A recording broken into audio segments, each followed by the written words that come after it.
The History of Rome. By Titus Livius. Book 1. The coming of Aeneas into Italy, and his achievements there, the reign of Ascanius in Alba, and of the other Silvian kings. Romulus and Remus born. Amulius killed. Romulus builds Rome, forms a senate. Makes war upon the Sabines, presents the opima spolia to Jupiter Feretrius, divides the people into curiae, his victories, is deified. Numa institutes the rites of religious worship, builds a temple to Janus. And having made peace with all his neighbors, closes it for the first time, enjoys a peaceful reign, and is succeeded by Tullus Hostilius. War with the Albans, combat of the Horatii and Curiatii. Alba demolished, and the Albans made citizens of Rome. War declared against the Sabines, Tullus killed by lightning. Ancus Marcius renews the religious institutions of Numa. Conquers the Latins, confers on them the right of citizenship, and assigns them the Aventine hill to dwell on, adds the hill Janiculum to the city, enlarges the bounds of the empire. In his reign Lucumo comes to Rome, assumes the name of Tarquinius. And, after the death of Ancus, is raised to the throne. He increases the Senate by adding to it 100 new senators, defeats the Latins and Sabines, augments the centuries of knights, builds a wall round the city, makes the common sewers. Is slain by the sons of Ancus after a reign of 38 years, and is succeeded by Servius Tullius. He institutes the census, closes the lustrum, in which 80,000 citizens are said to have been enrolled. Divides the people into classes and centuries, enlarges the Pomerium, and adds the Quirinal, Viminal, and Esquiline hills to the city, after a reign of 40 years, is murdered by L. Tarquin, afterwards surnamed Superbus. He usurps the crown. Tarquin makes war on the Volsci, and, with the plunder taken from them, builds a temple to Jupiter Capitolinus. By a stratagem of his son, Sextus Tarquin, he reduces the city of Gabii. After a reign of 25 years is dethroned and banished, in consequence of the forcible violation of the person of Lucretia by his son Sextus. L. Junius Brutus and L. Tarquinius Collatinus first created consuls. Preface. Whether in tracing the history of the Roman people, from the foundation of the city, I shall employ myself to a useful purpose, I am neither very certain, nor, if I were, dare I say, inasmuch as I observe that it is both an old and hackneyed practice, later authors always supposing that they will either adduce something more authentic in the facts, or, that they will excel the less polished ancients in their style of writing.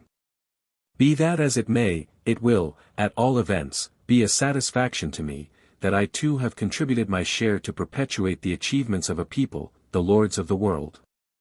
And if, amidst so great a number of historians, my reputation should remain in obscurity, I may console myself with the celebrity and lustre of those who shall stand in the way of my fame. Moreover, the subject is both of immense labor, as being one which must be traced back for more than 700 years, and which, having set out from small beginnings, has increased to such a degree that it is now distressed by its own magnitude. And, to most readers, I doubt not but that the first origin and the events immediately succeeding, will afford but little pleasure, while they will be hastening to these later times, in which the strength of this overgrown people has for a long period been working its own destruction. I, on the contrary, shall seek this, as a reward of my labor, viz. to withdraw myself from the view of the calamities, which our age has witnessed for so many years, so long as I am reviewing with my whole attention these ancient times, being free from every care that may distract a writer's mind, though it cannot warp it from the truth. The traditions which have come down to us of what happened before the building of the city, or before its building was contemplated, as being suitable rather to the fictions of poetry than to the genuine records of history, I have no intention either to affirm or refute. This indulgence is conceded to antiquity, that by blending things human with divine, it may make the origin of cities appear more venerable, and if any people might be allowed to consecrate their origin, and to ascribe it to the gods as its authors.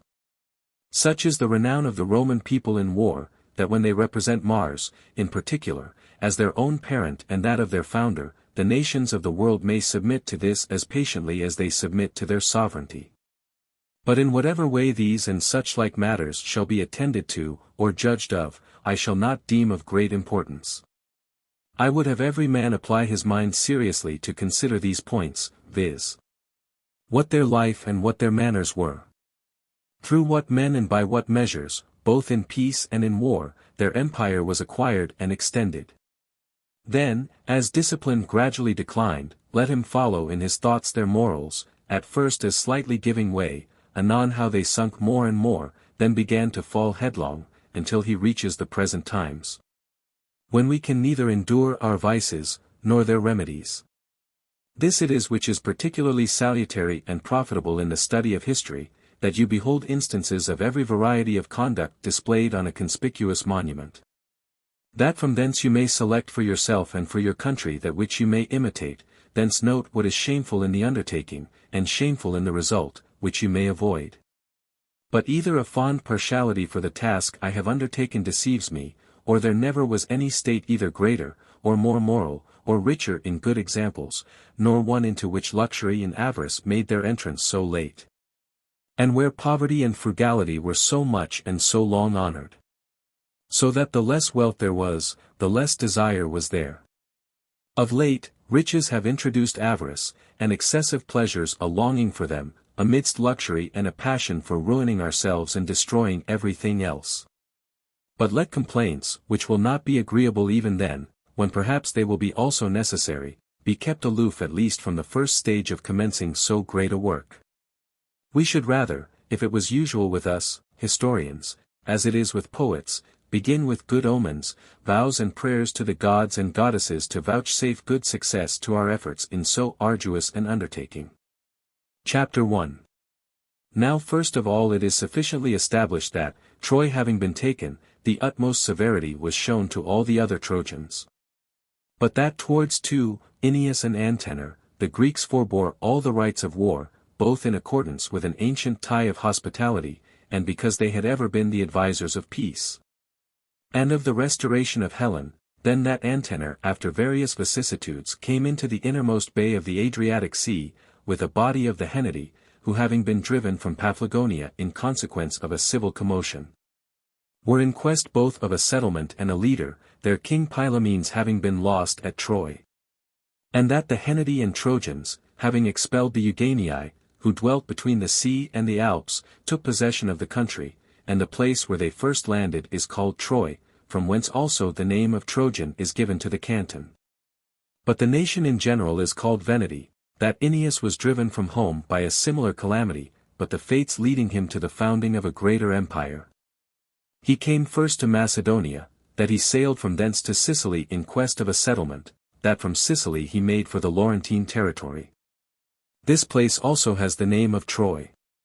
When the Trojans, having disembarked there, were driving plunder from the lands, as being persons to whom, after their almost immeasurable wandering, nothing was left but their arms and ships, Latinus the king, and the aborigines, who then occupied those places, assembled in arms from the city and country to repel the violence of the newcomers.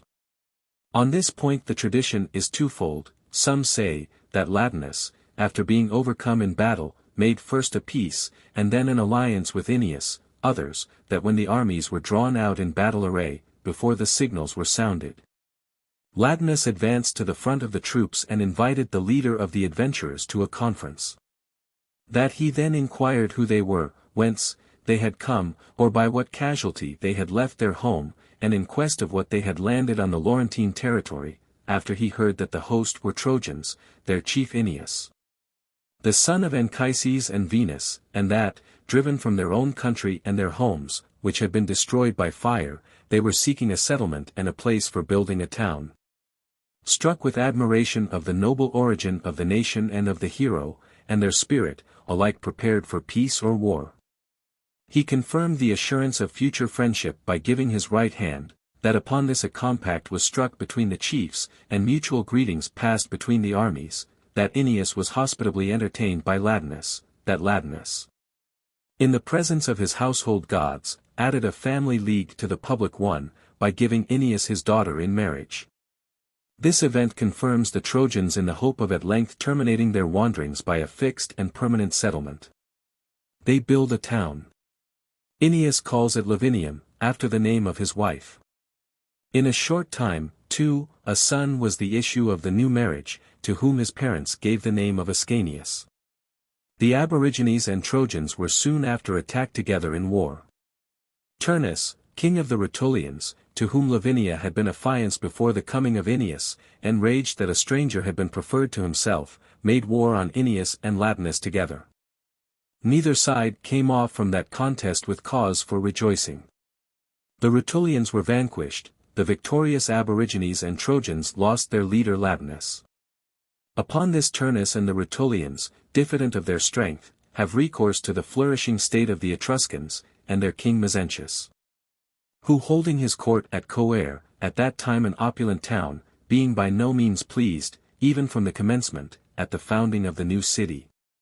And then considering that the Trojan power was increasing much more than was altogether consistent with the safety of the neighboring states, without reluctance joined his forces in alliance with the Rutulians. Ennius, in order to conciliate the minds of the Aborigines to meet the terror of so serious a war, called both nations Latins, so that they might all be not only under the same laws, but also the same name. Nor after that did the Aborigines yield to the Trojans in zeal and fidelity towards their king Ennius. Relying therefore on this disposition of the two nations, who were now daily coalescing more and more, although Etruria was so powerful, that it filled with the fame of its prowess not only the land, but the sea also. Through the whole length of Italy, from the Alps to the Sicilian Strait, though he might have repelled the war by means of fortifications, yet he led out his forces to the field. Upon this a battle ensued successful to the Latins, the last also of the mortal acts of Ennius. He was buried, by whatever name human and divine laws require him to be called, on the banks of the river Nemesius. They call him Jupiter Indiges. Ascanius, the son of Ennius, was not yet old enough to take the government upon him. That government, however, remained secure for him till the age of maturity. In the interim, the Latin state and the kingdom of his grandfather and father was secured for the boy under the regency of his mother, such capacity was there in Lavinia. I have some doubts, for who can state as certain a matter of such antiquity, whether this was the Ascanius, or one older than he, born of Creusa before the fall of Troy, and the companion of his father in his flight from thence, the same whom, being called Iulus, the Julian family call the author of their name. This Ascanius, wheresoever and of whatever mother born, it is at least certain that he was the son of Ennius. Lavinium being overstocked with inhabitants, left that flourishing and, considering these times, wealthy city to his mother or stepmother, and built for himself a new one at the foot of Mount Alba, which, being extended on the ridge of a hill, was, from its situation, called Longa Alba. Between the founding of Lavinium and the transplanting this colony to Longa Alba, about 30 years intervened. Yet its power had increased to such a degree, especially after the defeat of the Etrurians, that not even upon the death of Ennius, nor after that, during the regency of Lavinia, and the first essays of the young prince's reign, did Mezentius, the Etrurians, or any other of its neighbors dare to take up arms against it. A peace had been concluded between the two nations on these terms, that the river Albula, now called Tiber, should be the common boundary between the Etrurians and Latins. After him Silvius, the son of Ascanius, born by some accident in a wood, ascends the throne. He was the father of Ennius Silvius, who afterwards begot Latinus Silvius. By him several colonies, called the ancient Latins, were transplanted. From this time all the princes, who reigned at Alba, had the surname of Silvius. From Latinus sprung Alba, from Alba, Ades, from Ades, Capus, from Capus, Capitus. From Capitus, Tiberinus, who, being drowned in crossing the river Albula, gave it a name famous with posterity. Then Agrippa, the son of Tiberinus, after Agrippa, Romulus Silvius ascends the throne, in succession to his father. The latter, having been killed by a thunderbolt, left the kingdom to Aventinus, who being buried on that hill, which is now part of the city of Rome, gave his name to it. After him reigns Proca, he begets Numitor and Amulius. To Numitor, his eldest son, he bequeaths the ancient kingdom of the Silvian family. But force prevailed more than the father's will or the respect due to seniority, for Amulius, having expelled his brother, seizes the kingdom. He adds crime to crime, murders his brother's male issue, and under pretense of doing his brother's daughter, Rhea Silvia, honor, having made her a vestal virgin, by obliging her to perpetual virginity he deprives her of all hopes of issue. But, in my opinion, the origin of so great a city, and the establishment of an empire next in power to that of the gods, was due to the fates. The Vestal Rhea, being deflowered by force, when she had brought forth twins, declares Mars to be the father of her illegitimate offspring, either because she believed it to be so, or because a god was a more creditable author of her offense. But neither gods nor men protect her or her children from the king's cruelty. The priestess is bound and thrown into prison, the children he commands to be thrown into the current of the river. By some interposition of Providence, the Tiber having overflowed its banks in stagnant pools, did not admit of any access to the regular bed of the river, and the bearers supposed that the infants could be drowned in water however still. Thus, as if they had effectually executed the king's orders, they exposed the boys in the nearest land flood, where now stands the Ficus Romaнаlis. They say that it was called Romularis. The country thereabout was then a vast wilderness. The tradition is, that when the water, subsiding, had left the floating trough, in which the children had been exposed, on dry ground, a thirsty she-wolf, coming from the neighboring mountains, directed her course to the cries of the infants. And that she held down her dugs to them with so much gentleness, that the keeper of the king's flock found her licking the boys with her tongue. It is said his name was Faustulus, and that they were carried by him to his homestead to be nursed by his wife Laurentia. Some are of opinion that she was called Lupa among the shepherds, from her being a common prostitute, and that this gave rise to the surprising story. The children thus born and thus brought up, when arrived at the years of manhood, did not loiter away their time in tending the folds or following the flocks, but roamed and hunted in the forests. Having by this exercise improved their strength and courage, they not only encountered wild beasts, but even attacked robbers laden with plunder, and afterwards divided the spoil among the shepherds. And in company with these, the number of their young associates daily increasing, they carried on their business and their sports. They say, that the festival of the Lupercal, as now celebrated, was even at that time solemnized on the Palatine Hill, which, from Palantium, a city of Arcadia, was first called Palladium, and afterwards Mount Palatine.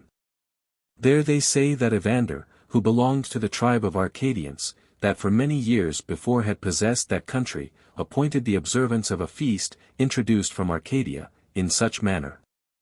That young men ran about naked in sport and wantonness, doing honor to Pan Lycaeus, whom the Romans afterwards called Inuus.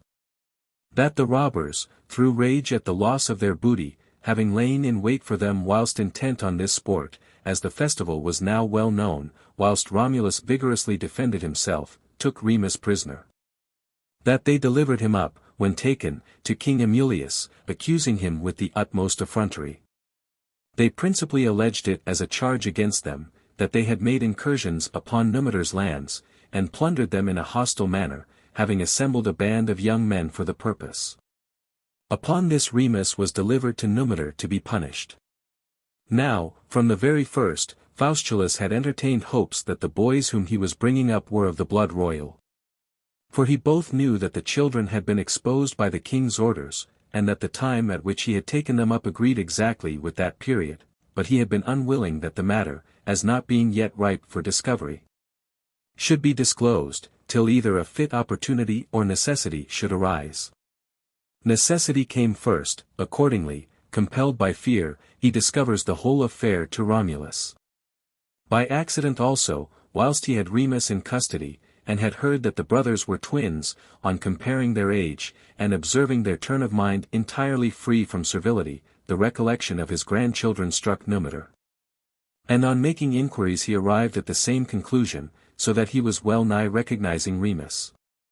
Thus a plot is concerted for the king on all sides. Romulus, not accompanied by a body of young men, for he was unequal to open force, but having commanded the shepherds to come to the palace by different roads at a fixed time, forces his way to the king. And Remus, with another party from Numitor's house, assists his brother, and so they kill the king. Numitor, at the beginning of the fray, having given out that enemies had invaded the city, and assaulted the palace, after he had drawn off the Alban youth to secure the citadel with a garrison and arms, when he saw the young men. After they had killed the king, advancing to congratulate him, immediately called an assembly of the people, and represented to them the unnatural behavior of his brother towards him, the extraction of his grandchildren, the manner of their birth and education, and how they came to be discovered. Then he informed them of the king's death, and that he was killed by his orders.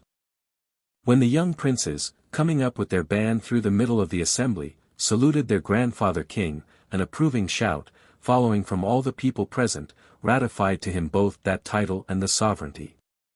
Thus the government of Alba being committed to Numitor, a desire seized Romulus and Remus to build a city on the spot where they had been exposed and brought up. And there was an overflowing population of Albans and of Latins. The shepherds too had come into that design, and all these readily inspired hopes, that Alba and Lavinium would be but petty places in comparison with the city which they intended to build. But ambition of the sovereignty, the bane of their grandfather, interrupted these designs, and thence arose a shameful quarrel from a beginning sufficiently amicable. For as they were twins, and the respect due to seniority could not determine the point, they agreed to leave to the tutelary gods of the place to choose, by augury, which should give a name to the new city, which govern it when built. Romulus chose the Palatine and Remus the Aventine hill as their stands to make their observations. It is said, that to Remus an omen came first, 6 vultures. And now, the omen having been declared, when double the number presented itself to Romulus, his own party saluted each king, the former claimed the kingdom on the ground of priority of time, the latter on account of the number of birds. Upon this, having met in an altercation, from the contest of angry feelings they turned to bloodshed, their Remus fell from a blow received in the crowd. A more common account is, that Remus, in derision of his brother, leaped over his new-built wall, and was, for that reason, slain by Romulus in a passion. Who, after sharply chiding him, added words to this effect, "So shall every one fare, who shall dare to leap over my fortifications." Thus Romulus got the sovereignty to himself. The city, when built, was called after the name of its founder. His first work was to fortify the Palatine hill where he had been educated. To the other gods he offers sacrifices according to the Alban rite, to Hercules, according to the Grecian rite, as they had been instituted by Evander. There is a tradition, that Hercules, having killed Geryon, drove his oxen, which were extremely beautiful, into those places. And that, after swimming over the Tiber, and driving the cattle before him, being fatigued with traveling, he laid himself down on the banks of the river, in a grassy place, to refresh them with rest and rich pasture. When sleep had overpowered him, satiated with food and wine, a shepherd of the place, named Cacus, presuming on his strength, and charmed with the beauty of the oxen, wished to purloin that booty, but because, if he had driven them forward into the cave, their footsteps would have guided the search of their owner thither, he therefore drew the most beautiful of them, one, by the tails, backwards into a cave. Hercules, awaking at daybreak, when he had surveyed his herd, and observed that some of them were missing, goes directly to the nearest cave, to see if by chance their footsteps would lead him thither. But when he observed that they were all turned from it, and directed him no other way, confounded, and not knowing what to do, he began to drive his cattle out of that unlucky place. Upon this, some of the cows, as they usually do, lowed on missing those that were left, and the lowings of those that were confined being returned from the cave, made Hercules turn that way. And when Cacus attempted to prevent him by force, as he was proceeding to the cave, being struck with a club, he was slain, vainly imploring the assistance of the shepherds.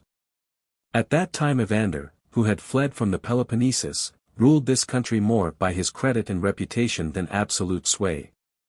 He was a person highly revered for his wondrous knowledge of letters, a discovery that was entirely new and surprising to men ignorant of every art. But more highly respected on account of the supposed divinity of his mother Carmenta, whom these nations had admired as a prophetess, before the coming of the Sibyl into Italy. This prince, alarmed by the concourse of the shepherds hastily crowding round the stranger, whom they charged with open murder, after he heard the act and the cause of the act, observing the person and mien of the hero to be larger, and his gait more majestic, than human, asked who he was. As soon as he was informed of his name, his father, and his native country, he said, "Hail, Hercules, son of Jupiter, my mother, a truth-telling interpreter of the gods, has revealed to me, that thou shalt increase the number of the celestials. And that to thee an altar shall be dedicated here, which some ages hence the most powerful people on earth shall call Era Maxima, and honor according to thy own institution." Hercules, having given him his right hand, said, that he accepted the omen, and would fulfill the predictions of the fates, by building and consecrating an altar. There for the first time a sacrifice was offered to Hercules of a chosen heifer, taken from the herd, the Paticii and Panerii, who were then the most distinguished families that inhabited these parts, having been invited to the service and the entertainment. It so happened that the Paticii were present in due time, and the entrails were set before them. When they were eaten up, the Panerii came to the remainder of the feast. From this time it was ordained, that while the Panarian family subsisted, none of them should eat of the entrails of the solemn sacrifices.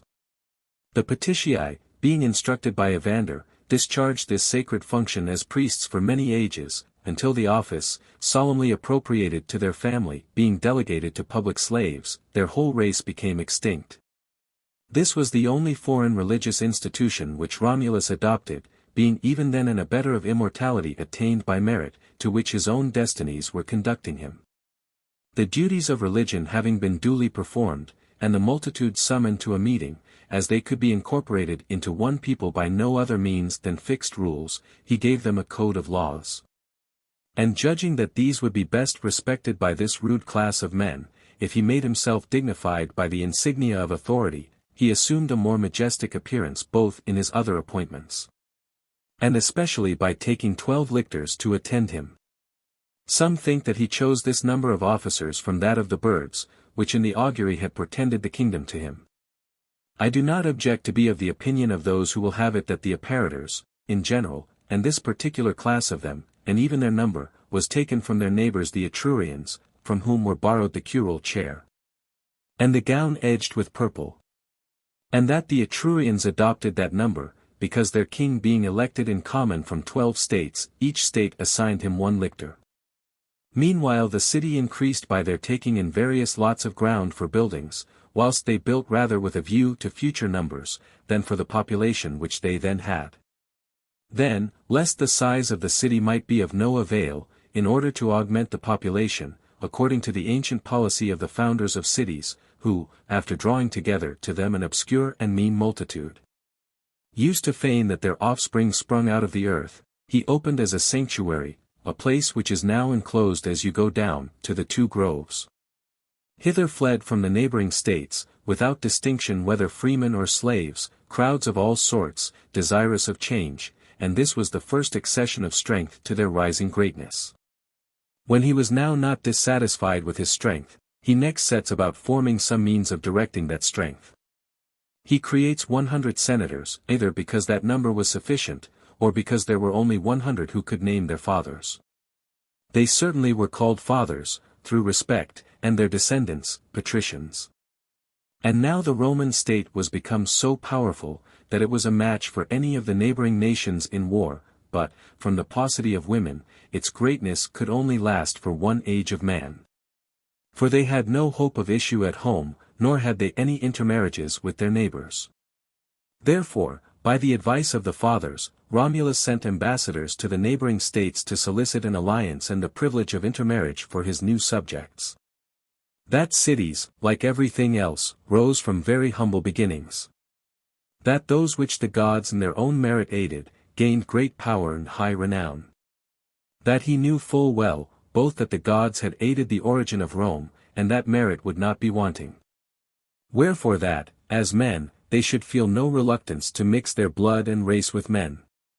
Nowhere did the embassy obtain a favorable hearing, so much did they at the same time despise, and dread for themselves and their posterity, so great a power growing up in the midst of them. They were dismissed by the greater part with the repeated question, whether they had opened any asylum for women also, for that such a plan only could obtain them suitable matches. The Roman youth resented this conduct bitterly, and the matter unquestionably began to point towards violence. Romulus, in order that he might afford a favorable time and place for this, dissembling his resentment, purposely prepares games in honor of Neptunus Equestris, he calls them contualia. He then orders the spectacle to be proclaimed among their neighbors. And they prepare for the celebration with all the magnificence they were then acquainted with, or were capable of doing, that they might render the matter famous, and an object of expectation. Great numbers assembled, from a desire also of seeing the new city, especially their nearest neighbors, the Senenenses, Crustumini, and Antemnates. Moreover, the whole multitude of the Sabines came, with their wives and children. Having been hospitably invited to the different houses, when they had seen the situation, and fortifications, and the city crowded with houses, they became astonished that the Roman power had increased so rapidly. When the time of the spectacle came on, and while their minds and eyes were intent upon it, according to concert a tumult began, and upon a signal given the Roman youth ran different ways to carry off the virgins by force. A great number were carried off at haphazard, according as they fell into their hands. Persons from the common people, who had been charged with the task, conveyed to their houses some women of surpassing beauty, destined for the leading senators. They say that one, far distinguished beyond the others for stature and beauty, was carried off by the party of one Thalassius, and whilst many inquired to whom they were carrying her, they cried out every now and then, in order that no one might molest her, that she was being taken to Thalassius. That from this circumstance this term became a nuptial one.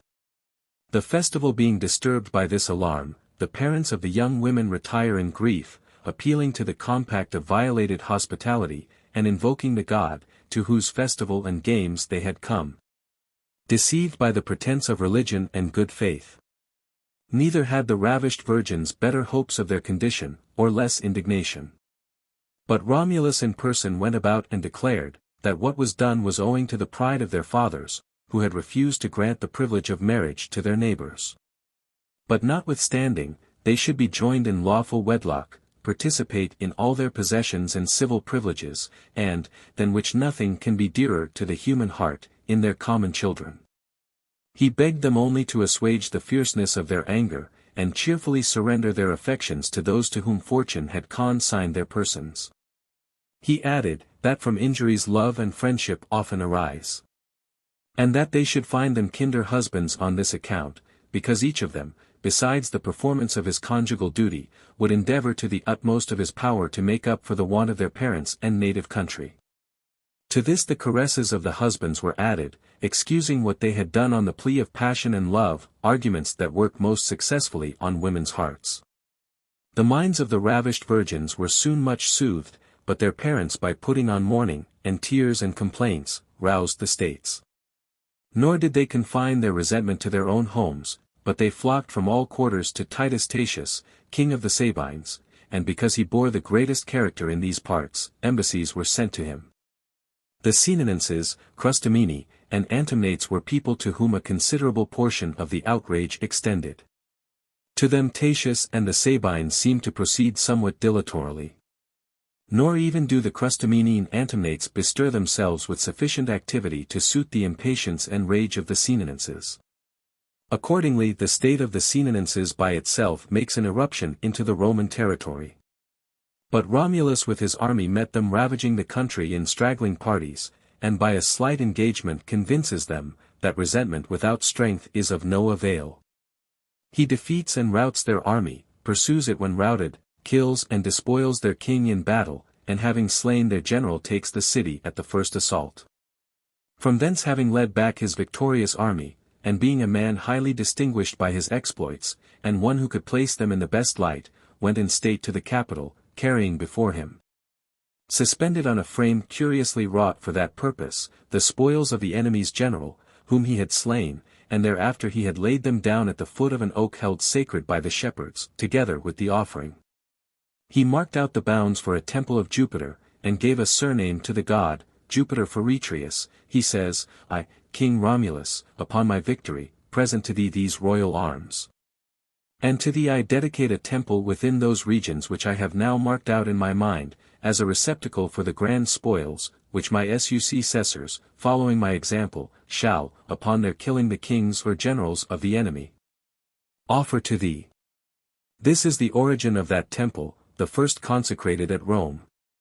It afterwards so pleased the gods both that the declaration of the founder of the temple should not be frustrated, by which he announced that his posterity should offer such spoils, and that the glory of that offering should not be depreciated by the great number of those who shared it.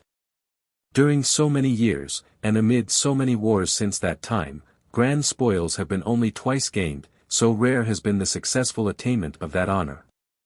Whilst the Romans are achieving these exploits, the army of the Antemnates, taking advantage of their absence, makes an incursion into the Roman territories in a hostile manner.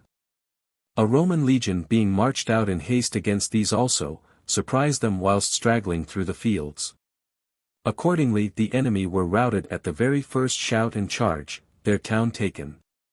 And as Romulus was returning, exulting for this double victory, his consort, Hricilia, importuned by the entreaties of the captured women, beseeches him to pardon their fathers, and to admit them to the privilege of citizens, that thus his power might be strengthened by a reconciliation.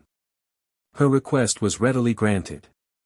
After this he marched against the Crustumini, who were commencing hostilities. But as their spirits were sunk by the defeat of their neighbors, there was still less resistance there. Colonies were sent to both places, but more were found to give in their names for Crustuminum, because of the fertility of the soil. Migrations in great numbers were also made from thence to Rome, chiefly by the parents and relatives of the ravished women. The last war broke out on the part of the Sabines, and proved by far the most formidable, for they did nothing through anger or cupidity, nor did they make a show of war, before they actually began it. To prudent stratagem also was added. Sp. Tarpius commanded the Roman citadel. Tatius bribes his maiden daughter with gold, to admit armed soldiers into the citadel. She had gone by chance outside the walls to fetch water for the sacrifice. Those who were admitted crushed her to death by heaping their arms upon her. Either that the citadel might seem rather to have been taken by storm, or for the purpose of establishing a precedent, that no faith should, under any circumstances, be kept with a traitor. A story is added, that the Sabines commonly wore on their left arm golden bracelets of great weight, and large rings set with precious stones, and that she bargained with them for what they had on their left hands. Hence that their shields were thrown upon her instead of the golden presents. There are some who say that in pursuance of the compact to deliver up what was on their left hands, she expressly demanded their shields, and that appearing to act with treachery, she was killed by the reward of her own choosing. The Sabines, however, kept possession of the citadel, and on the day after, when the Roman army, drawn up in order of battle, filled up all the ground lying between the Palatine and Capitoline hills, they did not descend from thence into the plain. Till the Romans, fired with resentment, and with a desire of retaking the citadel, advanced to attack them. Two chiefs, one on each side, animated the battle, viz. Mettus Curtius on the part of the Sabines, Hostus Hostilius on that of the Romans. The latter, in the front ranks, supported the Roman cause by his courage and bravery, on disadvantageous ground. As soon as Hostus fell, the Roman line immediately gave way and was beaten to the old gate of the Palladium. Romulus, himself too carried away with the general rout, raising his arms to heaven, says, O Jupiter, commanded by thy birds, I here laid the first foundation of the city on the Palatine hill. The Sabines are in possession of the citadel, purchased by fraud. From thence they are now advancing hither, sword in hand, having already passed the middle of the valley. But do thou, Father of gods and men, keep back the enemy at least from hence, dispel the terror of the Romans, and stop their shameful flight. Here I solemnly vow to build a temple to thee as Jupiter Stator, as a monument to posterity, that this city was saved by thy immediate aid. Having offered up this prayer, as if he had felt that his prayers were heard, he cries out, at this spot, Romans, Jupiter, supremely good and great, commands you to halt, and renew the fight. The Romans halted as if they had been commanded by a voice from heaven. Romulus himself flies to the foremost ranks. Mettus Curtius, on the part of the Sabines, had rushed down at the head of his army from the citadel, and driven the Romans in disorder over the whole ground now occupied by the Forum. He was already not far from the gate of the Palladium, crying out, "We have defeated these perfidious strangers, these dastardly enemies. They now feel that it is one thing to ravish virgins, another far different to fight with men." On him, thus vaunting, Romulus makes an attack with a band of the most courageous youths. It happened that Mettus was then fighting on horseback. He was on that account the more easily repulsed, the Romans pursue him when repulsed, and the rest of the Roman army, encouraged by the gallant behavior of their king, routs the Sabines. Mettus, his horse taking fright at the din of his pursuers, threw himself into a lake, and this circumstance drew the attention of the Sabines at the risk of so important a person. He, however, his own party beckoning and calling to him, acquires new courage from the affection of his many friends, and makes his escape. The Romans and Sabines renew the battle in the valley between the hills, but Roman prowess had the advantage. At this juncture the Sabine women, from the outrage on whom the war originated, with hair disheveled and garments rent, the timidity of their sex being overcome by such dreadful scenes, had the courage to throw themselves amid the flying weapons, and making a rush across, to part the incensed armies, and assuage their fury. Imploring their fathers on the one side, their husbands on the other, that as fathers-in-law and sons-in-law they would not contaminate each other with impious blood, nor stain their offspring with parricide, the one their grandchildren, the other their children. If you are dissatisfied with the affinity between you, if with our marriages, turn your resentment against us, we are the cause of war, we of wounds and of bloodshed to our husbands and parents. It were better that we perish than live widowed or fatherless without one or other of you. The circumstance affects both the multitude and the leaders. Silence and a sudden suspension ensue. Upon this the leaders come forward in order to concert a treaty, and they not only conclude a peace, but form one state out of two. They associate the regal power, and transfer the entire sovereignty to Rome. The city being thus doubled, that some compliment might be paid to the Sabines, they were called Corites, from cures. As a memorial of this battle, they called the place where the horse, after getting out of the deep marsh, first set Curtius in shallow water, the Curtian lake. This happy peace following suddenly a war so distressing, rendered the Sabine women still dearer to their husbands and parents, and above all to Romulus himself. Accordingly, when he divided the people into 30 curiae, he called the curiae by their names. Since, without doubt, the number of the Sabine women was considerably greater than this, it is not recorded whether those who were to give their names to the curiae were selected on account of their age, or their own or their husband's rank, or by lot. At the same time 3 centuries of knights were enrolled, called Ramnenses, from Romulus, Tatienses, from Titus Tatius. The reason of the name and origin of the loose res is uncertain.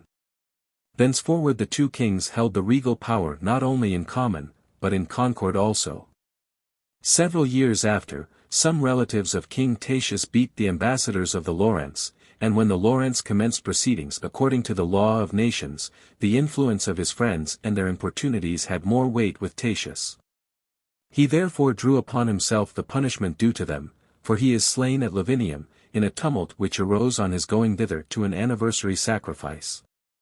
They say that Romulus resented this with less severity than the case required, either by reason of their association in the kingly power being devoid of cordiality, or because he believed that he was justly killed. He therefore declined going to war, in order, however, that the ill treatment of the ambassadors and the murder of the king might be expiated. The treaty was renewed between the cities of Rome and Lavinium.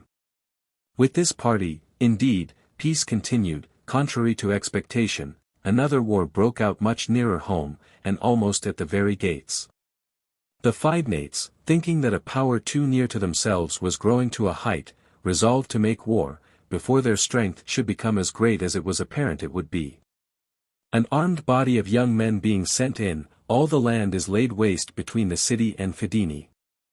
Then turning to the left, because the Tiber confined them on the right, they continue their depredations to the great consternation of the peasantry. The sudden alarm reaching the city from the country, served as the first announcement.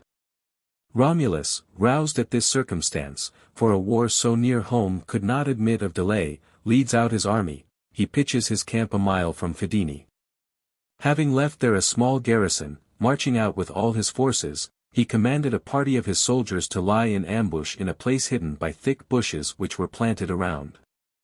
Then advancing with the greater part of the foot and all the horse, and riding up to the very gates of the city in a disorderly and menacing manner, he drew out the enemy, the very thing he wanted. The same mode of fighting on the part of the cavalry likewise made the cause of the flight, which was to be counterfeited, appear less surprising, and when, the horse seeming irresolute, as if in deliberation whether to fight or fly, the infantry also retreated, the enemy suddenly rushed from the crowded gates, after they had made an impression on the Roman line, are drawn on to the place of ambuscade in their eagerness to press on and pursue. Upon this the Romans, rising suddenly, attacked the enemy's line in flank. The standards of those who had been left behind on guard, advancing from the camp, further increased the panic. The Fidenates, thus dismayed with terrors from so many quarters, turned their backs almost before Romulus, and those who had accompanied him on horseback, could wheel their horses round. And those who a little before had pursued men pretending to fly, now ran back to the town in much greater disorder, for their flight was in earnest. They did not however get clear of the enemy, the Romans pressing on their rear rush in as it were in one body before the gates could be shut against them. The minds of the Veientes being excited by the contagious influence of the Fidenatian war, both from the tie of consanguinity, for the Fidenates also were Etrurians, and because the very proximity of situation, in case the Roman arms should be turned against all their neighbors, urged them on, they made an incursion on the Roman territories, more to commit depredations than after the manner of a regular war. Accordingly, without pitching a camp, or awaiting the approach of the enemy's army, they returned to Veii, carrying with them the booty collected from the lands. The Roman army on the other side, when they did not find the enemy in the country, being prepared for and determined on a decisive action, crossed the Tiber. And when the Veientes heard that they were pitching a camp, and intended to advance to the city, they came out to meet them, that they might rather decide the matter in the open field, than be shut up and fight from their houses and walls. Here the Roman king obtained the victory, his power not being aided by any stratagem, merely by the strength of his veteran army, and having pursued the routed enemies to their walls, he made no attempt on the city. Strong as it was by its fortifications, and well defended by its situation, on his return he lays waste their lands, rather from a desire of revenge than booty. And the Veientes, being humbled by that loss no less than by the unsuccessful battle, send ambassadors to Rome to sue for peace. A truce for 100 years was granted them after they were fined a part of their land. These are the principal transactions which occurred during the reign of Romulus, in peace and war, none of which seem inconsistent with the belief of his divine original, or of the deification attributed to him after death. Neither his spirit in recovering his grandfather's kingdom, nor his project of building a city, nor that of strengthening it by the arts of war and peace. For by the strength attained from that outset under him, it became so powerful, that for 40 years after it enjoyed a profound peace. He was, however, dearer to the people than to the fathers. But above all others he was most beloved by the soldiers. And he kept 300 of them armed as a bodyguard not only in war but in peace, whom he called sellers. After performing these immortal achievements, while he was holding an assembly of the people for reviewing his army, in the plain near the lake of Capra, on a sudden a storm having arisen, with great thunder and lightning, enveloped the king in so dense a mist, that it took all sight of him from the assembly.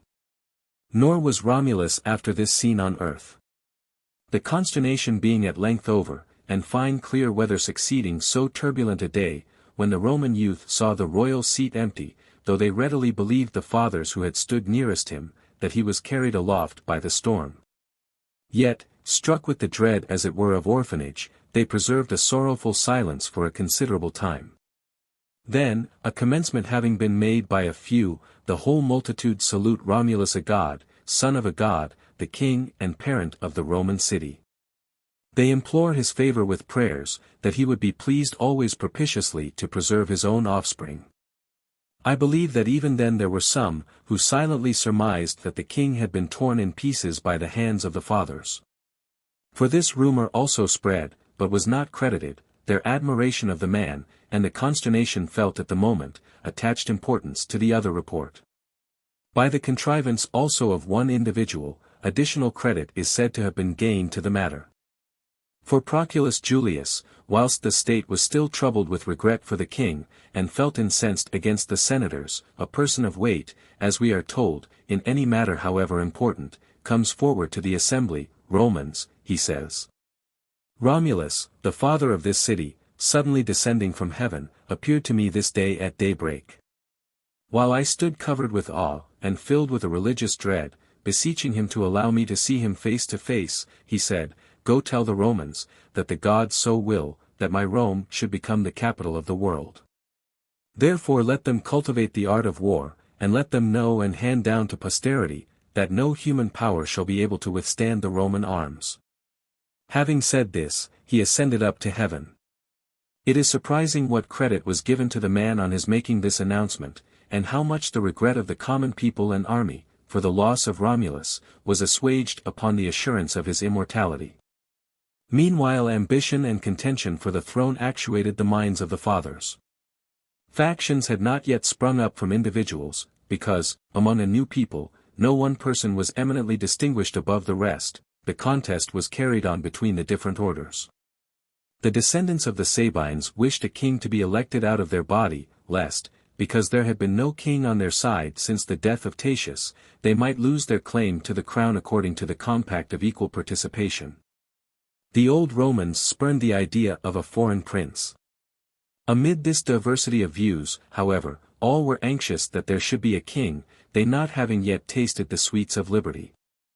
Fear then seized the senators, lest the minds of the surrounding states being incensed against them, some foreign power should attack the state, now without a government, and the army without a leader. It was therefore their wish that there should be some head, but no one could bring himself to give way to another.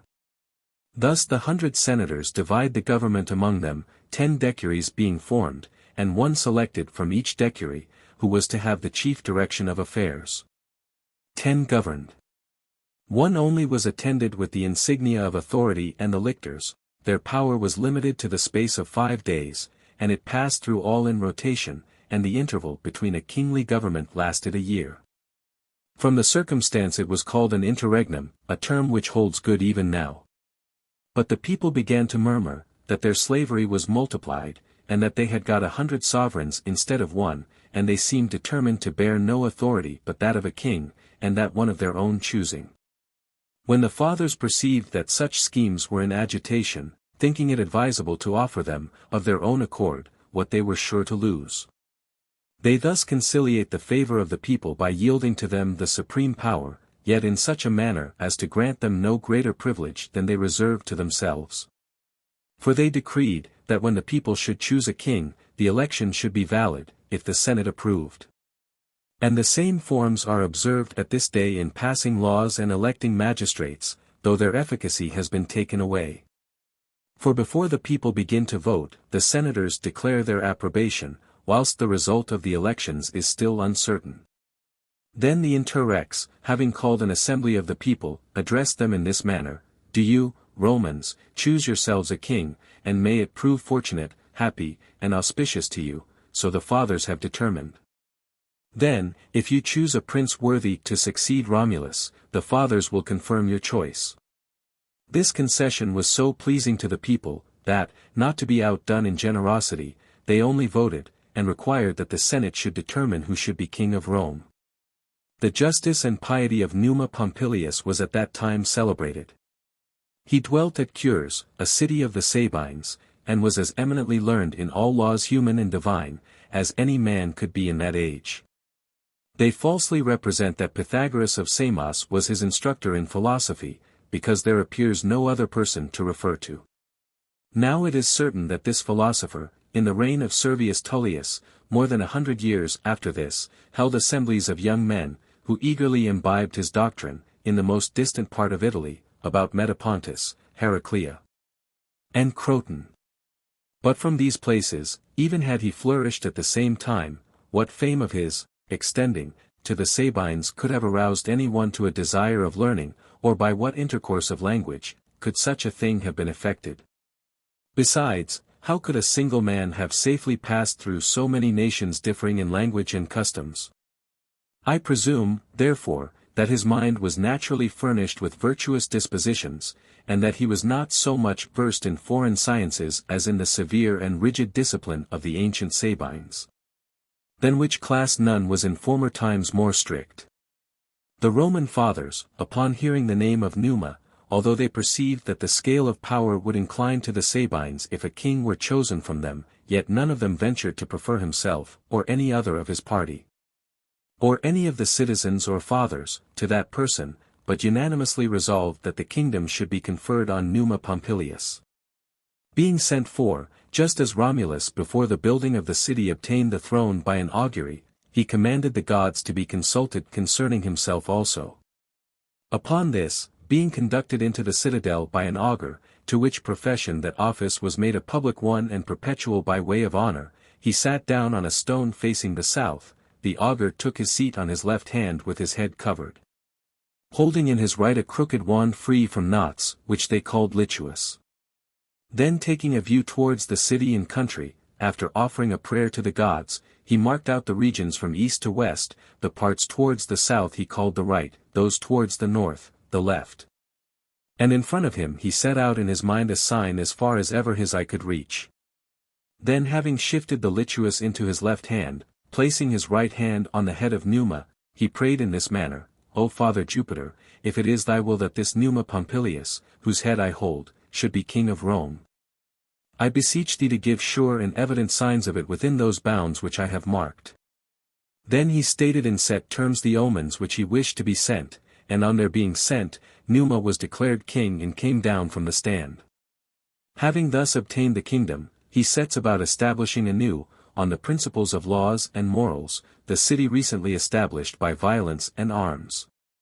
When he saw that their minds, as having been rendered ferocious by military life, could not be reconciled to those principles during the continuance of wars, considering that a fierce people should be mollified by the disuse of arms, he erected at the foot of Argiletum a temple of Janus, as an index of peace and war, that when open, it might show the state was engaged in war, and when shut, that all the neighboring nations were at peace with it.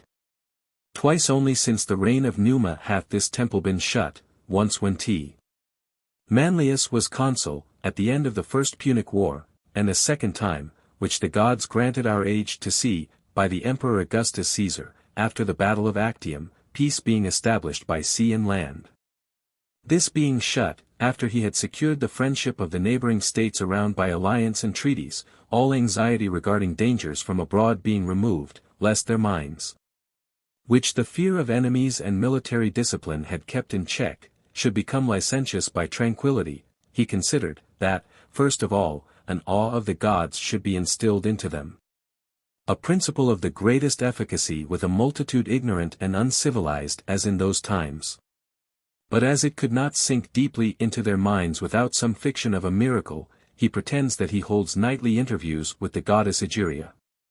That by her direction he instituted the sacred rites which would be most acceptable to the gods, and appointed proper priests for each of the deities.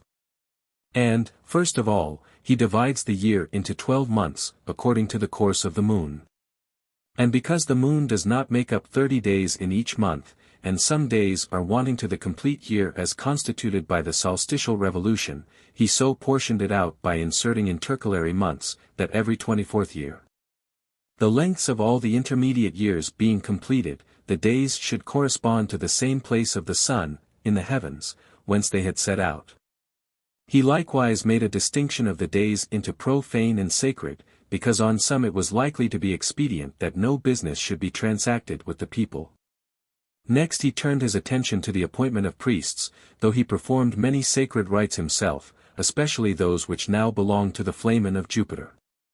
But, as he imagined that in a warlike nation there would be more kings resembling Romulus than Numa, and that they would go to war in person, he appointed a residentiary priest as Flamen to Jupiter, that the sacred functions of the royal office might not be neglected, and he distinguished him by a fine robe, and a royal curule chair. To him he added 2 other flamens, one for Mars, another for Quirinus. He also selected virgins for Vesta, a priesthood derived from Alba, and not foreign to the family of the founder. That they might be constant attendants in the temple, he appointed them salaries out of the public treasury, and by enjoining virginity, and other religious observances, he made them sacred and venerable. He selected 12 salii from Mars Gradivus, and gave them the distinction of an embroidered tunic, and over the tunic a brazen covering for the breast. He commanded them to carry the celestial shields called ancilia, and to go through the city singing songs, with leaping and solemn dancing. Then he chose out of the number of the fathers Numa Martius, son of Marcus, as pontiff, and consigned to him an entire system of religious rites written out and sealed, showing, with what victims, upon what days, and in what temples the sacred rites were to be performed, and from what funds the money was to be taken for these expenses. He placed all religious institutions, public and private, under the cognizance of the pontiff to the end that there might be some place where the people should come to consult, lest any confusion in the divine worship might be occasioned by neglecting the ceremonies of their own country, and introducing foreign ones. He ordained, that the same pontiff should instruct the people not only in the celestial ceremonies, but also in, the manner of performing, funeral solemnities, and of appeasing the manes of the dead. And what prodigies sent by lightning or any other phenomenon were to be attended to and expiated. To elicit such knowledge from the divine mind, he dedicated an altar on the Aventine to Jupiter Elicius, and consulted the god by auguries as to what, prodigies, should be expiated. The whole multitude having been diverted from violence and arms to the considering and adjusting these matters, both their minds had been engaged in doing something, and the constant watchfulness of the gods now impressed upon them. As the deity of heaven seemed to interest itself in human concerns, had filled the breasts of all with such piety, that faith and religious obligations governed the state, no less than fear of the laws and of punishment. And while the people were molding themselves after the morals of the king, as their best example, the neighboring states also, who had formerly thought that it was a camp, not a city, situate in the midst of them to disturb the general peace, were brought to feel such respect for them that they considered it impious that a state, wholly occupied in the worship of the gods, should be molested. There was a grove, the middle of which was irrigated by a spring of running water, issuing from a dark grotto. As Numa went often thither alone, under pretence of conferring with the goddess, he dedicated the place to the Muses, because their meetings with his wife Egeria were held there. He also instituted a yearly festival to Faith alone, and commanded the priests to be carried to her temple in an arched chariot drawn by 2 horses, and to perform the divine service with their hands wrapped up to the fingers, intimating that Faith ought to be protected, and that her seat ought to be sacred even in men's right hands. He instituted many other sacred rites, and dedicated places for performing them, which the priests call argii. But the greatest of all his works was his maintenance of peace, during the whole period of his reign, no less than of his royal prerogative. Thus 2 kings in succession, by different methods, the one by war, the other by peace, aggrandized the state. Romulus reigned 37 years, Numa 43, the state was both strong and well versed in the arts of war and peace. Upon the death of Numa, the administration returned again to an interregnum. After that the people appointed as king, Tullus Hostilius, the grandson of that Hostilius who had made the noble stand against the Sabines at the foot of the citadel. The fathers confirmed the choice. He was not only unlike the preceding king, but was even of a more warlike disposition than Romulus. Both his youth and strength, and the renown of his grandfather, stimulated his ambition. Thinking therefore that the state was becoming languid through quiet, he everywhere sought for pretexts for stirring up war. It happened that some Roman and Alban peasants had mutually plundered each other's lands. C. Cluilius at that time governed Alba. From both sides ambassadors were sent almost at the same time, to demand restitution. Tullus ordered his to attend to nothing before their instructions. He knew well that the Alban would refuse, and that so war might be proclaimed on just grounds. Their commission was executed more remissly by the Albans. For being courteously and kindly entertained by Tullus, they politely avail themselves of the king's hospitality. Meanwhile the Romans had both been first in demanding restitution, and, upon the refusal of the Albans, had proclaimed war after an interval of 30 days, of this they give Tullus notice. Upon this he granted the Alban ambassadors an opportunity of stating what they came to demand. They, ignorant of all, waste some time in making apologies, that it was with the utmost reluctance they should say anything which was not pleasing to Tullus, but they were compelled by their orders. That they had come to demand restitution. And if this be not made, they were commanded to declare war. To this Tullus made answer, Go tell your king, that the king of the Romans takes the gods to witness, which of the two nations hath with contempt first dismissed the ambassadors demanding restitution. That on it they may visit all the calamities of this war. The Albans carry home these tidings. War was prepared for on both sides with the utmost vigor, very like to a civil war, in a manner between parents and children, both being Trojan offspring. For from Troy came Lavinium, from Lavinium Alba, and the Romans were descended from the race of Alban kings. But the result of the war rendered the quarrel less distressing, for they never came to any action. And, when the houses only of one of the cities had been demolished, the two states were incorporated into one. The Albans first made an irruption into the Roman territories with a large army. They pitched their camp not above 5 miles from the city, and surround it with a trench, which, for several ages, was called the Cluilian Trench, from the name of the general, till, in process of time, the name, together with the thing itself, were both forgotten. In that camp Cluilius, the Alban king, dies, the Albans create Mettus Faficius dictator. In the meantime, Tullus being in high spirits, especially on the death of the king, and giving out that the supreme power of the gods, having begun at the head, would take vengeance on the whole Alban nation for this impious war. Having passed the enemy's camp in the night time, marches with a hostile army into the Alban territory. This circumstance drew out Mettus from his camp likewise, he leads his forces as near as he can to the enemy, from thence he commands a herald, dispatched by him, to tell Tullus that a conference was expedient before they came to an engagement.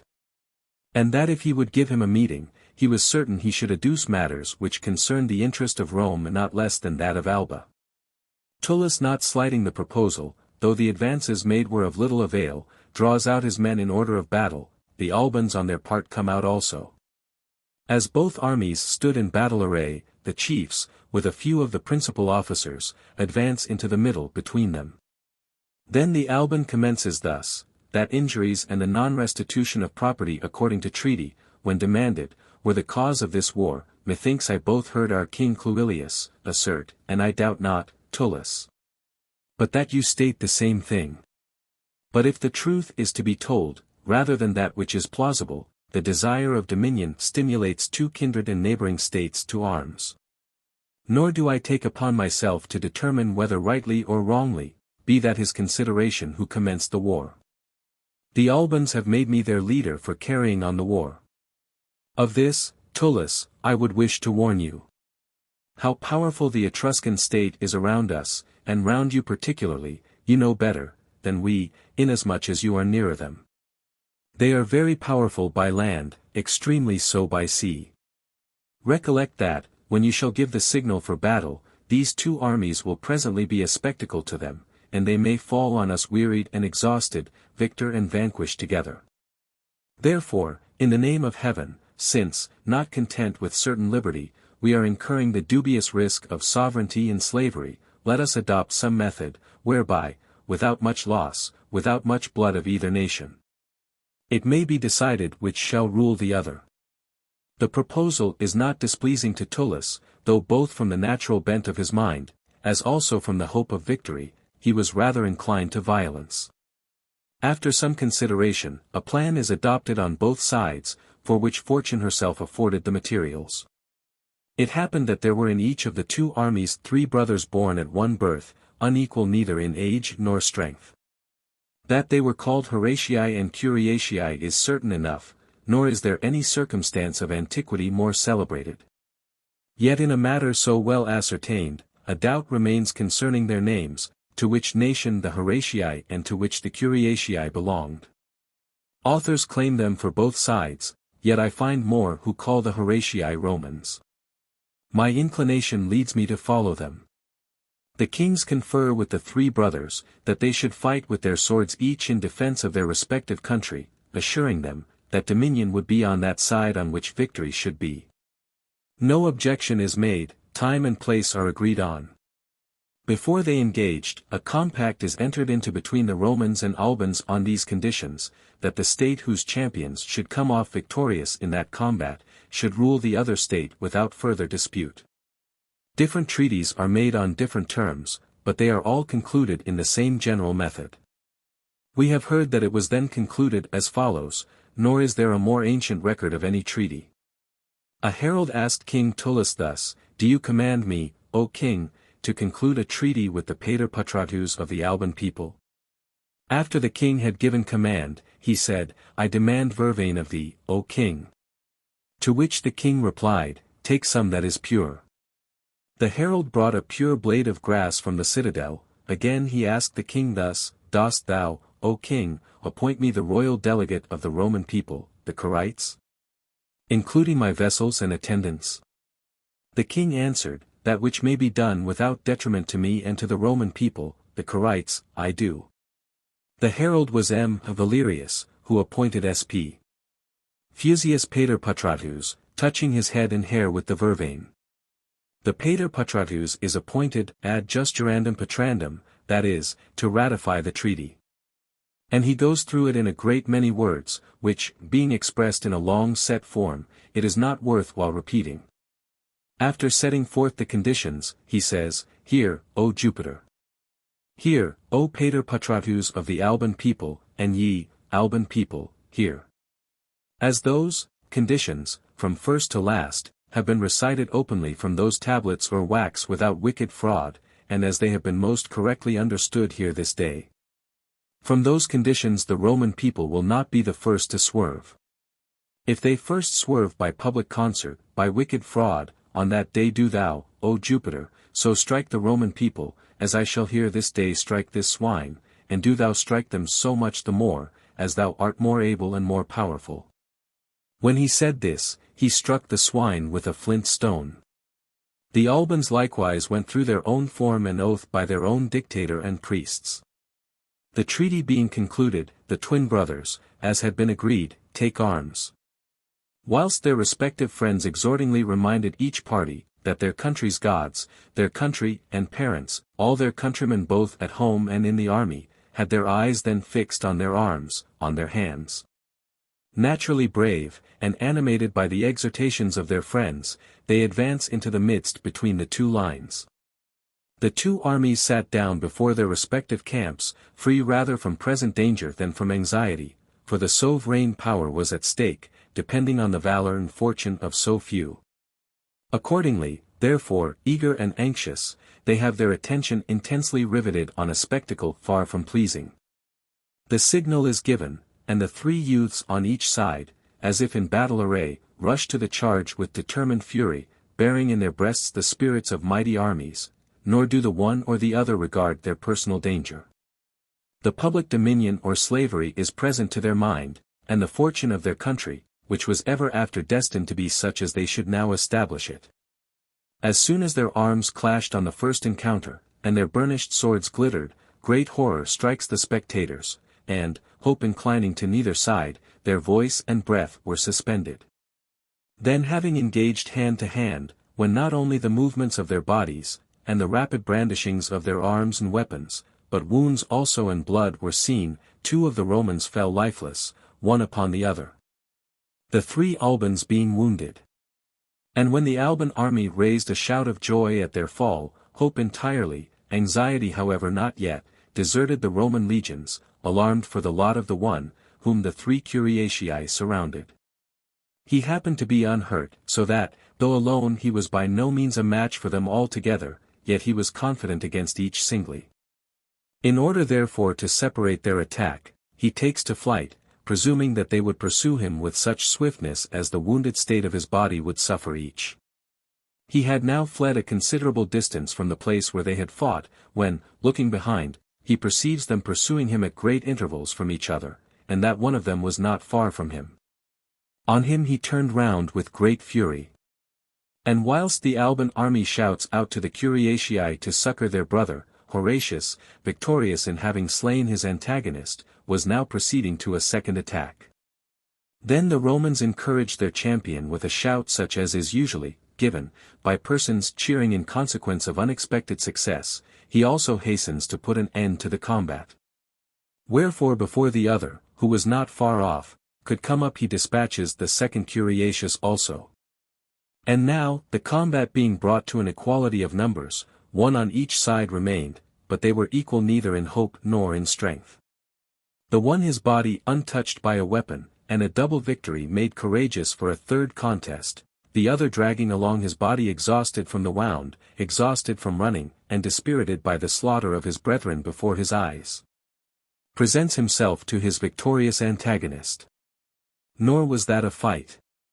The Roman, exulting, says, "Two I have offered to the shades of my brothers, the third I will offer to the cause of this war, that the Roman may rule over the Alban." He thrusts his sword down into his throat, whilst faintly sustaining the weight of his armor, he strips him as he lies prostrate. The Romans receive Horatius with triumph and congratulation. With so much the greater joy, as success had followed so close on fear.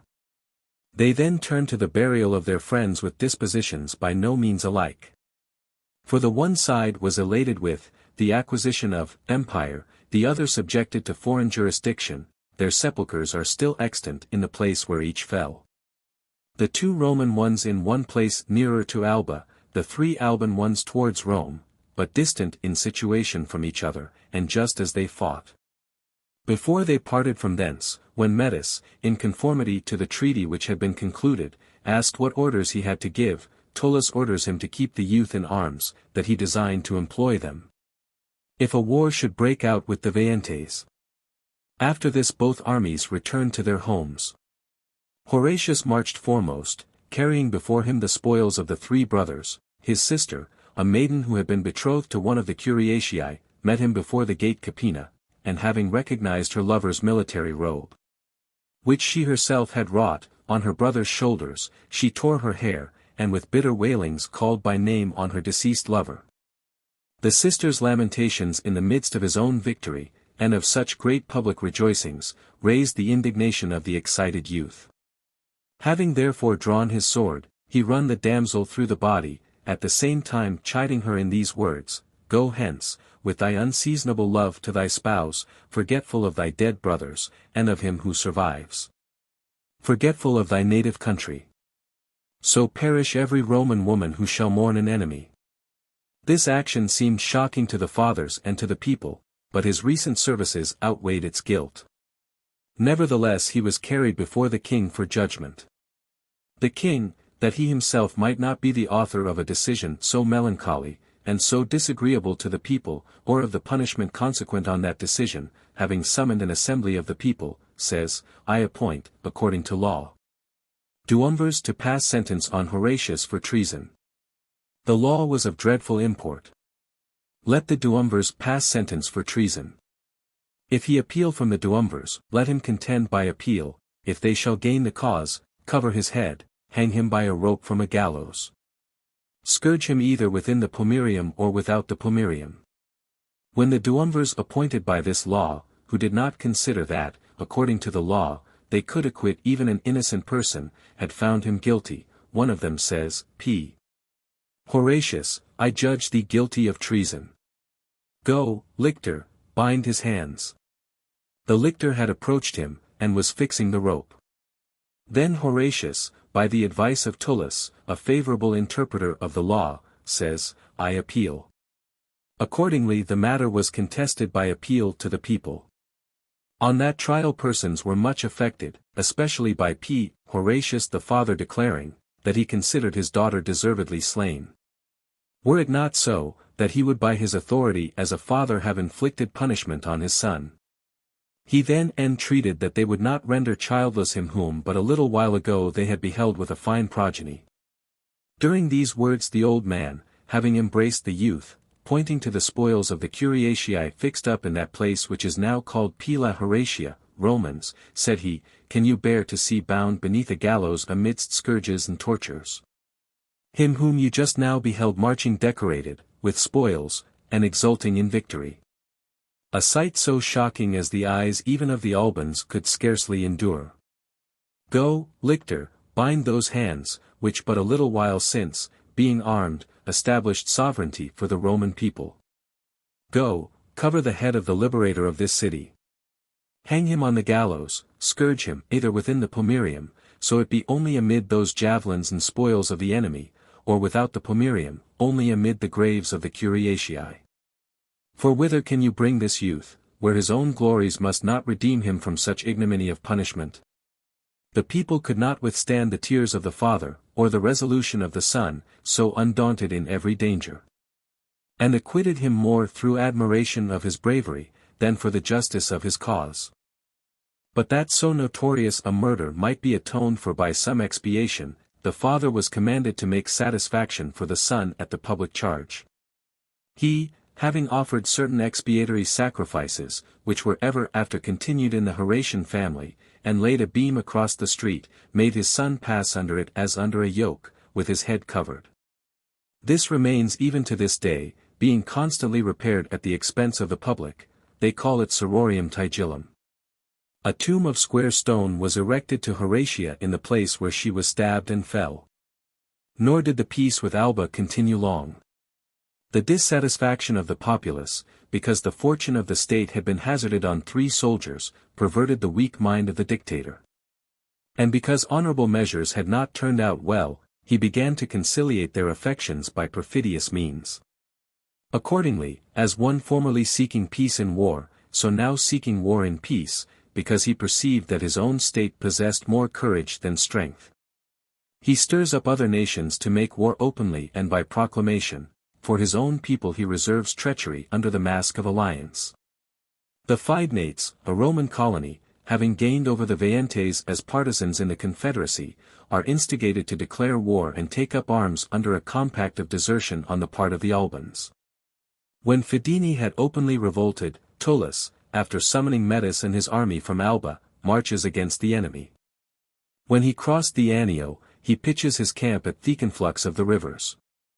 Between that place and Fidene, the army of the Veientes had crossed the Tiber.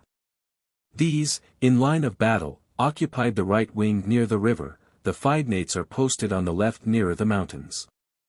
Tullus stations his own men opposite the Veientian foe, the Albans he opposes to the legion of the Fidenates. The Alban had not more courage than fidelity. Neither daring therefore to keep his ground, nor to desert openly, he files off slowly to the mountains. After this, when he supposed he had gone far enough, he halts his entire army. And being still irresolute in mind, in order to waste time, he opens his ranks. His design was, to turn his forces to that side to which fortune should give success. At first the Romans who stood nearest were astonished, when they perceived their flanks were uncovered by the departure of their allies, then a horseman in full gallop announces to the king that the Albans were moving off. Tullus, in this perilous juncture, vowed 12 salii, and temples to paleness and panic. Rebuking the horseman in a loud voice, so that the enemy might hear him, he orders him to return to the fight, that there was no occasion for alarm. That by his order the Alban army was marching round to fall on the unprotected rear of the Fidenates. He likewise commands him to order the cavalry to raise their spears aloft. This expedient intercepted from a great part of the Roman infantry the view of the Alban army retreating. Those who saw it, believing what they had heard the king say, fought with the greater ardor. The alarm is now transferred to the enemy. They had both heard what had been pronounced so audibly, and a great part of the Fidenates, as having been joined as colonists to the Romans, understood Latin. Therefore, that they might not be intercepted from the town by a sudden descent of the Albans from the hills, they take to flight. Tullus presses forward, and having routed the wing of the Fidenates, returned with greater fury against the Veientes, disheartened by the panic of the others, nor did they sustain his charge. But the river, opposed to them behind, prevented a precipitate flight. Whither when their flight led, some, shamefully throwing down their arms, rushed blindly into the river. Others, while they linger on the banks, doubting whether to fly or fight, were overpowered. Never before had the Romans a more desperate battle. Then the Alban army, that had been spectators of the fight, was marched down into the plains. Mettus congratulates Tullus on his defeat of the enemy. Tullus on his part addresses Mettus with great civility. He orders the Albans to unite their camp with the Romans, which he prayed might prove beneficial to both. And prepares a sacrifice of purification for the next day. As soon as it was light, all things being in readiness, according to custom, he commands both armies to be summoned to an assembly. The heralds, beginning at the outside, summoned the Albans first. They, struck too with the novelty of the thing, in order to hear the Roman king harangue, crowded next to him. The Roman legions, under arms, by concert surrounded them. A charge had been given to the centurions to execute their orders without delay. Then Tullus begins as follows: Romans, if ever before at any other time in any war there was an occasion, on which ye should return thanks, first to the immortal gods, next to your own valor, that occasion was yesterday's battle. For the contest was not more with enemies than with the treachery and perfidy of allies, a contest which is more serious and more dangerous. For that a false opinion may not influence you, the Albans retired to the mountains without my orders, nor was that my command, but a stratagem and the pretence of a command, that so your attention might not be drawn away from the fight. You being kept in ignorance that you were deserted, and that terror and dismay might be struck into the enemy, conceiving themselves to be surrounded on the rear. Nor does that guilt, which I now state, extend to all the Albans. They followed their leader, as you too would have done, if I had wished my army to make a move to any other point from thence. Mettus there is the leader of that march, the same Mettus is the contriver of this war, Mettus is the violator of the treaty between Rome and Alba. Let another hereafter attempt the like conduct, unless I now make of him a signal example to mankind. The centurions in arms stand round Mettus, and the king proceeds with the rest as he had commenced. It is my intention, and may it prove fortunate, auspicious, and happy to the Roman people, to myself, and to you, O Albans, to transplant all the inhabitants of Alba to Rome, to grant your people the rights of citizenship, and to admit your nobles into the rank of senators, to make one city, one republic. That as the Alban state was formerly divided from one people into two, so it may now return into one. On hearing this the Alban youth, unarmed, surrounded by armed men, however divided in their sentiments, yet restrained by the common apprehension, continue silent. Then Tullus proceeded: If, Mettus Faficius, you were capable of learning fidelity, and how to observe treaties, that lesson would have been taught you by me, while still alive. Now, since your disposition is incurable, do you at least by your punishment teach mankind to consider those things sacred which have been violated by you. As therefore a little while since you kept your mind divided between the interest of Fidene and of Rome, so shall you now surrender your body to be torn asunder in different directions. Upon this, 2 chariots drawn by 4 horses being brought, he ties Mettus extended at full length to their carriages, then the horses were driven on in different directions, carrying off the mangled body on each carriage, where the limbs had been fastened by the cords. All turned away their eyes from so shocking a spectacle. That was the first and last instance of a punishment among the Romans regardless of the laws of humanity. In other cases we may boast that no nation whatever adopted milder forms of punishment. During these occurrences the cavalry had been dispatched onward to Alba to remove the multitude to Rome. The legions were next led thither to demolish the city. When they entered the gates, there was not indeed that tumult nor panic, such as usually takes place with captured cities when the gates being burst open, or the walls leveled by the ram, or the citadel taken by assault. The shouts of the enemy and rush of armed men through the city throws everything into confusion by fire and sword, but gloomy silence and speechless sorrow so absorbed the minds of all, that, through fear, forgetting what they should leave behind, what they should take with them, all concert failing them, and frequently making inquiries of each other, they now stood at their thresholds, now wandering about they strayed through their houses, doomed to see them for that the last time. But as soon as the shouts of the horsemen commanding them to depart now urged them on, the crashing of the dwellings which were being demolished, was now heard in the remotest parts of the city, and the dust, rising in distant places, had filled every quarter as with a cloud spread over them. Hastily snatching up whatever each of them could, whilst they went forth leaving behind them their guardian deity and household gods, and the homes in which each had been born and brought up, a continued train of emigrants soon filled the ways.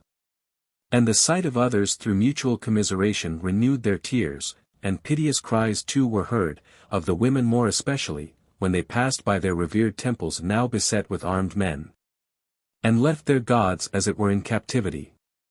After the Albans had evacuated the town, the Roman soldiery leveled all the public and private edifices indiscriminately to the ground, and 1 short hour consigned to demolition and ruin the work of 400 years, during which Alba had stood. The temples of the gods, however, for such had been the orders given by the king, were spared. In the meantime Rome increases by the demolition of Alba. The number of citizens is doubled. The Coelian Mount is added to the city, and in order that it might be inhabited more populously, Tullus selects that situation for his palace and there took up his abode. The leading persons among the Albans he enrolls among the patricians, that that branch of the state also might increase, the Julii, Servilii, Quinctii, Giganii, Curiatii, Cloelii. And as a consecrated place of meeting for the order augmented by him he built a senate house, which was called Hostilia even down to the age of our fathers.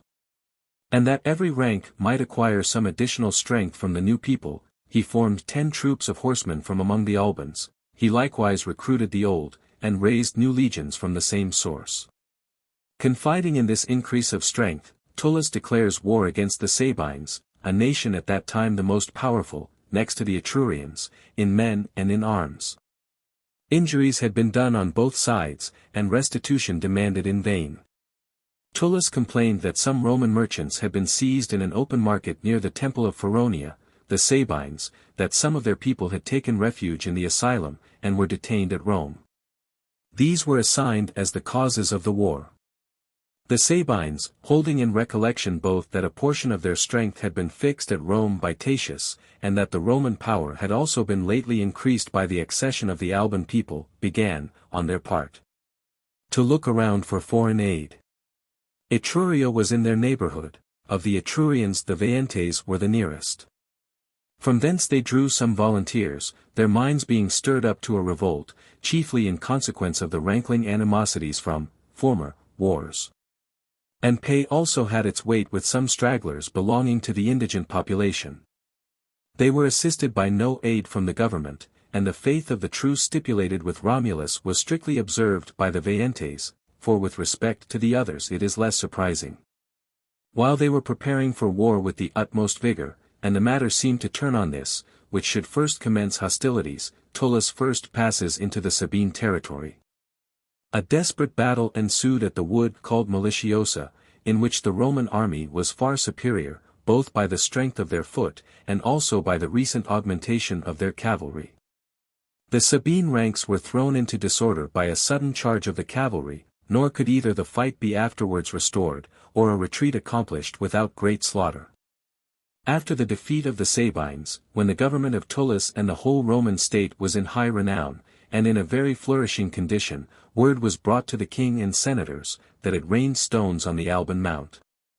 As this could scarcely be credited, on persons being sent to inquire into the prodigy, a thick shower of stones fell from heaven in their sight, just as when hail collected into balls is pelted down to the earth by the winds.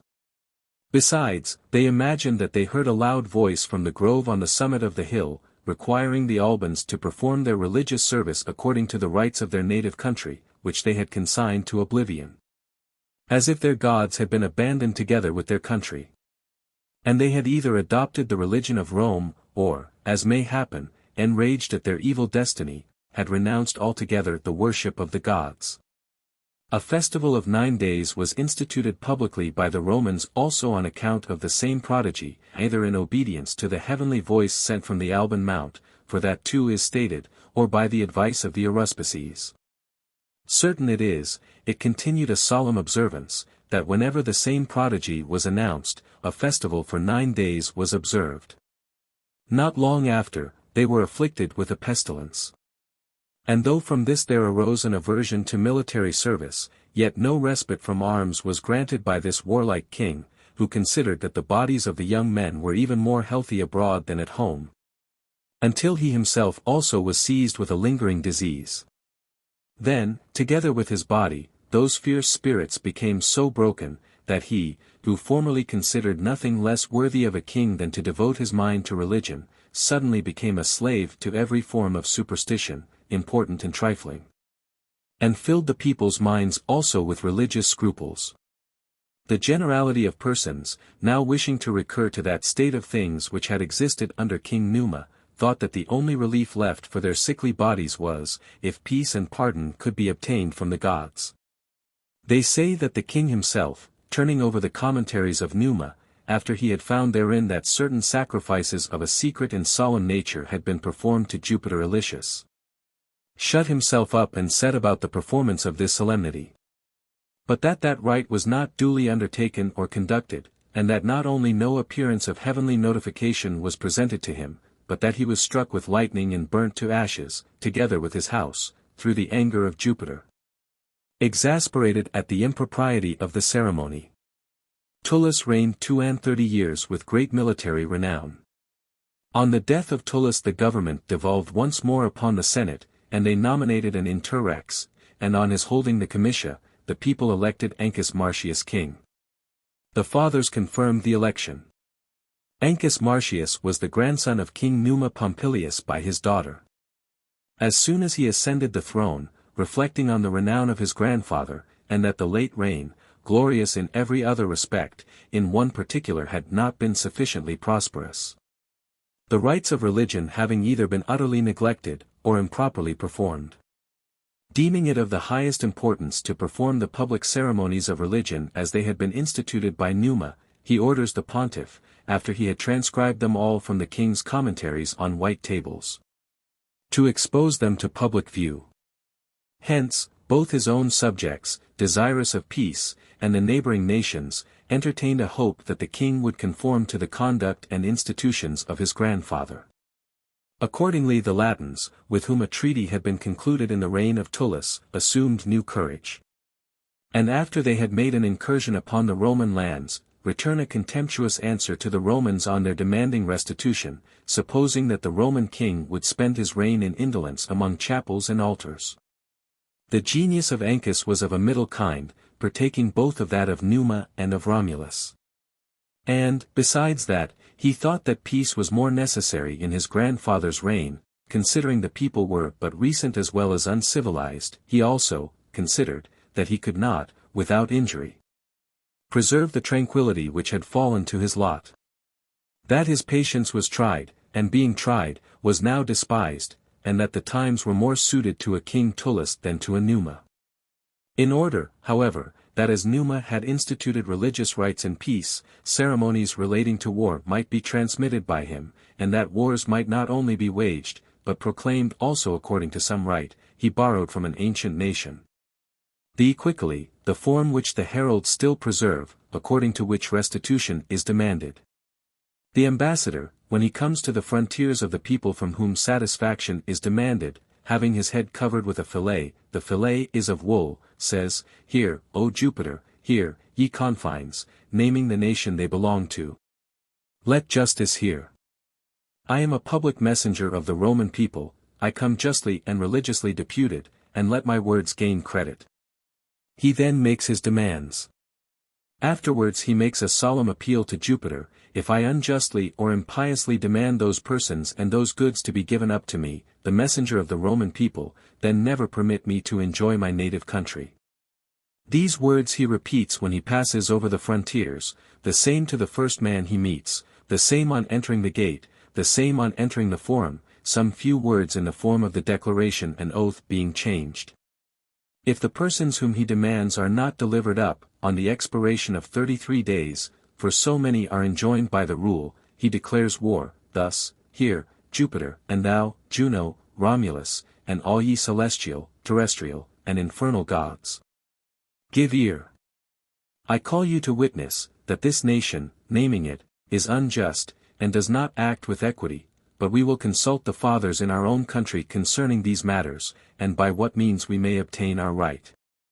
After that the messenger returns to Rome to consult, the king immediately used to consult the fathers almost in the following words, concerning such matters, differences, and quarrels, as the pater patratus of the Roman people, the Quirites, has conferred with the pater patratus of the ancient Latins, and with the ancient Latin people, which matters ought to be given up, performed, discharged, which matters they have neither given up, performed, nor discharged, declare, says he to him. Whose opinion he first asked, What think you?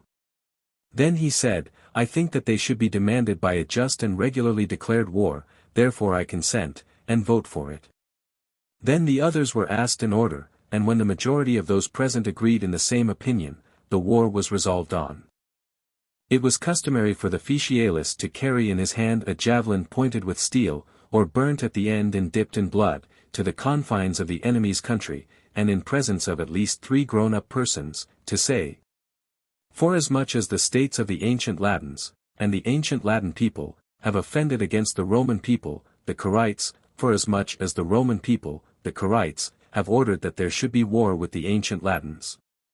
And the Senate of the Roman people, the Quirites, have given their opinion, consented, and voted that war should be made with the ancient Latins, on this account I and the Roman people declare and make war on the states of the ancient Latins, and on the ancient Latin people. After he had said that, he threw the spear within their confines. After this manner restitution was demanded from the Latins at that time, and war proclaimed, and that usage posterity have adopted. Ancus, having committed the care of sacred things to the Flamins and other priests, set out with a new army, which he had levied, and took Politorium, a city of the Latins, by storm. And following the example of former kings, who had increased the Roman state by taking enemies into the number of the citizens, he transplanted all the people to Rome. And since the Sabines occupied the Capitol and citadel, and the Albans the Coelian mount around the Palladium, the residence of the old Romans, the Aventine was assigned to the new people. Not long after, on Telene Ficana being taken, new citizens were added in the same quarter. After this Politorium was taken a second time by force of arms, because the ancient Latins had taken possession of it when vacated. This was the cause of the Romans demolishing that city, that it might not ever after serve as a receptacle to the enemy. At last, the whole war with the Latins being concentrated in Medulla, they fought there with various fortune, sometimes the one and sometimes the other gaining the victory. For the town was both well fortified by works, and strengthened by a strong garrison, and the Latins, having pitched their camp in the open fields, had several times fought the Romans in close engagement. At last Ancus, making an effort with all his forces, obtained a complete victory over them in a pitched battle, and having got a considerable booty, returned thence to Rome. Many thousands of the Latins being then also admitted into the city, to whom, in order that the Aventine might be joined to the Palladium, a settlement was assigned near the Temple of Murcia. The Janiculum was likewise added, not for want of room, but lest at any time it should become a lodgment for the enemy. It was determined to join it to the city, not only by a wall, but likewise, for the sake of the convenience of passage, by a wooden bridge, then for the first time built across the Tiber. The Fossa Quiritium, no inconsiderable defense against the easy access to the city from the low grounds, is the work of King Ancus. The state being augmented by such great accessions, seeing that, amid such a multitude of persons, the distinction of right and wrong being as yet confounded, clandestine crimes were committed, a prison is built in the heart of the city, overlooking the Forum, to intimidate the growing licentiousness. And not only was the city increased under this king, but the territory also and the boundaries. The Mesian forest was taken from the Veientes, the Roman dominion was extended as far as the sea, and the city of Ostia built at the mouth of the Tiber. Salt pits were formed around it, and, in consequence of the distinguished success achieved in war, the temple of Jupiter Feretrius was enlarged. In the reign of Ancus, Lucumo, a rich and enterprising man, came to settle at Rome, prompted chiefly by the desire and hope of obtaining great preferment there. which he had no means of attaining at Tarquinii, for there also he was descended from an alien stock. He was the son of Demaratus, a Corinthian, who, flying his country for sedition, had happened to settle at Tarquinii, and having married a wife there, had 2 sons by her. Their names were Lucumo and Aruns. Lucumo survived his father, and became heir to all his property. Aruns died before his father, leaving a wife pregnant. The father did not long survive the son, and as he, not knowing that his daughter-in-law was pregnant, died without taking any notice of his grandchild in his will, to the boy that was born after the death of his grandfather. Without having any share in his fortune, the name of Egerius was given on account of his poverty. And when his wealth already inspired Lucumo, on the other hand, the heir of all his father's wealth, with elevated notions, Tanaquil, whom he married, further increased such feeling, she being descended from a very high family. And one who would not readily brook the condition into which she had married to be inferior to that in which she had been born. As the Etrurians despised Lucumo, because sprung from a foreign exile, she could not bear the affront, and regardless of the innate love of her native country, provided she might see her husband advance to honors, she formed the determination to leave Tarquinii. Rome seemed particularly suited for her purpose. In this state, lately founded, where all nobility is recent and the result of merit, there would be room for her husband, a man of courage and activity. Tatius a Sabine had been king of Rome, Numa had been sent for from Cures to reign there, Ancus was sprung from a Sabine mother, and rested his nobility on the single statue of Numa. She easily persuades him, as being ambitious of honors, and one to whom Tarquinii was his country only on the mother's side. Accordingly, removing their effects they set out together for Rome. They happened to have reached the Janiculum. There, as he sat in a chariot with his wife, an eagle, suspended on her wings, gently stooping, takes off his cap, and flying round the chariot with loud screams, as if she had been sent from heaven for the very purpose. Orderly replaced it on his head, and then flew aloft. Tanaquil is said to have received this omen with great joy, being a woman well skilled, as the Etrurians generally are, in celestial prodigies, and embracing her husband. Bids him hope for high and elevated fortune, that such bird had come from such a quarter of the heavens. And the messenger of such a god, that it had exhibited the omen around the highest part of man, that it had lifted the ornament placed on the head of man, to restore it to the same, by direction of the gods. Carrying with them these hopes and thoughts, they entered the city, and having purchased a house there, they gave out the name of Lucius Tarquinius Priscus. His being a stranger and very rich, caused him to be taken notice of by the Romans. He also promoted his own good fortune by his affable address, by the courteousness of his invitations, and by conciliating those whom he could by acts of kindness, until a report of him reached even to the palace. And by paying court to the king with politeness and address, he in a short time so improved the acquaintance to the footing of intimate friendship, that he was present at all public and private deliberations, foreign and domestic.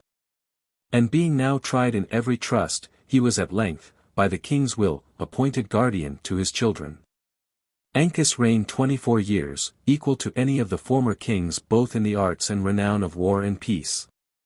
His sons were now nigh the age of puberty, for this reason Tarquin was more urgent that the assembly for the election of a king should be held as soon as possible. The assembly being proclaimed, he sent away the boys to hunt towards the time of their meeting.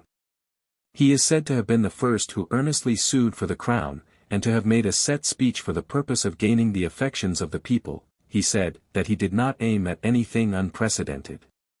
For that he was not the first foreigner, a thing at which any one might feel indignation or surprise, but the third who aspired to the sovereignty of Rome. That Tatius not only from being an alien, but even an enemy, was made king, that Numa, unacquainted with the city, and without soliciting it, had been voluntarily invited by them to the throne. That he, as soon as he was his own master, had come to Rome with his wife and whole fortune, and had there spent a greater part of that age, in which men are employed in civil offices, than he had in his native country, that he had both in peace and war thoroughly learned the Roman laws and religious customs, under a master not to be objected to, King Ancus himself. That he had vied with all in duty and loyalty to his prince, and even with the king himself in his bounty to others. While he was recounting these undoubted facts, the people by a great majority elected him king. The same ambition which had prompted Tarquin, in other respects an excellent man, to aspire to the crown, followed him whilst on the throne. And being no less mindful of strengthening his own power, than of increasing that of the commonwealth, he elected 100 into the fathers, who from that time were called minorum gentium, i.e. of the younger families, a party hardy in the king's cause, by whose favour they had got into the Senate. The first war he waged was with the Latins, from whom he took the town of Apioli by storm, and having brought back thence more booty than the character of the war would lead one to expect. He celebrated games with more cost and magnificence than former kings. The place for the circus, which is now called Maximus, was then first marked out, and spaces were parted off for the senators and knights, where they might each erect seats for themselves. They were called fori, benches. They viewed the games from scaffolding which supported seats 12 feet high from the ground. The show took place, horses and boxers were sent for, chiefly from Etruria. These solemn games afterwards continued annual, being variously called the Roman and Great Games. By the same king also spaces round the forum were portioned off for private individuals to build on, porticos and shops were erected. He was also preparing to surround the city with a stone wall, when a Sabine war obstructed his designs. The matter was so sudden, that the enemy had passed the Anio before the Roman army could meet and stop them. Great alarm therefore was produced at Rome. And at first they fought with dubious success, but with great slaughter on both sides. After this, the enemy's forces being led back into their camp, and the Romans getting time to make new levies for the war, Tarquin, thinking that the weakness of his army lay in the want of horse, determined to add other centuries to the Ramnenses, the Titianses, and Luceres which Romulus had appointed, and to leave them distinguished by his own name. Because Romulus had done this by augury, Titus Livius, at that time a celebrated soothsayer, insisted that no alteration or new appointment of that kind could be made, unless the birds approved of it. The king, enraged at this, and, as it is related, ridiculing the art, said, "Come, thou diviner, tell me, whether what I am thinking on can be done or not." When he had tried the matter by divination, he affirmed it certainly could. "But I was thinking," says he, "whether you could cut asunder this whetstone with a razor. Take it, and perform what thy birds portend may be done." Upon this, as they say, he immediately cut the whetstone in two. A statue of Attus, with his head veiled, was erected in the Comitium, upon the very steps on the left of the Senate House, on the spot where the transaction occurred. They say that the whetstone also was deposited in the same place, that it might remain a monument of that miracle to posterity. There certainly accrued so much honor to augury and the College of Augurs, that nothing was undertaken either in peace or war without taking the auspices. Assemblies of the people, the summoning of armies, and affairs of the greatest importance were put off, when the birds would not allow of them. Nor did Tarquin then make any other alteration in the centuries of horse, except doubling the number of men in each of these corps, so that the 3 centuries consisted of 1,800 knights. Those that were added were called the younger, but by the same names with the former, which, now that they have been doubled, they call 6 centuries. This part of his forces being augmented, a second battle is fought with the Sabines. But, besides that the Roman army was thus reinforced, a stratagem also is secretly resorted to, persons having been sent to throw into the river a great quantity of timber that lay on the banks of the Anio, it being first set on fire. And the wood being further kindled by favour of the wind, and the greater part of it, being placed, on rafts, when it stuck firmly impacted against the piers, sets the bridge on fire. This accident struck terror into the Sabines during the battle, and, after they were routed, impeded their flight, so that many, who had escaped the enemy, perished in the river. Their arms floating down the Tiber, and being recognized at the city, made known the victory, almost before any account of it could be carried there. In that action the glory of the cavalry was prominent. They say that, being posted in the 2 wings, when the center of their own infantry was being beaten, they charged so briskly in flank. that they not only checked the Sabine legions who pressed hard on those who retired, but quickly put them to flight. The Sabines made for the mountains with great precipitation, yet few reached them, for, as we said before, the greatest part were driven by the cavalry into the river. Tarquin, thinking it advisable to pursue the enemy closely while in this consternation, after sending the booty and the prisoners to Rome, piling up and burning the spoils which he had vowed to Vulcan, proceeds to lead his army onward into the Sabine territory. And though matters had turned out adversely, nor could they hope for better success, yet, because the occasion did not allow time for deliberation, the Sabines came out to meet him with a hastily raised army. And being again defeated there, and matters having now become desperate, they sued for peace. Calatia and all the land about it was taken from the Sabines, and Egerius, son to the king's brother, was left there with a garrison. I understand that the people of Calatia were thus surrendered, and that the form of the surrender was as follows. The king asked them, "Are ye ambassadors and deputies sent by the people of Calatia to surrender yourselves and the people of Calatia?" "We are." "Are the people of Calatia their own masters?" "They are." "Do ye surrender yourselves and the people of Calatia, their city, lands, water, boundaries, temples, utensils, and everything sacred or profane belonging to them, into my power, and that of the Roman people?" "We do." "Then I receive them." The Sabine War being ended, Tarquin returned in triumph to Rome. After that he made war upon the ancient Latins, where they came on no occasion to a general engagement.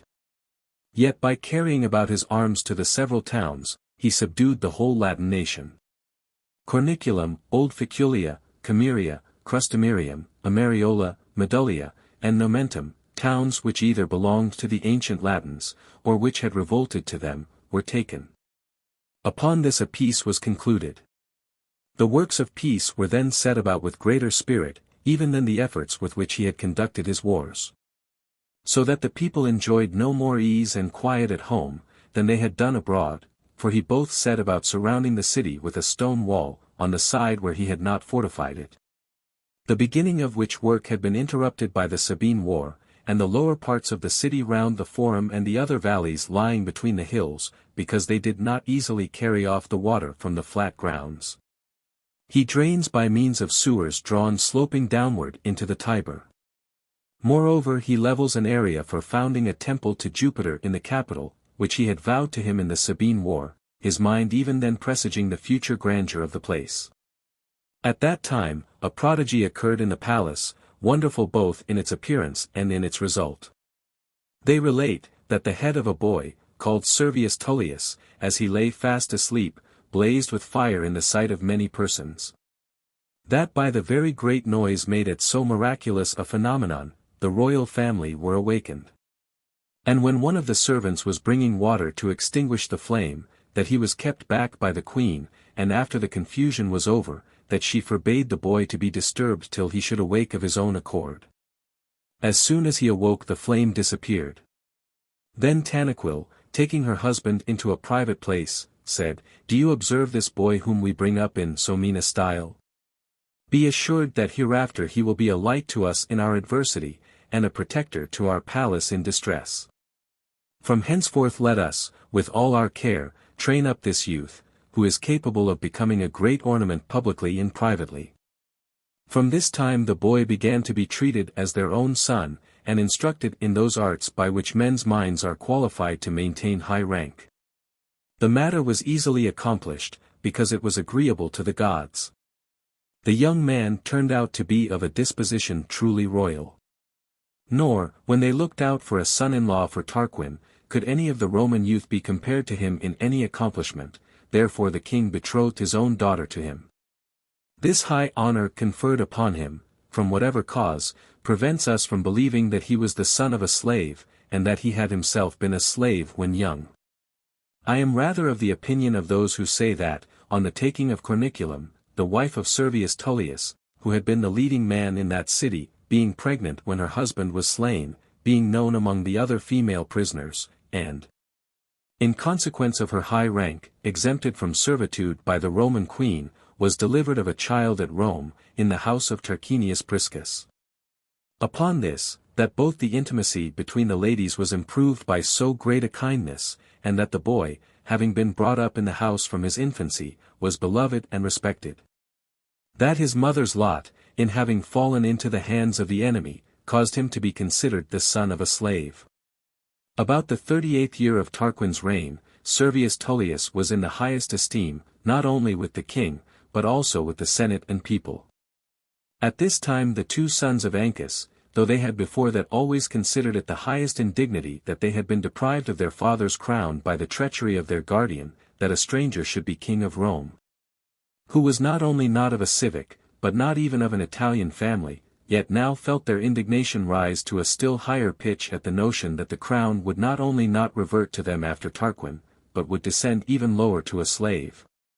So that in the same state about the 100th year after Romulus, descended from a deity, and a deity himself, occupied the throne as long as he lived, a slave, and one born of a slave, should now possess it.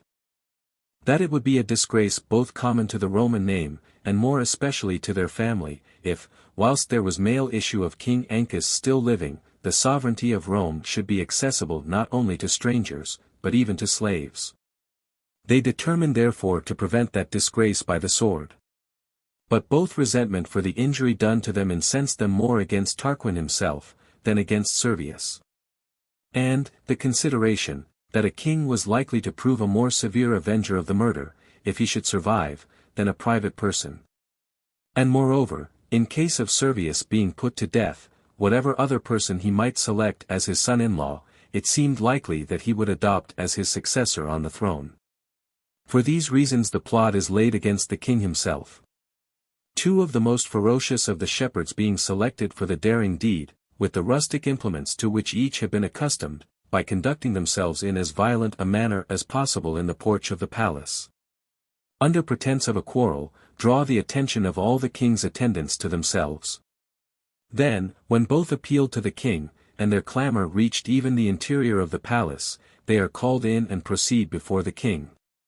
At first both bawled aloud, and vied in interrupting each other by their clamor, until being restrained by the lictor, and commanded to speak in turns, they at length cease railing. According to concert, one begins to state the matter. When the king, attentive to him, had turned himself quite that way, the other, raising up his axe, struck it into his head, and leaving the weapon in the wound, they both rush out of the house. When those who were around had raised up the king in a dying state, the lictors seize on the men who were endeavoring to escape. Upon this followed an uproar and concourse of people, wondering what the matter was. Tanaquil, during the tumult, orders the palace to be shut, thrusts out all who were present, at the same time she sedulously prepares everything necessary for dressing the wound, as if a hope still remained. At the same time, in case her hopes should disappoint her, she projects other means of safety. Sending immediately for Servius, after she had showed to him her husband almost expiring, holding his right hand, she entreats him not to suffer the death of his father-in-law to pass unavenged, nor his mother-in-law to be an object of insult to their enemies. Servius, she said, if you are a man, the kingdom is yours, not theirs, who, by the hands of others, have perpetrated the worst of crimes. Exert yourself, and follow the guidance of the gods, who portended that this head would be illustrious by having formerly shed a blaze around it. Now let that celestial flame arouse you. Now awake in earnest. We, too, though foreigners, have reigned. Consider who you are, not whence you are sprung. If your own plans are not matured by reason of the suddenness of this event, then follow mine. When the uproar and violence of the multitude could scarcely be withstood, Tanaquil addresses the populace from the upper part of the palace through the windows facing the New Street, for the royal family resided near the temple of Jupiter Stator. She bids them be of good courage, that the king was stunned by the suddenness of the blow, that the weapon had not sunk deep into his body, that he was already come to himself again. That the wound had been examined, the blood having been wiped off, that all the symptoms were favorable, that she hoped they would see him very soon, and that, in the meantime, he commanded the people to obey the orders of Servius Tullius. That he would administer justice, and would perform all the functions of the king. Servius comes forth with the trabea and lictors, and seating himself on the king's throne, decides some cases, with respect to others pretends that he will consult the king. Therefore, the death being concealed for several days, though Tarquin had already expired, he, under pretense of discharging the duty of another, strengthened his own interest.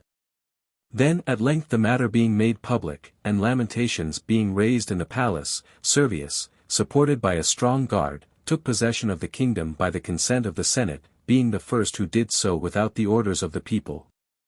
The children of Ancus, the instruments of their villainy having been already seized, as soon as it was announced that the king still lived, and that the power of Servius was so great, had already gone into exile to Suessa Pometia. And now Servius began to strengthen his power, not more by public than by private measures. And lest the feelings of the children of Tarquin might be the same towards himself as those of the children of Ancus had been towards Tarquin, he unites his two daughters in marriage to the young princes, the Tarquinii, Lucius and Aruns. Nor yet did he break through the inevitable decrees of fate by human measures, so that envy of the sovereign power should not produce general treachery and animosity even among the members of his own family. Very opportunely for maintaining the tranquility of the present state, a war was commenced with the Veientes, for the truce had now expired, and with the other Etrurians. In that war, both the valor and good fortune of Tullius were conspicuous, and he returned to Rome, after routing a great army of the enemy, now unquestionably king, whether he tried the dispositions of the fathers or the people. He then sets about a work of peace of the utmost importance. That, as Numa had been the author of religious institutions, so posterity might celebrate Servius as the founder of all distinction among the members of the state. And of those orders by which a limitation is established between the degrees of rank and fortune. For he instituted the census, a most salutary measure for an empire destined to become so great, according to which the services of war and peace were to be performed, not by every person, indiscriminately, as formerly, but in proportion to the amount of property. Then he formed, according to the census, the classes and centuries, and the arrangement as it now exists, eminently suited either to peace or war. Of those who had an estate of 100,000 asses or more, he made 80 centuries, 40 of seniors and 40 of juniors. All these were called the first class, the seniors were to be in readiness to guard the city, the juniors to carry on war abroad. The arms enjoined them were a helmet, a round shield, greaves, and a coat of mail, all of brass. These were for the defense of their body, their weapons of offense were a spear and a sword. To this class were added 2 centuries of mechanics, who were to serve without arms, the duty imposed upon them was to carry the military engines. The second class comprehended all whose estate was from 75 to 100,000 asses, and of these, seniors and juniors, 20 centuries were enrolled. The arms enjoined them were a buckler instead of a shield, and except a coat of mail, all the rest were the same. He appointed the property of the third class to amount to 50,000 asses. The number of centuries was the same, and formed with the same distinction of age, nor was there any change in their arms, only greaves were taken from them. In the fourth class, the property was 25,000 asses, the same number of centuries was formed, the arms were changed, nothing was given them but a spear and a long javelin. The fifth class was increased, 30 centuries were formed. These carried slings and stones for throwing. Among them were reckoned the hornblowers, and the trumpeters, distributed into 3 centuries. This whole class was rated at 11,000 asses. Property lower than this comprehended all the rest of the citizens, and of them 1 century was made up which was exempted from serving in war. Having thus divided and armed the infantry, he levied 12 centuries of knights from among the chief men of the state. Likewise out of the 3 centuries, appointed by Romulus, he formed other 6 under the same names which they had received at their first institution. 10,000 asses were given them out of the public revenue, for the buying of horses, and widows were assigned them, who were to pay 2,000 asses yearly for the support of the horses. All these burdens were taken off the poor and laid on the rich. Then an additional honor was conferred upon them. For the suffrage was not now granted promiscuously to all, as it had been established by Romulus, and observed by his successors, to every man with the same privilege and the same right, but gradations were established. So that no one might seem excluded from the right of voting, and yet the whole power might reside in the chief men of the state. For the knights were first called, and then the 80 centuries of the first class, and if they happened to differ, which was seldom the case, those of the second were called, and they seldom ever descended so low as to come to the lowest class. Nor need we be surprised, that the present regulation, which now exists, since the tribes were increased to 35, should not agree in the number of centuries of juniors and seniors with the amount instituted by Servius Tullius. They being now double of what they were at that time. For the city being divided into 4 parts, according to the regions and hills which were then inhabited, he called these divisions tribes, as I think, from the tribute. For the method of levying taxes ratably according to the value of estates was also introduced by him, nor had these tribes any relation to the number and distribution of the centuries. The census being now completed, which he had expedited by the terror of a law passed on those not rated, with threats of imprisonment and death, he issued a proclamation that all the Roman citizens, horse and foot, should attend at the dawn of day in the Campus Martius, each in his century. There he drew up his army and performed a lustration of it by the sacrifices called suvatorilia, and that was called the closing of the lustrum, because that was the conclusion of the census. 80,000 citizens are said to have been rated in that survey. Fabius Pictor, the oldest of our historians, adds, that such was the number of those who were able to bear arms. To accommodate that number the city seemed to require enlargement.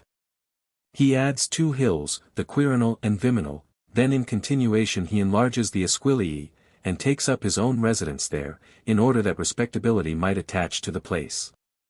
He surrounds the city with a rampart, a moat, and a wall, thus he enlarges the pomerium. They who regard only the etymology of the word, will have the pomerium to be a space of ground without the walls. But it is rather a space on each side the wall, which the Etrurians in building cities consecrated by augury, reaching to a certain extent both within and without in the direction they intended to raise the wall. So that the houses might not be joined to it on the inside, as they commonly are now, and also that there might be some space without left free from human occupation. This space, which it was not lawful to till or inhabit, the Romans called the pomerium, not for its being without the wall, more than for the walls being without it, and in enlarging the city, as far as the walls were intended to proceed outwards. So far these consecrated limits were likewise extended. The state being increased by the enlargement of the city, and everything modelled at home and abroad for the exigencies both of peace and war, that the acquisition of power might not always depend on mere force of arms. He endeavoured to extend his empire by policy, and at the same time to add some ornament to the city. The temple of Diana at Ephesus was at that time in high renown. Fame represented it to have been built by all the states of Asia, in common. When Servius, amid some grandees of the Latins with whom he had taken pains to form connections of hospitality and friendship, extolled in high terms such concord and association of their gods, by frequently insisting on the same subject, he at length prevailed so far as that the Latin states agreed to build a temple to Diana at Rome, in conjunction with the Roman people. This was an acknowledgment that Rome was the head of both nations, concerning which they had so often disputed in arms. Though that object seemed to have been left out of consideration by all the Latins, in consequence of the matter having been so often attempted unsuccessfully by arms. Fortune seemed to present one of the Sabines with an opportunity of recovering the superiority to his country by his own address. A cow is said to have been calved to a certain person, the head of a family among the Sabines, of surprising size and beauty. Her horns, which were hung up in the porch of the temple of Diana, remained, for many ages, a monument of this wonder.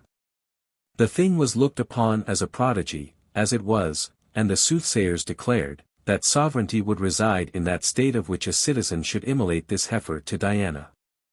This prediction had also reached the ears of the high priest of Diana. The Sabine, when he thought the proper time for offering the sacrifice was come, drove the cow to Rome, led her to the temple of that goddess, and set her before the altar. The Roman priest, struck with the uncommon size of the victim, so much celebrated by fame, thus accosted the Sabine, "What intendest thou to do, stranger?" says he. Is it with impure hands to offer a sacrifice to Diana? Why dost not thou first wash thyself in running water? The Tiber runs along in the bottom of that valley.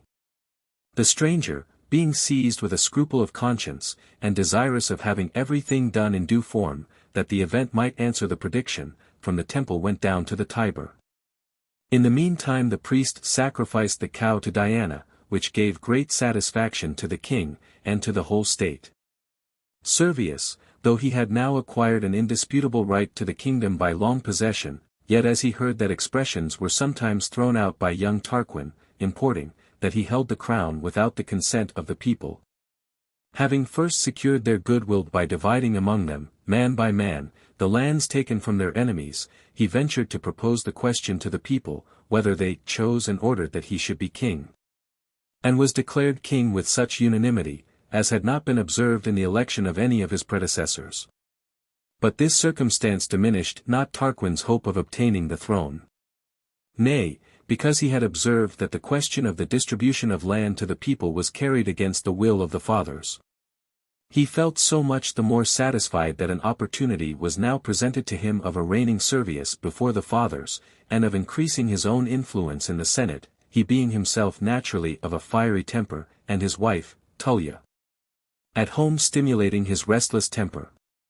For the Roman palace also afforded an instance of tragic guilt, so that through their disgust of kings, liberty might come more matured, and the throne, which should be attained through crime, might be the last.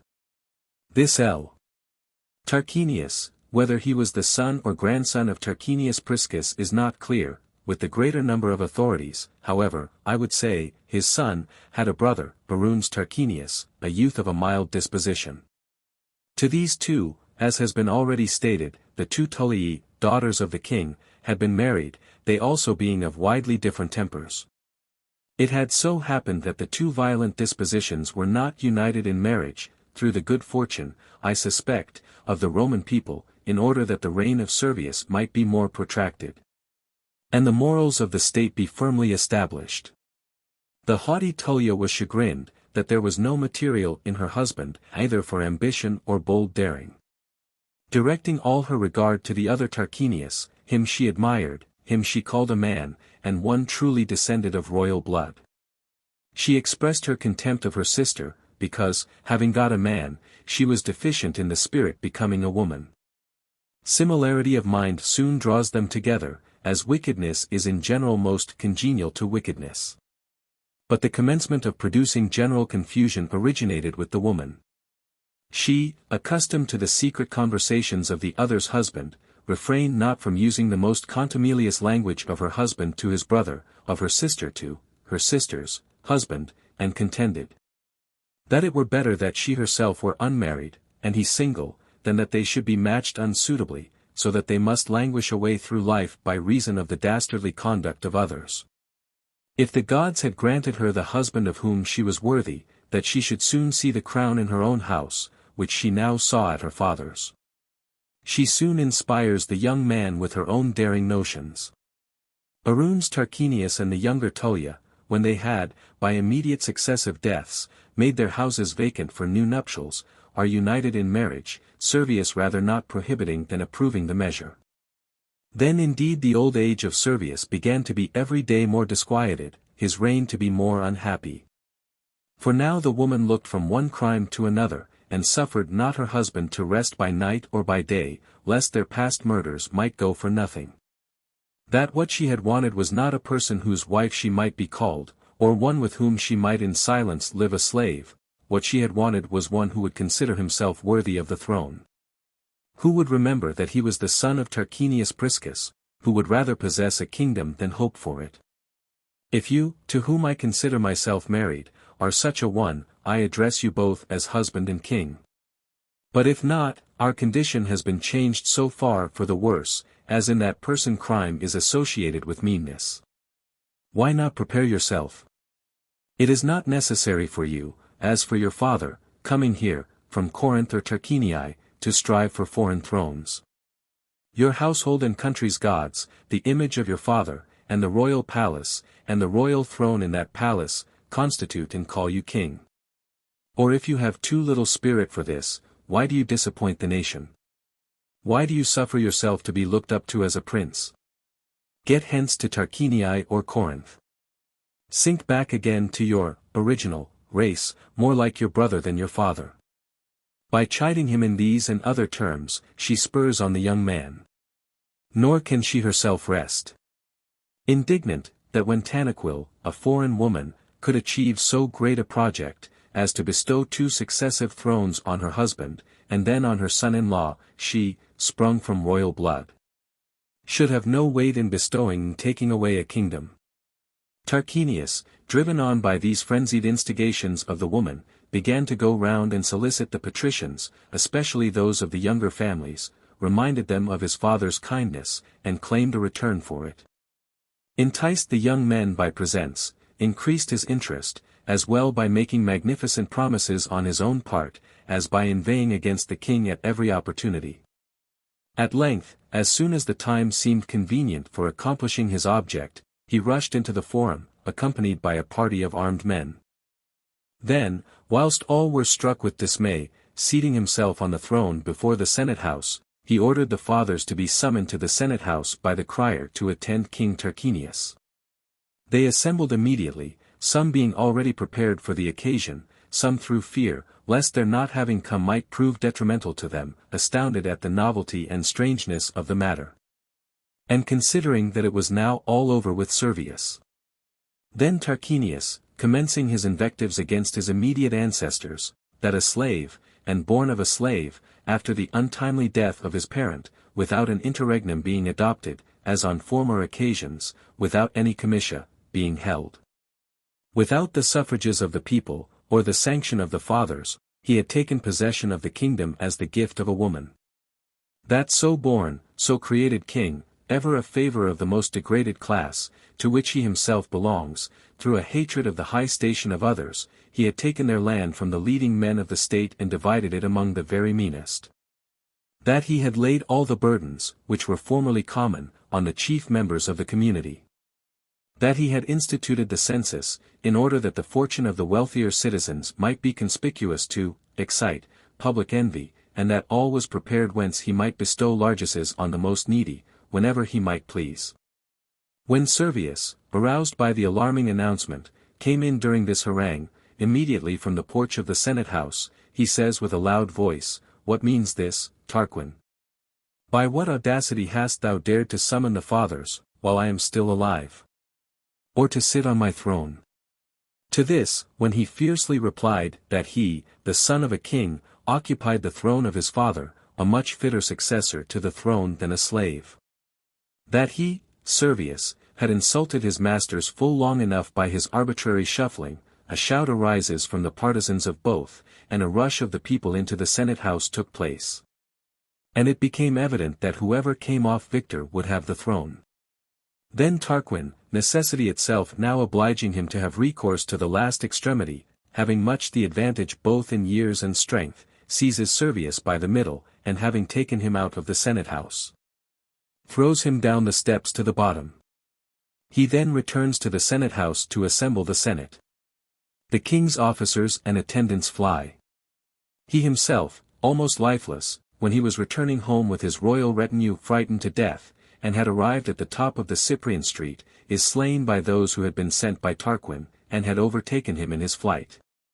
As the act is not inconsistent with her other marked conduct, it is believed to have been done by Tullia's advice. Certain it is, for it is readily admitted, that driving into the forum in her chariot, and not abashed by the crowd of persons there, she called her husband out of the Senate House, and was the first to style him king. And when, on being commanded by him to withdraw from such a tumult, she was returning home, and had arrived at the top of the Cyprian street, where Diana's temple lately was, as she was turning to the right to the Orbean hill. In order to arrive at the Esquiline, the person who was driving, being terrified, stopped and drew in the reins, and pointed out to his mistress the murdered Servius as he lay. On this occasion a revolting and inhuman crime is stated to have been committed, and the place is a monument of it. They call it the Wicked Street, where Tullia, frantic and urged on by the furies of her sister and husband, is reported to have driven her chariot over her father's body. and to have carried a portion of her father's body in blood to her own and her husband's household gods, herself also being stained and sprinkled with it. Through whose vengeance results corresponding to the wicked commencement of the reign were soon to follow. Tullius reigned 44 years in such a manner that a competition with him would prove difficult even for a good and moderate successor. But this also has been an accession to his glory, that with him perished all just and legitimate reigns. This authority, so mild and so moderate, yet, because it was vested in one, some say that he had it in contemplation to resign, had not the wickedness of his family interfered with him whilst meditating the liberation of his country. After this period Tarquin began his reign, whose actions procured him the surname of the Proud, for he refused his father-in-law burial, alleging, that even Romulus died without sepulture. He put to death the principal senators, whom he suspected of having been in the interest of Servius. Then, conscious that the precedent of obtaining the crown by evil means might be adopted from him against himself, he surrounded his person with armed men, for he had no claim to the kingdom except force. Inasmuch as he reigned without either the order of the people or the sanction of the Senate. To this was added, the fact, that, as he reposed no hope in the affection of his subjects, he found it necessary to secure his kingdom by terror. And in order to strike this into the greater number, he took cognizance of capital cases solely by himself without assessors. And under that pretext he had it in his power to put to death, banish or fine, not only those who were suspected or hated, but those also from whom he could obtain nothing else but plunder. The number of the fathers more especially being thus diminished, he determined to elect none into the Senate, in order that the order might become contemptible by their very paucity. And that they might feel the less resentment at no business being transacted by them. For he was the first king who violated the custom derived from his predecessors of consulting the Senate on all subjects. He administered the public business by domestic councils. War, peace, treaties, alliances, he contracted and dissolved with whomsoever he pleased, without the sanction of the people and Senate. The nation of the Latins in particular he wished to attach to him, so that by foreign influence also he might be more secure among his own subjects, and he contracted not only ties of hospitality but affinities also with their leading men. To Octavius Mamilius of Tusculum he gives his daughter in marriage. He was by far the most eminent of the Latin name, being descended, if we believe tradition, from Ulysses and the goddess Circe, and by this match he attaches to himself his numerous kinsmen and friends. The influence of Tarquin among the chief men of the Latins was now considerable, when he issues an order that they should assemble on a certain day at the grove of Ferentina. That there was business about which he wished to confer with them touching their common interest. They assemble in great numbers at the break of day. Tarquinius himself observed the day indeed, but he came a little before sunset. Many matters were there canvassed in the meeting in various conversations. Turnus Herdonius, from Aricia, inveighed violently against Tarquin for his absence. That it was no wonder the cognomen of Proud was given him at Rome. For they now called him so secretly and in whispers, but still generally. Could anything be more proud than thus to trifle with the entire nation of the Latins? After their chiefs had been called at so great a distance from home, that he who summoned the meeting did not attend, that no doubt their patience was tried, in order that if they submitted to the yoke, he may crush them when at his mercy. For to whom did it not plainly appear that he was aiming at sovereignty over the Latins? But if his own countrymen did well in entrusting it to him, or if it was entrusted, and not seized on by means of murder, that the Latins also ought to entrust him, though not even so, inasmuch as he was a foreigner. But if his own subjects are dissatisfied with him, seeing that they are butchered one upon another, driven into exile, and deprived of their property, what better prospects are held out to the Latins? If they follow his advice, that they would depart thence, each to his own home, and take no more notice of the day of meeting than the person who appointed it. When this man, turbulent and daring, and one who had attained influence at home by these means, was pressing these and other observations having the same tendency, Tarquin came in. This put a conclusion to his harangue. All turned away from him to salute Tarquin, who, on silence being enjoined, being advised by those next him to apologize for having come at that time, says, that he had been chosen arbiter between a father and a son. That, from his anxiety to reconcile them, he had delayed, and because that circumstance had consumed that day, that on the morrow he would transact the business which he had determined on. They say that he did not make even that observation without a remark from Turnus. That no controversy was shorter than one between a father and son, and that it might be decided in a few words, unless he submitted to his father, that he must prove unfortunate. The Orician withdrew from the meeting, uttering these reflections against the Roman king. Tarquin, feeling the matter much more acutely than he appeared to do, immediately sets about planning the death of Turnus. In order that he might inspire into the Latins the same terror with which he had crushed the spirits of his own subjects at home. And because he could not be put to death openly, by virtue of his authority, he accomplished the ruin of this innocent man by bringing a false accusation against him. By means of some Oricians of the opposite faction, he bribed a servant of Turnus with gold, to suffer a great number of swords to be introduced privately into his lodging. When this had been completed in the course of one night, Tarquin, having summoned the chiefs of the Latins to him a little before day, as if alarmed by some strange occurrence, says, that his delay of yesterday, having been occasioned as it were by some providential care of the gods, had been the means of preservation to him and them. That it was told to him that destruction was prepared by Turnus for him and the chiefs of the Latins, that he alone might obtain the government of the Latins. That he was to have made the attempt yesterday at the meeting. That the matter was deferred, because the person who summoned the meeting was absent, whom he chiefly aimed at. That thence arose that abuse of him for being absent, because he disappointed his hopes by delaying. That he had no doubt, but that if the truth were told him, he would come at the break of day, when the assembly met, attended with a band of conspirators, and with arms in his hands. That it was said that a great number of swords had been conveyed to his house. Whether that be true or not, might be known immediately. He requested that they would accompany him thence to Turnus. Both the daring temper of Turnus, and his harangue of yesterday, and the delay of Tarquin, rendered the matter suspicious, because it seemed possible that the murder might have been put off in consequence of it. They proceed then with minds inclined indeed to believe, yet determined to consider everything false, unless the swords were detected. When they arrive there, Turnus is aroused from sleep, and guards are placed around him. And the servants, who, from affection to their master, were preparing to use force, being secured, when the swords, which had been concealed, were drawn out from all parts of the lodging, then indeed the whole matter appeared manifest. And chains were placed on Turnus. And forthwith a meeting of the Latins was summoned amid great confusion. There, on the swords being brought forward in the midst, such violent hatred arose against him, that without being allowed a defense, by a novel mode of death, being thrown into the reservoir of the water of Ferentina, a hurdle being placed over him, and stones being thrown into that, he was drowned. Tarquin, having recalled the Latins to the meeting, and applauded those who had inflicted well-merited punishment on Turnus, as one convicted of parricide, by his attempting a change of government, spoke as follows, that he could indeed proceed by a long-established right.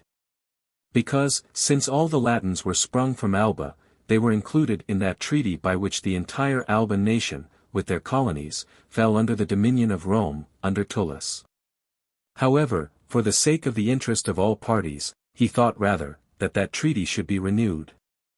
And that the Latins should, as participators, enjoy the prosperity of the Roman people, rather than that they should be constantly either apprehending or suffering the demolition of their town and the devastations of their lands, which they suffered formerly in the reign of Ancus, afterwards in the reign of his own father. The Latins were persuaded without any difficulty, though in that treaty the advantage lay on the side of Rome. But they both saw that the chiefs of the Latin nation sided and concurred with the king, and Turnus was a recent instance of his danger to each, if he should make any opposition. Thus the treaty was renewed, and notice was given to the young men of the Latins, that, according to the treaty, they should attend in considerable numbers in arms, on a certain day, at the grove of Ferentina. And when they assembled from all the states according to the edict of the Roman king, in order that they should neither have a general of their own, nor a separate command, or their own standards, he compounded companies of Latins and Romans, so as to make one out of two, and two out of one. The companies being thus doubled, he appointed centurions over them. Nor was Tarquin, though a tyrannical prince in peace, a despicable general in war. Nay, he would have equalled his predecessors in that art, had not his degeneracy in other respects likewise detracted from his merit here. He began the war against the Volsci, which lasted 200 years after his time, and took from them Suessa Pometia by storm. And when by the sale of the spoils he had amassed 40 talents of silver and of gold, he designed such magnificence for a temple to Jupiter, as should be worthy of the King of gods and men, of the Roman Empire. And of the majesty of the place itself, for the building of this temple he set apart the money arising from the spoils. Soon after a war came upon him, more tedious than he expected, in which, having in vain attempted to storm Gabii, a city in his neighborhood, when being repulsed from the walls all hopes of taking it by siege also was taken from him. He assailed it by fraud and stratagem, arts by no means Roman. For when, as if the war was laid aside, he pretended to be busily taken up with laying the foundation of the temple, and with his other works in the city, Sextus, the youngest of his 3 sons, according to concert, fled to Gabii. Complaining of the inhuman cruelty of his father, that he had turned his tyranny from others against his own family, and was uneasy at the number of his own children. Intending to make the same desolations in his own house which he had made in the Senate, in order that he might leave behind him no issue, nor heir to his kingdom. That for his own part, as he had escaped from amidst the swords and other weapons of his father, he was persuaded he could find no safety anywhere but among the enemies of Tarquin. And, that they might not be led astray, that the war, which it is now pretended has been given up, still lies in reserve, and that he would attack them when off their guard on the occurrence of an opportunity.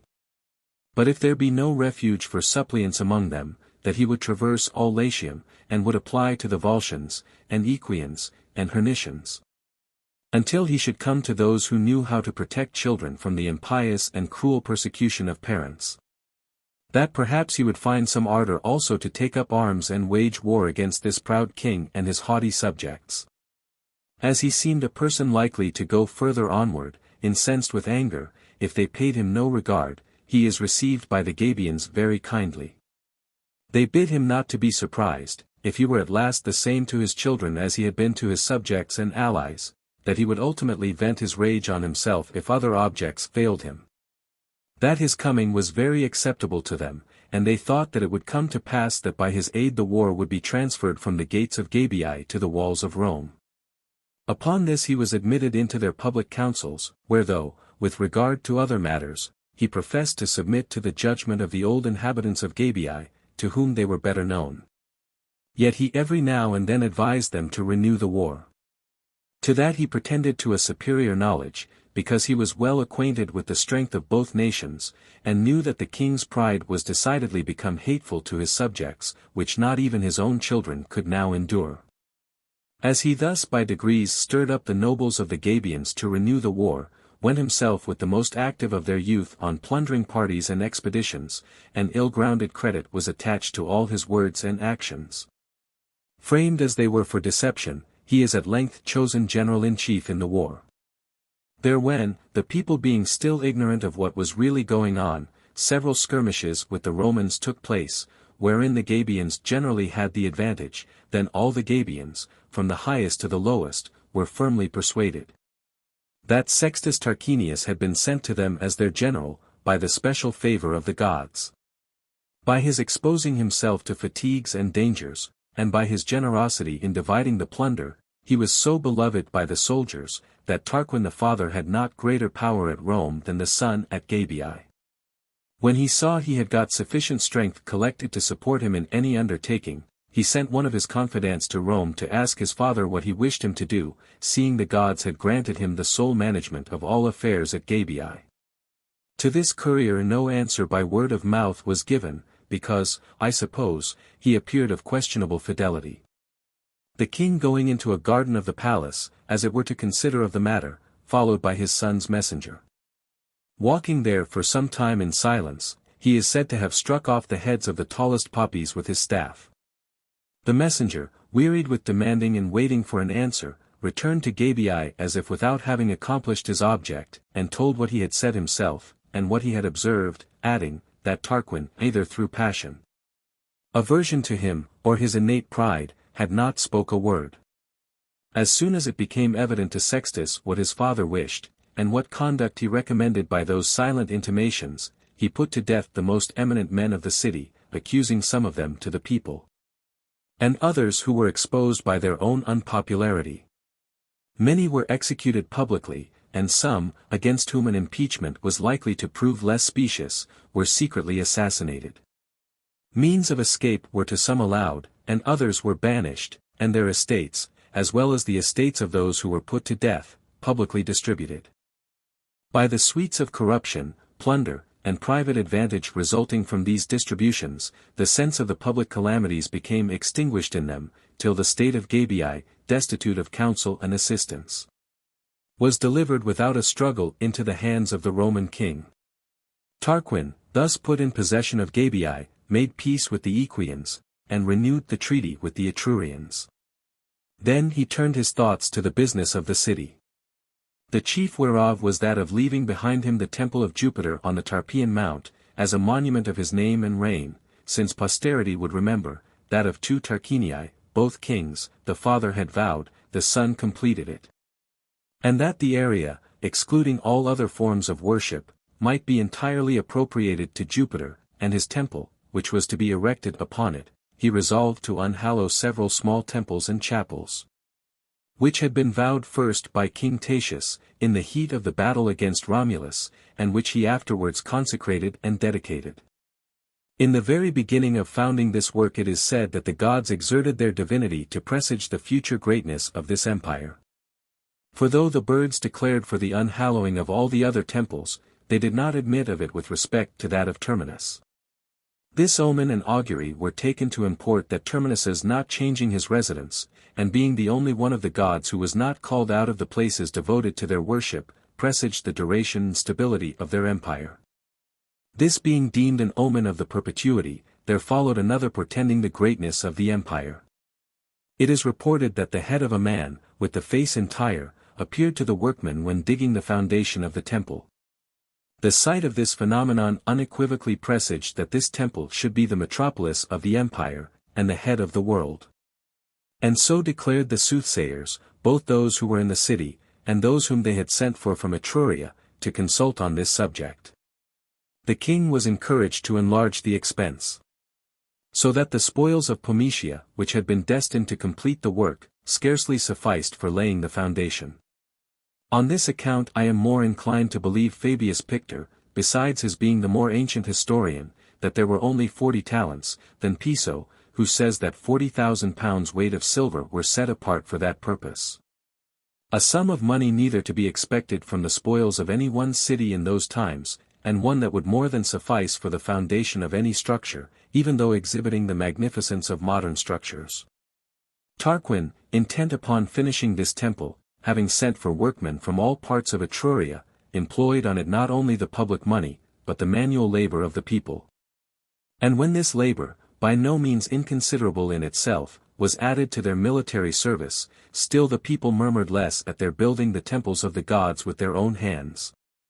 They were afterwards transferred to other works, which, whilst less in show, required still greater toil, such as the erecting benches in the circus, and conducting underground the principal sewer, the receptacle of all the filth of the city. To which two works even modern splendor can scarcely produce anything equal. The people having been employed in these works, because he both considered that such a multitude was a burden to the city when there was no employment for them, and further, he was anxious that the frontiers of the empire should be more extensively occupied by sending colonists. He sent colonists to Signia and Circeii, to serve as defensive barriers hereafter to the city by land and sea. While he was thus employed a frightful prodigy appeared to him. A serpent sliding out of a wooden pillar, after causing dismay and a run into the palace, not so much struck the king's heart with sudden terror, as filled him with anxious solicitude. Accordingly when Etrurian soothsayers only were employed for public prodigies, terrified at this as it were domestic apparition, he determined on sending persons to Delphos to the most celebrated oracle in the world. And not venturing to entrust the responses of the oracle to any other person, he dispatched his 2 sons to Greece through lands unknown at that time, and seas still more so. Titus and Aruns were the 2 who went. To them were added, as a companion, L. Junius Brutus, the son of Tarquinia, sister to the king, a youth of an entirely different quality of mind from that the disguise of which he had assumed. Brutus, on hearing that the chief men of the city, and among others his own brother, had been put to death by his uncle, resolved to leave nothing in his intellects that might be dreaded by the king, nor anything in his fortune to be coveted. And thus to be secure in contempt, where there was but little protection in justice. Therefore designedly fashioning himself to the semblance of foolishness, after he suffered himself and his whole estate to become a prey to the king, he did not refuse to take even the surname of Brutus, that concealed under the cover of such a cognomen, that genius that was to liberate the Roman people might await its proper time. He, being brought to Delphos by the Tarquinii rather as a subject of sport than as a companion, is said to have brought with him as an offering to Apollo a golden rod, enclosed in a staff of cornel wood hollowed out for the purpose. A mystical emblem of his own mind. When they arrived there, their father's commission being executed, a desire seized the young men of inquiring on which of them the sovereignty of Rome should devolve. They say that a voice was returned from the bottom of the cave, "Young men, whichever of you shall first kiss his mother shall enjoy the sovereign power at Rome." The Tarquinii order the matter to be kept secret with the utmost care, that Sextus, who had been left behind at Rome, might be ignorant of the response, and have no share in the kingdom. They cast lots among themselves, as to which of them should first kiss his mother, after they had returned to Rome. Brutus, thinking that the Pythian response had another meaning, as if he had stumbled and fallen, touched the ground with his lips. She being, forsooth, the common mother of all mankind. After this they all returned to Rome, where preparations were being made with the greatest vigor for a war against the Rutulians. The Rutulians, a nation very wealthy, considering the country and age they lived in, were at that time in possession of Ardea. Their riches gave occasion to the war. For the king of the Romans, being exhausted of money by the magnificence of his public works, was desirous both to enrich himself, and by a large booty to suit the minds of his subjects, who, besides other instances of his tyranny, were incensed against his government, because they were indignant that they had been kept so long a time by the king in the employments of mechanics, and in labor fit for slaves. An attempt was made to take Ardea by storm. When that did not succeed, the enemy began to be distressed by a blockade, and by works raised around them. As it commonly happens in standing camps, the war being rather tedious than violent, furloughs were easily obtained, more so by the officers, however, than the common soldiers. The young princes sometimes spent their leisure hours in feasting and entertainments. One day as they were drinking in the tent of Sextus Tarquin, where Collatinus Tarquinius, the son of Egerius, was also at supper, mention was made of wives. Every one commended his own in an extravagant manner, till a dispute arising about it, Collatinus said, there was no occasion for words, that it might be known in a few hours how far his Lucretia excelled all the rest. If then, added he, we have any share of the vigor of youth, let us mount our horses and examine the behavior of our wives, that must be most satisfactory to every one, which shall meet his eyes on the unexpected arrival of the husband. They were heated with wine. Come on, then, say all. They immediately galloped to Rome, where they arrived in the dusk of the evening. From thence they went to Calatia, where they find Lucretia, not like the king's daughters-in-law, whom they had seen spending their time in luxurious entertainments with their equals, but though at an advanced time of night, employed at her wool. Sitting in the middle of the house amid her maids working around her. The merit of the contest regarding the ladies was assigned to Lucretia. Her husband on his arrival, and the Tarquinii, were kindly received. The husband, proud of his victory, gives the young princes a polite invitation. There the villainous passion for violating Lucretia by force seizes Sextus Tarquin. Both her beauty, and her approved purity, act as incentives. And then, after this youthful frolic of the night, they return to the camp. A few days after, without the knowledge of Collatinus, Sextus came to Calatia with one attendant only. Where, being kindly received by them, as not being aware of his intention, after he had been conducted after supper into the guest's chamber, burning with passion, when everything around seemed sufficiently secure, and all fast asleep. He comes to Lucretia, as she lay asleep, with a naked sword, and with his left hand pressing down the woman's breast, he says, "Be silent, Lucretia. I am Sextus Tarquin, I have a sword in my hand, you shall die, if you utter a word." When awaking terrified from sleep, the woman beheld no aid, impending death nigh at hand. Then Tarquin acknowledged his passion, entreated, mixed threats with entreaties, tried the female's mind in every possible way. When he saw her inflexible, and that she was not moved even by the terror of death, he added to terror the threat of dishonor. He says that he will lay a murdered slave naked by her side when dead, so that she may be said to have been slain in infamous adultery. When by the terror of this disgrace his lust, as it were victorious, had overcome her inflexible chastity, and Tarquin had departed, exulting in having triumphed over a lady's honor, Lucretia, in melancholy distress at so dreadful a misfortune, dispatches the same messenger to Rome to her father, and to Ardea to her husband, that they would come each with one trusty friend. That it was necessary to do so, and that quickly. Sp. Lucretius comes with P. Valerius, the son of Valesus, Collatinus with L. Junius Brutus, with whom, as he was returning to Rome, he happened to be met by his wife's messenger. They find Lucretia sitting in her chamber in sorrowful dejection. On the arrival of her friends the tears burst from her eyes. And to her husband, on his inquiry whether all was right, she says, "By no means, for what can be right with a woman who has lost her honor? The traces of another man are on your bed, Collatinus. But the body only has been violated, the mind is guiltless, death shall be my witness. But give me your right hands, and your honor, that the adulterer shall not come off unpunished. It is Sextus Tarquin, who, an enemy in the guise of a guest, has borne away hence a triumph fatal to me, and to himself, if you are men." They all pledge their honor. They attempt to console her, distracted as she was in mind, by turning away the guilt from her, constrained by force, on the perpetrator of the crime, that it is the mind sins, not the body, and that where intention was wanting guilt could not be. "It is for you to see," says she, "what is due to him.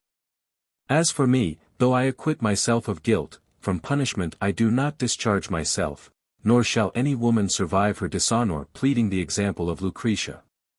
The knife, which she kept concealed beneath her garment, she plunges into her heart, and falling forward on the wound, she dropped down expiring. The husband and father shriek aloud.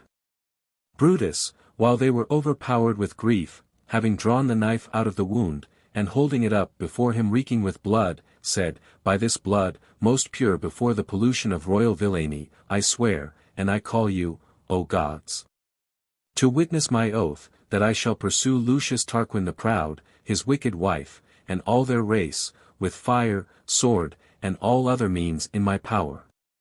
Nor shall I ever suffer them or any other to reign at Rome."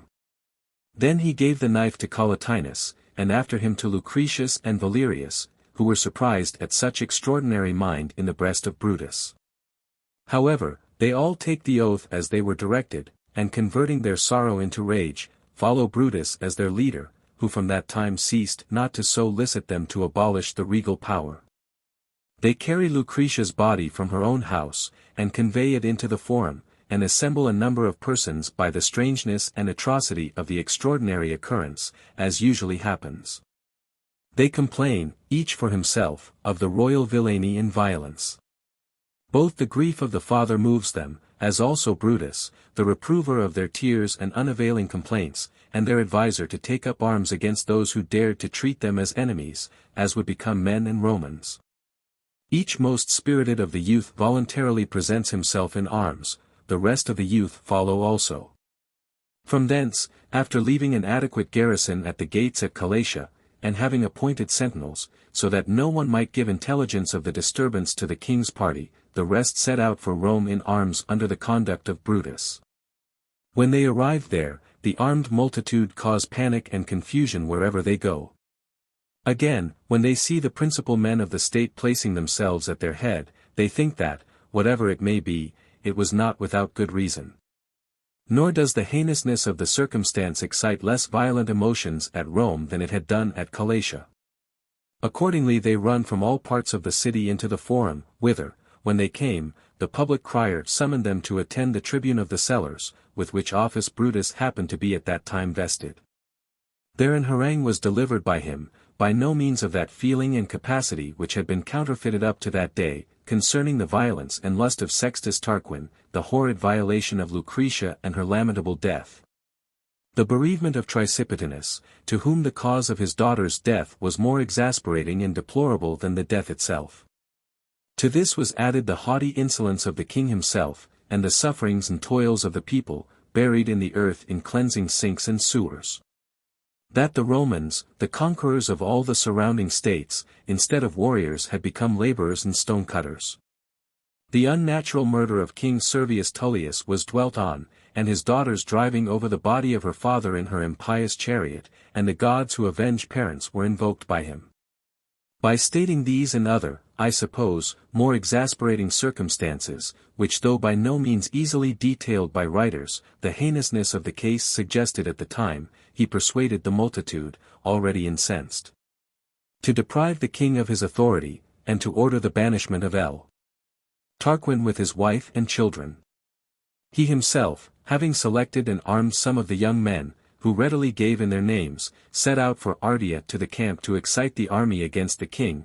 The command in the city he leaves to Lucretius, who had been already appointed prefect of the city by the king.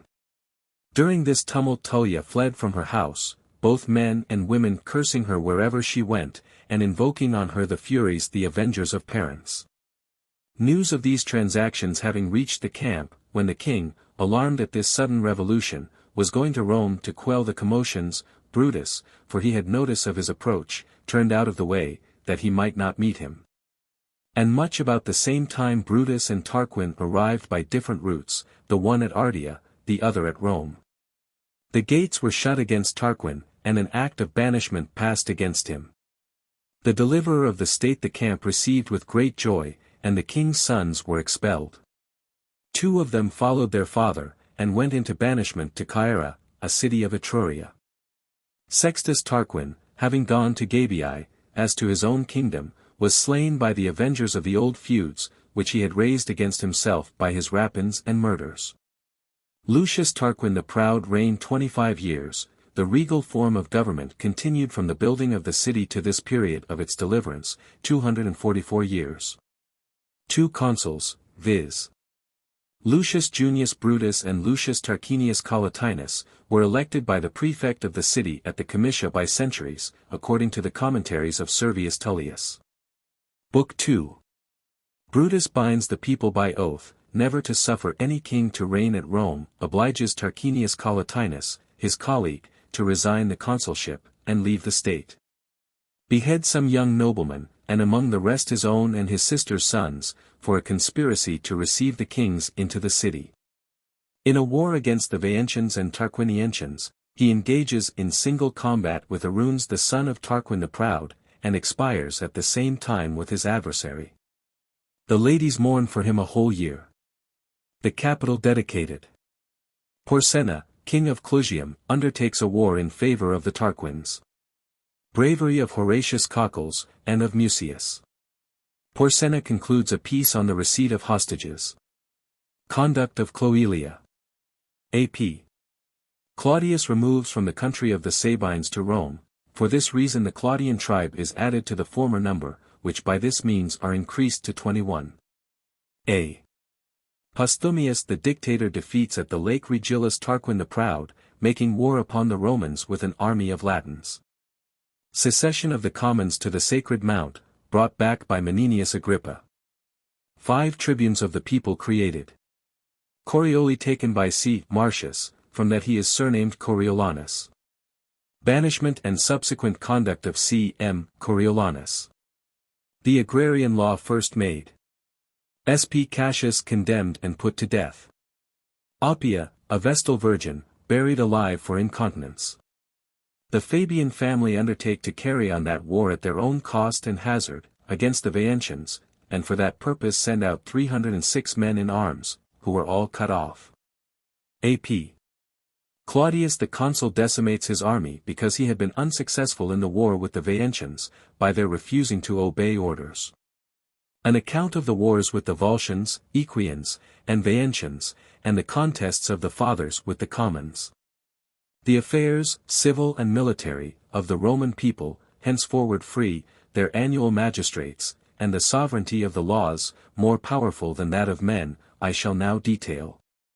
The haughty insolence of the late king had caused this liberty to be the more welcome, for the former kings reigned in such a manner that they all in succession might be not undeservedly set down as founders of the parts, at least of the city, which they added as new residences for the population augmented by themselves. Nor is there a doubt but that the very same Brutus who earned so much glory for expelling this haughty monarch, would have done so to the greatest injury of the public weal, if, through an over-hasty desire of liberty, he had wrested the kingdom from any of the preceding kings. For what would have been the consequence if that rabble of shepherds and strangers, fugitives from their own countries, having, under the protection of an inviolable asylum, found liberty, or at least impunity, uncontrolled by the dread of regal authority, had begun to be distracted by tribunician storms, and to engage in contests with the fathers in a strange city, before the pledges of wives and children, and love of the very soil, to which it requires a length of time to become habituated, had united their affections. Their affairs not yet matured would have been destroyed by discord, which the tranquil moderation of the government so cherished, and by proper nourishment brought to such perfection, that, their strength being now developed, they were able to produce the wholesome fruits of liberty. But the origin of liberty you may date from this period, rather because the consular authority was made annual, than that any diminution was made from the kingly prerogative. The first consuls had all their privileges and ensigns of authority, only care was taken that the terror might not appear doubled, by both having the fasces at the same time. Brutus was, with the consent of his colleague, first attended by the fasces, who had not been a more zealous assertor of liberty than he was afterwards its guardian. First of all he bound over the people, whilst still enraptured with their newly acquired liberty, by an oath that they would suffer no one to be king in Rome, lest afterwards they might be perverted by the importunities or bribes of the royal family. Next, in order, that the fullness of the house might produce more of strength in the Senate, he filled up the number of the senators, diminished by the king's murders, to the amount of 300. Having elected the principal men of the equestrian rank. And from thence it is said the custom was derived of summoning into the Senate both those who were patres and those who were conscripti. Forsooth they styled those who were elected into the new Senate conscripti. It is wonderful how much that contributed to the concord of the state, and to attach the affection of the commons to the patricians. Then attention was paid to religious matters, and as some part of the public worship had been performed by the kings in person, that they might not be missed in any respect, they elect a king of the sacrifices. This office they made subject to the pontiff, that honor being added to the name might be no infringement on their liberty, which was now their principal care. And I know not whether by fencing it on every side to excess, even in the most trivial matters, they may not have exceeded bounds. For when there was nothing else to offend, the name of one of the consuls became an object of dislike to the state. That the Tarquinii had been too much habituated to sovereignty, Priscus first commenced, that Servius Tullus reigned next. That though an interval thus intervened, that Tarquinius Superbus, not losing sight of the kingdom as the property of another, had reclaimed it by crime and violence, as the hereditary right of his family. That Superbus being expelled, the government was in the hands of Collatinus, that the Tarquinii knew not how to live in a private station, the name pleased them not, that it was dangerous to liberty. Such discourses were at first gradually circulated through the entire state by persons sounding their dispositions, and the people, now excited by jealousy, Brutus convenes to a meeting. There first of all he recites the people's oath, that they would suffer no one to be king, nor anything to be in Rome whence danger might result to liberty. That it ought to be maintained with all their might, and nothing that could tend that way ought to be overlooked. He said it with reluctance, for the sake of the individual. And would not say it, did not his affection for the commonwealth predominate, that the people of Rome do not believe that entire liberty has been recovered, that the regal family, the regal name, was not only in the state but even in the government. That was unfavorable, that was injurious to liberty. Do you, L. Tarquinius, says he, do you, of your own accord, remove this apprehension? We remember, we own it, you expelled the royal family, complete your kindness. Take hence the royal name, your property your fellow citizens shall not only restore you, by my advice, but if any thing is wanting they will generously supply. Depart in amity. Relieve the state from a dread which is perhaps groundless. So firmly are they persuaded in mind that only with the Tarquinian race will kingly power depart hence. Amazement at so extraordinary and sudden an occurrence at first impeded the consul's utterance. Then, when he was commencing to speak, the chief men of the state stand around him, and by many importunities urged the same request. Others indeed had less weight with him. After S.P. Lucretius, superior in age and rank, his father-in-law besides, began to try various methods, by entreating and advising alternately, that he would suffer himself to be prevailed on by the general feeling of the state, the consul. Apprehending lest hereafter these same things might befall him, when again in a private station, together with loss of property and other additional disgrace, he resigned his consulship. And removing all his effects to Lavinium, he withdrew from the state. Brutus, according to a decree of the Senate, proposed to the people, that all the family of the Tarquins should be banished from Rome. And in an assembly by centuries he elected P. Valerius, with whose assistance he had expelled the kings for his colleague. Though nobody doubted that a war was impending from the Tarquins, yet it broke out later than was universally expected. But liberty was well nigh lost by treachery and fraud, a thing they had never apprehended. There were, among the Roman youth, several young men of no mean families, who, during the regal government, had pursued their pleasures without any restraint. Being of the same age with, and companions of, the young Tarquins, and accustomed to live in princely style.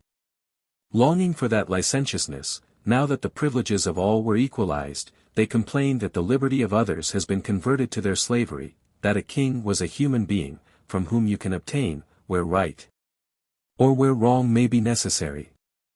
That there was room for favor and for kindness, that he could be angry, and could forgive, that he knew the difference between a friend and an enemy. That laws were a deaf, inexorable thing, more beneficial and advantageous for the poor than the rich, that they allowed of no relaxation or indulgence, if you transgress bounds.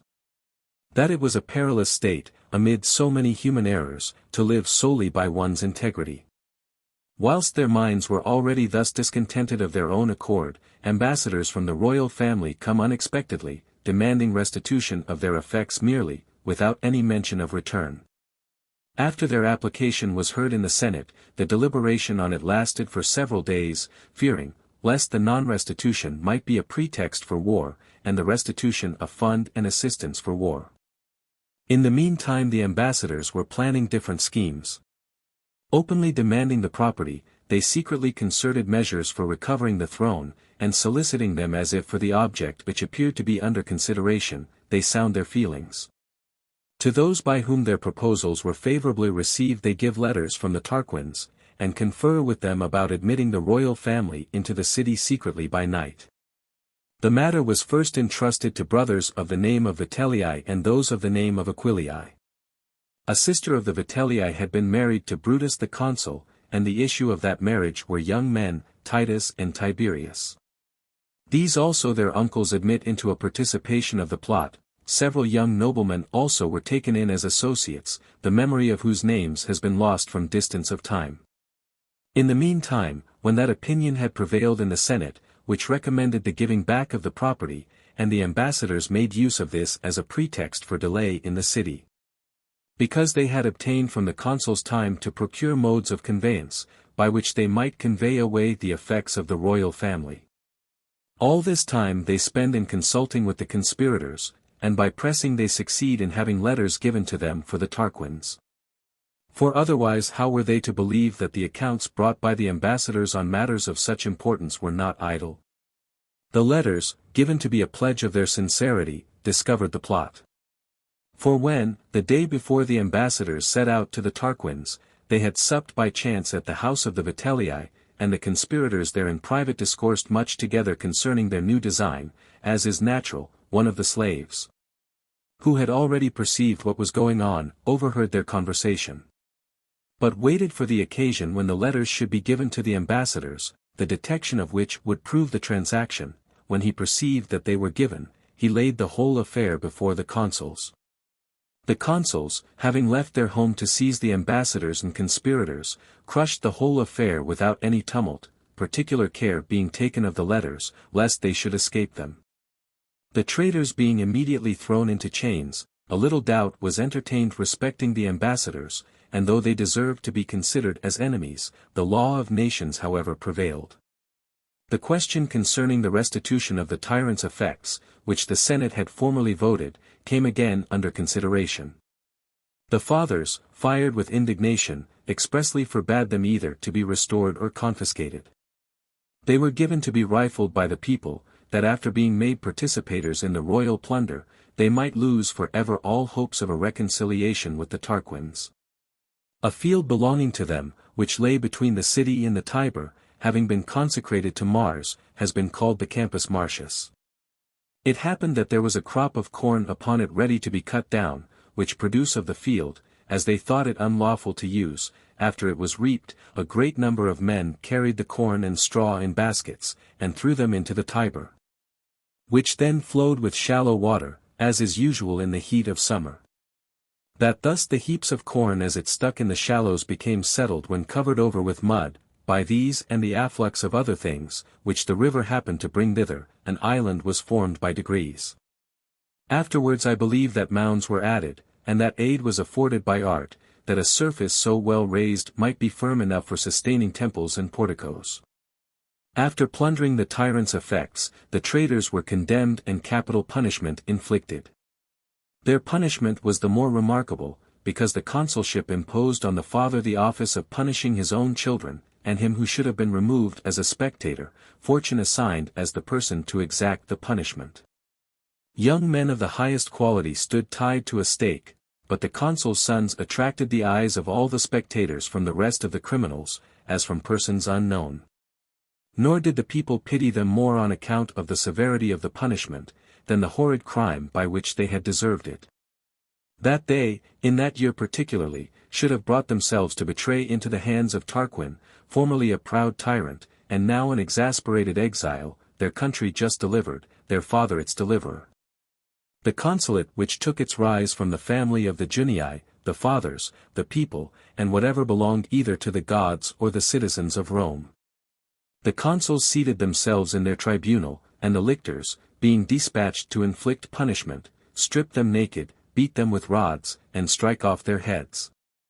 Whilst during all this time, the father, his looks and his countenance, presented a touching spectacle, the feelings of the father bursting forth occasionally during the office of superintending the public execution. Next after the punishment of the guilty, that there might be a striking example in either way for the prevention of crime, a sum of money was granted out of the treasury as a reward to the discoverer. Liberty also and the rights of citizenship were granted him.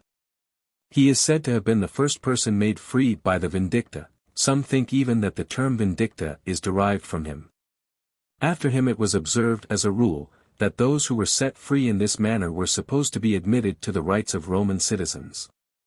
On these things being announced to him, as they had occurred, Tarquin, inflamed not only with grief for the frustration of such great hopes, but with hatred and resentment also, when he saw that the way was blocked up against stratagem.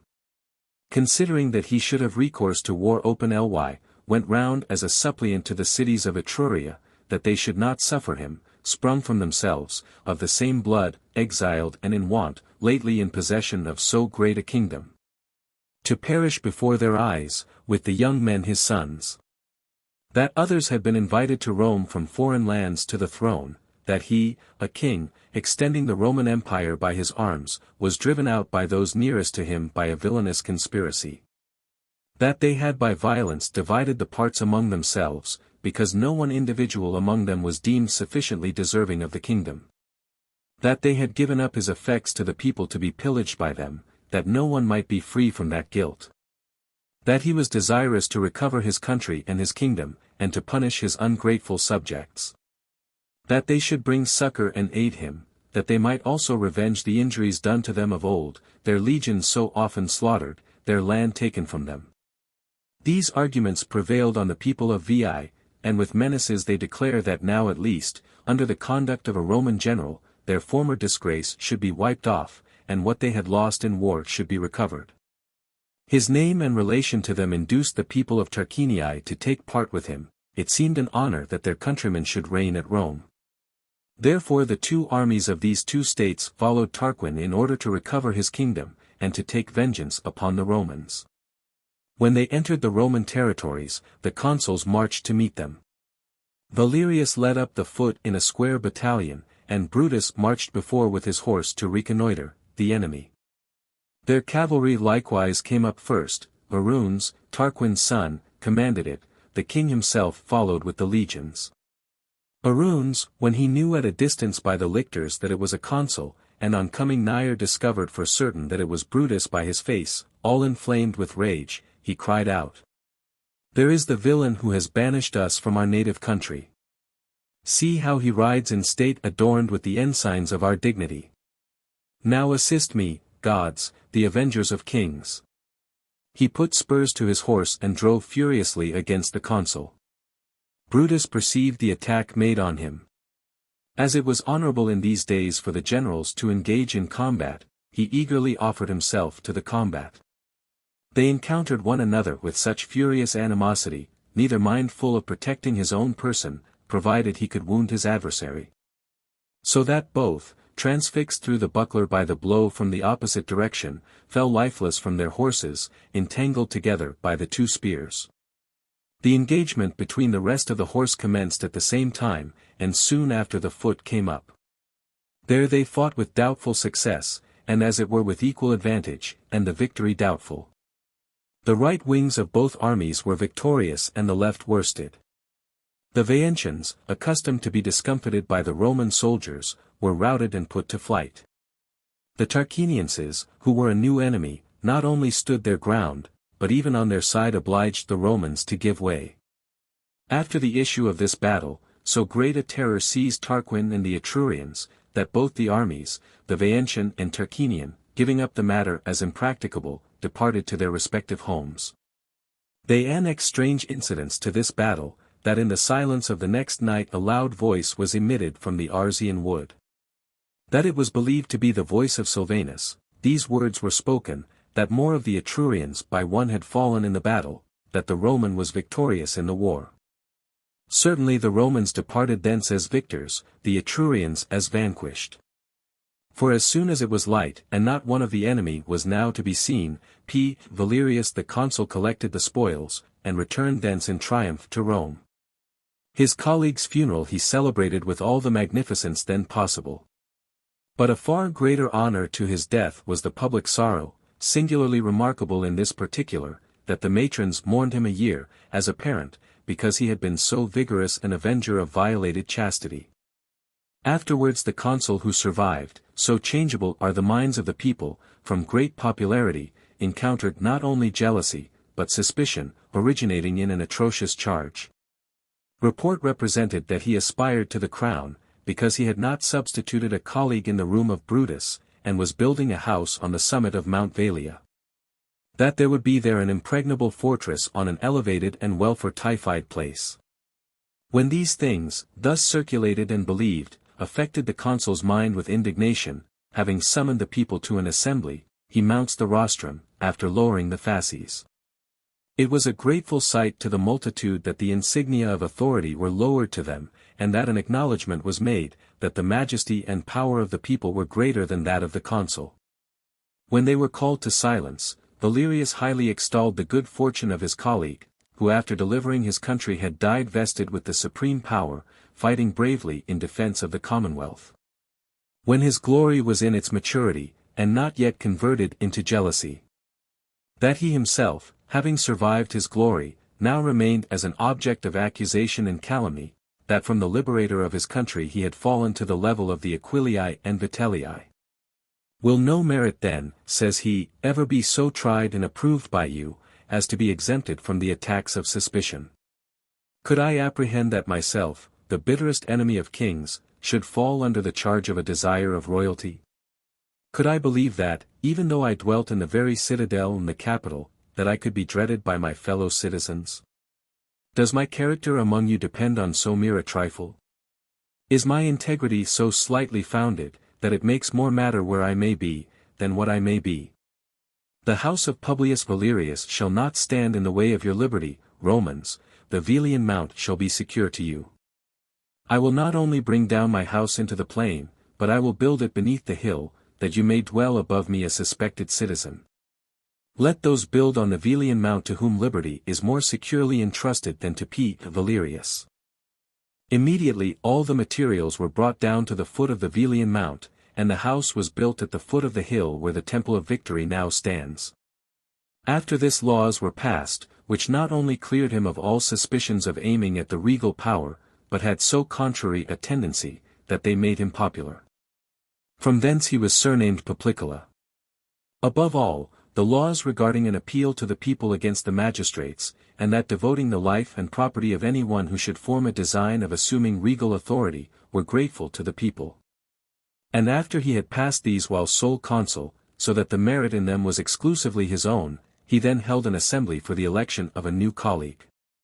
Sp. Lucretius was elected consul, who being very old, and his strength being inadequate to discharge the consular duties, dies in a few days. M. Horatius Pulvillus was substituted in the room of Lucretius. In some old writers I find no mention of Lucretius as consul, they place Horatius immediately after Brutus. I believe that, because no important event signalized his consulate, it has been unnoticed.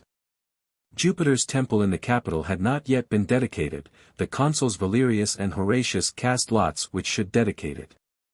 It fell by lot to Horatius. Publicola departed to the war of the Veientians. The friends of Valerius were more annoyed than they should have been, that the dedication of so celebrated a temple should be given to Horatius. Having endeavored by every means to prevent that, when all other attempts had been tried in vain, when the consul was now holding the doorpost during his offering of prayer to the gods, they suddenly announced to him the shocking intelligence that his son was dead, and that his family being defiled he could not dedicate the temple. Whether he did not believe the fact, or possessed such great firmness of mind, is neither handed down for certain, nor is a conjecture easy. Diverted from his purpose at this intelligence in no other way than to order that the body should be buried, he goes through the prayer, and dedicates the temple. These were the transactions at home and abroad the first year after the expulsion of the kings. After this P. Valerius, a second time, and Titus Lucretius, were elected consuls. By this time the Tarquins had fled to Lars Porsena, king of Clusium. There, mixing advice with their entreaties, they sometimes besought him not to suffer them, who were descended from the Etrurians, and of the same blood and name, to live in exile and poverty. At other times they advised him not to let this commencing practice of expelling kings pass unpunished. That liberty has charms enough in itself. And unless kings defend their crowns with as much vigor as the people pursue their liberty, that the highest must be reduced to a level with the lowest, there will be nothing exalted, nothing distinguished above the rest. And hence there must be an end of regal government, the most beautiful institution both among gods and men. Porsena, thinking that it would be an honor to the Tuscans both that there should be a king at Rome, and especially one of the Etrurian nation, marched towards Rome with a hostile army. Never before on any other occasion did so great terror seize the Senate, so powerful was the state of Clusium at the time, and so great the renown of Porsena. Nor did they only dread their enemies, but even their own citizens, lest the common people, through excess of fear, should, by receiving the Tarquins into the city, accept peace even if purchased with slavery. Many conciliatory concessions were therefore granted to the people by the Senate during that period. Their attention, in the first place, was directed to the markets, and persons were sent, some to the Volscians, others to Cumae, to buy up corn. The privilege of selling salt, also, because it was farmed at a high rent, was all taken into the hands of government, and withdrawn from private individuals, and the people were freed from port duties and taxes. That the rich, who were adequate to bearing the burden, should contribute, that the poor paid tax enough if they educated their children. This indulgent care of the fathers accordingly kept the whole state in such concord amid the subsequent severities in the siege and famine, that the highest abhorred the name of king not more than the lowest. Nor was any single individual afterwards so popular by intriguing practices, as the whole Senate then was by their excellent government. Some parts seemed secured by the walls, others by the interposition of the Tiber. The Sublician bridge well nigh afforded a passage to the enemy, had there not been one man, Horatius Coccles, that defense the fortune of Rome had on that day, who, happening to be posted on guard at the bridge, when he saw the Janiculum taken by a sudden assault, and that the enemy were pouring down from thence in full speed, and that his own party, in terror and confusion, were abandoning their arms and ranks, laying hold of them one by one, standing in their way, and appealing to the faith of gods and men, he declared, that their flight would avail them nothing if they deserted their post.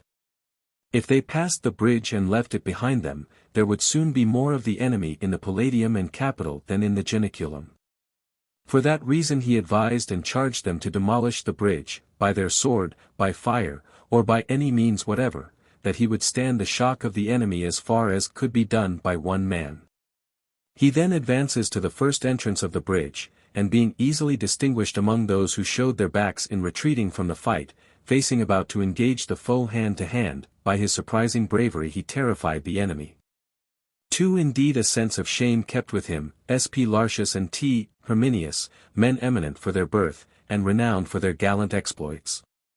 With them he for a short time stood the first storm of the danger, and the severest brunt of the battle. But as they who demolished the bridge called upon them to retire, he obliged them also to withdraw to a place of safety on a small portion of the bridge still left. Then casting his stern eyes round all the officers of the Etrurians in a threatening manner, he sometimes challenged them singly, sometimes reproached them all. The slaves of haughty tyrants, who, regardless of their own freedom, came to oppress the liberty of others. They hesitated for a considerable time, looking round one at the other, to commence the fight. Shame then put the army in motion, and a shout being raised, they hurled their weapons from all sides on their single adversary. And when they all stuck in the shield held before him, and he with no less obstinacy kept possession of the bridge with firm step, they now endeavored to thrust him down from it by one push, when at once the crash of the falling bridge. At the same time a shout of the Romans raised for joy at having completed their purpose, checked their ardor with sudden panic. Then Coccles says, Holy Father Tiberinus, I pray that thou wouldst receive these arms, and this thy soldier, in thy propitious stream. Armed as he was, he leaped into the Tiber, and amid showers of darts hurled on him, swam across safe to his party, having dared an act which is likely to obtain more fame than credit with posterity. The state was grateful toward such valor. A statue was erected to him in the Comitium, and as much land was given to him as he plowed around in one day. The zeal of private individuals also was conspicuous among the public honors. For, amid the great scarcity, each person contributed something to him according to his supply at home, depriving himself of his own support. Porsenna being repulsed in his first attempt, having changed his plans from a siege to a blockade, after he had placed a garrison in Janiculum, pitched his camp in the plain and on the banks of the Tiber. Then sending for boats from all parts, both to guard the river, so as not to suffer any provision to be conveyed to Rome, and also to transport his soldiers across the river, to plunder different places as occasion required. In a short time he so harassed the entire country round Rome, that not only everything else from the country, but even their cattle, was driven into the city, and nobody durst venture thence without the gates. This liberty of action was granted to the Etrurians, not more through fear than from policy. For Valerius, intent on an opportunity of falling unawares upon a number of them, and when straggling, or remiss avenger in trifling matters, reserved the weight of his vengeance for more important occasions. Wherefore, to decoy the pillagers, he ordered his men to drive their cattle the next day out at the Esquiline gate, which was farthest from the enemy, presuming that they would get intelligence of it. Because during the blockade and famine some slaves would turn traitors and desert. Accordingly they were informed of it by a deserter, and parties more numerous than usual, in hopes of seizing the entire body, crossed the river. Then Valerius commanded Herminius, with a small body of men, to lie concealed 2 miles from the city, on the Gabian road, and Lartius, with a party of light-armed troops, to post himself at the Colline gate till the enemy should pass by, and then to throw himself in their way so that there may be no return to the river. The other consul, Lucretius, marched out of the Naevian gate with some companies of soldiers. Valerius himself led some chosen cohorts down from the Coelian mount, and they were first descried by the enemy. Herminius, when he perceived the alarm, rose out of the ambush and fell upon the rear of the Tuscans, who had charged Valerius. The shout was returned on the right and left, from the Colline gate on the one hand, and the Naevian on the other. By this stratagem the plunderers were put to the sword between both, they not being a match in strength for fighting, and all the ways being blocked up to prevent escape. This put an end to the Etrurians strolling about in so disorderly a manner. Nevertheless the blockade continued, and there was a scarcity of corn, with a very high price. Porsenna entertained a hope that by continuing the siege he should take the city, when Mucius, a young nobleman, to whom it seemed a disgrace that the Roman people, when enslaved under kings, had never been confined within their walls in any war, nor by any enemy, should now when a free people be blocked up by these very Etrurians whose armies they had often routed, thinking that such indignity should be avenged by some great and daring effort. At first designed of his own accord to penetrate into the enemy's camp. Then, being afraid if he went without the permission of the consuls, or the knowledge of any one, he might be seized by the Roman guards and brought back as a deserter, the circumstances of the city at the time justifying the charge. He went to the Senate. Fathers, says he, I intend to cross the Tiber, and enter the enemy's camp, if I can. Not as a plunderer, or as an avenger in our turn of their devastations. A greater deed is in my mind, if the gods assist. The Senate approved his design. He set out with a sword concealed under his garment. When he came thither, he stationed himself among the thickest of the crowd, near the king's tribunal. There, when the soldiers were receiving their pay, and the king's secretary sitting by him, dressed nearly in the same style, was busily engaged, and to him they commonly addressed themselves, being afraid to ask which of them was Porsenna. Lest by not knowing the king he should discover on himself, as fortune blindly directed the blow, he killed the secretary instead of the king. When, as he was going off thence where with his bloody dagger he had made his way through the dismayed multitude, a concourse being attracted at the noise. The king's guards immediately seized and brought him back standing alone before the king's tribunal. Even then, amid such menaces of fortune, more capable of inspiring dread than of feeling it, I am, says he, a Roman citizen, my name is Caius Mucius. An enemy, I wish to slay an enemy, nor have I less of resolution to suffer death than I had to inflict it. Both to act and to suffer with fortitude is a Roman's part. Nor have I alone harbored such feelings towards you. There is after me a long train of persons aspiring to the same honor. Therefore, if you choose it, prepare yourself for this peril, to contend for your life every hour, to have the sword and the enemy in the very entrance of your pavilion. This is the war which we the Roman youth declare against you. Dread not an army in array, nor a battle, the affair will be to yourself alone and with each of us singly. When the king, highly incensed, and at the same time terrified at the danger, in a menacing manner, commanded fires to be kindled about him, if he did not speedily explain the plots, which, by his threats, he had darkly insinuated against him. Mucius said, Behold me, that you may be sensible of how little account the body is to those who have great glory in view, and immediately he thrusts his right hand into the fire that was lighted for the sacrifice. When he continued to broil it as if he had been quite insensible, the king, astonished at this surprising sight, after he had leaped from his throne and commanded the young man to be removed from the altar, says, Begone. Having acted more like an enemy towards thyself than me. I would encourage thee to persevere in thy valor, if that valor stood on the side of my country. I now dismiss you untouched and unhurt, exempted from the right of war. Then Mucius, as if making a return for the kindness, says, Since bravery is honored by you, so that you have obtained by kindness that which you could not by threats. 300 of us, the chief of the Roman youth, have conspired to attack you in this manner. It was my lot first. The rest will follow, each in his turn, according as the lot shall set him forward, unless fortune shall afford an opportunity of you. Mucius being dismissed, to whom the cognomen of Scaevola was afterwards given, from the loss of his right hand, ambassadors from Porsenna followed him to Rome.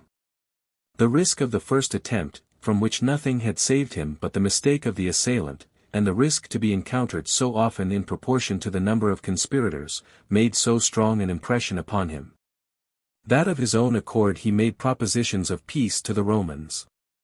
Mention was made to no purpose regarding the restoration of the Tarquinii to the throne, rather because he had been unable to refuse that to the Tarquinii, than from not knowing that it would be refused to him by the Romans. The condition of restoring their territory to the Veientians was obtained by him, and the necessity of giving hostages in case they wished the garrison to be withdrawn from the Janiculum was extorted from the Romans. Peace being concluded on these terms, Porsenna drew his troops out of the Janiculum, and marched out of the Roman territories. The fathers gave Mucius, as a reward of his valor, lands on the other side of the Tiber, which were afterwards called the Mucian Meadows. By this honor paid to valor the women were excited to merit public distinctions. As the camp of the Etrurians had been pitched not far from the banks of the Tiber, a young lady named Clelia, one of the hostages, deceiving her keepers, swam over the river, amidst the darts of the enemy, at the head of a troop of virgins, and brought them all safe to their relations. When the king was informed of this, at first highly incensed, he sent deputies to Rome to demand the hostage Clelia, that he did not regard the others. And afterwards, being changed into admiration of her courage, he said, that this action surpassed those of Coccles and Mucius, and declared, as he would consider the treaty as broken if the hostage were not delivered up, so, if given up, he would send her back safe to her friends. Both sides kept their faith, the Romans restored their pledge of peace according to treaty, and with the king of Etruria merit found not only security, but honor. And, after making encomiums on the young lady, promised to give her, as a present, half of the hostages, and that she should choose whom she pleased. When they were all brought out, she is said to have pitched upon the young boys below puberty, which was both consonant to maiden delicacy, and by consent of the hostages themselves it was deemed reasonable, that that age which was most exposed to injury should be freed from the enemy's hand. The peace being re-established, the Romans marked the uncommon instance of bravery in the woman, by an uncommon kind of honor, an equestrian statue, the statue representing a lady sitting on horseback was placed at the top of the Via Sacra.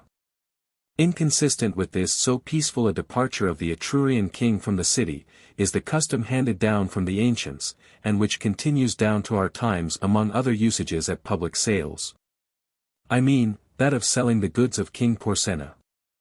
The origin of which custom must either have occurred during the war, and was not relinquished in peace, or it must have increased from a milder source than the form of expression imports, of selling the goods in a hostile manner. Of the accounts handed down, the most probable is, that Porsenna, on retiring from the Janiculum, made a present to the Romans of his camp well stored with provisions conveyed from the neighboring and fertile fields of Etruria.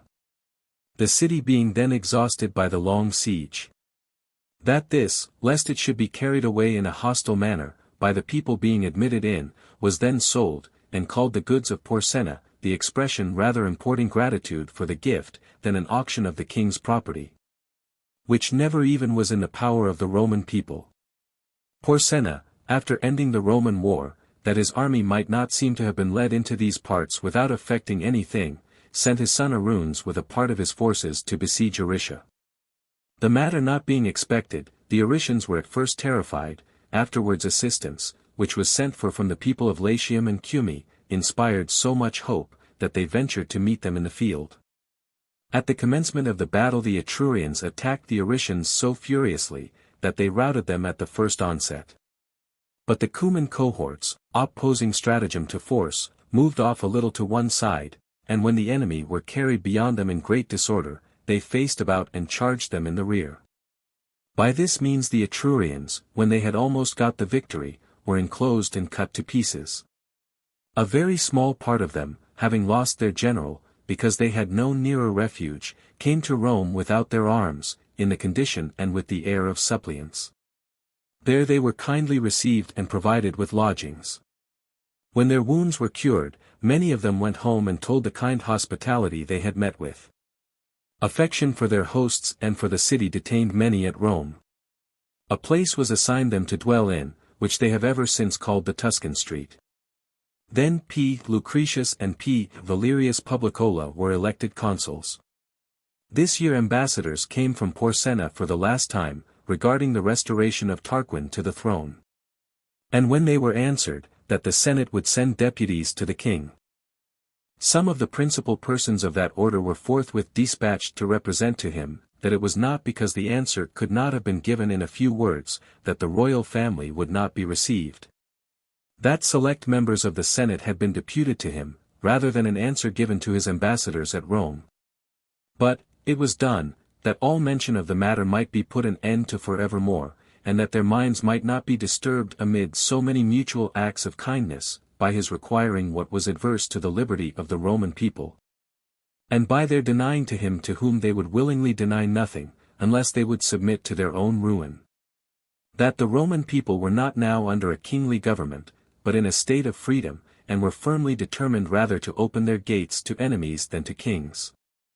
That it was the wish of all, that their city might have the same period of existence as their freedom in that city.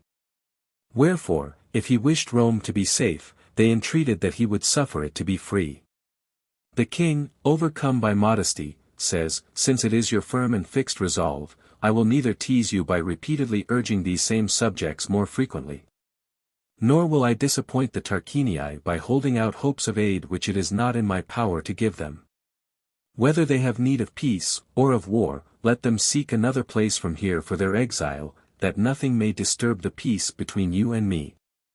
To these kind promises he added actions still more friendly, for he delivered up the remainder of the hostages, and restored to them the land of the Veientians, which had been taken from them by the treaty concluded at Janiculum. Tarquin, all hopes of return being now cut off, went to Tusculum to live in exile with his son-in-law Mamilius Octavius.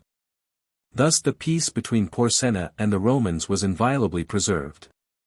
M. Valerius and P. Postumius were chosen consuls. This year war was carried on successfully against the Sabines, the consuls received the honor of a triumph. Upon this the Sabines made preparations for war on a larger scale. To make head against them, and lest any sudden danger might arise from Tusculum, whence they suspected a war, though it was not yet declared, P. Valerius was created consul a fourth time, and T. Lucretius a second time. A disturbance arising among the Sabines, between the advisers of war and of peace, transferred from thence some additional strength to the Romans. For Attus Clausus, afterwards called at Rome Appius Claudius, when he himself, being an adviser of peace, was hard put to it by those who abetted the war, and was not a match for the faction, fled from Regillum to Rome, accompanied by a great number of clients. The rights of citizenship and land on the other side of the Anio were conferred on them. It was called the Old Claudian tribe, and was increased by the addition of some tribesmen who had come from that country. Appius, being chosen into the Senate, was soon after advanced, to the highest dignity of that order. The consuls having entered the territories of the Sabines with a hostile army, after they had, both by laying waste their country, and afterwards by defeating them in battle, so weakened the power of the enemy, that they had no reason to dread their taking up arms again for a long time, returned to Rome in triumph. The following year, Agrippa Maninius and P. Postumius being consuls, P.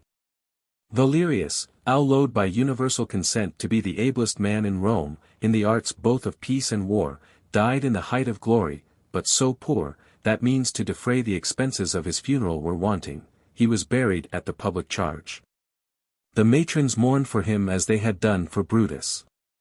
The same year 2 Latin colonies, Pometia and Cora, revolted to the Orontians. War was commenced against the Orontians, and after defeating a numerous army of them who boldly met the consuls entering their frontiers, the whole Orontian war was confined to Pometia. Nor, after the battle was over, did they refrain from slaughter more than in the heat of the action, for a greater number were slain than taken, and the prisoners they put to death indiscriminately. Nor did the enemy, in their resentment, spare even the 300 hostages which they had received. This year also the consuls triumphed at Rome. The following consuls, Opater Virginius and S.P. Cassius, first endeavored to take Pometia by storm, and afterwards by raising Vinii in other works. But the Orontians, prompted more by an irreconcilable hatred against them, than induced by hopes of success, or by a favorable opportunity, sallied out of the town, and though more of them were armed with lighted torches than swords, filled all places with fire and slaughter. After they had burnt down the Vinii, slain and wounded many of the enemy, they were near killing one of the consuls, who had been thrown from his horse and severely wounded, which of them authors do not mention. Upon this they returned to Rome, foiled in their object. The consul was left among many more who were wounded with very uncertain hopes of his recovery. After a short time, sufficient for curing their wounds and recruiting their army, they marched against Pometia with redoubled fury and augmented strength. When, the Vinii having been repaired and the other apparatus of war, the soldiers were on the point of scaling the walls, the town surrendered. Yet though the town had surrendered, the leading men of the Orontians, with no less cruelty than if it had been taken by assault, were beheaded indiscriminately. The others who were colonists were sold by auction, the town was razed, and the land sold. The consuls obtained a triumph more from having severely gratified their revenge, than in consequence of the importance of the war thus brought to a close. The following year had Postumus Cominius and T. Lartius for consuls.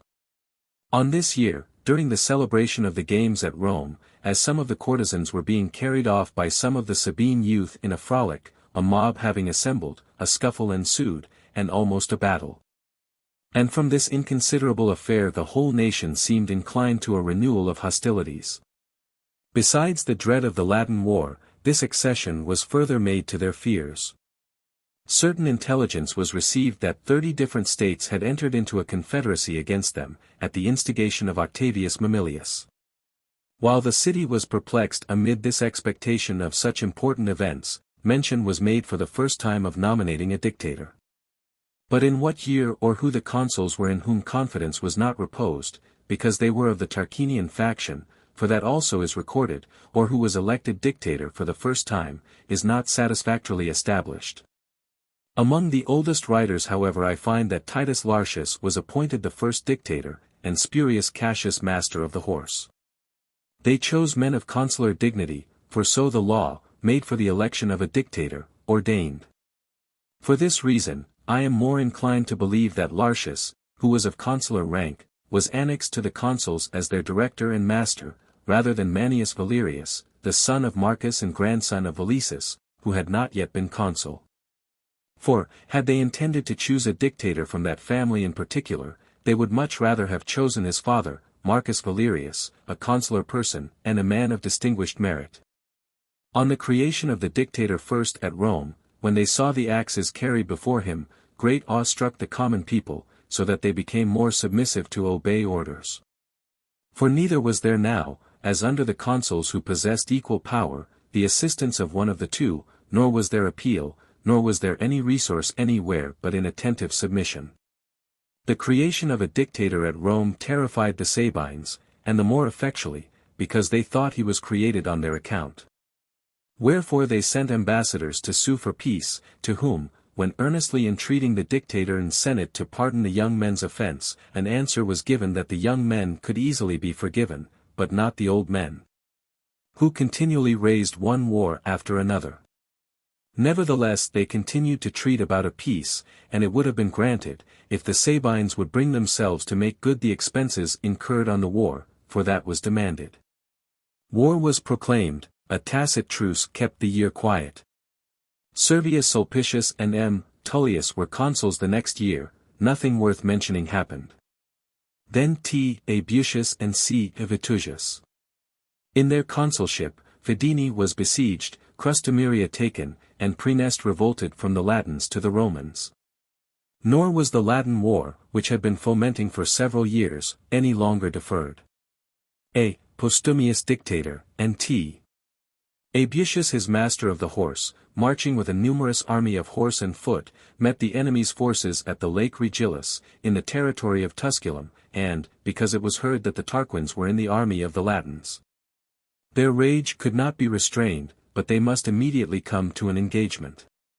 Accordingly the battle was more obstinate and fierce than usual. For the generals were present not only to direct matters by their orders, but even charged one another, exposing their own persons. And there was hardly any of the principal officers of either side who came off unwounded except the Roman dictator. As Postumius was drawing up his men and encouraging them in the first line, Tarquinius Superbus, though now enfeebled by age, spurred on his horse with great fury to attack him. But being wounded in the side, he was carried off by a party of his own men to a place of safety. In the other wing also, Abusius, master of the horse, had charged Octavius Mamilius. Nor was his approach unobserved by the Tusculan general, who also briskly spurred on his horse to encounter him. And such was their impetuosity as they advanced with hostile spears, that Abusius was run through the arm and Mamilius struck on the breast. The Latins received the latter into their second line. But as Abusius was not able to wield his lance with his wounded arm, he retired from the battle. The Latin general, not in the least discouraged by his wound, stirs up the fight. And because he saw his own men begin to give ground, sent for a company of Roman exiles to support them, commanded by Tarquin's son. This body, inasmuch as they fought with greater fury from having been banished from their country, and lost their estates, restored the battle for a short time. When the Romans were beginning to give ground on that side, M. Valerius, brother to Poplicola, having observed young Tarquin boldly figuring away at the head of his exiles, fired with the renown of his family, that the slaying of the princes might belong to the same family whose glory their expulsion had been. Clapped spurs to his horse, and with his javelin presented made towards Tarquin. Tarquin retired from his violent enemy into a battalion of his own men. As Valerius rushed rashly into the line of the exiles, one of them ran him sideways through the body, and as the horse was in no way retarded by the wound of his rider, the expiring Roman fell to the ground, his arms falling over him. Postumius the dictator, on seeing so distinguished a man slain, the exiles advancing boldly in a body, and his own men disheartened in giving ground, gives the signal to his own cohort. A chosen body of men which he kept for the defense of his person, to treat every Roman soldier whom they should see fly from the battle as an enemy. Upon this the Romans, by reason of the danger on both sides, turned from their flight against the enemy, and, the battle being restored, the dictator's cohort now for the first time engaged in the fight. And with fresh vigor and undaunted resolution falling on the wearied exiles, cut them to pieces. Here another engagement took place between the leading officers. The Latin general, on seeing the cohort of the exiles almost surrounded by the Roman dictator, advanced in haste to the front with some companies of the body of reserve. T. Herminius, a lieutenant general, having seen them moving in a body, and well knowing Mamilius, distinguished from the rest by his armor and dress, encountered the leader of the enemy with a force so much superior to that wherewith the general of the horse had lately done, that at one thrust he ran him through the side and slew him. And while stripping the body of his enemy, he himself received a wound with a javelin, and though brought back to the camp victorious, yet he died during the first dressing of it. Then the dictator flies to the cavalry, entreating them in the most pressing terms, as the foot were tired out with fighting, to dismount from their horses and join the fight. They obeyed his orders, dismounted, flew to the front, and taking their post at the first line, cover themselves with their targets. The infantry immediately recovered courage, when they saw the young nobleman sustaining a share of the danger with them, the mode of fighting being now assimilated. Thus at length were the Latins beaten back, and their line giving way, they retreated. The horses were then brought up to the cavalry that they might pursue the enemy, and the infantry likewise followed. On this, the dictator, omitting nothing, that could conciliate, divine or human aid, is said to have vowed a temple to Castor, and likewise to have promised rewards to the first and second of the soldiers who should enter the enemy's camp. And such was their ardor, that the Romans took the camp with the same impetuosity wherewith they had routed the enemy in the field. Such was the engagement at the Lake Regillus. The dictator and master of the horse returned to the city in triumph. For the next 3 years there was neither settled peace nor open war. The consuls were Q. Clelius and T. Lartius. After them A. Sempronius and M. Minucius. In their consulship, a temple was dedicated to Saturn, and the Saturnalia appointed to be kept as a festival. Then A. Postumius and T. Virginius were chosen consuls. In some authors I find that the battle at the Lake Regillus was not fought till this year, and that A. Postumius, because the fidelity of his colleague was suspected, laid down his office, and thereupon was created dictator. Such great mistakes of dates perplex one with the history of these times, the magistrates being arranged differently in different writers, that you cannot determine what consuls succeeded certain consuls. Nor in what particular year every remarkable action happened, by reason of the antiquity, not only of the facts, but also of the historians. Then A. P. Claudius and P. Servilius were elected consuls. This year was remarkable for the news of Tarquin's death. He died at Cumae, whither he had fled to the tyrant Aristodemus, after the reduction of the power of the Latins. The Senate and people were elated by this news. But with the senators their satisfaction was too extravagant, for by the chief men among them oppression began to be practiced on the people to whom they had to that day been attentive to the utmost of their power. The same year the colony which King Tarquin had sent to Signia was recruited by filling up the number of the colonists. The tribes at Rome were increased to 21. And the Temple of Mercury was dedicated the 15th of May. During the Latin War, there had been neither peace nor war with the nation of the Volscians. For both the Volscians had raised auxiliary troops to send to the Latins had not so much expedition been used by the Roman dictator. And the Roman employed this expedition that he might not have to contend in one and the same battle with the Latin and the Volscian. In resentment of this, the consuls marched their army into the Volscian territory. The unexpected proceeding alarmed the Volscians, who dreaded no chastisement of mere intention. Unmindful of arms, they gave 300 children of the principal men of Cora and Pometia as hostages. Upon this the legions were withdrawn without coming to any action. Not long after their natural disposition returned to the Volscians, now delivered of their fears, they again make secret preparation for war, having taken the Hernicians into an alliance with them. They send ambassadors in every direction to stir up Latium. But the recent defeat received at the Lake Regillus could scarcely restrain the Latins from offering violence to the ambassadors through resentment and hatred of any one who would advise them to take up arms. Having seized the Volscians, they brought them to Rome. They were there delivered up to the consuls, and information was given that the Volscians and Hernicians were making preparations for war against the Romans. The matter being referred to the Senate, it was so gratifying to the senators that they both sent back 6,000 prisoners to the Latins, and referred to the new magistrates the business regarding the treaty, which had been almost absolutely refused them. Upon this indeed the Latins were heartily glad at what they had done, the advisers of peace were in high esteem. They send a crown of gold to the capital as an offering to Jupiter. Along with the ambassadors and the offering there came a great crowd, consisting of the prisoners who had been sent back to their friends.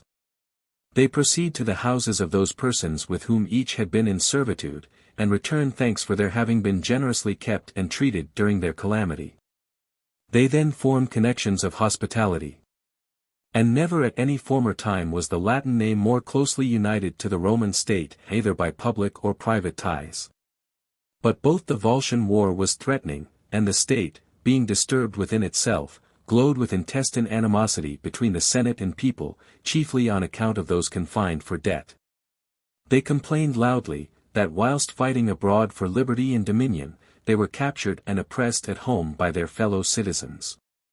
And that the liberty of the people was more secure in war than in peace, among enemies than among their fellow citizens, and this feeling of discontent, increasing of itself, the striking sufferings of an individual still further aggravated. A certain person advanced in years threw himself into the forum with all the badges of his miseries on him. His clothes were all over squalid, the figure of his body still more shocking, being pale and emaciated. In addition, a long beard and hair had impressed a savage wildness on his countenance. In such wretchedness he was known notwithstanding, and they said that he had been a centurion, and compassionating him they mentioned openly other distinctions, obtained, in the service. He himself exhibited scars on his breast. Testimonies of honorable battles in several places. To persons repeatedly inquiring, whence that garb, whence that ghastly appearance of body, the multitude having now assembled around him almost like a popular assembly, he says, that whilst serving in the Sabine war, because he had not only been deprived of the produce of his land in consequence of the depredations of the enemy, but also his residence had been burned down, all his effects pillaged, his cattle driven off. A tax imposed on him at a time very distressing to him, he had incurred debt. That this debt, aggravated by usury, had stripped him first of his father's and grandfather's farm, then of his other property, lastly that a pestilence, as it were, had reached his person. That he was taken by his creditor, not into servitude, but into a house of correction in a place of execution. He then showed his back disfigured with the marks of stripes still recent. At the hearing and seeing of this a great uproar takes place. The tumult is now no longer confined to the forum, but spreads through the entire city. Those who were confined for debt, and those who were now at their liberty, hurry into the streets from all quarters and implore the protection of the people. In no place is there wanting a voluntary associate of sedition. They run through all the streets in crowds to the forum with loud shouts. Such of the senators as happened to be in the forum, fell in with this mob with great peril to themselves. Nor would they have refrained from violence, had not the consuls, P. Servilius and A. P. Claudius, hastily interfered to quell the disturbance. The multitude turning towards them, and showing their chains and other marks of wretchedness, said that they deserved all this, taunting them, the consuls, each with the military services performed by himself, one in one place, and another in another. They require them with menaces, rather than as suppliants, to assemble the Senate, and stand round the Senate house in a body, determine themselves to be witnesses and directors of the public councils. Very few of the senators, whom chance had thrown in the way, were forced to attend the consuls. Fear prevented the rest from coming not only to the house, but even to the forum. Nor could anything be done by reason of the thinness of the Senate. Then indeed the people began to think their demand was eluded, and the redress of their grievances delayed, that such of the senators as had absented themselves did so not through chance or fear, but on purpose to obstruct the business. That the consuls themselves trifled with them, that their miseries were now a mere subject of mockery. By this time the sedition was come to such a height, that the majesty of the consuls could hardly restrain the violence of the people. Wherefore, uncertain whether they incurred greater danger by staying at home, or venturing abroad, they came at length to the Senate. But though the house was at length full, a want of agreement manifested itself, not only among the fathers, but even between the consuls themselves. Appius, a man of violent temper, thought the matter was to be done by the authority of the consuls, and that if one or two were seized, the rest would be quiet. Servilius, more inclined to moderate measures, thought that while their minds were in this ferment, it would be both more safe and more easy to bend than to break them. Amidst these debates, another terror of a more serious nature presented itself. Some Latin horse came full speed to Rome, with the alarming news that the Volscians were marching with a hostile army, to besiege the city. The announcement of which, so completely had discord made the state two from one, affected the senators and people in a far different manner. The people exulted with joy, and said, that the gods were come as avengers of the tyranny of the fathers. They encouraged one another not to enroll their names, that it was better that all should perish together, than that they should perish alone. That the patricians should serve as soldiers, that the patricians should take up arms, so that the perils of war should remain with those with whom the advantages were. But the Senate, dejected and confounded by the twofold terror, that from their own countrymen, and that from the enemy, entreated the consul Servilius, whose temper was more conciliating, that he would extricate the commonwealth beset with such great terrors. Then the consul, dismissing the Senate, proceeds into the assembly. There he shows them that the Senate were solicitous that care should be taken for the people's interest, but their alarm for the whole commonwealth had interrupted their deliberation regarding that which was no doubt the greatest part. But yet only a part. Nor could they, when the enemy were almost at the gates, allow anything to take precedence of war, nor, if there should be some respite. Was it either to the credit of the people not to have taken up arms in defense of their country unless they first receive a recompense? Nor consistent with the dignity of the senators that they adopted measures of relief for the distresses of their countrymen through fear rather than afterwards from inclination. He gave additional confidence to the assembly by an edict, by which he ordained that no one should detain a Roman citizen either in chains or in prison, so as to hinder his enrolling his name under the consuls. And that nobody should either seize or sell the goods of any soldier, while he was in the camp, or arrest his children or grandchildren. This ordinance being published, the debtors under arrest who were present immediately entered their names, and crowds of persons hastening from all quarters of the city from their confinement, as their creditors had no right to detain their persons, ran together into the forum to take the military oath. These made up a considerable body of men, nor was the bravery or activity of the others more conspicuous in the Volscian war. The consul led out his army against the enemy, and pitched his camp at a little distance from them. The next night the Volscians, relying on the dissension among the Romans, made an attempt on their camp, to see if any desertion or treachery might be resorted to during the night. The sentinels on guard perceived them. The army was called up, and the signal being given they ran to arms. Thus that attempt of the Volscians was frustrated, the remainder of the night was dedicated to repose on both sides. The next morning at daybreak the Volscians, having filled the trenches, attacked the rampart. And already the fortifications were being demolished on every side, when the consul, although all on every side, and more especially the debtors, cried out that he should give the signal.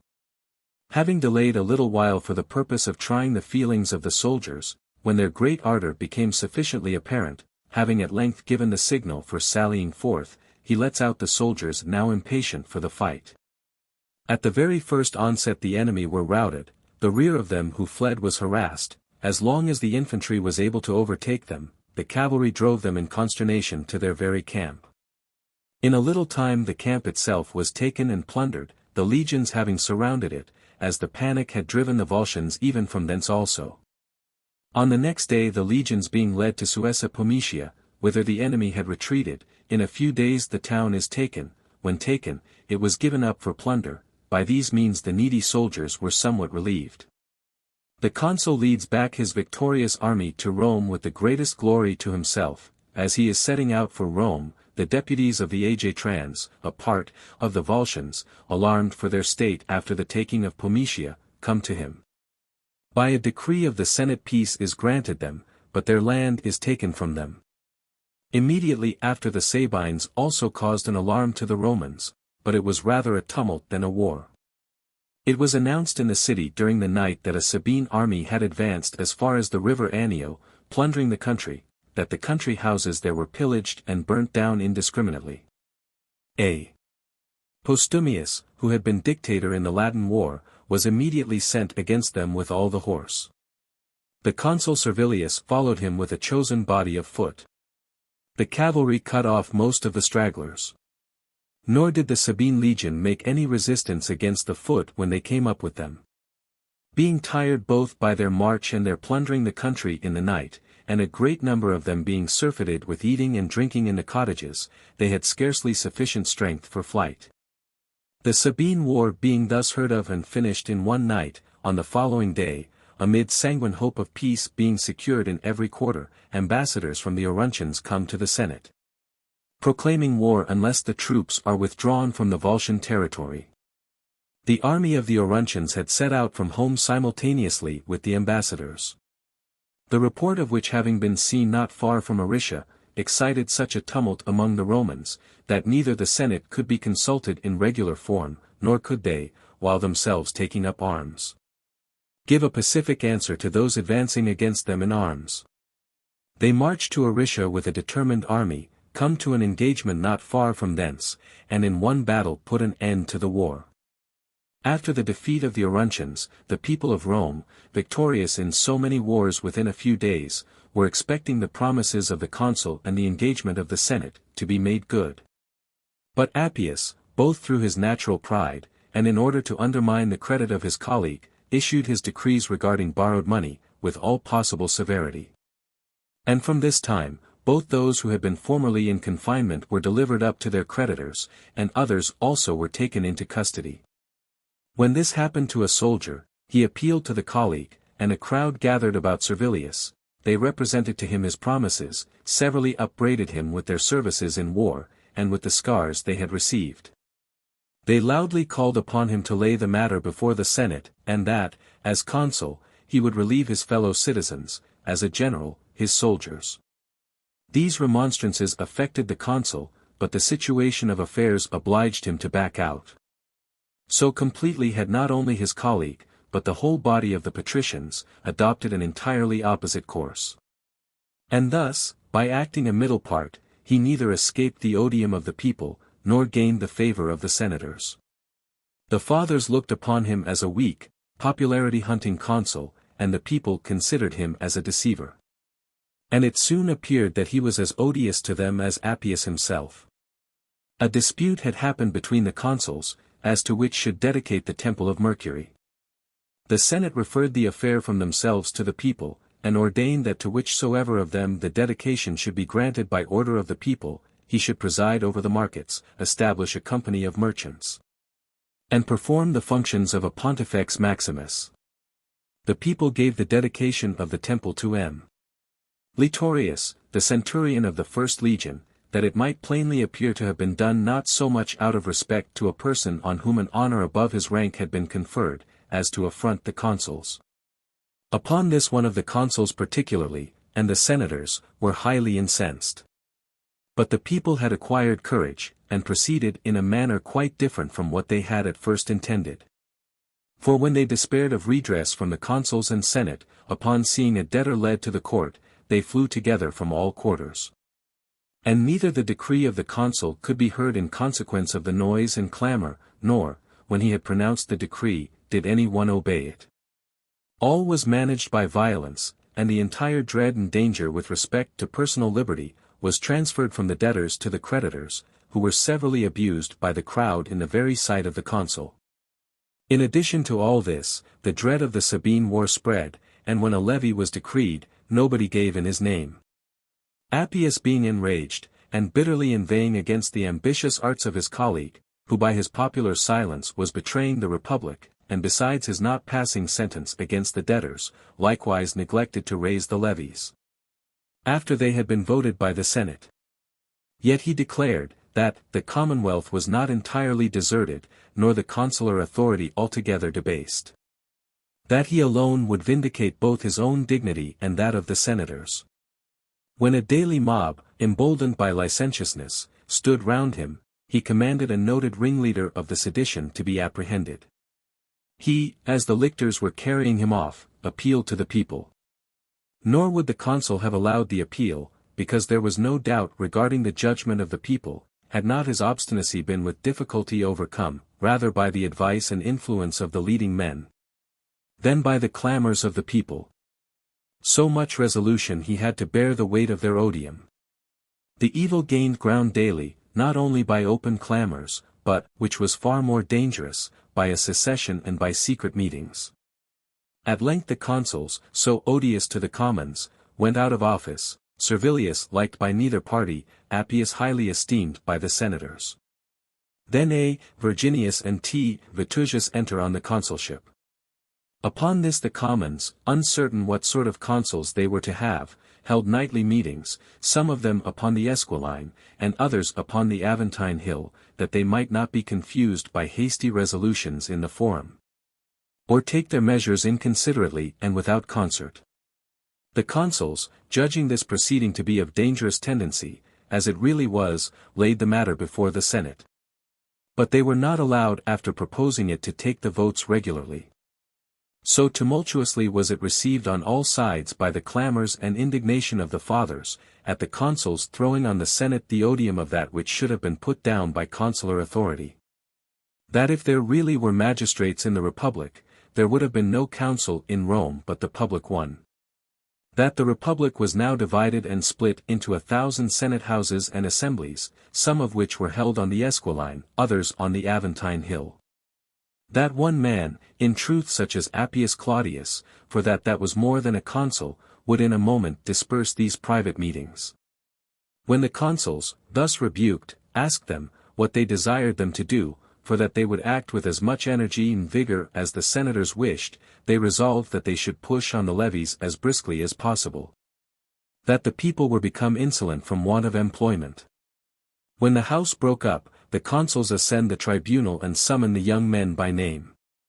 But none of them made any answer, and the people crowding round them, as if in a general assembly, said, that the people would no longer be imposed on.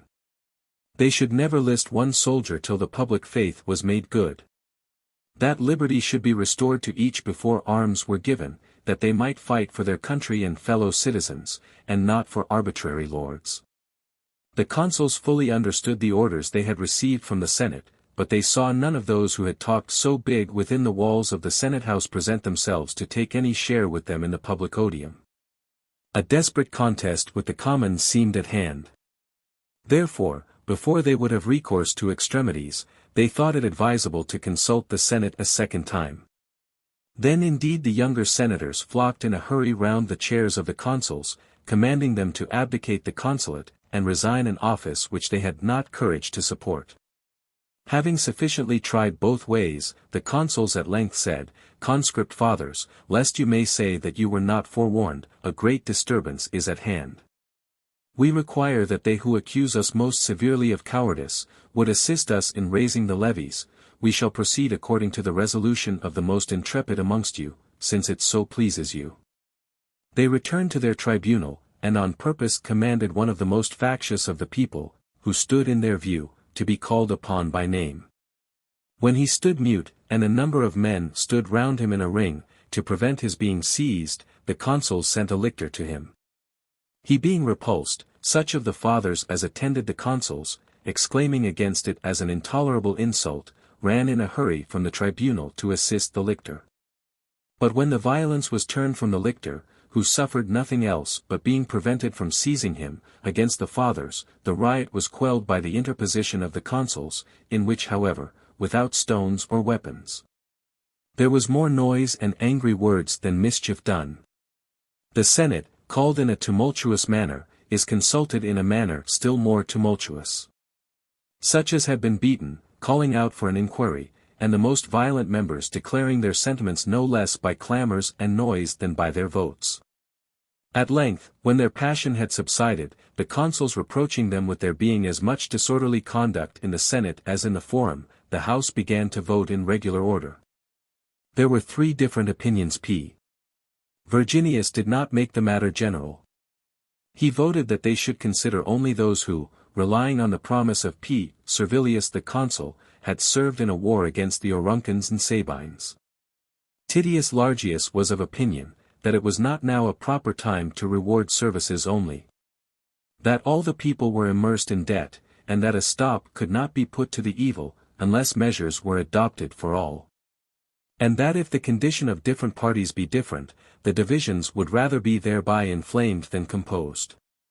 Appius Claudius, who was naturally severe, and, by the hatred of the commons on the one hand, and praises of the senators on the other, was become quite infuriated, said, that these riots proceeded not from distress, but from licentiousness. That the people were rather wanton than violent. That this terrible mischief took its rise from the right of appeal. Since threats, not authority, was all that belonged to the consuls, while permission was given to appeal to those who were accomplices in the crime. Come, added he, let us create a dictator from whom there lies no appeal. This madness, which hath set everything in a flame, will immediately subside. Let any one dare then to strike a lictor, when he shall know that his back, and even his life, are in the power of that person whose authority he has insulted. To many the opinion of Appius appeared, as it really was, severe and violent. On the other hand, those of Virginius and Largius were not safe for the precedent they established. Especially they thought that of Largius so, as it would destroy all credit. The opinion of Virginius was reckoned to be most moderate, and a happy medium between the other two. But through the spirit of faction and a regard of private interest, which always have and always will obstruct the public councils, Appius prevailed, and was himself near being created dictator. Which step would certainly have alienated the commons at this most dangerous juncture, when the Volsci, the Equi, and the Sabines happened to be all in arms at the same time. But the consuls and elder senators took care that this office, in its own nature uncontrollable, should be committed to a man of moderate temper. They choose Manius Valerius, son of Valesus, dictator. The people, though they saw that this magistrate was created against themselves, yet as they had got the right of appeal by his brother's law, dreaded nothing oppressive or tyrannical from that family. An edict of the dictators, which was almost the same with that published by the consul Servilius, afterwards confirmed their minds. But judging it safer to confide in both the man and in the absolute power with which he was vested, they gave in their names, desisting from all contest. 10 legions were levied, a greater army than had ever been raised before. Each of the consuls had 3 legions assigned him, and the dictator commanded 4. Nor could the war be deferred any longer. The Equi had made incursions upon the Latin territory. The deputies of the Latins begged the Senate either to send them assistance, or to allow them to arm themselves for the purpose of defending their own frontiers. It seemed safer that the Latins should be defended without arming, than to allow them to take up arms again. Wherefore Vitusius the consul was sent to their assistance. This immediately put a stop to the devastations. The Equi retired from the plains, and depending more on the advantage of the ground than on their arms, secured themselves on the summits of the mountains. The other consul, having marched against the Volsci, in order that he too might not waste time, challenged the enemy to pitch their camp nigh to his, and to risk an engagement by ravaging their lands.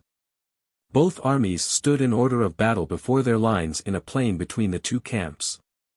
The Volsci had considerably the advantage in number. Accordingly they rushed on to the fight, in a careless manner, and as if contemptuously. The Roman consul neither advanced his forces, and not suffering the enemy's shouts to be returned, he ordered them to stand still with their spears fixed in the ground, and when the enemy came up, to draw their swords and fall upon them with all their force. The Volsci, wearied with running and shouting, set upon the Romans as if they had been quite benumbed through fear. But when they found the vigorous resistance that was made, and saw their swords glittering before their face, they turned their backs in great disorder, just as if they had fallen into an ambuscade. Nor had they strength sufficient even for flight, as they had advanced to the battle in full speed.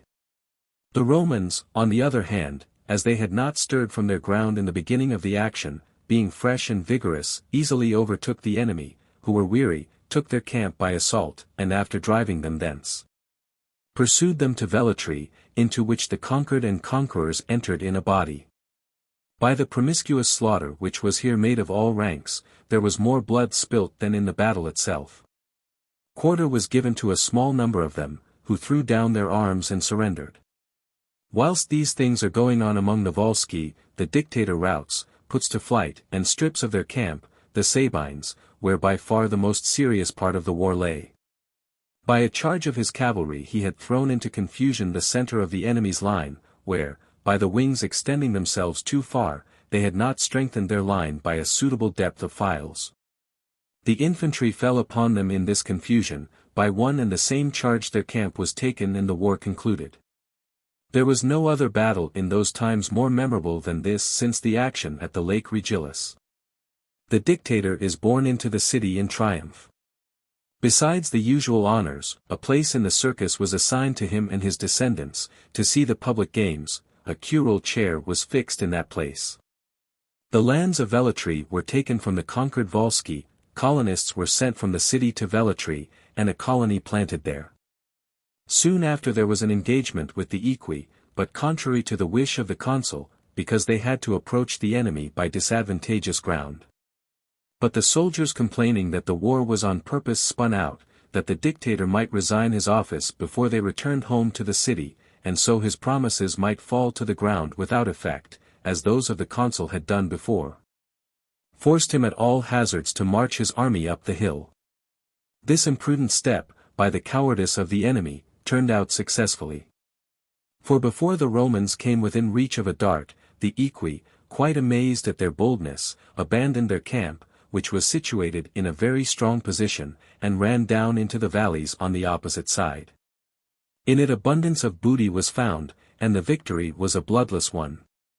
Matters being thus successfully managed in war in 3 different directions, anxiety respecting the event of their domestic differences had left neither the senators nor the people. With such powerful influence, and with such art also, had the money-lenders made their arrangements, so as to disappoint not only the people, but even the dictator himself. For Valerius, after the return of the consul Vitusius, first of all matters brought before the Senate that relating to the victorious people, and proposed the question, what it was their determination should be done with respect to those confined for debt. And when this motion was rejected, I am not acceptable, says he, as an adviser of concord. You will ere long wish, depend on it, that the commons of Rome had patrons similar to me. For my part, I will neither further disappoint my fellow citizens, nor will I be dictator to no purpose. Intestine dissensions, foreign wars, caused the Republic to require such a magistrate. Peace has been secured abroad, it is impeded at home. I will be a witness to disturbance as a private citizen rather than as dictator. Then quitting the Senate House, he abdicated his dictatorship. The case appeared to the commons, that he had resigned his office indignant at the treatment shown to them. Accordingly, as if his engagements to them had been fully discharged, since it had not been his fault that they were not made good, they attended him when returning to his home with approbation and applause. Fear then seized the senators lest, if the army should be dismissed, secret meetings and conspiracies would be renewed. Wherefore though the levy had been held by the dictator, yet supposing that, as they had sworn obedience to the consuls, the soldiers were bound by their oath, under the pretext of hostilities being renewed by the Equi, they ordered the legions to be led out of the city. By which proceeding the sedition was hastened. And it is said that at first it was in contemplation to put the consuls to death, that they might be discharged from their oath, but that being afterwards informed that no religious obligation could be dissolved by a criminal act, they, by the advice of one Sicinius, retired, without the orders of the consuls, to the sacred mount, beyond the river Anio, 3 miles from the city. This account is more general than that which Piso has given. That the secession was made to the Aventine. There without any leader, their camp being fortified with a rampart and trench, remaining quiet, taking nothing but what was necessary for sustenance, they kept themselves for several days, neither being attacked, nor attacking others. Great was the panic in the city, and through mutual fear all was suspense. The people left in the city dreaded the violence of the senators. The senators dreaded the people remaining in the city, uncertain whether they should prefer them to stay or to depart, but how long would the multitude which had seceded, remain quiet? What were to be the consequences then, if, in the meantime, any foreign war should break out? They certainly considered no hope left, save in the concord of the citizens. This should be restored to the state by fair or by unfair means. It was resolved therefore that there should be sent as ambassador to the people, Menenius Agrippa, an eloquent man, and one who was a favorite with the people, because he derived his origin from them. He being admitted into the camp, is said to have related to them merely the following story in that antiquated and uncouth style. At a time when all the parts in the human body did not, as now, agree together, but the several members had each its own scheme, its own language, the other parts, indignant that everything was procured for the belly by their care, labor, and service. That the belly, remaining quiet in the center, did nothing but enjoy the pleasures afforded it. They conspired accordingly, that the hands should not convey food to the mouth, nor the mouth receive it when presented, nor the teeth chew it, whilst they wished under the influence of this feeling to subdue the belly by famine. The members themselves and the entire body were reduced to the last degree of emaciation. Thence it became apparent that the service of the belly was by no means a slothful one.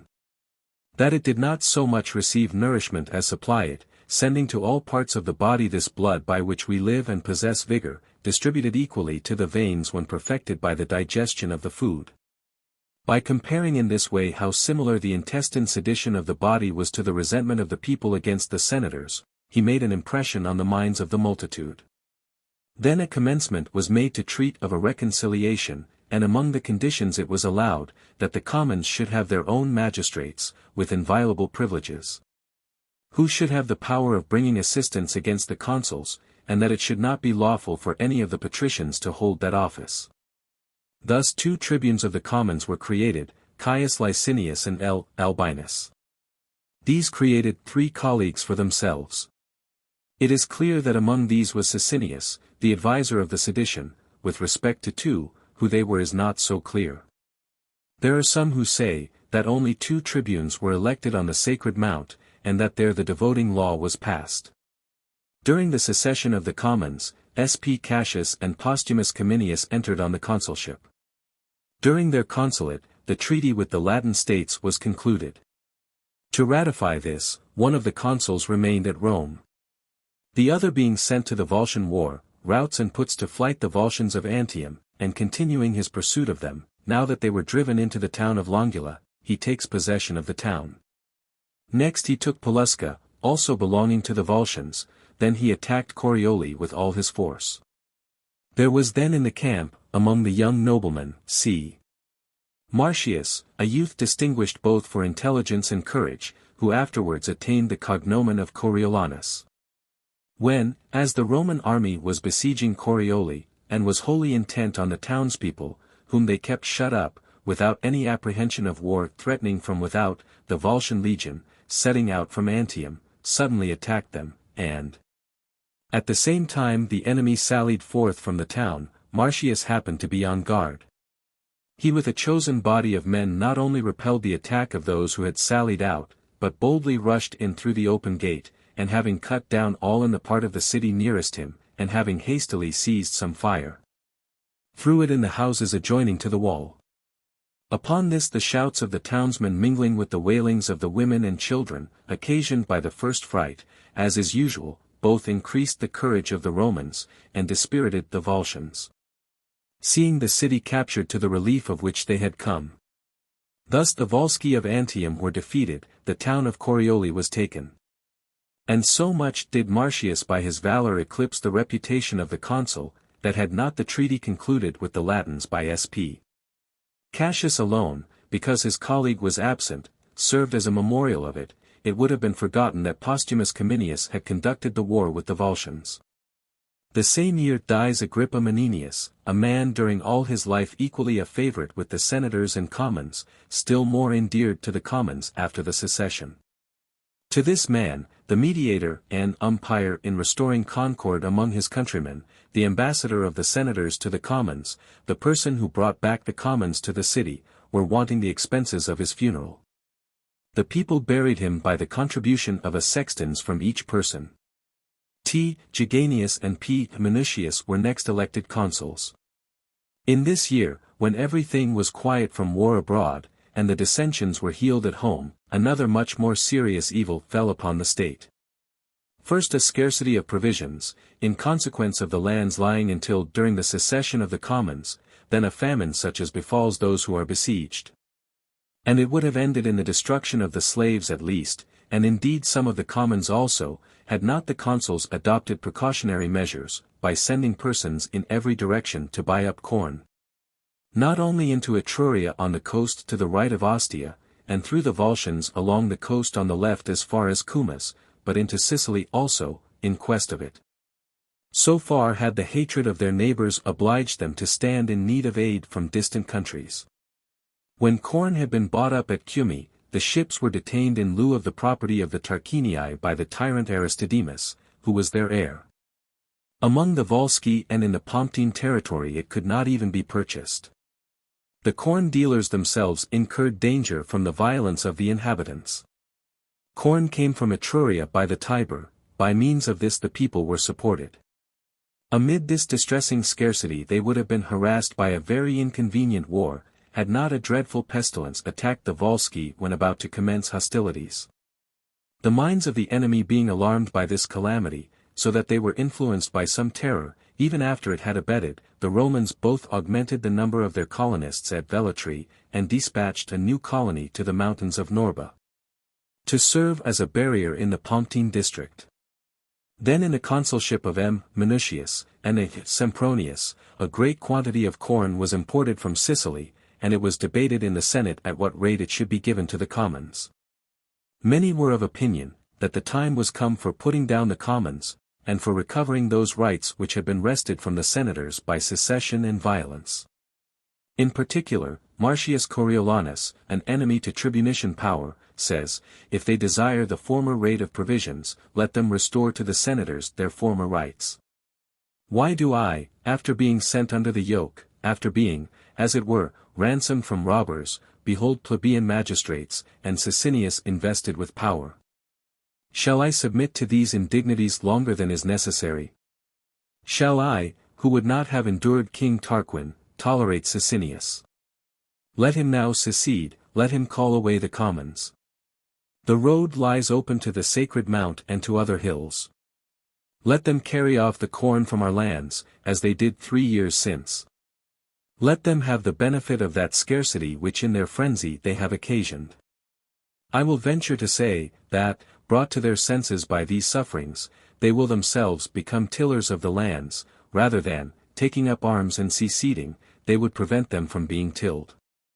It is not so easy to say whether it should have been done, as I think that it might have been practicable for the senators, on the condition of lowering the price of provisions, to have rid themselves of both the tribunician power and all the restraints imposed on them against their will.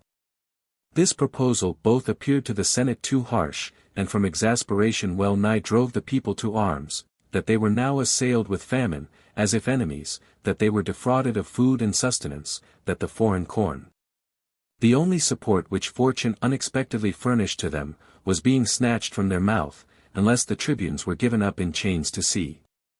Marcius, unless he glut his rage on the backs of the commons of Rome. That in him a new executioner had started up, who ordered them to die or be slaves. An assault would have been made on him as he left the Senate house, had not the tribunes very opportunely appointed him a day for trial. By this their rage was suppressed, every one saw himself become the judge, the arbiter of the life and death of his foe. At first Marcius heard the threats of the tribunes with contempt. That the right to afford aid, not to inflict punishment, had been granted to that office, that they were tribunes of the commons and not of the senators. But the commons had risen with such violent determination, that the senators were obliged to extricate themselves from danger by the punishment of one. They resisted however, in spite of popular odium, and employed, each individual his own powers, and all those of the entire order. And first, the trial was made whether they could upset the affair, by posting their clients, in several places, by deterring individuals from attending meetings and cabals. Then they all proceeded in a body. You would suppose that all the senators were on their trial, earnestly entreating the commons, that if they would not acquit as innocent, they would at least pardon as guilty, one citizen, one senator. As he did not attend on the day appointed, they persevered in their resentment. Being condemned in his absence, he went into exile to the Volsci, threatening his country, and even then breathing all the resentment of an enemy. The Volsci received him kindly on his arrival, and treated him still more kindly every day in proportion as his resentful feelings towards his countrymen became more striking, and one time frequent complaints, another time threats were heard. He lodged with Attius Tullus. He was then the chief man of the Volscian people, and always a determined enemy of the Romans. Thus, when old animosity stimulated the one, recent resentment the other, they concert schemes for, bringing about, a war with Rome. They did not at once believe that their people could be persuaded to take up arms, so often unsuccessfully tried. That by the many frequent wars, and lastly, by the loss of their youth in the pestilence, their spirits were now broken. That they must have recourse to art, in a case where animosity had become blunted from length of time, that their feelings might become exasperated by some fresh cause of resentment. It happened that preparations were being made at Rome for a repetition of the great games. The cause of repeating them was this: on the morning of the games, the show not yet being commenced, a master of a family, after flogging his slave loaded with a neck yoke, had driven him through the middle of the circus. After this the games were commenced, as if that circumstance bore no relation to religion. Not long after it, Atinius, a plebeian, had a dream. Jupiter seemed to him to say, that the person who danced previous to the games had displeased him. Unless these games were renewed on a splendid scale, that the city would be in danger, that he should go and announce these things to the consuls. Though his mind was not altogether free from superstitious feelings, his respectful awe of the dignity of the magistrates overcame his religious fear, lest he might pass into the mouths of people as a laughingstock. This delay cost him dear. For he lost his son within a few days. And lest the cause of this sudden calamity should be doubtful, that same phantom, presenting itself to him sorrowful in mind, seemed to ask him, whether he had received a sufficient requital for his contempt of the deity. That a still heavier one awaited him, unless he went immediately and delivered the message to the consuls. The matter was now still more pressing. Hesitating, however, and delaying, he was at length overtaken by a severe stroke of disease, a sudden paralysis. Then indeed the anger of the gods aroused him. Wearied out therefore by his past sufferings and by those threatening him, having convened a meeting of his friends, after he had detailed to them all he had seen and heard, and Jupiter's having so often presented himself to him in his sleep, the threats and anger of heaven realized in his own calamities, by the unhesitating assent of all who were present he is conveyed in a litter into the forum to the consuls. From thence being conveyed into the Senate house, after he had stated those same particulars to the senators, to the great surprise of all, behold another miracle, he who had been conveyed into the Senate house deprived of the use of all his limbs, is recorded to have returned home on his own feet after he discharged his duty. The Senate decreed that the games should be celebrated on as grand a scale as possible. To these games a great number of Volscians came by the advice of Attius Tullus. Before the games were commenced, Tullus, as had been concerted at home with Marcius, comes to the consuls. He tells them that there were matters on which he wished to treat with them in private concerning the commonwealth. All witnesses being removed, he says, with reluctance I say that of my countrymen which is rather disparaging. I do not however come to allege against them anything as having been committed by them, but to guard against their committing anything. The minds of our people are far more fickle than I could wish.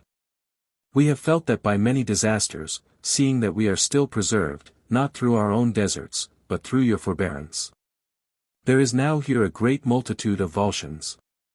The games are going on, the city will be intent on the exhibition. I remember what has been committed in this city on a similar occasion by the youth of the Sabines. My mind shudders lest anything should be committed inconsiderately and rashly. I considered, that these matters should be mentioned beforehand to you, consuls. With regard to myself, it is my determination to depart hence home immediately, lest, if present, I may be affected by the contagion of any word or deed. Having said this, he departed. When the consuls laid before the Senate the matter, doubtful with respect to proof, though from credible authority, the authority more than the thing itself, as usually happens, urged them to adopt even needless precautions. And the decree of the Senate being passed, that the Volscians should quit the city, criers are sent in different directions to order them all to depart before night.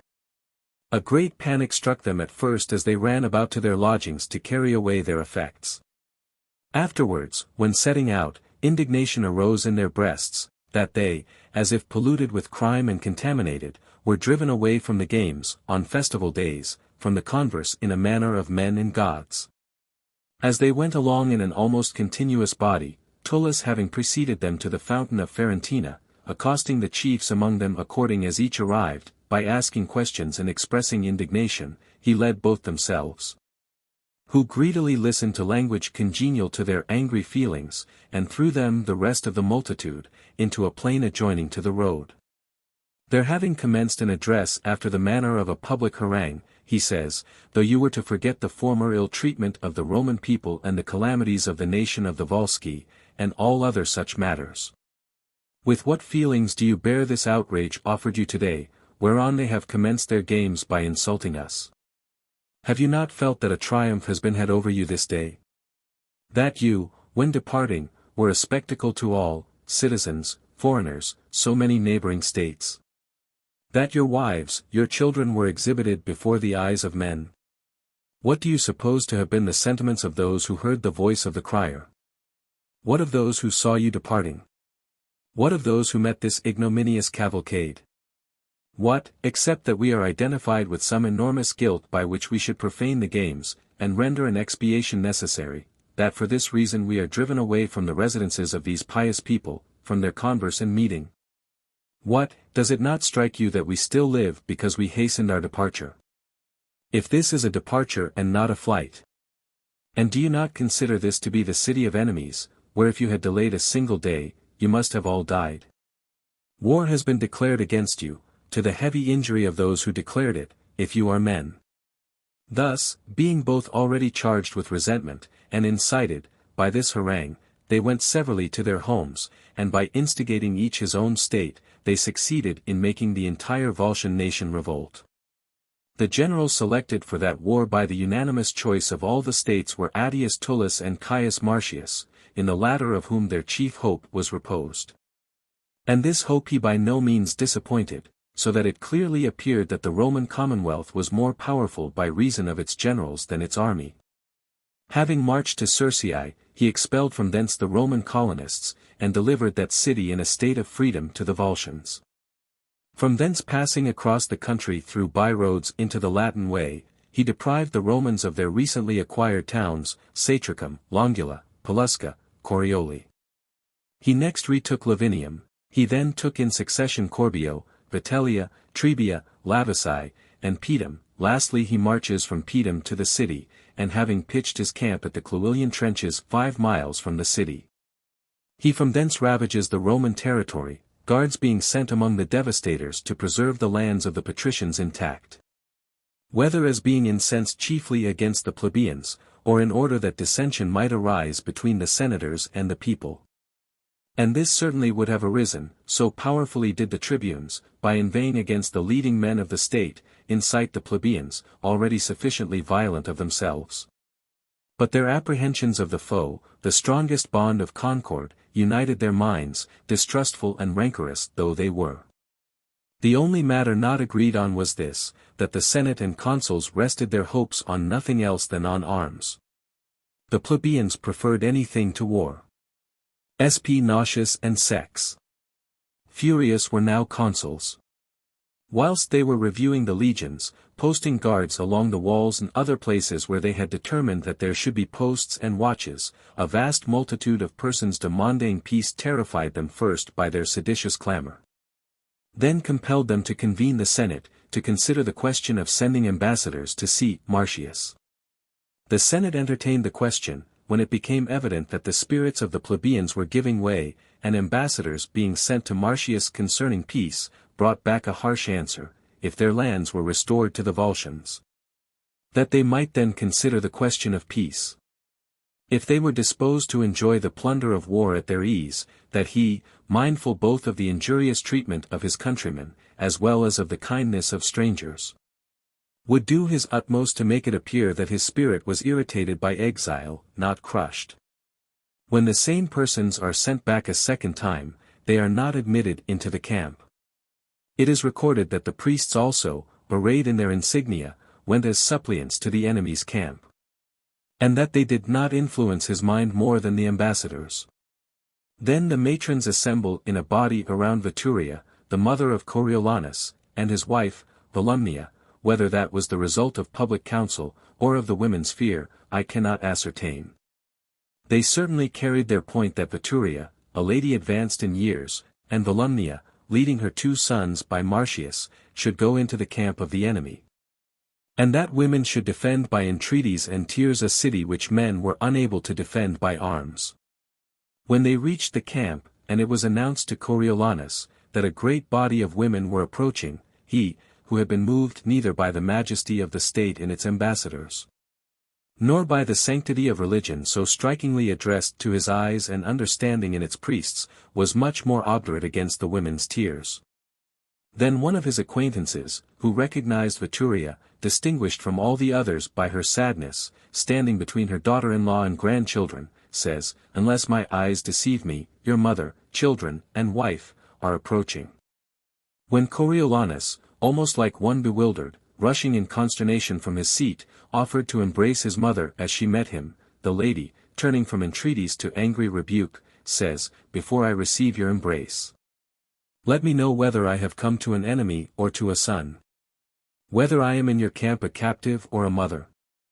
Has length of life and a hapless old age reserved me for this, to behold you an exile, then an enemy? Could you lay waste this land, which gave you birth and nurtured you?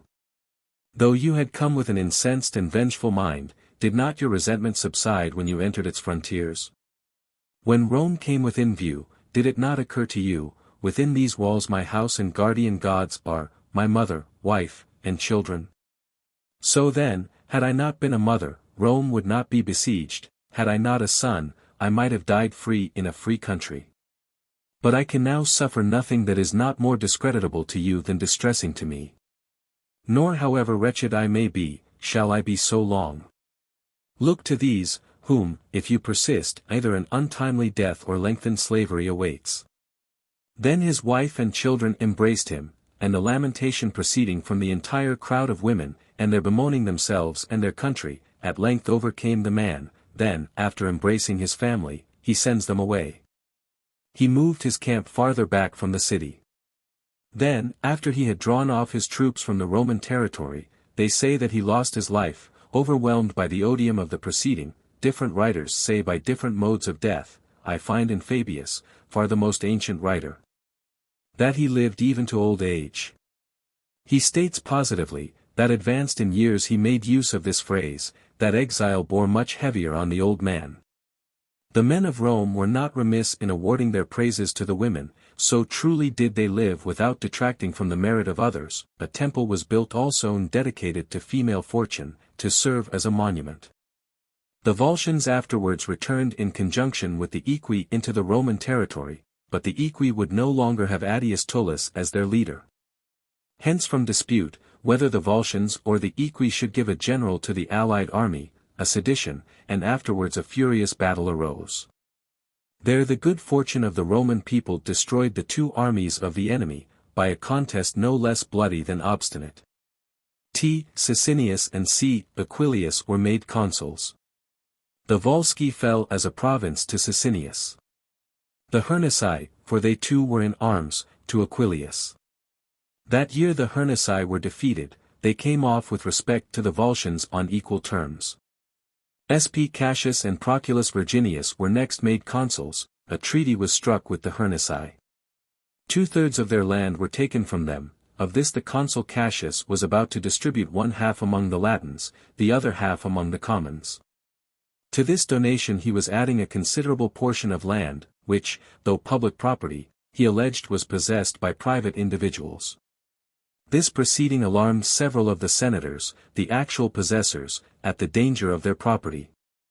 The senators felt, moreover, a solicitude on public grounds, that the consul by his donation was establishing an influence dangerous to liberty.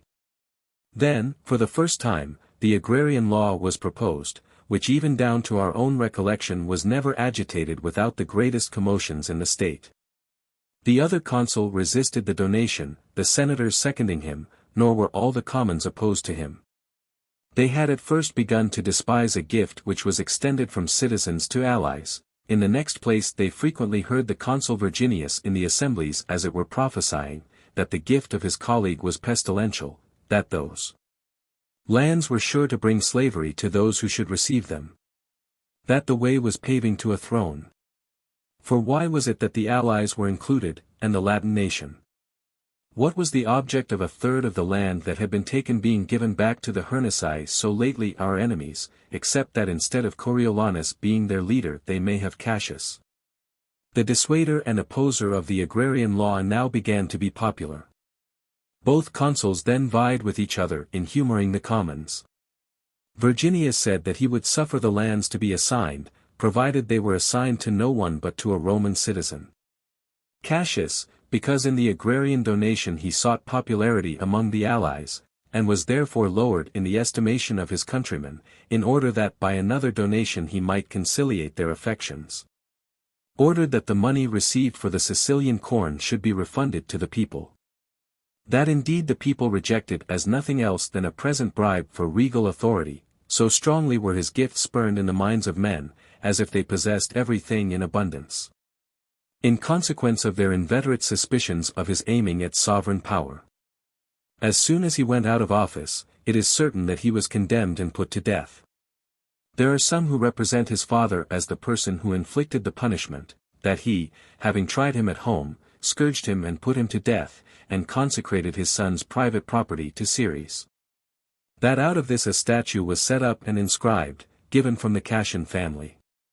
In some authors I find it stated, and that is more probable, that a day of trial was assigned him for high treason, by the quaestors, Caeso Fabius and Lucius Valerius, and that he was condemned by the decision of the people. That his house was demolished by a public decree, this is the area before the temple of Tellus. But whether that trial was private or public, he was condemned in the consulship of Ser Cornelius and Q. Fabius. The resentment of the people against Cassius was not of long duration. The allurements of the agrarian law, now that its proposer was gone, were of themselves gaining ground in their minds. And this feeling was further heightened by the parsimonious conduct of the senators, who, the Volsci and Equi having been defeated that year, defrauded the soldiers of the booty.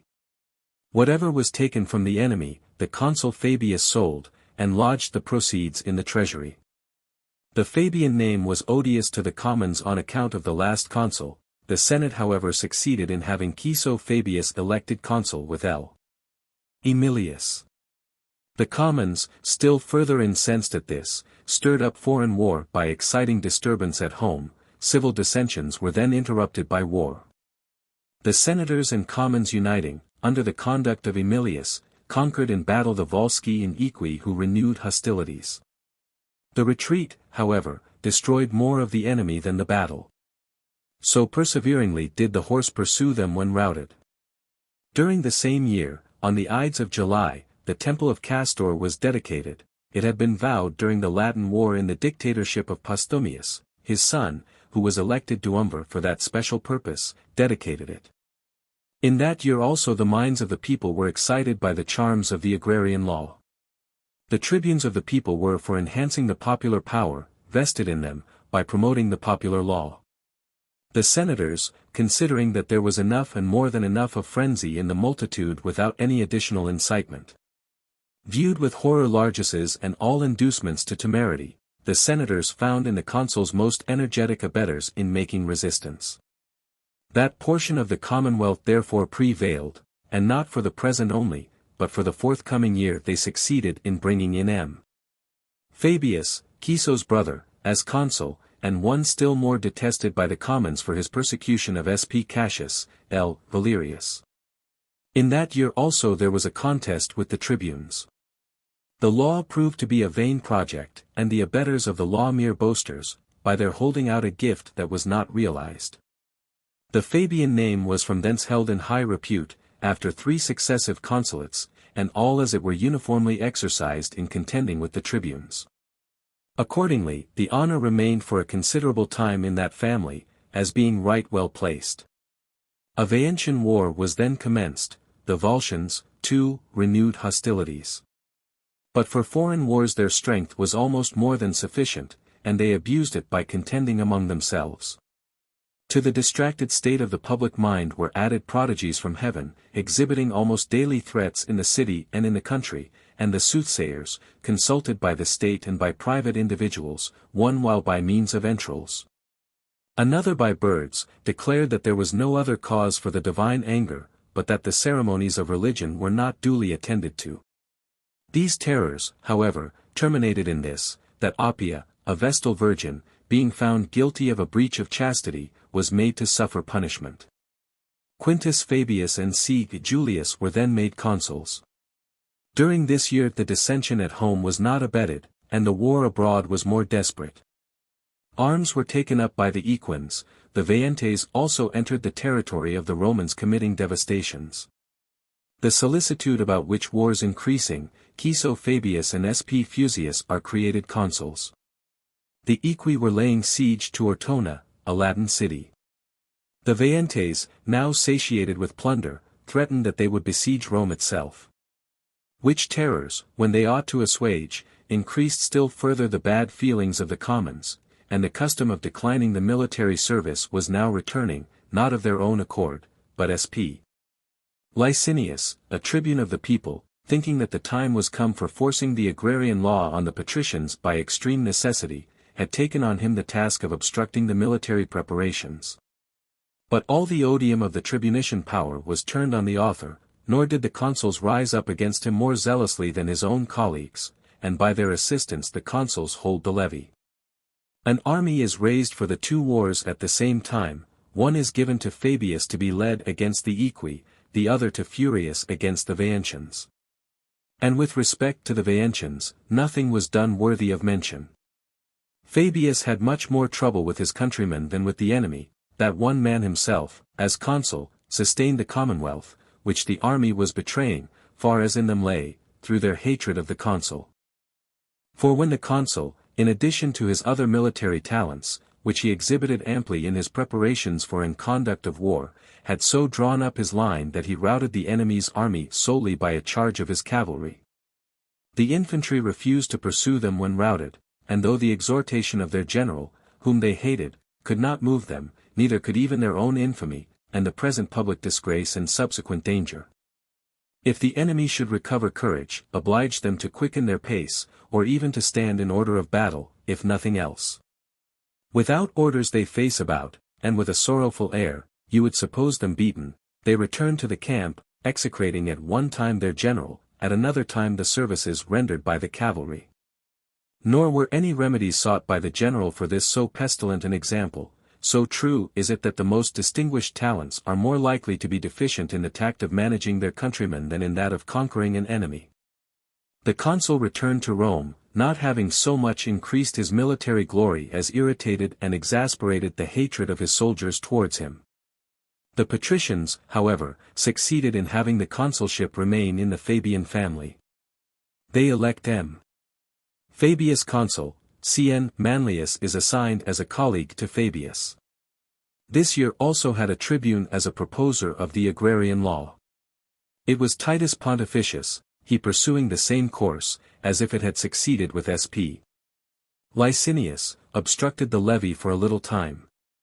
The patricians being once more perplexed, Appius Claudius asserts that the tribunician power was put down last year, for the present by the very act, for the future by the precedent established. And since it was found that it could be rendered ineffective by its own strength. For that there never would be wanting a tribune who would both be willing to obtain a victory for himself over his colleague, and the favor of the better party by advancing the public weal. That both a plurality of tribunes, if there were need of such plurality, would be ready to assist the consuls, and that even one would be sufficient against all. Only let the consuls and leading members of the Senate take care to gain over, if not all, at least some of the tribunes, to the commonwealth and the Senate.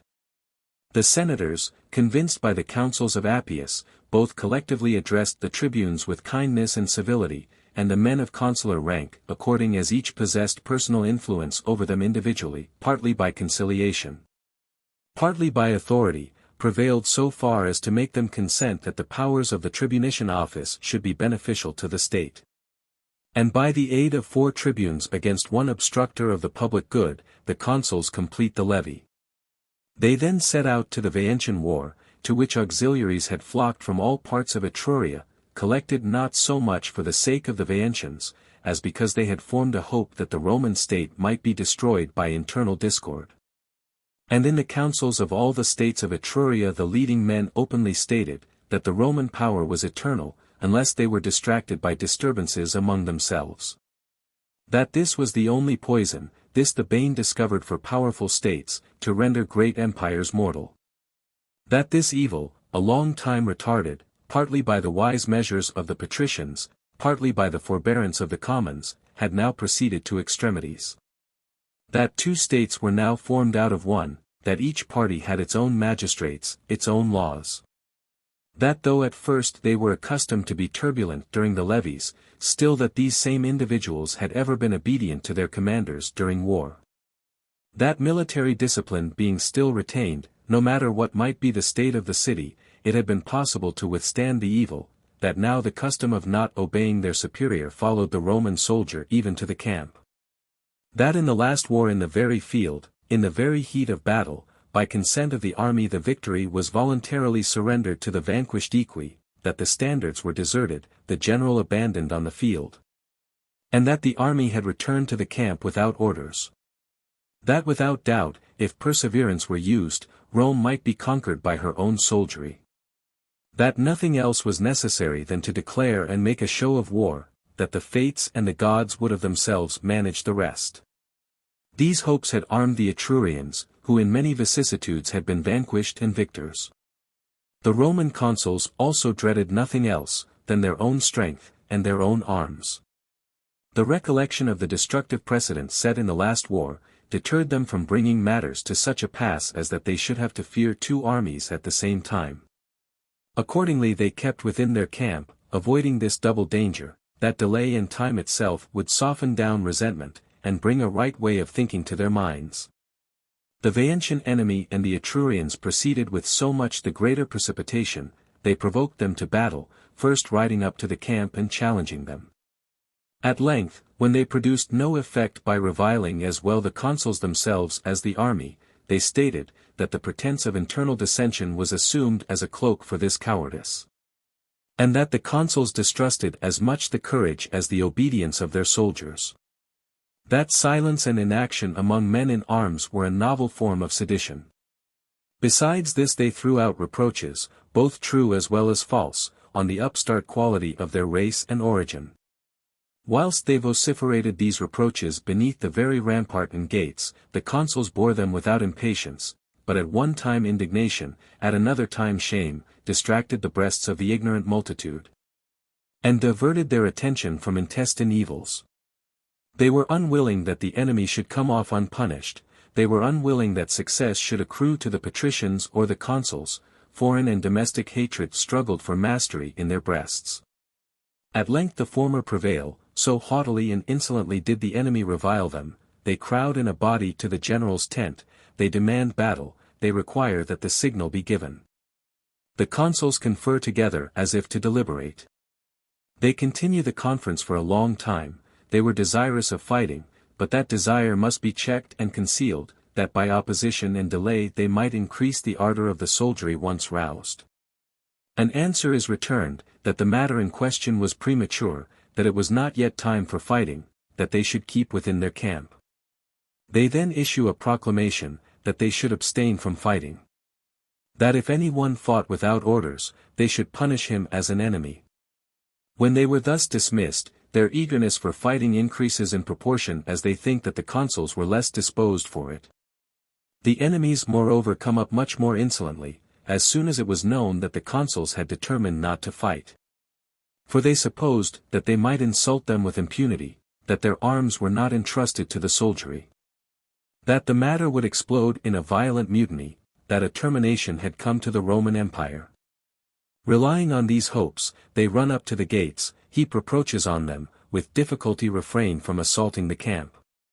Now indeed the Romans could no longer endure these insults, they crowd from every quarter of the camp to the consuls, they no longer, as formerly, make their demand with reserve, through the mediation of the centurions of the first rank. But all proceed indiscriminately with loud clamors. The affair was now ripe, still they put it off. Fabius then, his colleague giving way in consequence of his dread of mutiny being now augmented by the uproar, after he had commanded silence by sound of trumpet, says, that these men are able to conquer, Gnaeus Manlius, I know. That they are willing they themselves have prevented me from knowing. It is therefore resolved and determined not to give the signal, unless they swear that they will return victorious from this battle. The soldier has once deceived the Roman consul in the field, the gods he never will deceive. There was a centurion, Marcus Flavelius, one of the foremost in demanding battle, he says, Fabius, I will return victorious from the field. If he deceived, he invokes the anger of Father Jove, Mars Gradivus, and of the other gods. After him the entire army severally take the same oath. The signal is given to them when sworn, they take up arms, go into battle, full of rage and of hope. They bid the Etrurians now to cast their reproaches, they severally require that the enemy, once so ready with the tongue, should now stand before them armed as they were. On that day the bravery of all, both commons and patricians, was extraordinary, the Fabian name, the Fabian race shone forth most conspicuous, they are determined to recover in that battle the affections of the commons, which during many civil contests had been alienated from them. The line of battle is formed, nor do the Vaentian foe and the Etrurian legions decline the contest. An almost certain hope was entertained that they would no more fight with them than they had done with the Equi. That even some more serious attempt was not to be despaired of, considering the irritated state of their feelings, and the very critical occasion. The affair turned out altogether differently. For never before in any other war did the Roman soldiers enter the field with more determined minds, so much had the enemy exasperated them by taunts on the one hand, and the consuls by delay on the other. The Etrurians had scarcely time to form their ranks, when the javelins having been thrown away at random, in the first hurry, rather than discharged with aim, the battle had now come to close fighting, even to swords. Where the fury of war is most desperate. Among the foremost the Fabian family was distinguished for the sight it afforded and the example it presented to their fellow citizens, one of these, Q. Fabius, he had been consul 2 years before, as he was advancing at the head of his men against a dense body of Vaentians, and whilst engaged amid numerous parties of the enemy, and therefore not prepared for it, was transfixed with a sword through the breast by a Tuscan who presumed on his bodily strength and skill in arms. On the weapon being extracted, Fabius fell forward on the wound. Both armies felt the fall of this one man, and the Roman began in consequence to give way, when the consul Marcus Fabius leaped over the body as it lay, and holding up his buckler, said, "Is this what you swore, soldiers? That you would return to the camp in flight? Are you thus more afraid of your most dastardly enemies, than of Jupiter and Mars, by whom you have sworn? But I who have not sworn will either return victorious, or will fall fighting here beside thee, Q. Fabius." Then Ciso Fabius, the consul of the preceding year, says to the consul, "Brother, is it by these words you think you will prevail on them to fight? The gods by whom they have sworn will prevail on them. Let us also, as men of noble birth, as is worthy of the Fabian name, enkindle the courage of the soldiers by fighting rather than by exhorting." Thus the two Fabii rushed forward to the front with presented spears, and brought on with them the whole line. The battle being restored on one side, Cn. Manlius, the consul, with no less ardor, encouraged the fight on the other wing. Where an almost similar result took place, for as the soldiers undauntedly followed Q. Fabius on the one wing, so did they follow Manlius on this, as he was driving the enemy now nearly routed, and when he, having received a severe wound, retired from the battle, they fell back, supposing that he was slain, and would have given way. Had not the other consul, galloping at full speed to that quarter with some troops of horse, supported their drooping energies, crying out that his colleague was still alive, that he himself was now come victorious, having routed the other wing. Manlius also shows himself to restore the battle. The well-known voices of the two consuls rekindle the courage of the soldiers. At the same time too the enemy's line was now weakened, whilst, relying on their superior numbers, they draw off their reserve and send them to storm the camp. This being assaulted without much resistance, whilst they lose time in attending to plunder rather than to fighting, the Roman triarii, who had not been able to sustain the first shock, having sent an account to the consuls of the present position of affairs, return in a compact body to the praetorium, and of themselves renew the battle. The consul Manlius also having returned to the camp, and posted soldiers at all the gates, had blocked up every passage against the enemy. This desperate situation aroused the fury rather than the bravery of the Etrurians. For when rushing on wherever hope held out the prospect of escape, they had frequently advanced with fruitless efforts. One body of young men makes an attack on the consul himself, conspicuous from his arms. The first weapons were intercepted by those who stood around him, afterwards their force could not be sustained. The consul falls, having received a mortal wound, and all around him are dispersed. The courage of the Etrurians rises. Terror drives the Romans in dismay through the entire camp, and matters would have come to extremities, had not the lieutenant generals, hastily seizing the body of the consul, opened a passage for the enemy at one gate. Through this they rush out. And going away in the utmost disorder, they fall in with the other consul who had been victorious. There again they are slain and routed in every direction. A glorious victory was obtained, saddened however by two so illustrious deaths. The consul, therefore, on the Senate voting him a triumph, replied, that, if the army could triumph without their general, he would readily accede to it in consideration of their distinguished behavior in that war, that for his own part. His family being plunged in grief in consequence of the death of his brother Q. Fabius, and the Commonwealth being in some degree bereaved by the loss of one of her consuls, he would not accept the laurel blasted by public and private grief. The triumph thus resigned was more distinguished than any triumph actually enjoyed. So true it is, that glory refused in due season sometimes returns with accumulated luster. He next celebrates the two funerals of his colleague and brother, one after the other, he himself acting as panegyrist in the case of both, when by ascribing to them his own deserts, he himself obtained the greatest share of them. And not unmindful of that which he had conceived at the commencement of his consulate, namely, the regaining the affection of the people, he distributes the wounded soldiers among the patricians to be cured. Most of them were given to the Fabii, nor were they treated with greater attention in any other place. From this time the Fabii began to be popular, and that not by any practices except such as were beneficial to the state. Accordingly Caeso Fabius, having been elected consul with T. Virginius not more with the zealous wishes of the senators than of the commons, attended neither to wars, nor levies, nor any other object, until the hope of concord being now in some measure commenced, the feelings of the commons might be consolidated with those of the senators as soon as possible.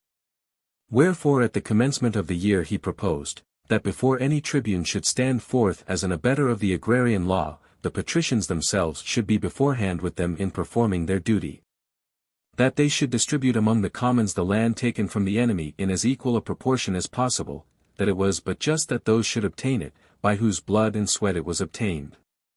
The patricians rejected the proposal with scorn, some even complained that the once brilliant talents of Caeso were now becoming wanton, and were waning through excess of glory.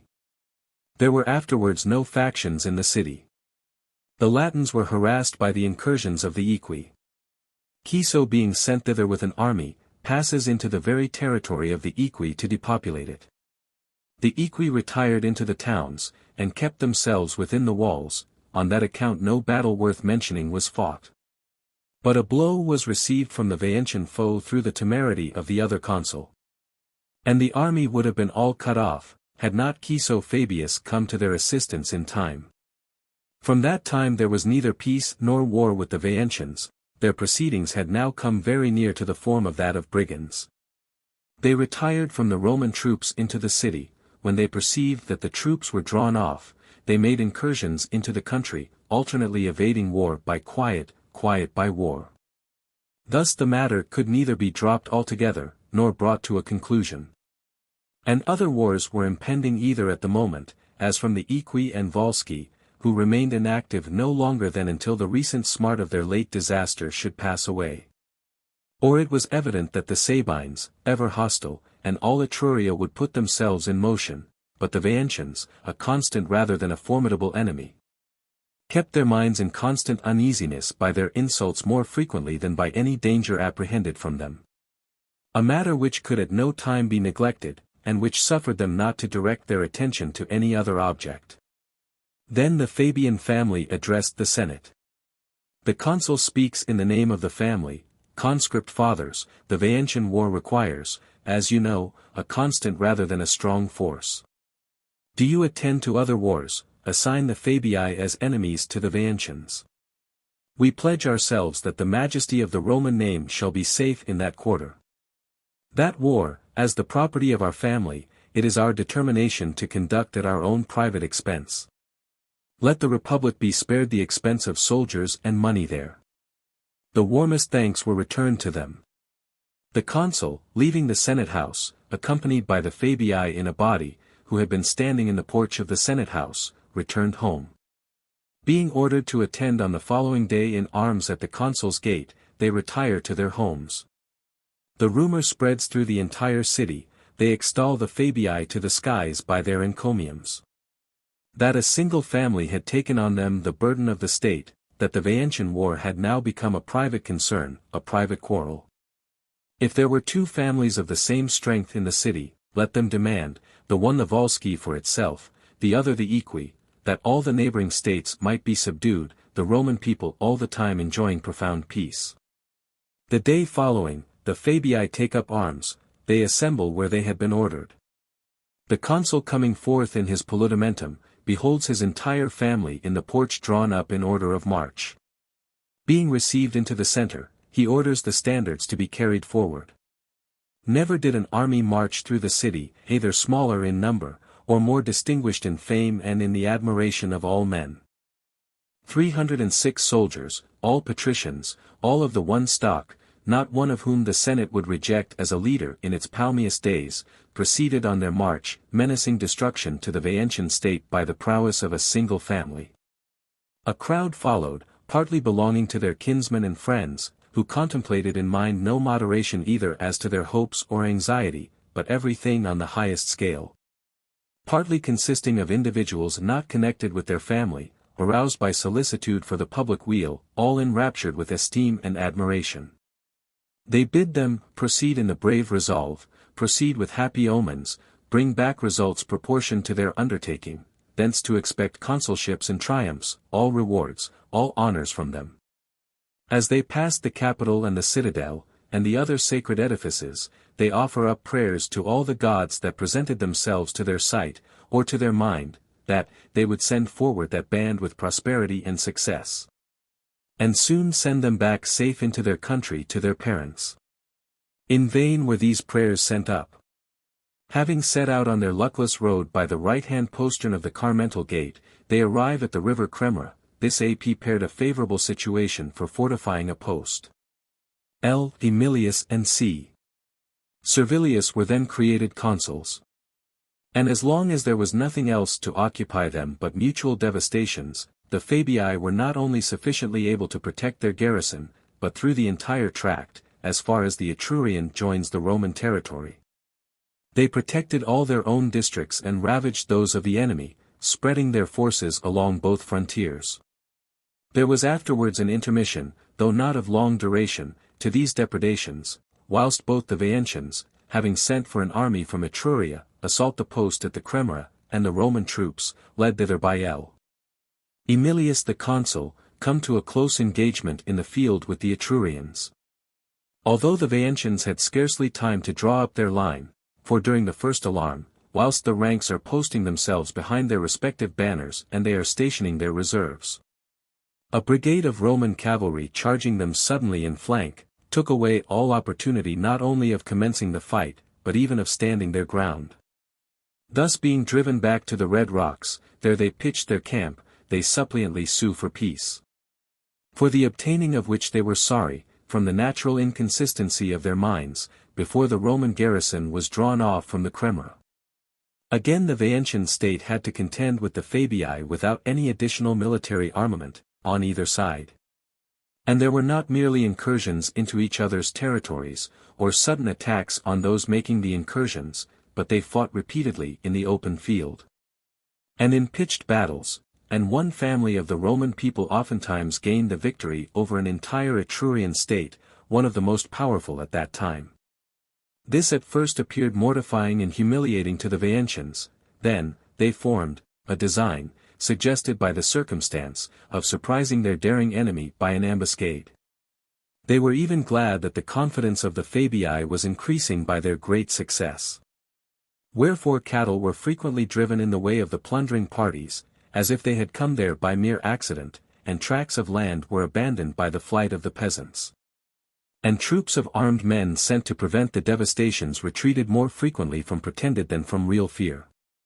And now the Fabii had such a contempt for the enemy, as to believe that their invincible arms could not be withstood either in any place or on any occasion, this presumption carried them so far that at the sight of some cattle at a distance from Cremra, with an extensive plain lying between, they ran down to it, although few troops of the enemy were observed.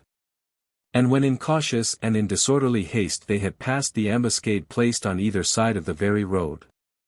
And when dispersed in different directions they began to carry off the cattle straying about, as is usual when they are frightened, the Veientians rise up suddenly from their ambuscade, and the enemy were in front and on every side.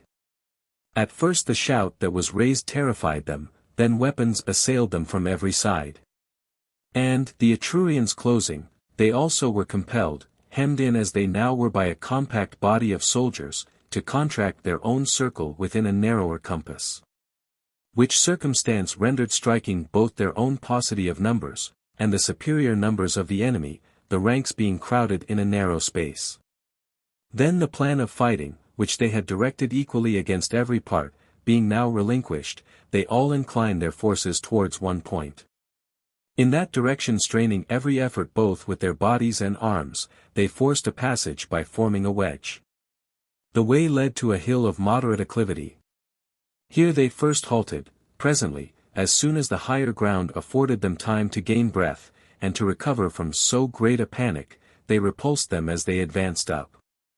And the small band by the advantage of the ground was gaining the victory, had not a party of the Veientians, sent round the ridge of the hill, made their way to the summit. Thus again the enemy obtained the higher ground. All the Fabii were killed to a man, and the fort was taken. It is agreed on all hands that the 306 were cut off, that one only, who nearly attained the age of puberty, was left as a stock for the Fabian race. And that he was destined to prove the greatest support in the dangerous emergencies of the Roman people both at home and in war. At the time when this disaster was received, C. Horatius and T. Menenius were consuls. Menenius was immediately sent against the Etrurians, elated with victory.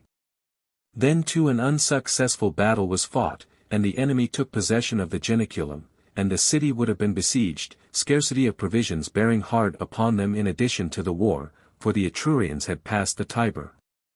Had not the consul Horatius been recalled from the Volsci. And so closely did that war approach the very walls, that the first battle was fought near the Temple of Hope with doubtful success, and a second time at the Colline Gate. There, although the Romans had the advantage in a slight degree only, yet that contest rendered the soldiers better for future battles by restoring to them their former courage. Aulus Virginius and S.P. Servilius are created consuls. After the defeat sustained in the last battle, the Veientians declined an engagement. Ravages were committed, and they made incursions in every direction on the Roman territory from the Janiculum as if from a fortress. Nowhere were the cattle or the husbandmen safe. They were afterwards entrapped by the same stratagem as that by which they had entrapped the Fabii, having pursued some cattle that had been driven on designedly for the purpose of decoying them, they fell into an ambuscade. In proportion as they were more numerous, the slaughter was greater. The violent resentment resulting from this disaster was the cause and commencement of one still greater, for having crossed the Tiber by night, they attempted to assault the camp of the consul Servilius. Being repulsed from thence with great slaughter, they with difficulty made good their retreat into the Janiculum. The consul himself also crosses the Tiber, fortifies his camp at the foot of the Janiculum, at break of day on the following morning, both from being somewhat elated by the success of the battle of the day before. More however because the scarcity of corn forced him into measures which, though dangerous, he adopted, because they were more expeditious, he rashly marched his army up the steep of the Janiculum to the camp of the enemy. And being repulsed from thence with more disgrace than he had repulsed them on the preceding day, he was saved, both himself and his army, by the intervention of his colleague. The Etrurians, hemmed in, between the two armies, when they presented their rear to the one and the other by turns, were entirely cut off. Thus the Veientian war was crushed by a fortunate act of temerity. Together with the peace, provisions returned to the city in greater abundance, both by reason of corn having been brought in from Campania, and, as soon as the fear felt by each of future famine left them, that corn being brought forward which had been hoarded up. Then their minds once more became licentious from their present abundance and ease, and their former subjects of complaint, now that there were none abroad, they sought for at home. The tribunes began to excite the commons by their poison, the agrarian law. They roused them against the senators who opposed it, and not only against them as a body, but also against particular individuals. Q. Considius and T. Janutius, the proposers of the agrarian law, appoint a day of trial for T. Menenius, the loss of the fort of Cremra, whilst the consul had his standing camp at no great distance from thence, was the charge against him. They crushed him, though both the senators had exerted themselves in his behalf with no less earnestness than in behalf of Coriolanus, and the popularity of his father Agrippa was not yet forgotten.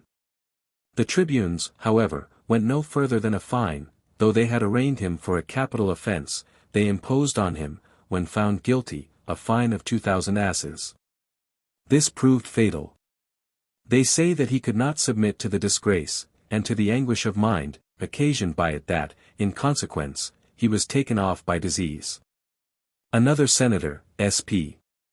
Servilius, being soon after arraigned, as soon as he went out of office, a day of trial having been appointed for him by the tribunes, L. Caedicius and T. Statius, at the very commencement of the year, in the consulship of C. Nausius and P.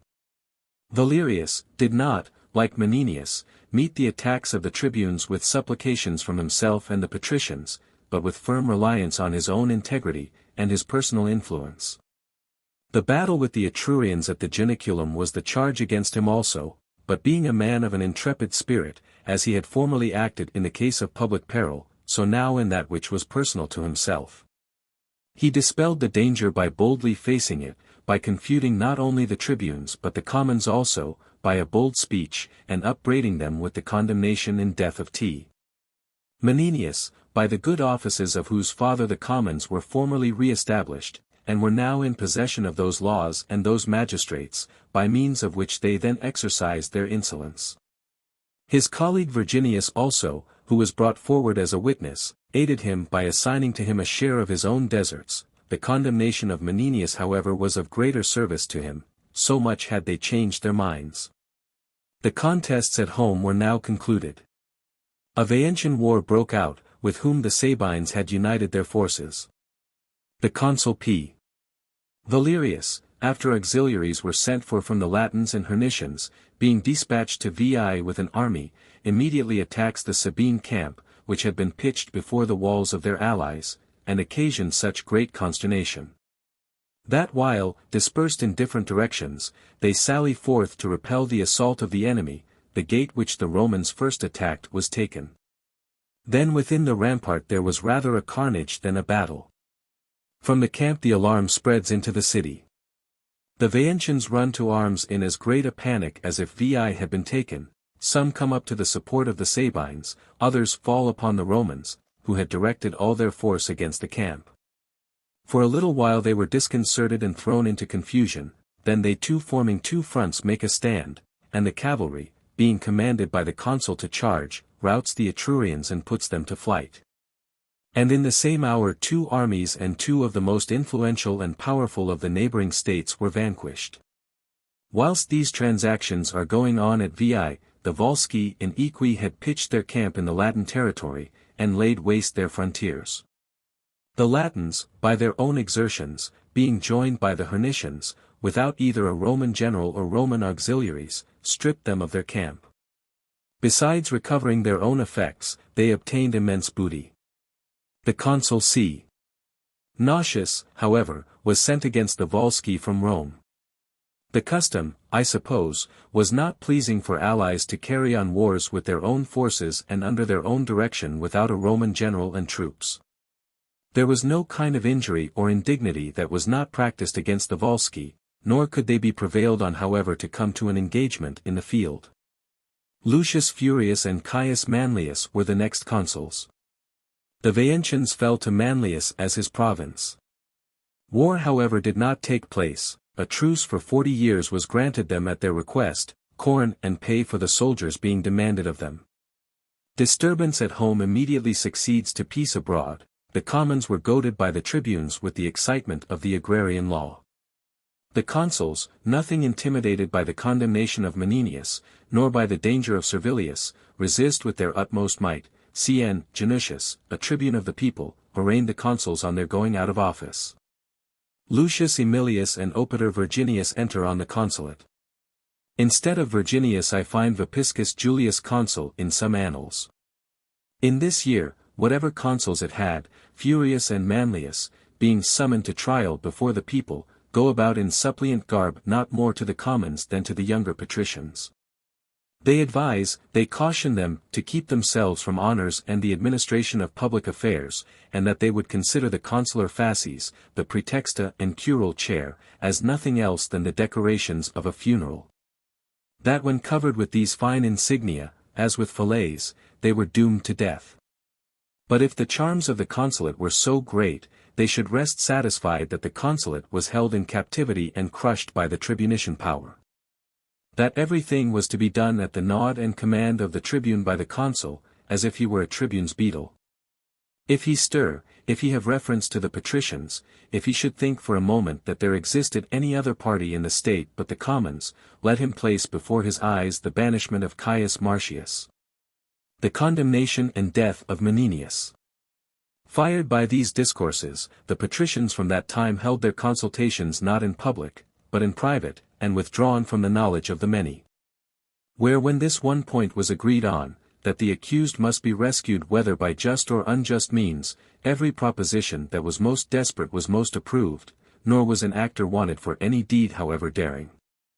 Accordingly on the day of trial, when the people stood in the forum in anxious expectation, they at first began to feel surprised that the tribune did not come down. Then when the delay was now becoming more suspicious, they considered that he was deterred by the nobles, and they complained that the public cause was abandoned and betrayed.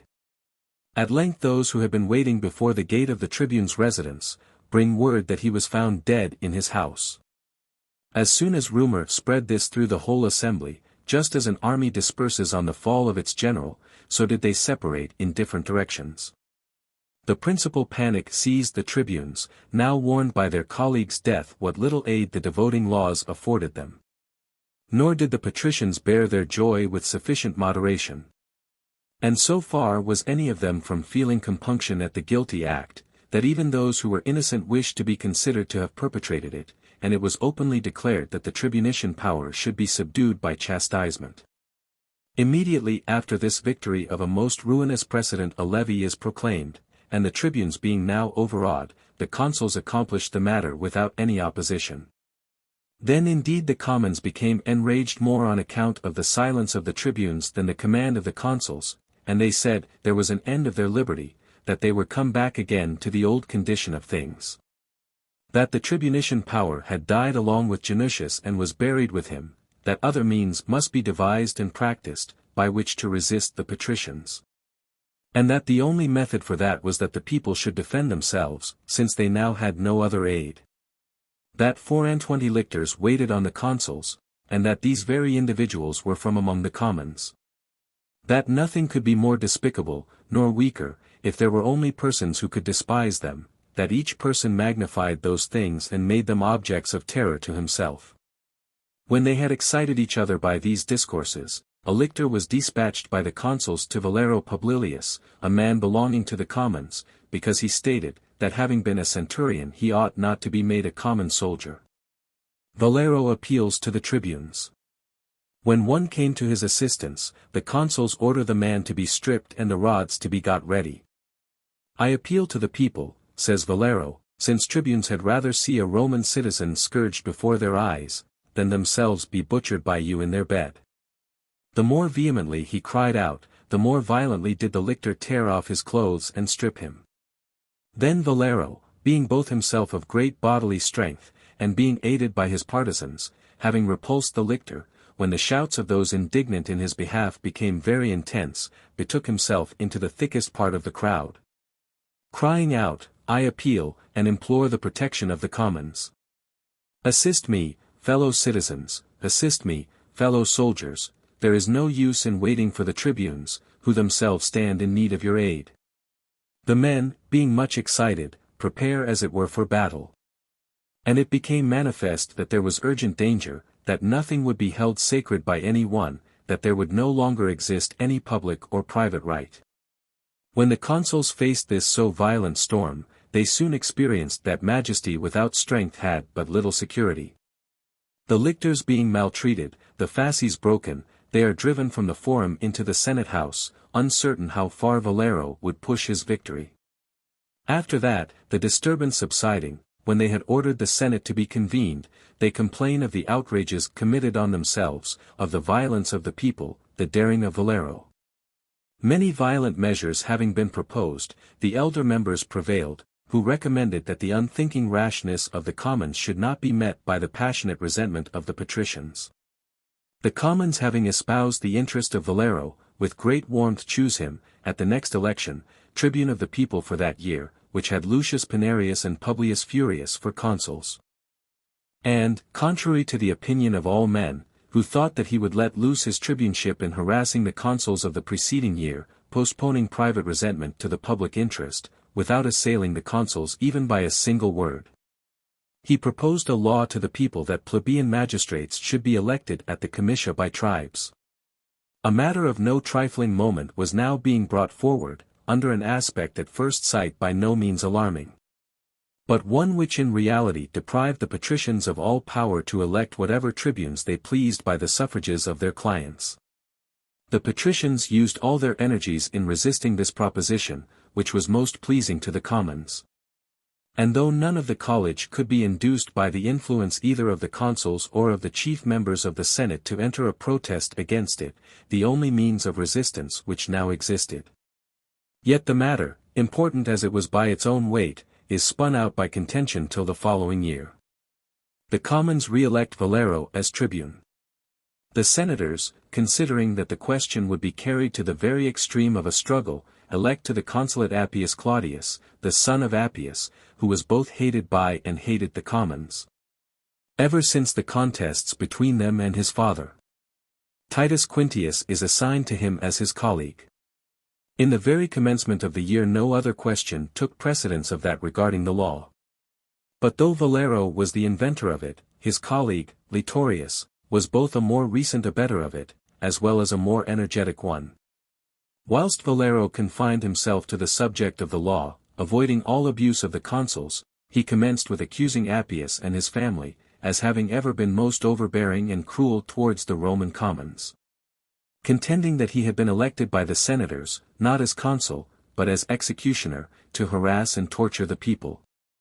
His rude tongue, he being a military man, was not sufficient to express the freedom of his sentiments. Language therefore failing him, he says, Romans, since I do not speak with as much readiness as I make good what I have spoken, attend here tomorrow. I will either die here before your eyes, or will carry the law. On the following day the tribunes take possession of the temple, the consuls and the nobility take their places in the assembly to obstruct the law. Litorius orders all persons to be removed, except those going to vote. The young nobles kept their places, paying no regard to the officer. Then Litorius orders some of them to be seized.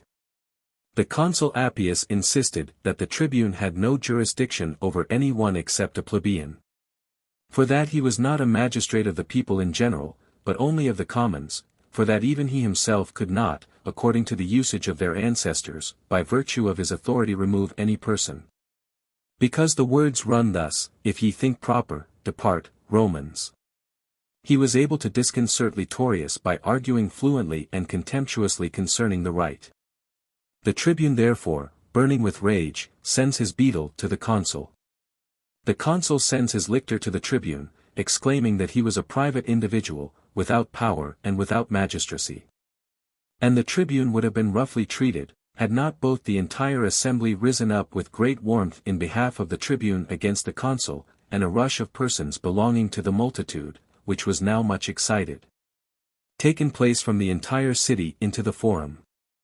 Appius, however, withstood so great a storm with obstinacy, and the contest would have ended in a battle, not without blood, had not Quintius, the other consul, after giving it in charge to the men of consular dignity to remove his colleague from the forum by force, if they could not do it otherwise, himself assuaged the enraged people by entreaties, and implored the tribunes to dismiss the assembly. That they should give their passion time to cool, that delay would not deprive them of their power, but would add prudence to strength, and that the senators would be under the control of the people, and the consul under that of the senators. With difficulty the people were pacified by Quintius, with much more difficulty was the other consul by the patricians. The assembly of the people being at length dismissed, the consuls convened the Senate. Where, though fear and resentment by turns had produced a diversity of opinions, the more they were recalled, after the lapse of time, from violence to reflection, the more averse did they become to a continuance of the dispute. So that they returned thanks to Quintius, because by his exertions the disturbance had been quieted. Appius is requested to consent that the consular dignity should be merely so great as it could be in a peaceably conducted state, that as long as the tribune and consuls were drawing all power, each to his own side, no strength was left between. That the object aimed at was in whose hands the commonwealth should be, distracted and torn as it was, rather than that it should be safe. Appius, on the contrary, called gods and men to witness that the commonwealth was betrayed and abandoned through cowardice, that it was not the consul that was wanting to the Senate, but the Senate to the consul. That more oppressive laws were now being submitted to than were sanctioned on the Sacred Mount. Overcome however by the unanimous feeling of the senators, he desisted, the law is carried without opposition. Then for the first time the tribunes were elected in the comitia by tribes. Piso said that 3 were added to the number, whereas there had been only 2 before. He names the tribunes also, Caius Sicinius, Lucius Numitorius, Marcus Duilius, Spurius Icilius, Lucius Massilius.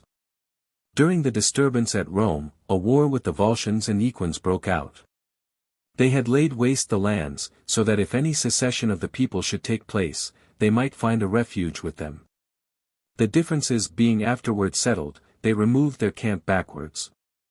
Appius Claudius was sent against the Volscians. The Equins fell to Quintius as his province. The severity of Appius was the same in war as at home, being more unrestrained because he was free from tribunician control. He hated the commons with more than his father's hatred, he had been defeated by them. When he was set up as the only consul to oppose the tribunician influence, a law was passed, which former consuls obstructed with less effort. Amid hopes of the senators by no means so great, as those formed of him. His resentment and indignation at this, excited his imperious temper to harass the army by the rigor of his command, nor could it, the army, however be subdued by any means, such a spirit of opposition had they imbibed. They executed every measure slowly, indolently, negligently, and with stubbornness, neither shame nor fear restrained them. If he wished the army to move on with expedition, they designedly went more slowly, if he came up to them to encourage them in their work. They all relaxed the energy which they before exerted of their own accord, when he was present they cast down their eyes, they silently cursed him as he passed by. So that his mind, invulnerable to plebeian hatred, was sometimes moved. All kind of harsh treatment being tried in vain, he no longer held any intercourse with the soldiers, he said the army was corrupted by the centurions. He sometimes gibingly called them tribunes of the people and voleros. None of these circumstances were unknown to the Volscians, and they pressed on with so much the more vigor, hoping that the Roman army would entertain the same spirit of opposition against Appius, which they had formerly entertained against the consul Fabius. But they were much more violent against Appius than against Fabius. For they were not only unwilling to conquer, like Fabius' army, but they wished to be conquered. When led out to the field, they made for their camp in an ignominious flight, nor did they stand their ground until they saw the Volscians advancing to their fortifications, and making dreadful havoc on the rear of their army. Then the obligation to fight was wrung from them, in order that the victorious enemy should be dislodged from their lines, yet it was sufficiently plain that the Roman soldiers were only unwilling that their camp should be taken. Some of them gloried in their own defeat and disgrace. When the determined spirit of Appius, undaunted by these things, wished to exercise severity still further, and he summoned a meeting, the lieutenant generals and tribunes flock around him, advising him that he would not determine on venturing a trial of an authority, the entire strength of which lay in the acquiescence of those who were to obey. That the soldiers generally refused to come to the assembly, and that their clamors were heard in every direction demanding that the camp should be removed from the Volscian territory.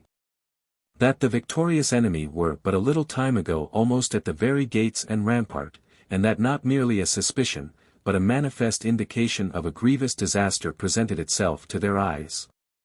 Yielding at length, since they would gain nothing save a delay of punishment, having prorogued the assembly, after he had given orders that their march should be proclaimed for the following day, he, at the first dawn, gave the signal for departure by sound of trumpet. When the army, having just got clear of the camp, were forming themselves, the Volscians, as being aroused by the same signal, fall upon those in the rear. From whom the alarm spreading to the van, confounded both the battalions and ranks with such consternation, that neither the general's orders could be distinctly heard, nor the lines be drawn up, no one thinking of anything but flight. In such confusion did they make their way through heaps of dead bodies and of arms, that the enemy ceased to pursue sooner than the Romans to fly. The soldiers being at length collected from their scattered rout, the consul, after he had in vain followed his men for the purpose of rallying them, pitched his camp in a peaceful part of the country. And an assembly being convened, after inveighing not without good reason against the army, as traitors to military discipline, deserters of their posts, frequently asking them, one by one, where were their standards, where their arms. He first beat with rods and then beheaded those soldiers who had thrown down their arms, the standard-bearers who had lost their standards, and moreover the centurions, and those with the double allowance, who had left their ranks. With respect to the rest of the multitude, every 10th man was drawn by lot for punishment. In a contrary manner to this, the consul and soldiers in the country of the Equins vied with each other in courtesy and acts of kindness. Both Quintius was naturally milder in disposition, and the ill-fated severity of his colleague caused him to indulge more in his own good temper. Such great cordiality between the general and his army, the Equins did not venture to meet. They suffered the enemy to go through their lands committing devastations in every direction. Nor were depredations committed more extensively in that quarter in any preceding war. Praises were also added, in which the minds of soldiers find no less pleasure than in rewards. The army returned more reconciled both to their general, and also on account of the general to the patricians, stating that a parent was assigned to them, a master to the other army by the Senate. The year now passed, with varied success in war, and furious dissensions at home and abroad, was rendered memorable chiefly by the elections by tribes. The matter was more important from the victory in the contest entered into, than from any real advantage. For there was more of dignity abstracted from the elections themselves by the exclusion of the patricians, than there was influence either added to the commons or taken from the patricians. A more turbulent year next followed, Lucius Valerius, Tiberius Emilius being consuls, both by reason of the struggles between the different orders concerning the agrarian law, as well as on account of the trial of Appius Claudius. For whom, as a most active opposer of the law, and as one who supported the cause of the possessors of the public land, as if a third consul, Marcus Duilius and Caius Sicinius appointed a day of trial. Never before was an accused person so hateful to the commons brought to trial before the people, overwhelmed with their resentment on his own account, and also on account of his father. The patricians too seldom made equal exertions in behalf of any one, that the champion of the Senate, and the asserter of their dignity, opposed to all the storms of the tribunes and commons, was exposed to the resentment of the commons, merely for having exceeded bounds in the contest. Appius Claudius himself was the only one of the patricians who made light both of the tribunes and commons and his own trial. Neither the threats of the commons, nor the entreaties of the Senate, could ever persuade him not only to change his garb, or address persons as a suppliant, but not even so far as to soften or relax anything from the usual asperity of his style, when his cause was to be pleaded before the people. The expression of his countenance was the same stubbornness in his looks, the same spirit of pride in his language, so that a great part of the commons felt no less awe of Appius when arraigned, than they had felt of him when consul.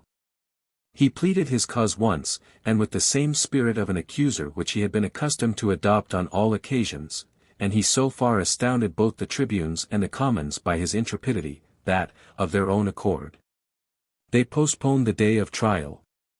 Then they allowed the matter to be protracted. Nor was the time now very distant, before, however, the appointed day came, he dies of some disease.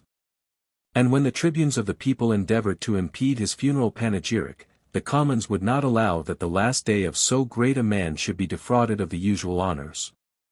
And they listened to the panegyric of him when dead with as patient ears, as they had listened to the charges brought against him when living, and attended his funeral in vast numbers. In the same year the consul Valerius, having marched an army against the Equins, when he could not entice the enemy to an engagement, set about assaulting their camp. A violent storm sent down from heaven with thunder and hail prevented him. Then, on a signal for a retreat being given, their surprise was excited by the return of such fair weather, that they felt a scruple a second time to attack a camp which was defended as it were by some divine power. All the rage of war was turned on the devastation of the land. The other consul, Aemilius, conducted the war against the Sabines. There also, because the enemy confined themselves within their walls, the lands were laid waste. Then, by the burning not only of the country houses, but of the villages also, which were thickly inhabited, the Sabines being aroused, after they met the depredators, on retreating from an engagement left undecided. On the following day removed their camp into a safer situation. This seemed a sufficient reason to the consul why he should leave the enemy as conquered, departing thence the war being still unfinished. During these wars, whilst dissensions still continued at home, Titus Nemesius Priscus, Aulus Virginius, were elected consuls. The commons appeared determined no longer to brook a delay of the agrarian law, and extreme violence was on the eve of being resorted to. When it was ascertained from the burning of the country houses and the flight of the peasants that the Volscians were at hand, this circumstance checked the sedition that was now ripe and almost breaking out. The consuls, having been instantly forced to the war by the Senate, after leading forth the youth from the city, rendered the rest of the commons more quiet. And the enemy indeed, having done nothing else except alarming the Romans by groundless fear, depart with great precipitation. Nemesius marched to Antium against the Volscians, Virginius against the Equins. Here a signal overthrow being well nigh received from an ambuscade, the bravery of the soldiers restored, the Roman superiority, which had been endangered through the carelessness of the consul. The general conducted affairs better against the Volscians. The enemy were routed in the first engagement, and forced to fly into the city of Antium, a very wealthy place considering those times. The consul, not venturing to attack it, took from the people of Antium another town, Seno, which was by no means so wealthy. Whilst the Equins and Volscians engaged the attention of the Roman armies, the Sabines advanced in their devastations even to the gates of the city, then they themselves, a few days after, received from the two armies heavier losses than they had occasioned, the two consuls having entered their territories under exasperated feelings. Towards the close of the year there was some peace, but, as frequently at other times, disturbed by contests between the patricians and commons. The exasperated commons refused to attend the consular elections. Titus Quintius, Quintus Servilius, were elected consuls by the patricians and their dependents. The consuls have a year similar to the preceding, the commencement embroiled, and afterwards tranquil by external war. The Sabines marching across the plains of Crostumenum with great rapidity, after carrying fire and sword along the banks of the Anio, being repulsed when they had come up nearly to the Colline gate and the walls, drove off however great booty of men and cattle. The consul Servilius, having pursued them with a determined army, was unable to come up with the main body itself on the campaign country. He carried his devastation however so extensively, that he left nothing unmolested by war, and returned after obtaining plunder much exceeding that carried off by the enemy. The public interest was supported extremely well against the Volscians also by the exertions as well of the general as of the soldiers. First they fought a pitched battle, on equal ground, with great slaughter and much bloodshed on both sides, and the Romans, because the fewness of their numbers was more likely to make the loss felt, would have given way, had not the consul, by a well-timed fiction, reanimated the army, crying out that the enemy were flying on the other wing. Making a charge, they, by supposing that they were victorious, became so. The consul, fearing lest by pressing too far he might renew the contest, gave the signal for a retreat.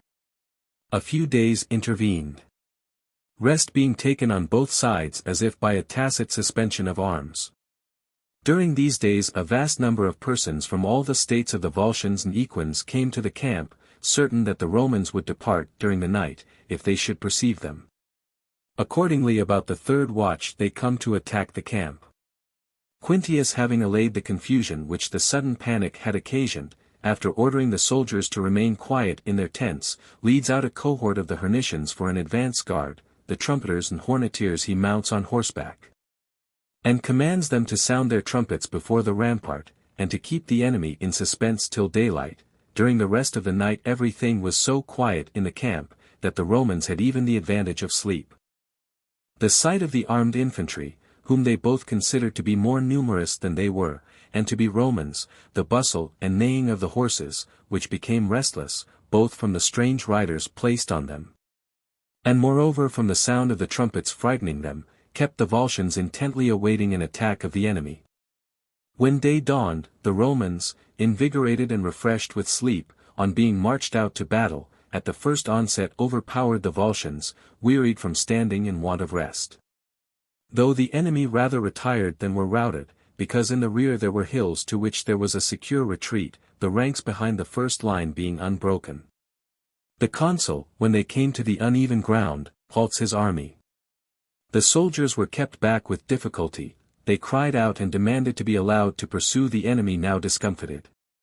The cavalry, crowding around the general, proceed more violently, they cry out that they would proceed before the first line. Whilst the consul hesitates, relying on the valor of his men, yet having little confidence in the place, they all cry out that they would proceed, and execution followed the shout. Fixing their spears in the ground, in order that they may be lighter to ascend the steeps, they run upwards. The Volscians, having discharged their missile weapons at the first onset, fling the stones lying at their feet on them as they advanced upwards, and having thrown them into confusion by incessant blows, they drove them from the higher ground. Thus the left wing of the Romans was nearly overborne, had not the consul dispelled their fear by exciting a sense of shame as they were just retreating, chiding at the same time their temerity and their cowardice. At first they stood their ground with determined firmness, then, according as their strength carried them against those in possession of the ground, they venture to advance themselves. And by renewing the shout they encouraged the whole body to move on, then again making a new effort, they forced their way up and surmount the disadvantage of the ground. They were on the point of gaining the summit of the eminence, when the enemy turned their backs, and the pursued and pursuers with precipitate speed rushed into the camp almost in a body. In this consternation the camp is taken. Such of the Volscians as were able to make their escape, take the road to Antium. The Roman army also was led to Antium. After being invested for a few days it surrenders without any additional force of the besiegers, but because their spirits had sunk ever since the unsuccessful battle and the loss of their camp. Book 3. Disturbances about the agrarian laws. The capital surprised by exiles and slaves. Quintius Cincinnatus, called from the cultivation of his farm in the country, made dictator, and appointed to conduct the war against the Equins. He conquers the enemy, and makes them pass under the yoke. The number of the tribunes increased to 10. Decembers, appointed for the purpose of digesting and publishing a body of laws.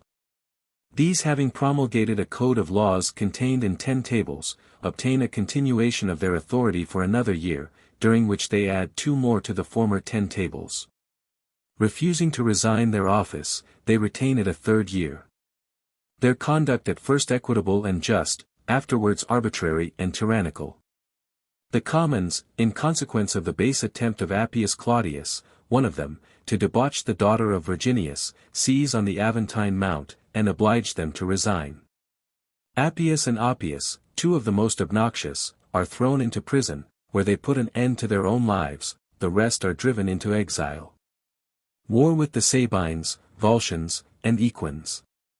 Unfair decision of the Roman people, who being chosen arbitrators between the people of Ardea and Aricia concerning some disputed lands, adjudged them to themselves. After the taking of Antium, Titus Emilius and Quintus Fabius are elected consuls. This was the Fabius Quintus who alone had survived the family cut off at Cremra. Already, in his former consulate, Emilius had been an advisor of giving land to the people. Accordingly in his second consulate also both the abettors of the agrarian law had raised themselves to the hope of carrying the measure, and the tribunes. Supposing that a matter frequently attempted in opposition to both consuls might be obtained with the assistance at least of one consul, take it up, and the consul remained steadfast in his sentiments. The possessors and a considerable part of the patricians complaining that a person at the head of the state was recommending himself by his tribunicial proceedings, and that he was making himself popular by giving away other persons' property, had transferred the odium of the entire affair from the tribunes to the consul. A violent contest was at hand, had not Fabius set the matter straight, by an expedient disagreeable to neither party, that under the conduct and auspices of Titus Quintius, there was a considerable tract of land taken the preceding year from the Volscians.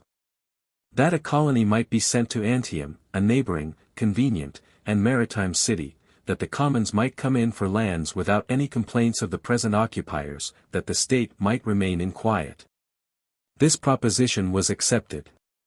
He appoints as triumvirs for distributing the land, Titus Quintius, Aulus Virginius, and Publius Furius. Those who wished to obtain land were ordered to give in their names. The gratification of their aim begot disgust, as usually happens. So few gave in their names that Volscian colonists were added to fill up the number, the rest of the people preferred clamoring for land in Rome, rather than receive it elsewhere. The equins sued for peace from Quintus Fabius, he was sent thither with an army, and they themselves broke it by a sudden incursion into the Latin territory. In the following year Quintus Servilius, for he was consul with Spurius Postumius, being sent against the equins, fixed his camp in the Latin territory, inaction necessarily kept the army within the camp, involved as they were in a distemper. The war was protracted to the third year, Quintus Fabius and Titus Quintius being consuls. To Fabius, because he, as conqueror, had granted peace to the equins, that province was assigned by an extraordinary commission, who, setting out with certain hope that the fame of his name would reduce the equins to submission, sent ambassadors to the council of the nation, and ordered them to say, that Quintus Fabius, the consul, stated that he had brought peace to Rome from the equins, that from Rome he now brought war to the equins, that same right hand being armed, which he had formerly given to them in amity. That the gods were now witnesses, and would presently be avengers of those by whose perfidy and perjury that was brought to pass. That he, however, be matters as they might, would even now prefer that the equins should repent of their own accord than be subject to the vengeance of an enemy. If they repent, that there would be a safe retreat in that clemency already experienced, but if they still delighted in perjury, they would wage war with the angry gods rather than with enemies. This statement had so little effect on any of them, that the ambassadors were near being ill-treated, and an army was sent to Algidum against the Romans.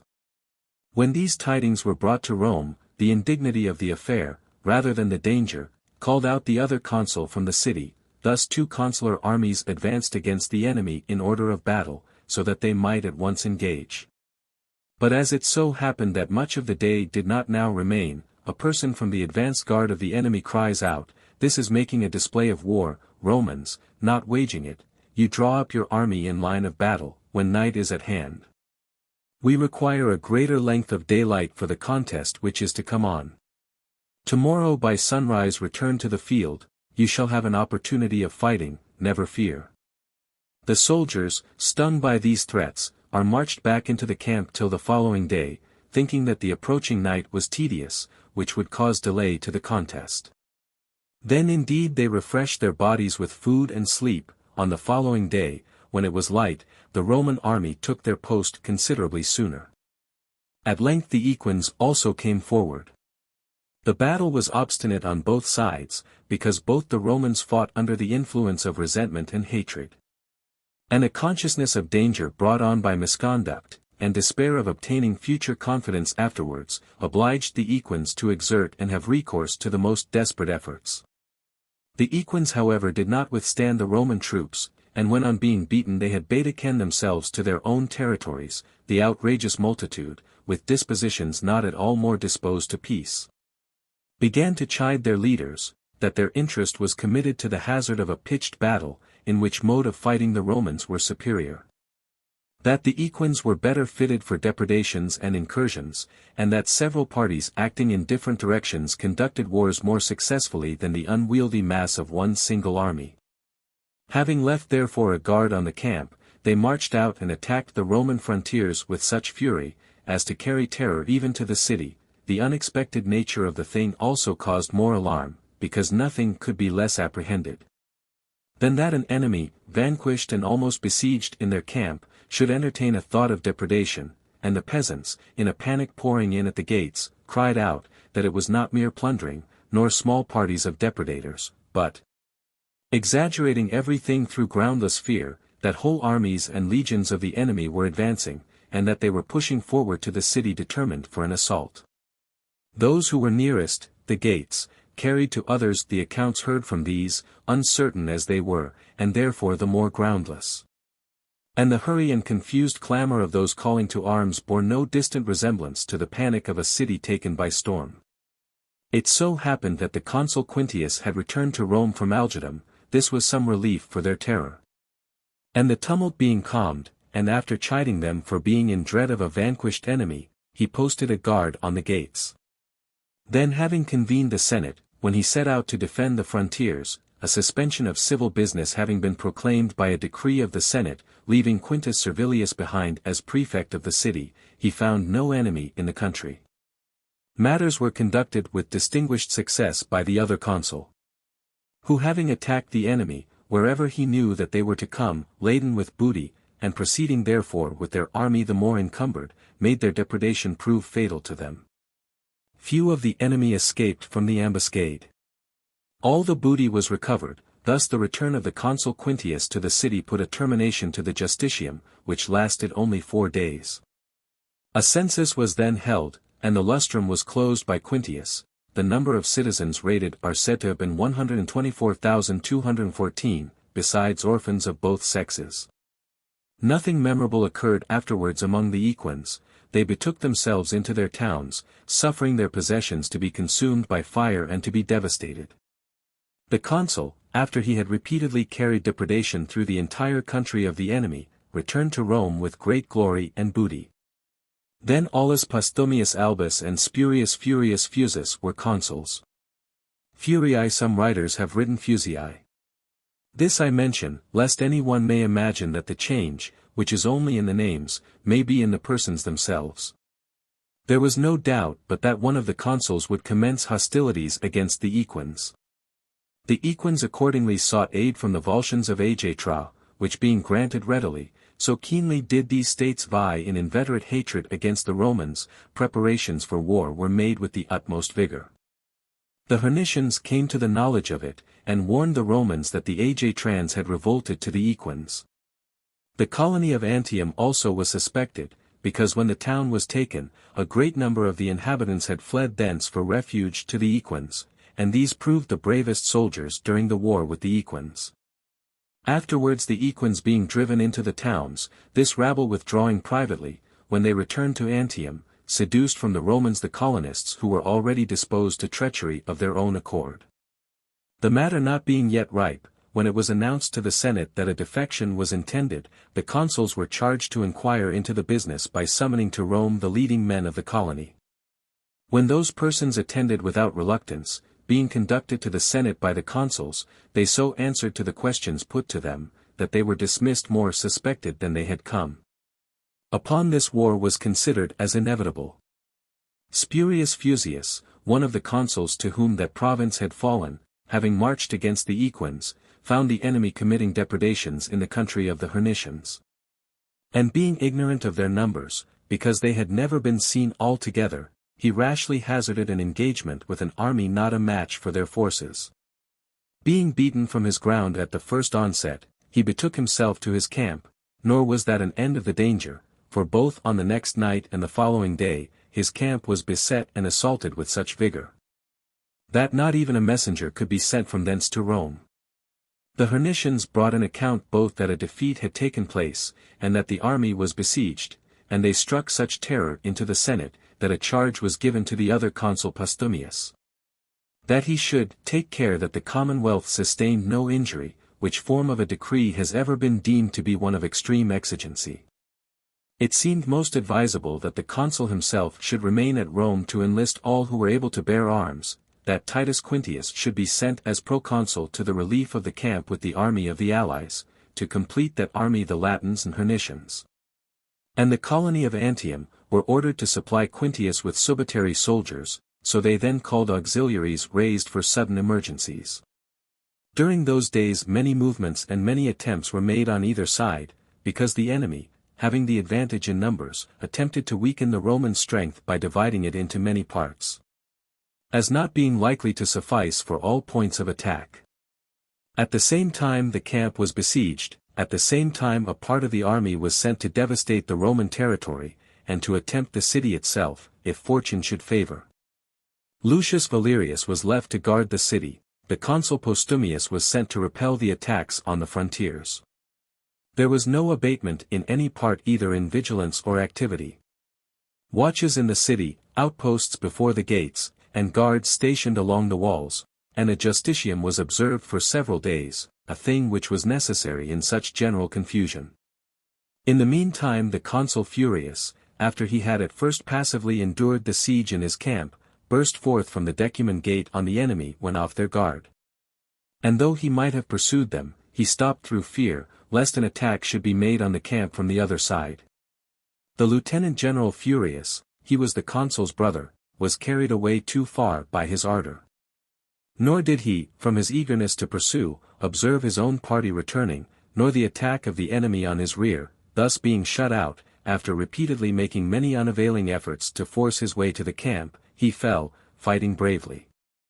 And the consul, turning about to renew the fight, on hearing the account that his brother was surrounded, rushing into the thick of the fight rather rashly than with sufficient caution, received a wound, and was with difficulty rescued by those around him. This both damped the courage of his own men, and rendered the enemy more daring, who, being encouraged by the death of the lieutenant general, and by the consul's wound, could not afterwards be withstood by any force, so as to prevent the Romans from being driven within their camp and again submitting to a siege, as being a match for them neither in hopes nor in strength. And everything would have been endangered, had not Quintius come to their relief with foreign troops from the Latin and Hernician army. He attacked the Equins on their rear whilst intent on the Roman camp, and insultingly displaying the head of the lieutenant general, and, a sally being made at the same time from the camp on a signal given at a distance by him, he surrounded a great number of the enemy. Of the Equins on the Roman territory the slaughter was less, their dispersion was more complete. On these as they straggled in different directions, and were driving plunder before them, Postumius made an attack in several places, where he had posted convenient detachments. These straying about and pursuing their flight in great disorder, fell in with the victorious Quintius as he was returning with the wounded consul. Then did the consular army by their distinguished bravery take ample vengeance for the consul's wound, and for the death of the lieutenant general and the cohorts. Heavy losses were both inflicted and received on both sides during those days.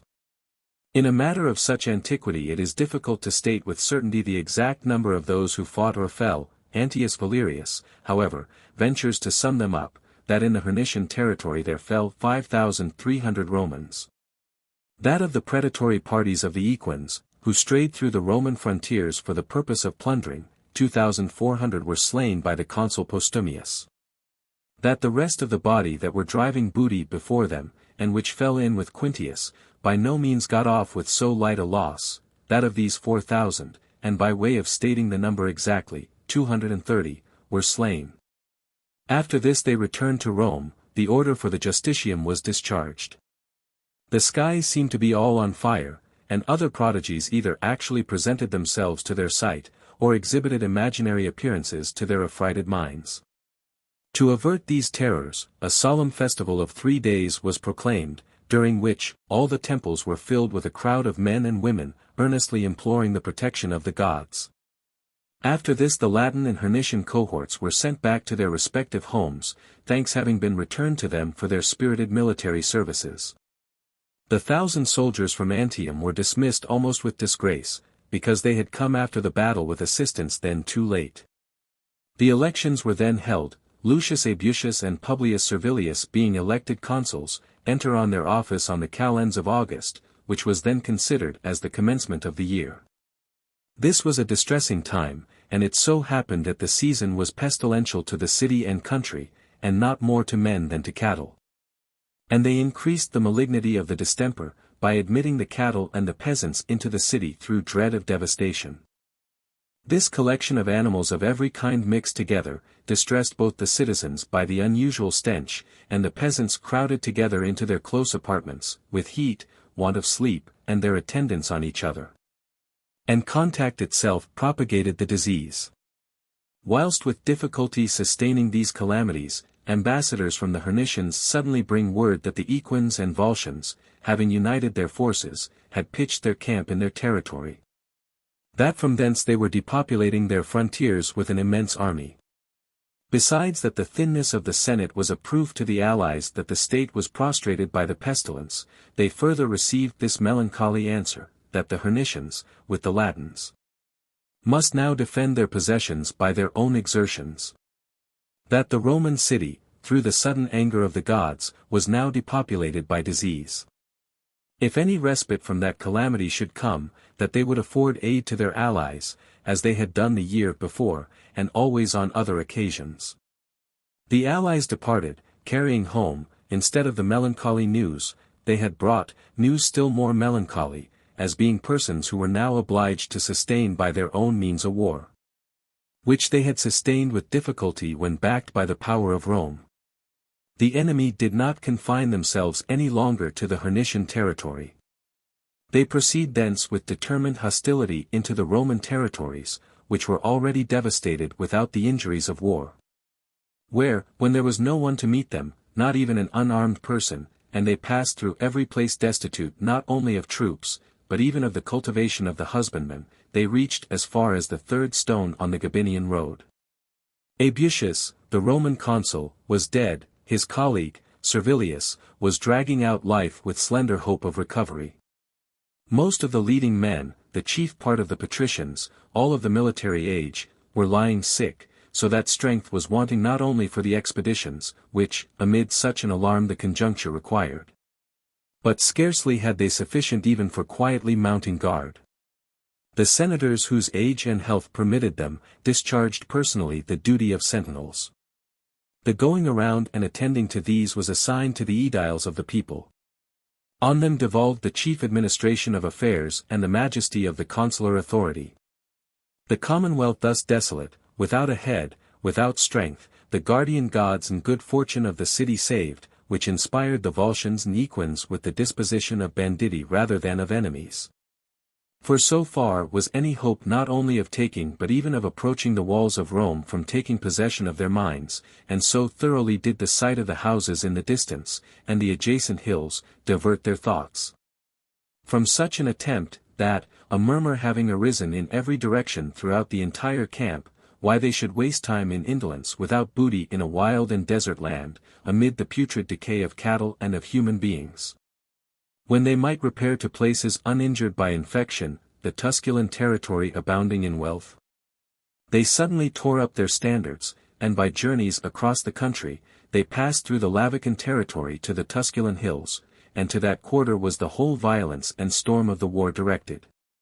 In the meantime the Hernicians and Latins, influenced not only by compassion but by shame, if they neither gave opposition to the common enemy, when making for the city of Rome with a hostile army, nor afforded any aid to their allies when besieged, marched to Rome with their forces united. Where, when they did not find the enemy, following their tracks as indicated by rumor, they meet them as they are coming down from the Tusculan territory into the Alban valley, there a battle was fought under circumstances by no means equal, and their fidelity proved by no means favorable to the allies for the present. The mortality at Rome by disease was not less than that of the allies by the sword of the enemy. The only surviving consul dies. Other eminent characters also died, Marcus Valerius, Titus Virginius Rutilius, the augurs, Servius Sulpicius, principal curio. And through persons of inferior note the virulence of the disease spread extensively, and the Senate, destitute of human aid, directed the people's attention to the gods and to prayers. They were ordered to go to supplicate with their wives and children, and earnestly to implore the protection of heaven. Besides that their own sufferings obliged each to do so, when called on by public authority, they fill all the shrines. The prostrate matrons in every quarter sweeping the temples with their hair, beg for a remission of the divine displeasure, and a termination to the pestilence. From this time, whether it was from the favor of the gods being obtained, or that the more unhealthy season of the year was now past, the bodies of the people having shaken off disease, gradually began to be more healthy. And their attention being now directed to public concerns, when several interregna had expired, Publius Valerius Publicola, on the third day after he had entered on his office of interrex, causes Lucretius Tricipitinus, and Titus Veturius Geminus, or Volusius, to be elected consuls. They enter on their consulship on the third day of the Ides of August, the state being now sufficiently strong, not only to repel a hostile attack, but even to act itself on the offensive. Therefore when the Hernicians brought an account that the enemy had made an incursion into their frontiers, assistance was readily promised, 2 consular armies were enlisted. Veturius was sent against the Volscians to carry on an offensive war. Tricipitinus being appointed to protect the territory of the allies from devastation, proceeds no further than into the country of the Hernicians. Veturius routs and puts to flight the enemy in the first engagement. A party of plunderers which had marched over the Praenestine mountains, and from thence descended into the plains, escaped the notice of Lucretius, whilst he lay encamped amongst the Hernicians. These laid waste all the country around Praeneste and Gabii. From the Gabinian territory they turned their course towards the heights of Tusculum. Great alarm was excited in the city of Rome also, more from the suddenness of the affair, than that there was not sufficient strength to repel violence. Quintus Fabius had the command in the city. He, by arming the young men and posting guards, rendered things secure and tranquil. The enemy therefore carrying off plunder from the adjacent places, not venturing to approach the city, when they were returning by a circuitous route, their caution being now more relaxed. In proportion as they removed to a greater distance from the enemy's city, fall in with the consul Lucretius, who had already explored their motions, drawn up in battle array and determined on an engagement. Accordingly having attacked them with predetermined resolution whilst struck with sudden panic, though considerably fewer in numbers, they rout and put to flight their numerous army, and having driven them into the deep valleys. When an egress from thence was not easy, they surround them. There the Volscian nation was almost entirely cut off. In some histories I find that 13,470 fell in the field and in the pursuit, that 1,250 were taken alive, that 27 military standards were carried off. Where, though there may have been some exaggeration in the number, there certainly was great slaughter. The victorious consul having obtained immense booty returned to the same standing camp. Then the consuls join their camps. The Volscians and Equins also unite their shattered strength. This was the third battle on that year, the same good fortune gave them victory, the enemy being beaten, their camp was also taken. Thus affairs at Rome returned to their former state. And successes abroad immediately excited commotions in the city. Caius Terentillus Arsa was tribune of the people in that year. He, considering that an opportunity was afforded for tribunician intrigues during the absence of the consuls. After railing against the arrogance of the patricians for several days before the people, inveighed chiefly against the consular authority, as being exorbitant and intolerable in a free state, for that, in name only, it was less invidious. In reality almost more oppressive than that of kings. For that 2 masters had been adopted instead of one, with unbounded, unlimited power, who, themselves unrestrained and unbridled, directed all the terrors of the law, and all kinds of severity against the commons. Now, in order that this licentious power might not continue perpetual, he would propose a law, that 5 persons be appointed to draw up laws regarding the consular power. That the consul should use that right which the people may give him over them, that they should not hold their own caprice and licentiousness as law.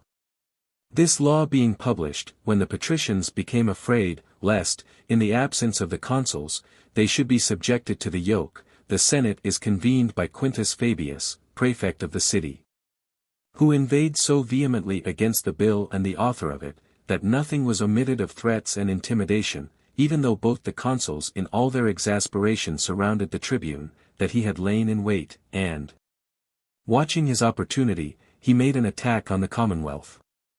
If the gods in their anger had given them any tribune like him on the preceding year, during the pestilence and war, he could not have been withstood.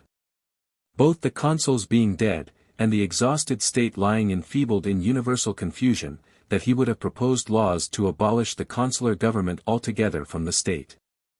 That he would have headed the Volscians and Equins to attack the city. What? If the consuls adopted any tyrannical or cruel proceedings against any of the citizens, was it not competent to him to appoint a day of trial for him? To arraign him before those very judges against any one of whom severity may have been exercised? That it was not the consular authority but the tribunician power that he was rendering hateful and insupportable, which having been peaceable and reconciled to the patricians, was now about to be brought back anew to its former mischievous habits. Nor would he entreat him not to go on as he commenced. Of you, the other tribunes, says Fabius, we request, that you will first of all consider that that power was provided for the aid of individuals, not for the ruin of the community, that you were created tribunes of the commons, not enemies of the patricians. To us it is distressing, to you a source of odium, that the Republic, now bereft of its chief magistrates, should be attacked. You will diminish not your rights, but the odium against you. Confer with your colleague, that he may postpone this business till the arrival of the consuls, even the Equins and the Volscians, when our consuls were carried off by pestilence last year, did not press on us with a cruel and tyrannical war. The tribunes confer with Terentillus, and the bill being to all appearance deferred, but in reality abandoned, the consuls were immediately sent for. Lucretius returned with immense spoil, and much greater glory. And this glory he increased on his arrival, by exposing all the booty in the Campus Martius, so that each person might, during 3 days, recognize his own and carry it away. The remainder was sold, for which no owners appeared. A triumph was by universal consent due to the consul, but the matter was deferred, the tribune still pressing his law. This to the consul seemed of greater importance. The business was discussed for several days, both in the Senate and before the people. At length the tribune yielded to the majesty of the consul, and desisted. Then the due honor was rendered to the general and his army. He triumphed over the Volscians and Equins, his troops followed him in his triumph. The other consul was allowed to enter the city in ovation without his soldiers. On the following year the Terentilian law having been taken up by the entire college, assailed the new consuls. The consuls were Publius Volumnius and Servius Sulpicius. On that year the sky seemed to be on fire, a violent earthquake also occurred. It was now believed that an ox spoke, which circumstance had not obtained credit on the year before. Among other prodigies it rained flesh also, which shower a great number of birds is reported to have carried off by flying so as to intercept it. That which did fall, is said to have lain scattered about for several days, so that its smell evinced no change. The books were consulted by the duumviri for sacred rites, dangers of attacks being made on the highest parts of the city, and of bloodshed thence resulting, were predicted as about to come from an assemblage of strangers. Among other things, an admonition was given that all intestine disturbances should be abandoned. The tribunes alleged that that was done to obstruct the law, and a desperate contest was at hand. Lo! That the same circle of events may revolve every year, the Hernicians bring word that the Volscians and the Equins, though their strength was much impaired, were recruiting their armies, that their chief dependence was Antium. That the inhabitants of Antium openly held councils at Agetra, that was the source, there the strength, for the war. As soon as this announcement was made in the Senate, a levy was ordered. The consuls were commanded to divide the management of the war between them, that the Volscians should be the province of the one, the Equins that of the other. The tribunes cried out to their faces in the forum, that the Volscian war was all a concerted farce, that the Hernicians were instructed to act their parts. That the liberty of the Roman people was now no longer crushed by manly efforts, but that it was baffled by cunning.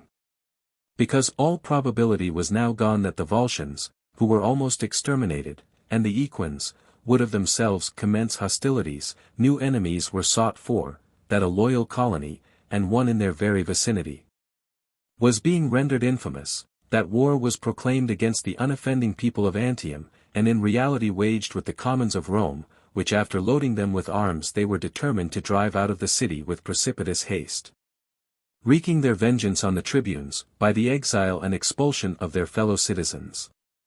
That by these means, and let them not think that there was any other object contemplated, the law was defeated. Unless, whilst the matter was still in abeyance, whilst they were still at home and in the garb of citizens, they would take precaution that they may not be driven out of possession of the city, and be subjected to the yoke. If they only had spirit, that support would not be wanting, that all the tribunes were unanimous, that there was no apprehension from abroad, no danger. That the gods had taken care, on the preceding year, that their liberty could now be defended with safety. Thus far the tribunes. But, on the other side, the consuls, having placed their chairs within view of them, were proceeding with the levy. Thither the tribunes hasten, and draw the assembly along with them. A few were cited, by way of making an experiment, and instantly violence commenced. Whomsoever the lictor laid hold of by order of the consul, him the tribune ordered to be discharged. Nor did his own proper jurisdiction set a limit to each, but whatever you set your mind upon, was to be attained by the hope of strength and by force. Just as the tribunes had behaved in impeding the levy, in the same manner did the consuls conduct themselves in obstructing the law which was brought on every assembly day. The commencement of the riot was, when the tribunes ordered the people to proceed to the vote, because the patricians refused to withdraw. The elder citizens scarcely attended the contest, inasmuch as it was one likely not to be directed by prudence, but abandoned to temerity in daring. The consuls also generally kept out of the way, lest in the general confusion they should expose their dignity to any insult. There was a young man, Ciso Quintius, a daring youth, as well by the nobility of his descent, as by his personal size and strength. To those endowments granted by the gods he himself had added many military honors, and eloquence in the forum. So that no person in the state was considered more efficient either in speaking or in acting. When this person took his place in the center of a body of the patricians, conspicuous above the rest, carrying as it were in his eloquence and bodily strength dictatorships and consulships combined. He alone withstood the storms of the tribunes and the populace. Under his guidance the tribunes were frequently driven from the forum, the commons routed and dispersed, such as came in his way, went off after being ill-treated and stripped. So that it became sufficiently evident, that, if he were allowed to proceed in this way, the law would be defeated. Then the other tribunes being now almost thrown into despair, Aulus Virginius, one of the college, institutes a criminal prosecution on a capital charge against Ciso. By this proceeding he rather irritated than intimidated his violent temper, so much the more vigorously did he oppose the law, annoyed the commons, and persecuted the tribunes, as it were by a regular war. The prosecutor suffered the accused to rush on headlong, and to heighten the charges against him by the flame and material of the popular odium thus incurred. In the meantime he proceeded with the law. Not so much in the hope of carrying it through, as to provoke the temerity of Ciso. Their many inconsiderate expressions and actions passing among the young men, are charged on the temper of Ciso, through the prejudice raised against him. Still the law was resisted. And Aulus Virginius frequently remarks to the people, "Are you even now sensible that you cannot have Ciso, as a fellow citizen, with the law which you desire? Though why do I say law?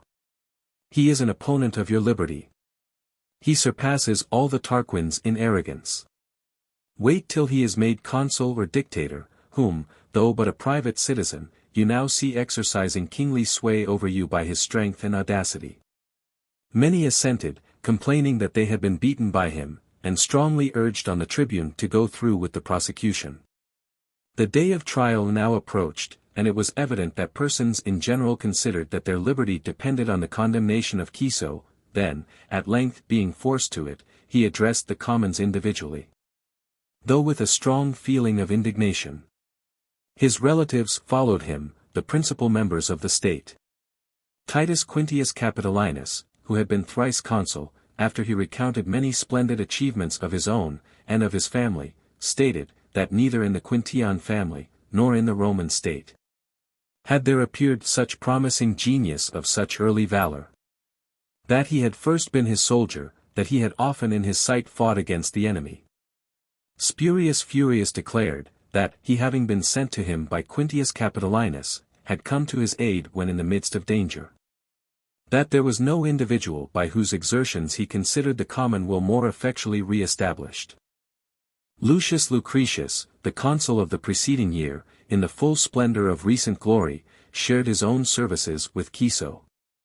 He recounted his battles, detailed his distinguished exploits, both on expeditions and in the field. He advised and recommended that they would prefer this extraordinary young man, endowed with all the advantages of nature and of rank, and, one who would prove, of the utmost importance to the interest of that state into which he should come, to be their fellow citizen, rather than the citizen of a foreign state. That with respect to that which may be offensive in him, heat and vehemence, time would diminish daily, that the prudence, which may be wanting in him, was increasing daily. That as his faults were declining and his virtues ripening to maturity, they should allow so distinguished a man to become old in their state. Among these his father, Lucius Quintius, who bore the surname of Cincinnatus, without dwelling on his merits, lest he should heighten public hatred, but soliciting pardon for his errors in his youth, implored of them to forgive his son for his sake, who had not given offense to any one by either word or deed. But some, through respect or fear, turned away from listening to his entreaties, others complaining that themselves and their friends had been ill-treated, by the harshness of their answer declared their sentence beforehand. Independently of the general odium, one charge bore heavily on the accused. That Marcus Volscius Victor, who some years before had been tribune of the people, had come forward as a witness, that not long after the pestilence had been in the city, he had fallen in with a party of young men rioting in the Suburra. That a scuffle arose there, and that his elder brother, not yet perfectly recovered from his illness, had fallen down almost dead, being struck with the fist by Piso. That he was carried home between the hands of some persons, and that he considered that he died from that blow, and that it had not been permitted to him by the consuls of former years to follow up the matter. In consequence of Volscius vociferating these charges, the people became so excited, that Piso was near being killed through the violence of the people. Virginius orders him to be seized and carried to prison. The patricians oppose force to force. Titus Quintius exclaims, that a person for whom a day of trial for a capital offense has been appointed, and whose trial was now at hand, ought not to be outraged before trial and without sentence being passed. The tribune says, that he would not inflict punishment on him before condemnation, that he would however keep him in prison until the day of trial, that the Roman people may have an opportunity of inflicting punishment on one who had killed a man. The tribunes being appealed to, secure their prerogative by adopting a middle course. They forbid his being thrown into confinement, and declare it to be their wish that the accused should appear on his trial, and that a sum of money should be promised to the people, in case he should not appear. How large a sum of money ought to be promised, came under discussion, that is referred to the Senate. The accused was detained in the public assembly, until the patricians should be consulted. It was determined that he should give bail, each bail they bound to the amount of 3,000 asses, how many should be given, was left to the tribunes. They limited the number to 10, for 10 sureties the prosecutor discharged the accused. He was the first who gave public sureties. Being discharged from the forum, he went the following night into exile among the Etrurians. When on the day of trial it was pleaded that he had quitted his home in order to go into exile, Virginius notwithstanding holding the comitia, his colleagues when appealed to dismissed the assembly, the fine was rigorously exacted from the father. So that after selling all his effects, he lived for a considerable time in a solitary cottage on the other side of the Tiber, as if in exile. This trial and the proposing of the law gave full employment to the state, there was quiet from foreign arms.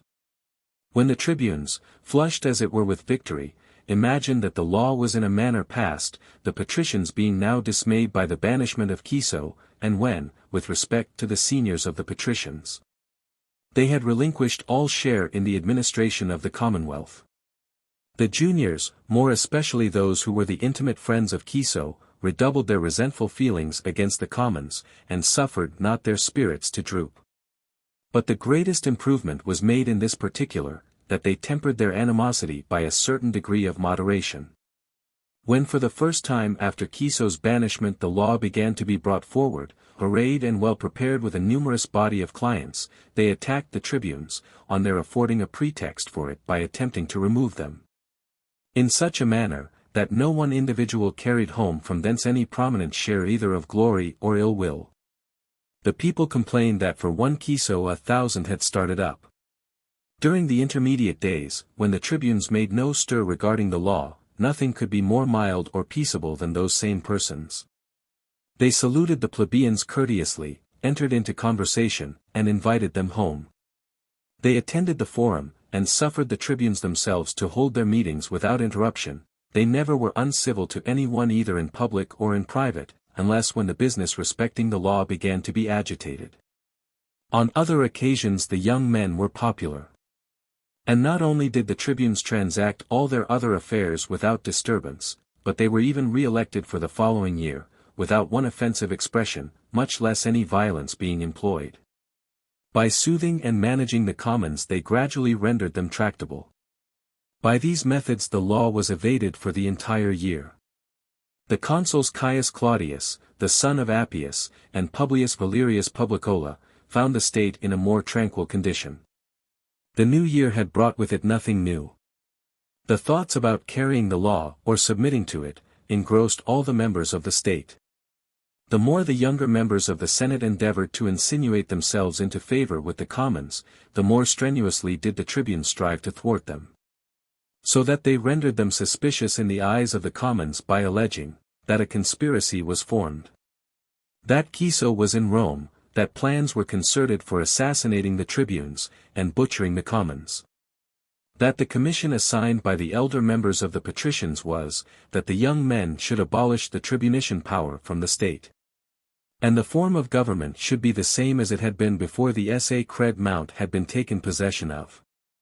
Both a war from the Volscian Equi, which was now a stated thing, and one that was a regular occurrence for almost every year, was apprehended, and another evil nearer home started up unexpectedly. The exiles and slaves to the number of 4,500 men took possession of the capital and citadel during the night, under the command of Appius Herdonius, a Sabine.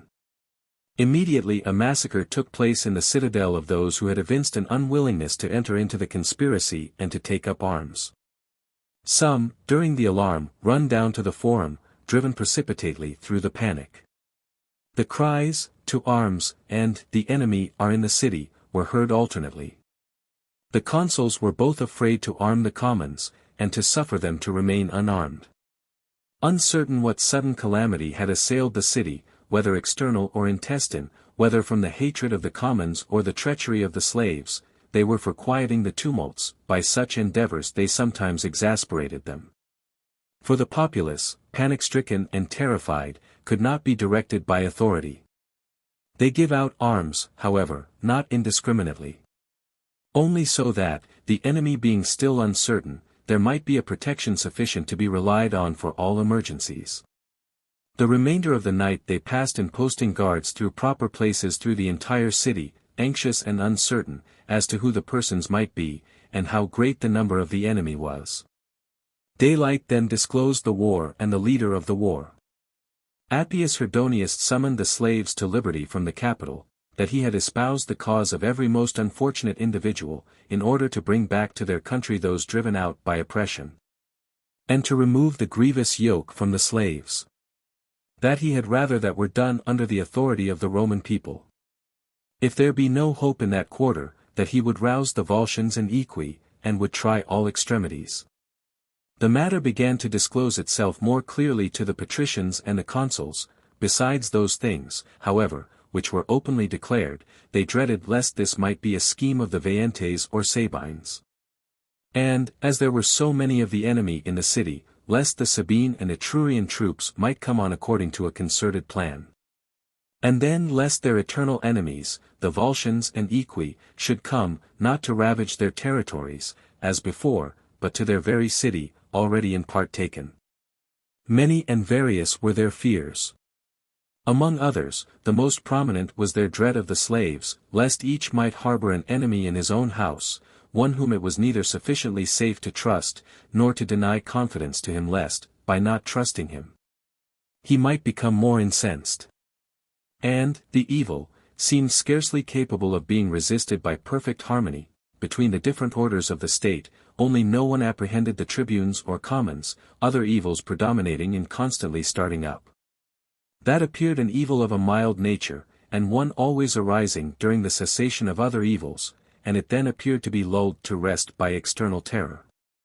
Yet that was almost the only one that most aggravated their distressing circumstances, for such madness took possession of the tribunes, that they contended that not war, but the empty appearance of war had taken possession of the capital.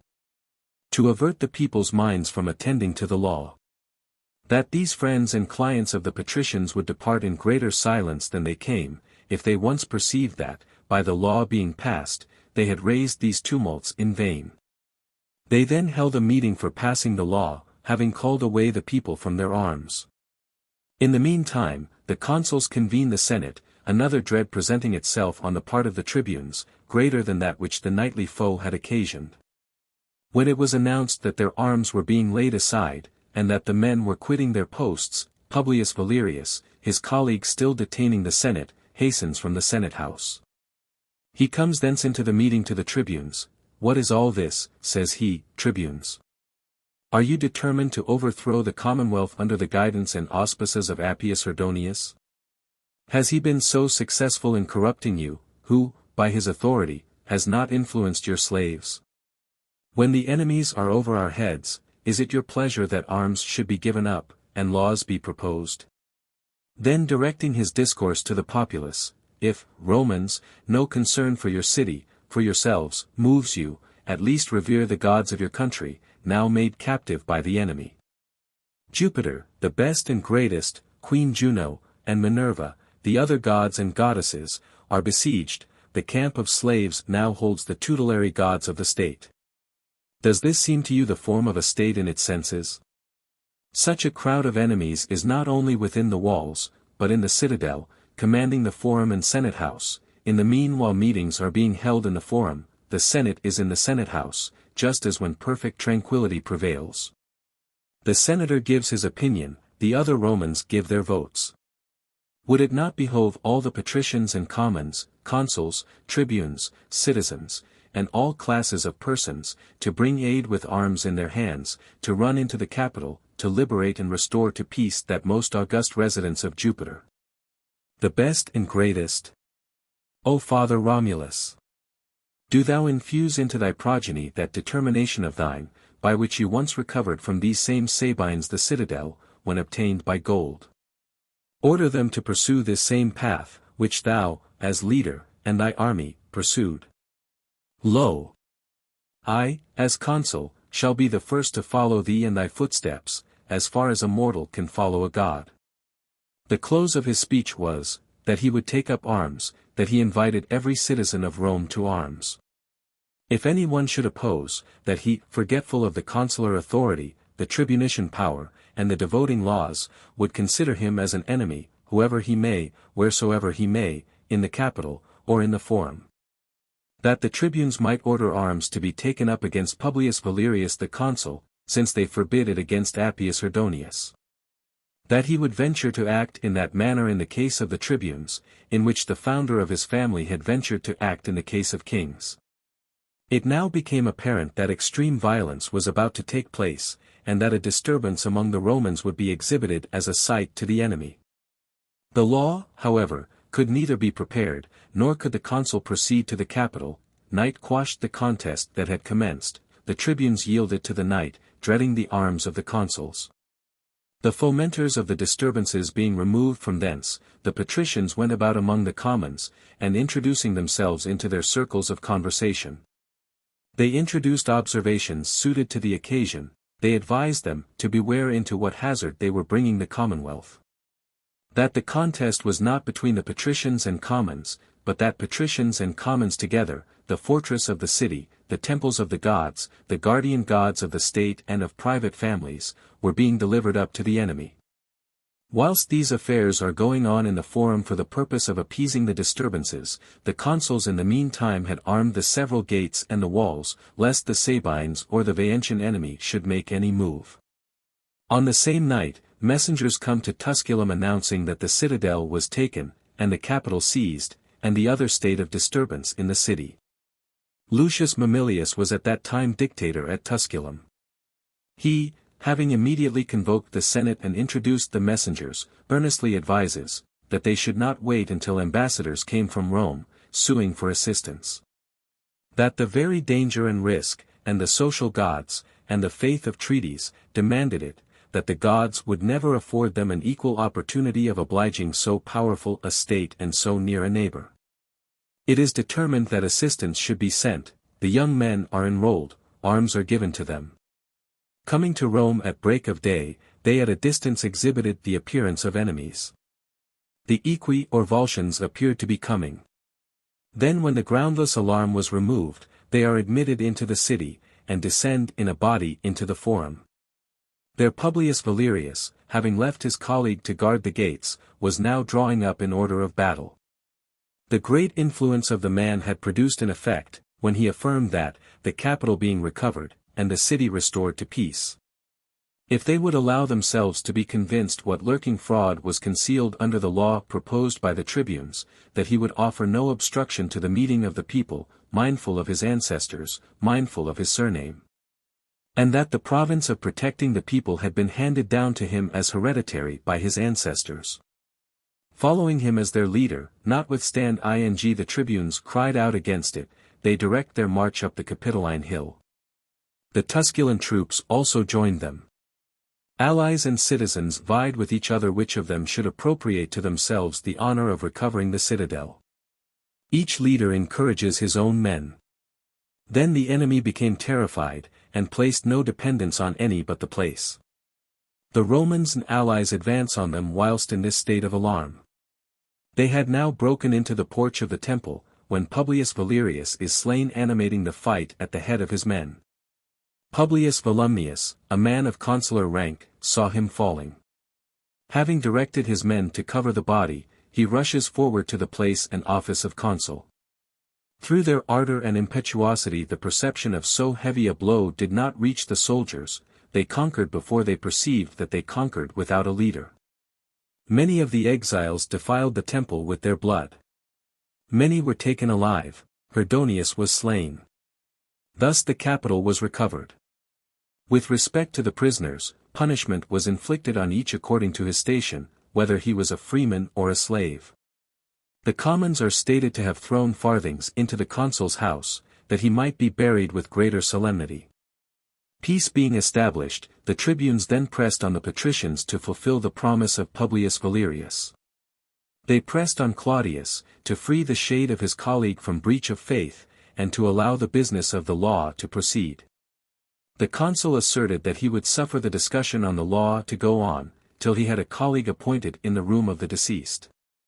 These disputes held on until the elections for substituting a consul. In the month of December, by the most zealous exertions of the patricians, Lucius Quintius Cincinnatus, Ciso's father, is elected consul to enter on his office without delay. The commons were dismayed at their being about to have as consul a man incensed against them, powerful by the support of the patricians, by his own merit, and by 3 sons, not one of whom yielded to Ciso in greatness of spirit. Whilst they were superior to him by their exercising prudence and moderation, when the occasion required. When he entered on his office, in his frequent harangues from the tribunal, he was not more vehement in restraining the commons than in reproving the Senate, by the listlessness of which body the tribunes of the commons, now become perpetual. By means of their tongues and prosecutions exercised regal authority, not as in a republic of the Roman people, but as if in an ill-regulated family.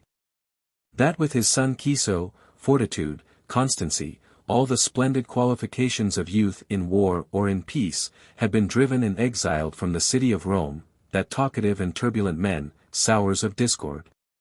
Twice and even thrice re-elected tribunes, lived in the most destructive practices with regal tyranny. Did that Aulus Virginius, says he, deserve less punishment than Appius Herdonius, because he was not in the Capitol? Considerably more, by Jove, in the mind of any one, who would judge the matter fairly. Herdonius, if nothing else, by avowing himself an enemy, in a manner gave you notice to take up arms. This man, by denying the existence of war, took arms out of your hands, and exposed you defenseless to your slaves and exiles. And did you, without any offense to Caius Claudius and to Publius Valerius, now no more let me say it, did you advance against the Capitoline hill before you expelled those enemies from the forum? It is shameful before gods and men. When the enemy were in the citadel, in the very capital, when the leader of the exiles and slaves, after profaning everything, took up his residence in the shrine of Jupiter, the best and greatest. Arms were taken up in Tusculum sooner than in Rome. It was a matter of doubt whether Lucius Mamilius, the Tusculan leader, or Publius Valerius and Caius Claudius, the consuls, recovered the Roman citadel, and we, who formerly did not suffer the Latins to touch arms, even in their own defense, when they had the enemy in their very frontiers, should have been taken and destroyed now, had not the Latins taken up arms of their own accord. Tribunes, is this bringing aid to the commons, to expose them in a defenseless state to be butchered by the enemy? Now, if any one, even the humblest individual of your commons, which portion you have as it were broken off from the rest of the state, and made it your country and peculiar commonwealth. If any one of these persons were to bring word that his house was beset by an armed band of slaves, you would think that assistance should be afforded to him. Was Jupiter, the best and greatest, when surrounded by the arms of exiles and of slaves, deserving of no human aid? And do these persons require that they be considered sacred and inviolable, with whom the gods themselves are neither sacred nor inviolable? But, steeped as ye are in crimes against both gods and men, do ye say that you will pass your law this year?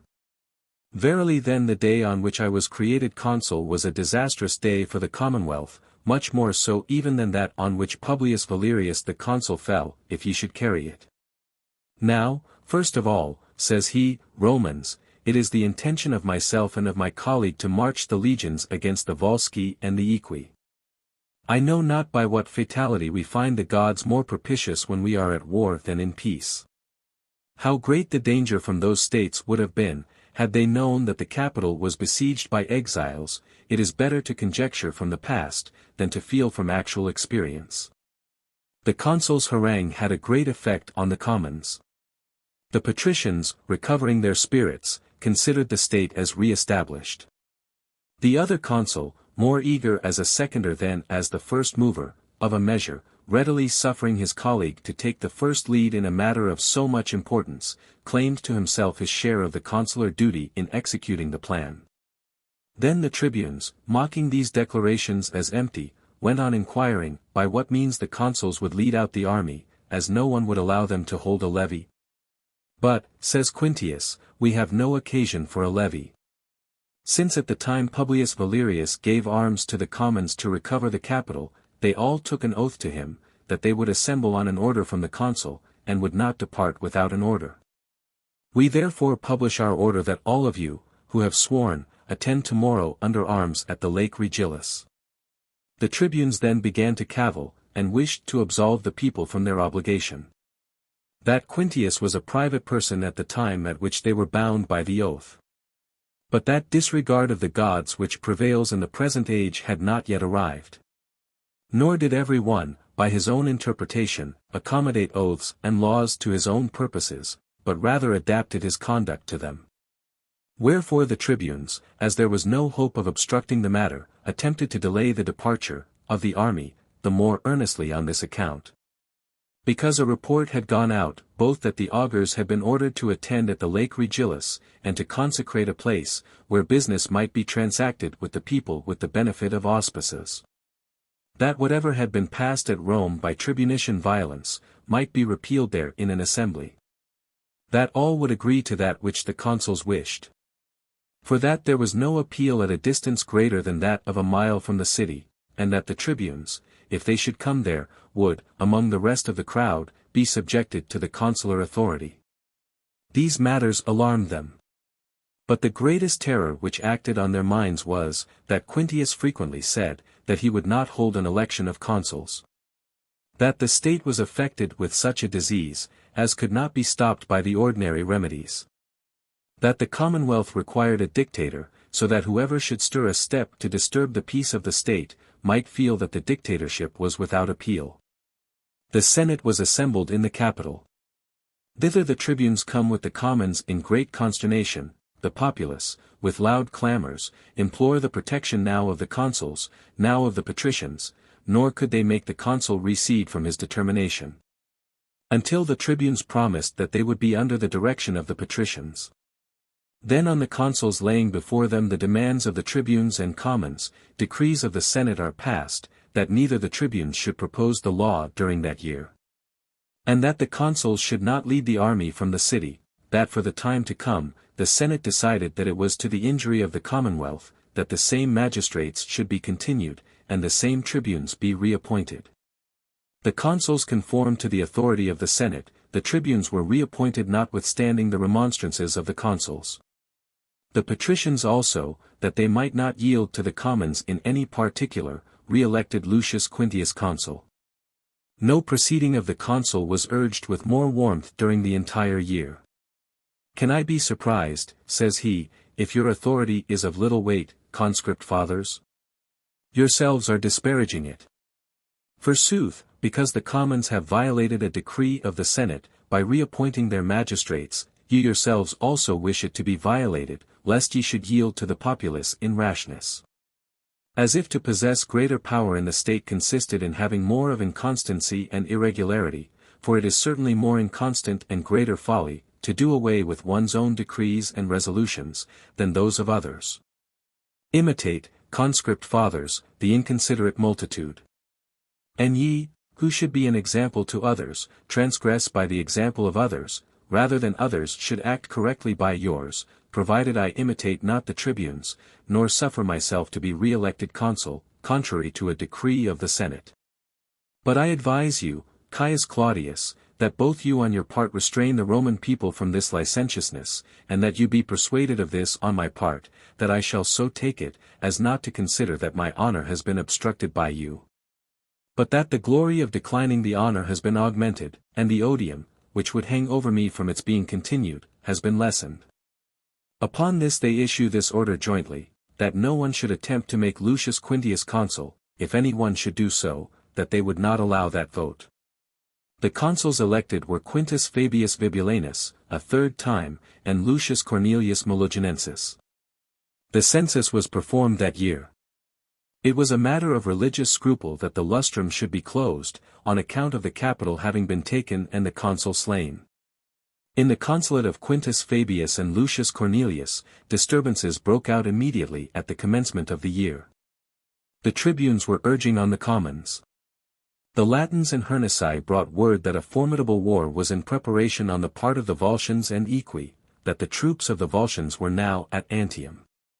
Great apprehension was also entertained, that the colony itself would revolt, and with difficulty were the tribunes prevailed on to allow the war to take precedence. The consuls then divided the provinces between them. It was assigned to Fabius to march the legions to Antium, to Cornelius, to protect the city, lest any part of the enemy, as was the practice of the Equi, should come to commit depredations. The Hernici and Latins were ordered to supply soldiers in conformity to the treaty, and in the army 2 parts consisted of allies, 1 part of natives. When the allies came to the day already appointed, the consul pitches his camp outside the Capuan gate. Then, after the army was purified, he set out for Antium, and encamped not far from the town, and standing camp of the enemy. Where, when the Volscians, not venturing to risk an engagement, were preparing to protect themselves quietly within their ramparts, on the following day Fabius drew up not one mixed army of allies and citizens, but 3 separate bodies of the 3 states around the enemy's works. He himself was in the center with the Roman legions. He ordered them to watch for the signal from thence, so that the allies might both commence the action together, and retire together, if he should sound a retreat. He placed their cavalry in the rear of each division. Having thus assailed the camp in 3 different points, he surrounds it, and when he pressed on from every side, he dislodges from the rampart the Volscians, not able to sustain his attack. Having then crossed the fortifications, he expels from the camp the crowd who were dismayed and inclining towards one direction. Upon this the cavalry, who could not easily pass over the rampart, having stood by up to that period mere spectators of the fight, having come up with them whilst flying in disorder on the open plain, enjoys a share of the victory. By cutting down the affrighted troops. The slaughter of them as they fled was great, both in the camp and outside the lines, but the booty was still greater, because the enemy were scarcely able to carry off their arms with them. And their entire army would have been destroyed, had not the woods covered them in their flight. Whilst these transactions are taking place at Antium, the Equi, in the meanwhile, sending forward the main strength of their youth, surprised the citadel of Tusculum by night. And with the rest of their army they sit down at no great distance from the walls of Tusculum, so as to divide the forces of the enemy.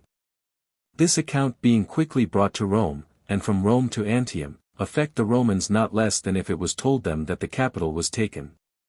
So recent were both the services of the Tusculans, and the very similitude of the danger seemed to require a return of the aid that had been afforded. Fabius, giving up every other object, removes the booty hastily from the camp to Antium. Having a small garrison there, he hurries on his army by forced marches to Tusculum. The soldiers were allowed to carry nothing but their arms, and whatever dressed provision was at hand. The consul Cornelius sends provisions from Rome. The war was carried on at Tusculum for several months. With one part of his army the consul assailed the camp of the Equi, a part he had given to the Tusculans to recover their citadel. They never could have made their way to it by force. Famine at length withdrew the enemy from it. And when they came to this at last, they were all sent under the yoke by the Tusculans, unarmed and naked. These, when betaking themselves home by an ignominious flight, were overtaken by the Roman consul on Algidum and cut off to a man. After this victory, having marched back his army to Columen, that is the name of the place, he pitches his camp. The other consul also, as soon as the Roman walls ceased to be in danger, the enemy being defeated, set out from Rome. Thus the consuls, having entered the territories of the enemies on 2 different sides, strenuously vie with each other in depopulating the Volscians on the one hand, the Equi on the other. I find in some writers that the people of Antium revolted the same year. That Lucius Cornelius, the consul, conducted that war and took the town, I would not venture to affirm for certain, because no mention is made of the matter among the older writers. This war being concluded, a tribunician war at home alarms the Senate. They exclaim, that the detaining the army abroad was done for a fraudulent motive, that such frustration was for the purpose of doing away with the law. That they, however, would go through with the matter undertaken by them. Publius Lucretius, however, the prefect of the city, so far prevailed that the proceedings of the tribunes were postponed till the arrival of the consuls. A new cause of disturbance also arose. Aulus Cornelius and Quintus Servilius, quaestors, appoint a day of trial for Marcus Volscius, because he had come forward as a manifestly false witness against Piso. For it appeared by many proofs, that the brother of Volscius, from the time he first became ill, not only never appeared in public, but that he had not even arisen from his sick bed, and that he died of an illness of several months standing. And that at the time to which the witness had referred the commission of the crime, Piso had not been seen at Rome, those who served in the army with him positively stating that at that time he had constantly attended at his post with them without any leave of absence. Many persons proposed on their own private responsibility to Volscius to have a judicial decision on the matter. As he would not venture to go to trial, all these matters coinciding rendered the condemnation of Volscius no less certain than that of Piso had been on the testimony of Volscius. The tribunes occasioned a delay, who said that they would not suffer the quaestors to hold the assembly concerning the accused, unless it was first held concerning the law. Thus both matters were spun out till the arrival of the consuls. When they entered the city in triumph with their victorious army, because silence was observed, with regard to the law, many thought that the tribunes were struck with dismay. But they, for it was now the close of the year, desirous of obtaining a fourth tribuneship, had turned away their efforts from the law to canvassing for the elections. And when the consuls strove with no less strenuousness than if the law in question were proposed for the purpose of lessening their own dignity, the victory in the contest was on the side of the tribunes. On the same year peace was granted to the equi on their suing for it. The census, a matter commenced on the preceding year, is completed. The number of citizens rated were 117,319. The consuls obtained great glory this year both at home and in war, because they both re-established peace abroad and at home, though the state was not in a state of absolute concord, yet it was less disturbed than at other times. Lucius Minucius and Caius Nautius being next elected consuls, took up the two causes which lay over since the preceding year. The consuls obstructed the law, the tribunes the trial of Volscius in the same manner, but in the new quaestors there was greater power, and greater influence. With Marcus Valerius, son of Valerius and grandson of Valesus, Titus Quintius Capitolinus, who had been thrice consul, was appointed quaestor. Since Ciso could neither be restored to the Quintian family, nor could he, though a most promising young man, be restored to the state, he justly, and as in duty bound, prosecuted the false witness who had deprived an innocent person of the power of pleading his cause. When Virginius in particular and the other tribunes were promoting the passing of the law, the space of 2 months was allowed to the consuls to examine into the law, so that, when they had satisfied the people as to what secret designs were concealed under it, they should then allow them to give their votes. The granting this respite established tranquillity in the city.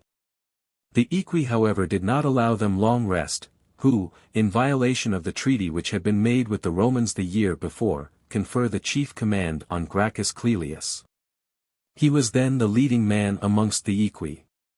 Under the command of Gracchus they carried hostile depredations into the district of Lavisae, from thence into that of Tusculum, and laden with booty they pitched their camp at Algidum. To that camp Quintus Fabius, Publius Volumnius, Aulus Postumius, come to complain of the wrongs committed, and to demand restitution in accordance with the treaty. The general of the equi commands them to deliver to the oak whatever instructions they brought from the Roman Senate, that he in the meantime should attend to other matters. A large oak tree hung over the praetorium, the shade of which constituted a pleasant seat. Then one of the ambassadors, when departing, says, "Let both this consecrated oak and all the gods hear the treaty violated by you, and favor both our complaints now, and our arms presently, when we shall simultaneously avenge the rights of gods and men as violated by you." As soon as the ambassadors returned to Rome, the Senate ordered one of the consuls to lead his army against Gracchus at Algidum, to the other they assigned as his province the laying waste of the country of the equi. The tribunes, according to their practice, attempted to obstruct the levy, and probably would have eventually prevented it, but a new cause of alarm was suddenly added. A large body of Sabines, committing dreadful devastation, approached very close to the walls of the city. The fields were laid waste, the city was struck with terror. Then the commons cheerfully took up arms. 2 large armies were raised, the tribunes remonstrating to no purpose. Nautius led the one against the Sabines. And having pitched his camp at Iretum, by small detachments, generally by nightly incursions, he effected such desolation in the Sabine land, that, when compared to it, the Roman territories seemed intact by an enemy. Minucius had neither the same success nor the same energy of mind in conducting his business. For after he had pitched his camp at no great distance from the enemy, without having experienced any considerable loss, he kept himself through fear within the camp. When the enemy perceived this, their boldness increased, as sometimes happens, from others' fears, and having attacked his camp by night, when open force did not succeed well, they on the following day drew lines of circumvallation around it. Before these could close up all the passes, by a vallum being thrown up on all sides, 5 horsemen being dispatched between the enemy's posts, brought the account to Rome, that the consul and his army were besieged. Nothing could have happened so unexpected, nor so unlooked for. Accordingly the panic and the alarm was as great as if the enemy besieged the city, not the camp. They sent for the consul Nautius, in whom when there seemed to be but insufficient protection, and they were determined that a dictator should be appointed to retrieve their embarrassed affairs. Lucius Quintius Cincinnatus is appointed by universal consent. It is worth those persons while to listen, who despise all things human in comparison with riches, and who suppose that there is no room for exalted honor, nor for virtue, unless where riches abound in great profusion. Lucius Quintius, the sole hope of the Roman people, cultivated a farm of 4 acres, at the other side of the Tiber, which are called the Quintian Meadows, opposite to the very place where the dockyard now is. There, whether leaning on a stake in a ditch which he was digging, or in the employment of ploughing, engaged at least on some rural work, as is certain, after mutual salutations had passed, being requested by the ambassadors to put on his gown, and listen to the commands of the Senate, with wishes, that it might be happy both to him and to the commonwealth, being astonished, and asking frequently, whether all was safe, he bids his wife Ricilia immediately to bring his toga from his hut. As soon as he put this on and came forward, after first wiping off the dust and sweat, the ambassadors, congratulating him, unite in saluting him as dictator. They call him into the city, explain to him what terror now exists in the army. A vessel was prepared for Quintius by order of government, and his 3 sons having come out to meet him, receive him on his landing at the other side, then his other relatives and friends, then the greater part of the patricians. Accompanied by this numerous attendance, and the lictors going before him, he was conducted to his residence. There was a numerous concourse of the commons also. But they by no means looked on Quintius with equal pleasure, considering both the extent of his authority as too great, and the man vested with such authority rather arbitrary. And during that night indeed nothing was done in the city besides posting guards. On the next day the dictator, after he had come into the forum before daylight, names a master of the horse, Lucius Tarquitius, a man of patrician family, but one who, though he had served his campaigns among the foot by reason of his scanty means, was yet considered by many degrees the first in military skill among the Roman youth. With his master of the horse he came into the assembly, proclaims a suspension of civil business, orders the shops to be closed throughout the city, and forbids anyone to attend to any private affairs. Then he commands that all, whoever were of the military age, should attend under arms, in the Campus Martius, before sunset, with dress provisions for 5 days and 12 palisades. And he commanded that whose age was too far advanced for military service, should dress their victuals for the soldiers in their vicinity, whilst the latter were preparing arms, and procuring the palisade.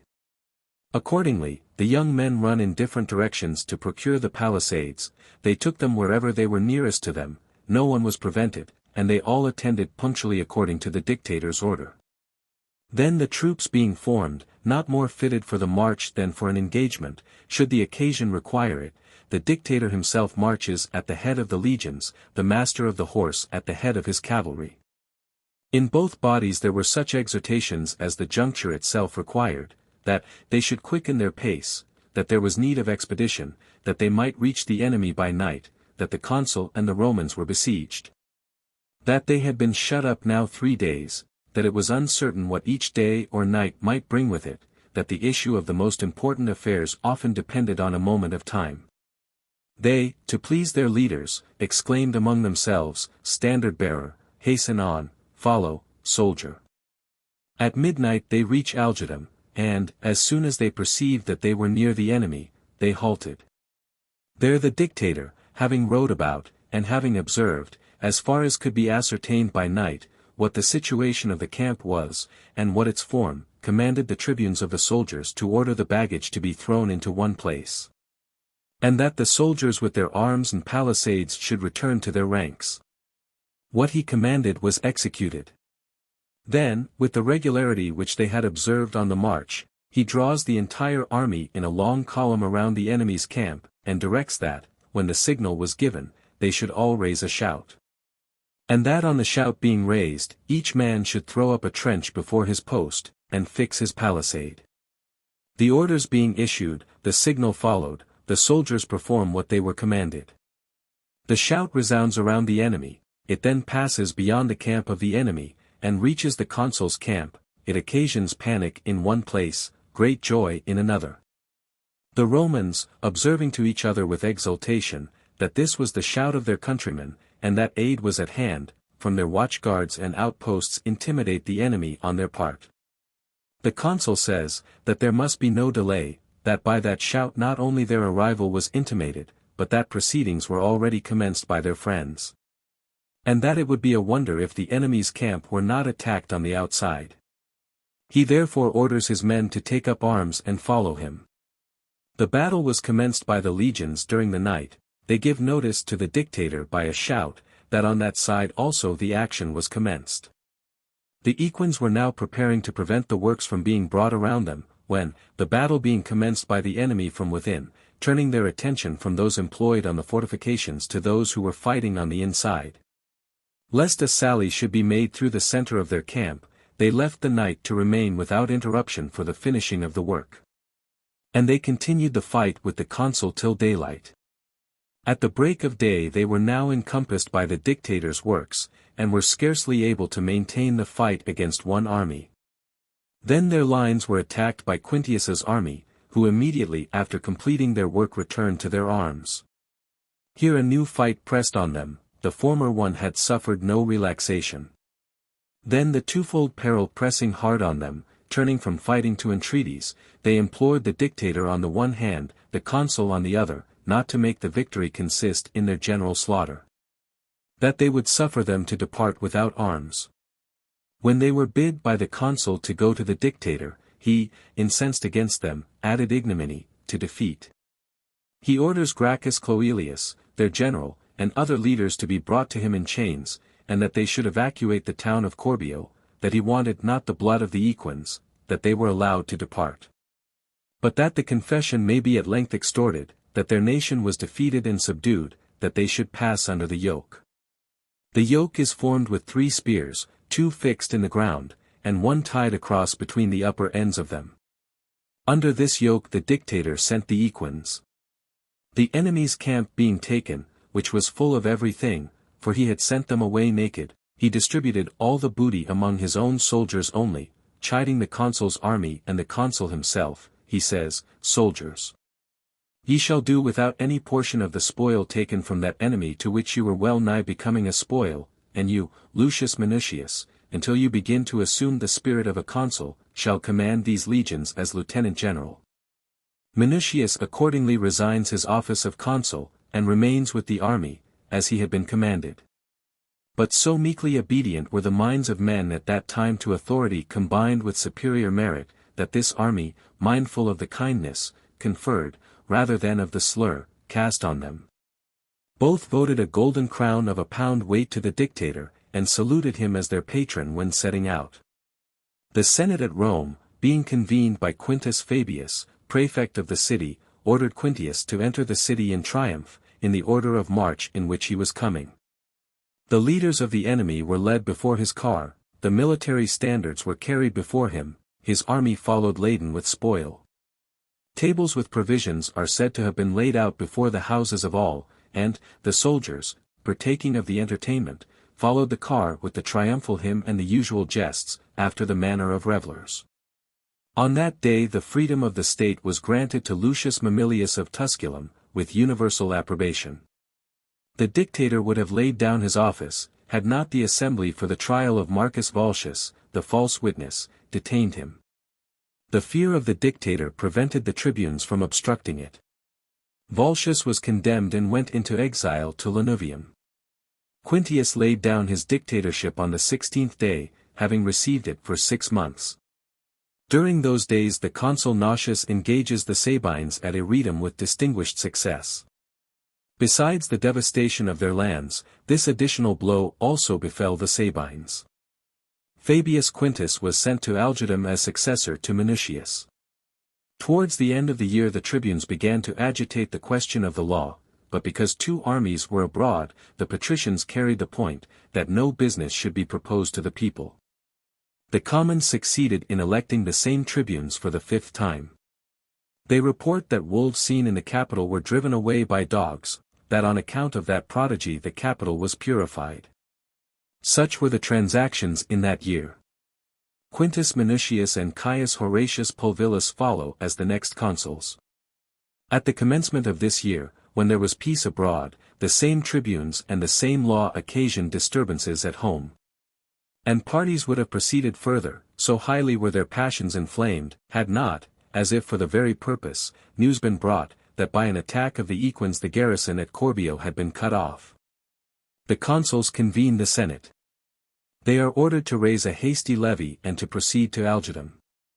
Then the contest about the law being given up, a new dispute arose regarding the levy. And the consular authority was about to be overpowered by tribunician influence, when an additional cause of alarm comes on them, that the Sabine army had made a descent into the Roman lands to commit depredations. That from thence they were advancing to the city. This fear influenced the tribunes to allow the levy to proceed, not without a stipulation, however, that since they had been foiled for 5 years, and as that was but little protection to the commons, 10 tribunes of the people should henceforward be elected. Necessity wrung this from the patricians, this exception only they made, that they should not hereafter re-elect the same tribunes. The election for the tribunes was held immediately, lest that measure also, like others, might prove a delusion after the war.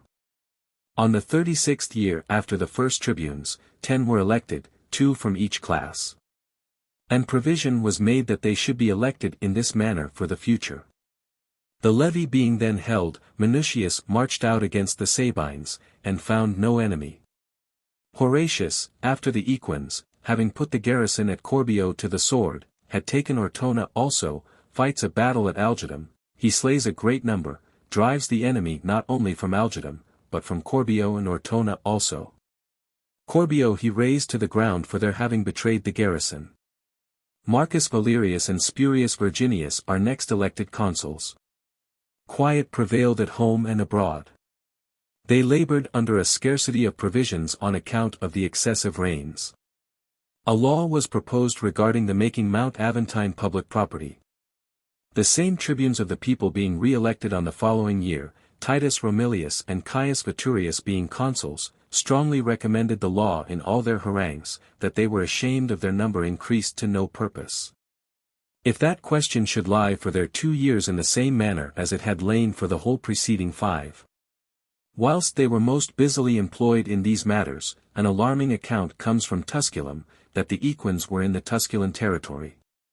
The recent services of that state made them ashamed of delaying relief. Both the consuls were sent with an army, and find the enemy in their usual post in Algidum. A battle was fought there, upwards of 7,000 of the enemy were slain, the rest were routed, immense booty was obtained. This the consuls sold on account of the low state of the treasury. The proceeding was the cause of dissatisfaction to the army, and it also afforded to the tribunes materials for bringing a charge against the consuls before the commons. Accordingly, as soon as they went out of office, in the consulship of Spurius Tarpius and Aulus Atirius, a day was appointed for Romilius by Caius Claudius Cicero, tribune of the people, for Veturius, by Lucius Aelianus, plebeian aedile. They were both condemned, to the great mortification of the patricians, Romilius to pay 10,000 asses, Veturius, 15,000. Nor did this misfortune of their predecessors render the new consuls more remiss. They said that they too might be condemned, and that the commons and tribunes could not carry the law. Then having thrown up the law, which, in its repeated publication, had now grown old, the tribunes adopted a milder mode of proceeding with the patricians. That they should at length put an end to their disputes. If plebeian laws displeased them, at least they should suffer legislators, chosen, in common, both from the commons and from the patricians, who would propose measures advantageous to both parties, and such as might tend to the equalization of liberty. This proposal the patricians did not reject. They said that no one should propose laws, except some of the patricians. When they agreed with respect to the laws, and differed only with respect to the proposer, ambassadors were sent to Athens, Spurius Postumius Albus, Aulus Manlius, Publius Sulpicius Camerinus. And they were ordered to copy out the celebrated laws of Solon, and to become acquainted with the institutions, customs, and laws of the other states of Greece. The year was undisturbed by foreign wars. The following one was still more quiet, Publius Curiatius and Sextus Quintilius being consuls, the tribunes observing uninterrupted silence, which was occasioned in the first place by their waiting for the ambassadors who had gone to Athens, and for the foreign laws. In the next place, two heavy calamities arose at the same time, famine and pestilence, which proved destructive to man, and equally so to cattle. The lands were left desolate, the city exhausted by a constant succession of deaths. Many and illustrious families were in mourning. The Flamen Quirinalis, Servilius Cornelius, died, as also the augur, Caius Horatius Pulvillus, into whose place the augurs elected Caius Veturius, the more eagerly, because he had been condemned by the commons. The consul Quintilius died, and 4 tribunes of the people. The year was rendered a melancholy one by these manifold disasters. But from an enemy there was perfect quiet. Then Caius Menenius and Publius Sestius Capitolinus were elected consuls. Nor was there in that year any external war, disturbances arose at home. The ambassadors had now returned with the Athenian laws. The tribunes pressed the more urgently, that a commencement should at length be made of compiling the laws. It was resolved that decemvirs should be elected without appeal, and that there should be no other magistrate during that year. There was, for a considerable time, a dispute whether plebeians should be admitted among them. At length the point was given up to the patricians, provided that the Icilian law regarding the Aventine and the other devoting laws were not repealed. In the 301st year after Rome was built, the form of the government was a second time changed, the supreme power being transferred from consuls to decemvirs, as it had passed before from kings to consuls. The change was less remarkable, because not of long duration, for the joyous commencement of that government became too licentious. So much the sooner did the matter fall, and, the usage, was recurred to, that the name and authority of consuls was committed to 2 persons. The decemvirs appointed were, Appius Claudius, Titus Janutius, Publius Sestius, Lucius Veturius, Caius Julius, Aulus Manlius, Servius Sulpicius, Publius Curiatius, Titus Romilius, Spurius Postumius. On Claudius and Janutius, because they had been elected consuls for that year, the honor was conferred in compensation for the honor of the consulate. And on Sestius, one of the consuls of the former year, because he had proposed that matter to the Senate against the will of his colleague. Next to these were considered the 3 ambassadors who had gone to Athens. At the same time that the honor might serve as a recompense for so distant an embassy, at the same time they considered that persons acquainted with the foreign laws would be of use in digesting the new code of regulations. Other persons made up the number. They say that persons advanced in years were appointed by the last suffrages, in order that they might oppose with less warmth the opinions of others. The direction of the entire government was rested in Appius through the favor of the commons, and he had assumed a demeanor so new, that from a severe and harsh reviler of the people, he became suddenly a protector of the commons, and a candidate for popular favor. They administered justice to the people one every 10th day. On that day the 12 fasces attended the prefect of justice. 1 beadle attended each of his 9 colleagues, and in the singular harmony among themselves, which unanimity might sometimes prove prejudicial to private persons, the strictest equity was shown to others. It will suffice to adduce a proof of their moderation by instancing one matter. Though they had been appointed without the privilege of appeal, yet a dead body having been found buried in the house of Publius Sestius, a man of patrician rank, and this having been brought forward in an assembly. In a matter equally clear and atrocious, Caius Julius, a decemvir, appointed a day of trial for Sestius, and appeared before the people as prosecutor, in a matter, of which he was legally a judge, and relinquished his right, so that he might add what had been taken from the power of the office to the liberty of the people. Whilst the highest and lowest alike experienced from them this prompt administration of justice, impartial, as if from an oracle, then their attention was devoted to the framing of laws. And the 10 tables being proposed amid the intense expectation of all, they summoned the people to an assembly, and, what may prove favorable, advantageous, and happy to the commonwealth themselves, and to their children, ordered them to go and read the laws that were exhibited. That they had equalized the rights of all, both the highest and the lowest, as far as could be devised by the abilities of 10 men, that the understanding in councils of a greater number might prove more successful. That they should turn in their minds each particular within themselves, canvass it in conversation, and bring together under public discussion whatever might seem an excess or deficiency under each particular. That the Roman people should have such laws, as the general consent might appear not so much to have ratified when proposed, as to have proposed from themselves. When they appeared sufficiently corrected according to public opinion, as expressed, regarding each chapter of the laws as it was published, the laws of the 10 tables were passed at the assembly voting by centuries. Which, even at the present time, amid this immense heap of laws crowded one upon the other, still remain the source of all public and private jurisprudence. A rumor was then spread that 2 tables were wanting. On the addition of which a body, as it were, of the whole Roman law might be completed. The expectation of this, as the day of election approached, created a desire to appoint decemvirs again. The commons now, besides that they detested the name of consuls as much as that of kings, required not even the tribunician aid, as the decemvirs in turn submitted to appeal. But when the assembly for electing decemvirs was proclaimed for the 3rd market day, so strong a flame of ambition blazed forth, that the first men of the state began to canvass individuals, through fear, I suppose, lest the possession of such high authority might become accessible to persons not sufficiently worthy, if the post were left unoccupied by themselves, suppliantly soliciting for an honor, which had been opposed by them with all their might, from that commons with whom they had so often contended. Their dignity now lowered to the risk of a contest, at such an age, and after passing through such honors, stimulated the exertions of Appius Claudius. You would not know whether to reckon him among the decemvirs or the candidates. He resembled more closely one canvassing for the office than one invested with it. He aspersed the nobility, extolled every most insignificant and humble candidate. Surrounded by the Duilii and Icilii who had been tribunes, he bustled about the forum, through their means he recommended himself to the commons.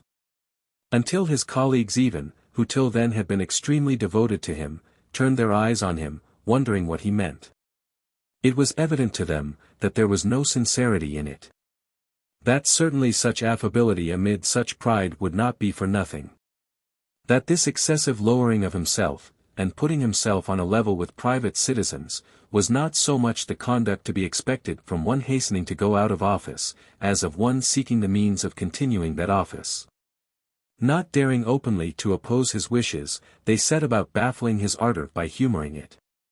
They by common consent confer on him, as being the youngest, the office of presiding at the elections. This was an artifice, that he might not appoint himself, which no one ever did, except the tribunes of the people, and that too with the very worst precedent. He, however, declaring that with the favor of fortune he would preside at the elections, seized on the intended obstacle as a happy occasion. And having by a coalition foiled the 2 Quincii, Capitolinus and Cincinnatus, and his own uncle, Caius Claudius, a man most steadfast in the interest of the nobility, and other citizens of the same eminence. He appoints as decemvirs men by no means equal in rank of life, himself in the first instance, which preceding honorable men disapproved so much the more, as no one had imagined that he would have the daring to act so. With him were elected Marcus Cornelius Melloginensis, Marcus Sergius, Lucius Minucius, Quintus Fabius Vibulanus, Quintus Poetilius, Titus Antonius Merenda, Ciso Duilius, Spurius Appius Cornicen, Manius Rabulius. This was the end of Appius's assumption of a character not his own. Henceforward he began to live according to his own natural disposition, and to mold to his own temper his new colleagues before they should enter on their office. They held daily meetings remote from witnesses, then, furnished with their schemes of tyranny, which they digested apart from others, no longer dissembling their arrogance, difficult of access, morose to all who addressed them. They carried out the matter to the Ides of May. The Ides of May were at that time the usual period for commencing office. At the commencement then of their magistracy, they rendered the first day of their office remarkable by making an exhibition of great terror. For when the preceding decemvirs had observed the rule, that only one should have the fasces, and that this emblem of royalty should pass through all in rotation, to each in his turn, they all suddenly came forth with the 12 fasces. 120 lictors filled the forum, and carried before them the axes tied up with the fasces, and they explained that it was of no consequence that the axe should be taken away, as they had been appointed without the privilege of appeal. There was the appearance of 10 kings, and terrors were multiplied not only in the humblest individuals, but even in the principal men among the patricians, who thought that a pretext and commencement of bloodshed were sought for. So that if any one should utter a word favorable to liberty, either in the Senate or in a meeting of the people, the rods and axes would be instantly brought forward, even to intimidate the rest. For besides that there was no protection in the people, the right of appeal being done away with, they had also by mutual consent prohibited interference with each other, whereas the preceding Decembers had allowed the points of law decided by themselves to be amended by appeal to a colleague, and had referred to the people some points which might seem to come within their own jurisdiction. For a considerable time the terror seemed equalized among all ranks, gradually it began to turn entirely on the commons. They spared the patricians. Arbitrary and cruel treatment was shown to the humbler classes, they were wholly respective of the person, not of the cause, as being persons with whom interest usurped the force of justice. Their decisions they concerted at home, and pronounced in the forum. If any person appealed to a colleague, he left the one to whom he had appealed in such a manner as to regret that he had not abided by the sentence of the former. An opinion also had gone abroad without an authority, that they had conspired in their tyranny not only for the present time, but that a clandestine league had been struck among them, accompanied, with an oath, that they would not hold the comitia, and that by perpetuating the decemvirate they would retain the power now in their possession. The plebeians then began to watch narrowly the countenances of the patricians, and hoped to catch the breeze of liberty from that quarter, by apprehending slavery from which they had brought the republic into its present condition. The leading members of the Senate detested the Decembers, detested the Commons, they neither approved of what was going on, and they considered that what befell the latter was not without their deserving it. They were unwilling to assist men who, by rushing too eagerly towards liberty, had fallen into slavery, they even heaped injuries on them, that, from their disgust at the present state of things, 2 consuls and the former mode of government may at length become desirable.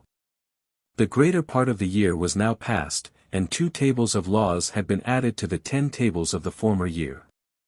And if these laws also were once passed in an assembly of the centuries, there now remained no reason why the republic should require that form of government. They were anxiously waiting to see how soon the assembly would be proclaimed for the election of consuls. The commons were only devising by what means they should re-establish the tribunician power, that bulwark of their liberty, a thing now so long discontinued. When in the meantime no mention was made of the elections, and the Decembers, who had at first exhibited themselves to the people, surrounded by men of tribunician rank, because that was deemed popular, now guarded themselves by collecting young patricians. Troops of these beset the tribunals. These seized and drove about the commons, and the effects of the commons, when success attended the more powerful individual, as far as obtaining anything he might covet. And now they spared not even their backs. Some were beaten with rods, others had to submit to the axe, and lest such cruelty might go for nothing, a grant of his effects followed the punishment of the owner. Corrupted by such bribes, the young nobility not only made no opposition to oppression, but openly avowed their preference of their own gratification to the general liberty. The Ides of May came. No new election of magistrates having taken place, private persons came forth as Decembers, without any abatement either in their determination to enforce their authority or any diminution in the emblems employed to make a parade of their station. This indeed seemed to be regal tyranny. Liberty is now deplored as lost forever, nor does any champion stand forth, or appear likely to do so. And not only they themselves sunk into despondence, but they began to be looked down upon by the neighboring states, and they felt indignant that dominion should exist where liberty was lost. The Sabines with a numerous body of men made an incursion on the Roman territory. And having committed extensive devastations, after they had driven with impunity booty of men and cattle, they recalled their troops which had been dispersed in different directions to Iretum, and pitched their camp there, grounding their hopes on the dissensions at Rome, and trusting that they would prove an obstruction to the levy. Not only the couriers, but the flight of the country people through the city, occasioned alarm. The Decemvirs consult what should be done. Whilst they were thus left destitute between the hatred of the patricians and people, fortune added, moreover, another cause of alarm. The Equins on the opposite side pitched their camp at Algidum. And ambassadors from Tusculum, imploring relief, bring accounts that the Tusculan land was ravaged by detachments from thence. The panic occasioned hereby urged the Decemvirs to consult the Senate, 2 wars at the same time surrounding the city. They order the patricians to be summoned into the Senate house, well aware what a storm of resentment was ready to break upon them, that all would heap on them the causes of the land laid waste and of the dangers which threatened them. And that would occasion an attempt to abolish their office, if they did not unite in resisting, and by enforcing their authority with severity on a few of an intractable spirit repress the efforts of others. When the voice was heard in the forum of the criers summoning the senators into the Senate house before the Decemvirs, as a matter altogether new, because they had long since laid aside the custom of consulting the Senate, it attracted the attention of the people, who expressed their surprise, what could have happened, that after so long an interval they should revive a practice now discontinued. That they had reason to return thanks to the enemy and to war, that any thing was done that used to be done when their state was free. They looked around for a senator through all parts of the forum, and seldom recognized one anywhere. They then directed their attention to the Senate house, and to the solitude around the Decemvirs, whilst both they themselves referred the non-assembling of the patricians to their own universally detested government, and the commons would have it, that the cause of the non-assembling was, because, being but private citizens, they, the Decemvirs, had no right to convene the Senate. That a head was now formed of those who would demand back their liberty, if the commons would but accompany the Senate, and as the patricians, when summoned, did not attend the Senate, so the commons also should refuse to enlist. Such were the remarks of the commons. There was scarcely any of the patricians in the forum, and but very few in the city. In disgust with the state of affairs, they had retired into the country, and were attending to their own affairs, renouncing all public concerns. Considering that they themselves were aloof from ill treatment in proportion as they should remove themselves from the meeting and converse of their imperious masters. When those who had been summoned did not assemble, apparitors were dispatched to their houses, both to levy the penalties, and to ascertain whether they declined attendance through design. They bring back word that the Senate was in the country. This was more pleasing to the Decemvirs, than if they brought word that they were present and refused obedience to their commands. They command them all to be sent for, and proclaim a meeting of the Senate for the following day, which congregated together in much greater numbers than they themselves had expected. By which proceeding the commons considered that their liberty was betrayed by the patricians, because the Senate had obeyed those persons, as if they had a right to compel them, who had already gone out of office, and were but private individuals, were it not for the violence employed by them. But they showed more obedience in coming into the Senate than servility in the sentiments expressed by them, as we have learned. It is recorded that, after Appius's stating the subject of the meeting, and before the opinions were demanded in order, Lucius Valerius Potitus excited a commotion, by demanding permission to express his sentiments concerning the state. And when the Decemvirs were prohibiting him with threats, declaring that he would present himself before the people. We have also heard, that Marcus Horatius Barbatus entered the lists with no less boldness, calling them 10 Tarquins, and reminding them, that under the leadership of the Valerii and Horatii the kings had been expelled.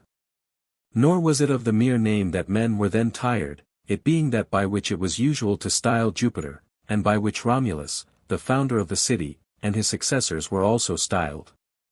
A name too which has been retained even in the ceremonies of religion, as a solemn one.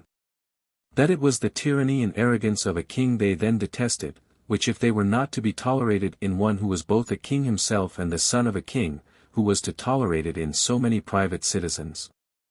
That they should beware lest, by preventing persons from speaking their sentiments freely in the Senate, they might oblige them to raise their voice outside the Senate house. Nor could he see how it was less allowable for him, a private citizen, to summon the people to an assembly, than for them to convene the Senate. They might try, whenever they pleased, how much more determined a sense of wrong will be found to be in vindicating one's own liberty, than ambition in vindicating usurped domination. That they proposed the question concerning the Sabine War, as if the Roman people had any more important war on hand, than that against those who, having been elected for the purpose of framing laws, had left no law in the state. Who had abolished elections, annual magistrates, the regular change of rulers, which was the only means of equalizing liberty, who, though private citizens, still possessed the fasces and regal dominion. That on the expulsion of the kings, patrician magistrates were appointed, and subsequently, after the secession of the people, plebeian magistrates. To which party, he asked, did they belong? To the popular party? What had they ever done with the concurrence of the people? Were they nobles? Who for now nearly an entire year have not held a meeting of the Senate. And then hold one in such a manner, that they actually prevent numbers from expressing their sentiments regarding the Commonwealth, that they should not place too much hope in the fears of others. That the grievances which they are suffering now appear to men more oppressive than any they may have to apprehend. Whilst Horatius was exclaiming in this manner, and the Decemvirs could not discover any limit either to their anger or forbearance, nor could they see to what the thing would come, Caius Claudius, who was uncle to Appius the Decemvir, delivered an address more like entreaties than reproach, beseeching him by the shade of his own brother and of his father, that he would hold in recollection the civil society in which he had been born rather than the confederacy nefariously entered into with his colleagues. That he besought this much more on Appius's own account, than for the sake of the Commonwealth. For that the Commonwealth would assert its rights in spite of them, if it could not obtain them with their consent. But that from great contests great animosities arise, the result of the latter he dreads. Though the Decemvirs forbade them to speak on any other subject than that which they had submitted to them, they felt too much respect for Claudius to interrupt him. He therefore concluded his address by moving that it was their wish that no decree of the Senate should be passed. And all understood the matter thus, that they were judged by Claudius to be private citizens. And many of the men of consular standing expressed their assent. Another measure proposed, more harsh in appearance, possessed much less efficacy, one which ordered the patricians to assemble to elect an interrex. For by passing any resolution they judged, that those persons who convened the Senate were magistrates of some kind or other, whilst the person who recommended that no decree of the Senate should be passed, had thereby declared them private citizens.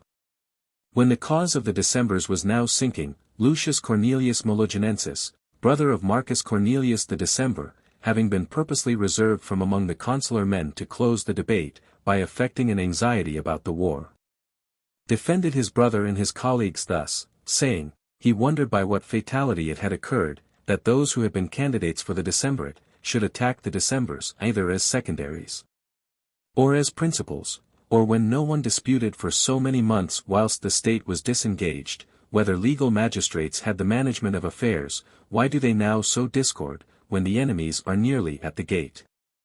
Unless that in a state of confusion they think that what they are aiming at will be less seen through. But that it was not just that any one should prejudice so important a cause, whilst our minds are occupied with a more momentous concern. It was his opinion, that the point which Valerius and Horatius urged, viz., that the Decemvirs had gone out of office before the Ides of May, should be discussed in the Senate, when the wars which are now impending are over, and the Commonwealth has been restored to tranquillity, and that Appius Claudius should now prepare to take notice that an account is to be rendered by him of the comitia which he himself held for electing Decemvirs, whether they were elected for 1 year, or until the laws which were wanting were ratified. It was his opinion that all other matters should be laid aside for the present, except the war. And if they thought that the reports regarding it were propagated without foundation, and that not only the couriers, but the ambassadors of the Tusculans also had stated what was false, he thought that scouts should be dispatched to bring back more certain information. But if credit were given both to the couriers and the ambassadors, that the levy should be held at the very earliest opportunity, that the Decemvirs should lead the armies, whither it may seem proper to each, and that no other matter should take precedence. The junior patricians succeeded in having this opinion carried. Valerius and Horatius, rising again with greater vehemence, demanded aloud, that it should be allowed them to express their sentiments concerning the Republic. That they would address the people, if by a faction they were not allowed to do so in the Senate. For that private individuals, either in the Senate or in a general assembly, could not prevent them. Nor would they yield to their imaginary fasces.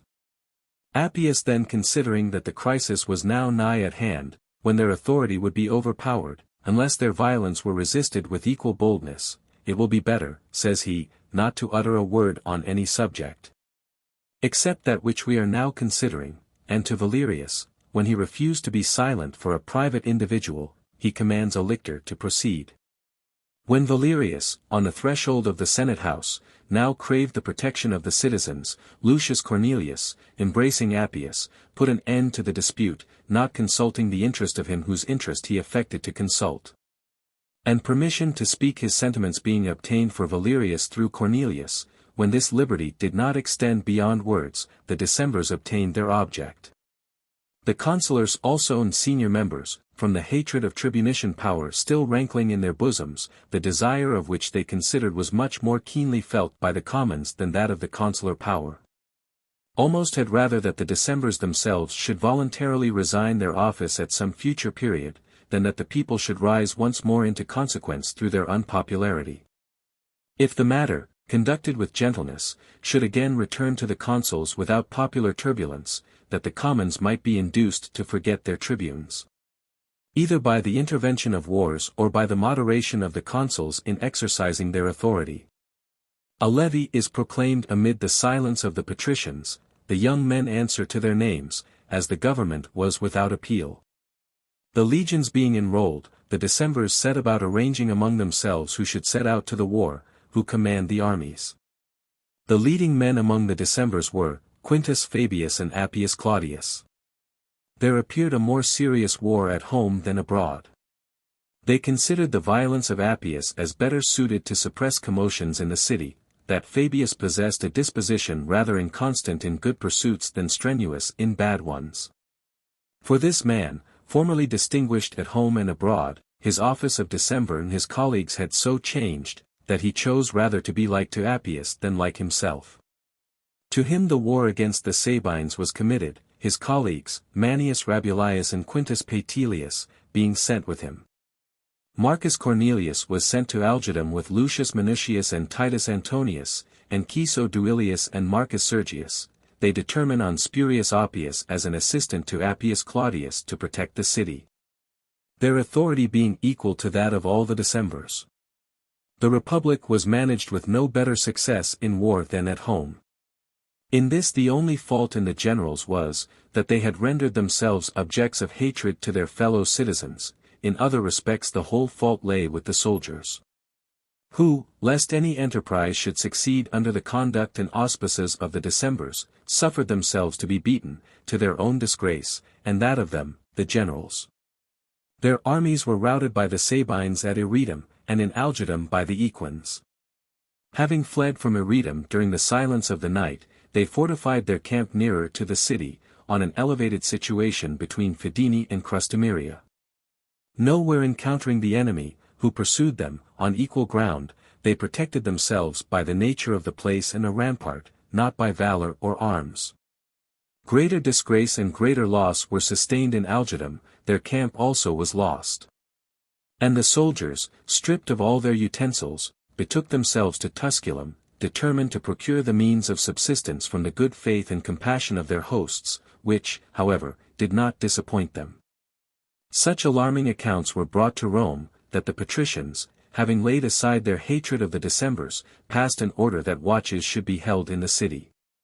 Commanded that all who were able by reason of their age to carry arms, should mount guard on the walls, and form outposts before the gates. They also voted arms to be sent to Tusculum, besides a reinforcement. That the Decemvirs also should come down from the citadel of Tusculum and keep their troops encamped, that the other camp should be removed from Fidene into the Sabine territory. And that the enemy might be deterred, by thus attacking them first, from entertaining any intentions of attacking the city. To the calamities received from the enemy, the Decemvirs add two flagitious deeds, one abroad, and the other in the city. In the Sabine district, Lucius Sixius, who, during the unpopularity of the Decemvirs, introduced, in secret conversation with the common soldiers, mention of electing tribunes and of a secession, was sent forwards to select a place for a camp. Instructions were given to the soldiers whom they had sent to accompany him in that expedition, to attack him in a convenient place and slay him. They did not kill him with impunity, for several of the assassins fell around him resisting them, whilst, possessing great personal strength and with a courage equal to that strength, he was defending himself against them, now surrounded as he was. The rest bring an account into the camp that Sixius, when fighting bravely, had fallen into an ambush, and that some soldiers were lost with him. At first the narrators were believed. Afterwards a cohort, which went by permission of the Decemvirs to bury those who had fallen, when they observed that none of the bodies there were stripped, that Sixius lay in the middle with his arms, all the bodies being turned towards him, whilst there was neither any body of the enemy, nor even any traces of them as going away. They brought back his body, saying, that he had certainly been slain by his own men. The camp was now filled with indignation, and it was being determined that Sixius should be forthwith brought to Rome, had not the Decemvirs hastened to perform a military funeral for him at the public expense. He was buried amid the great grief of the soldiery, and with the worst possible reputation of the Decemvirs among the common people.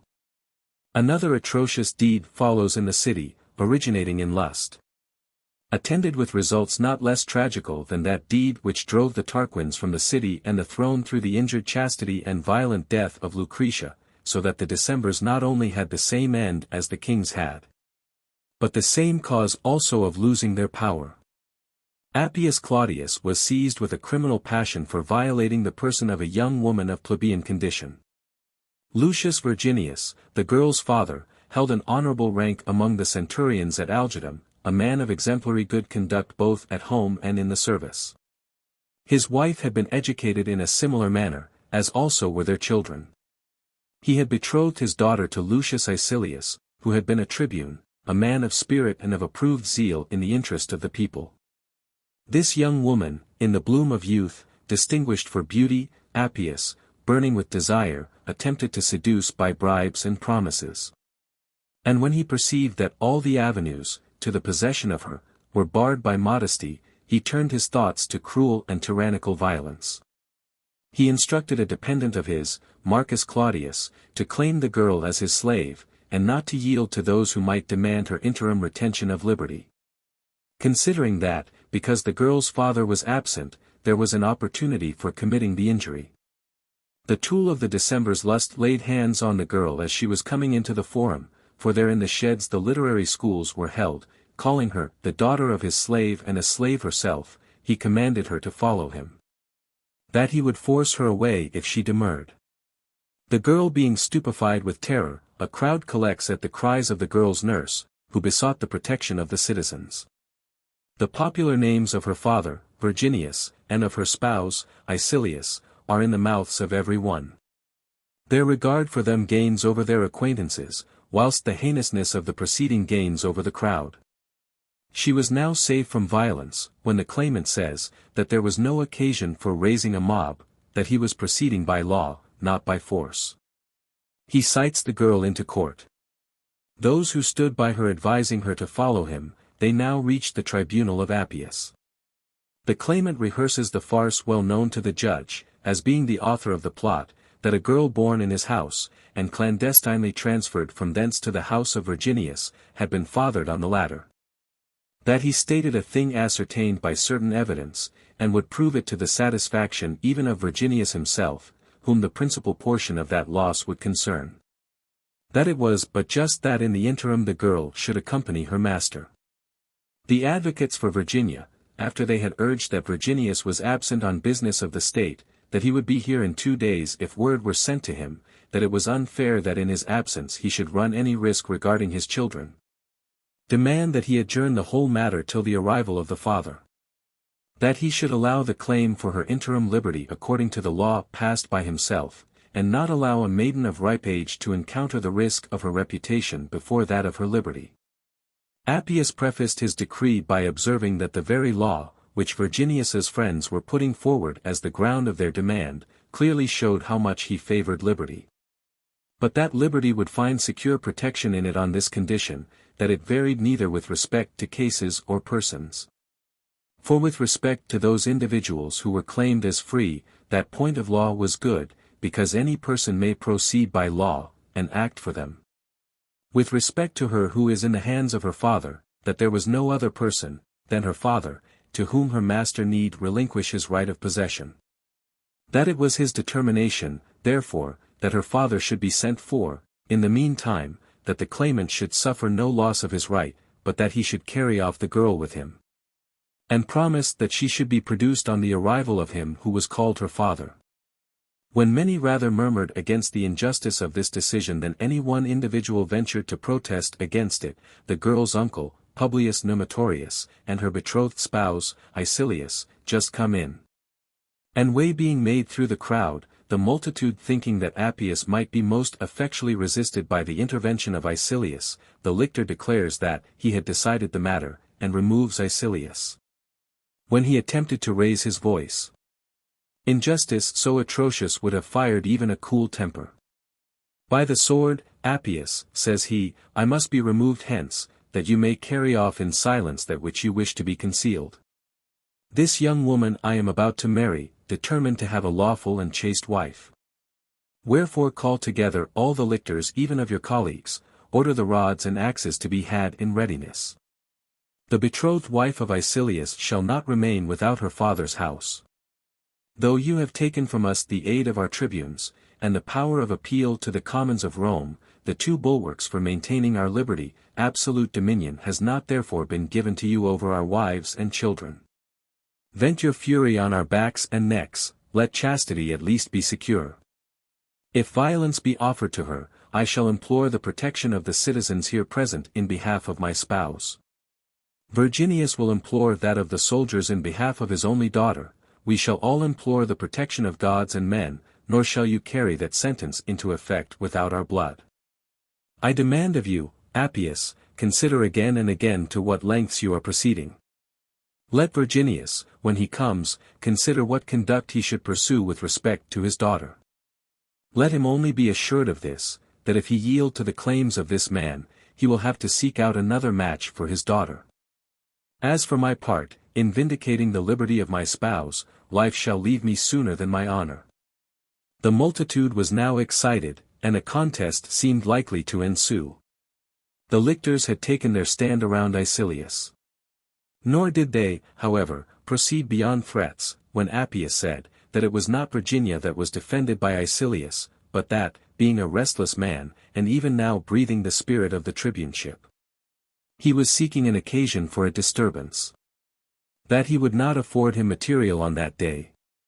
But in order that he may now know that the concession has been made not to his petulance, but to the absent Virginius, to the name of father and to liberty, that he would not decide the cause on that day, nor interpose a decree, that he would request of Marcus Claudius to forego somewhat of his right, and suffer the girl to be bailed till the next day.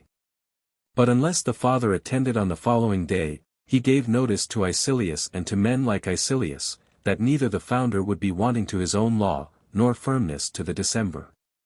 Nor would he assemble the lictors of his colleagues to put down the promoters of sedition, that he would be content with his own lictors.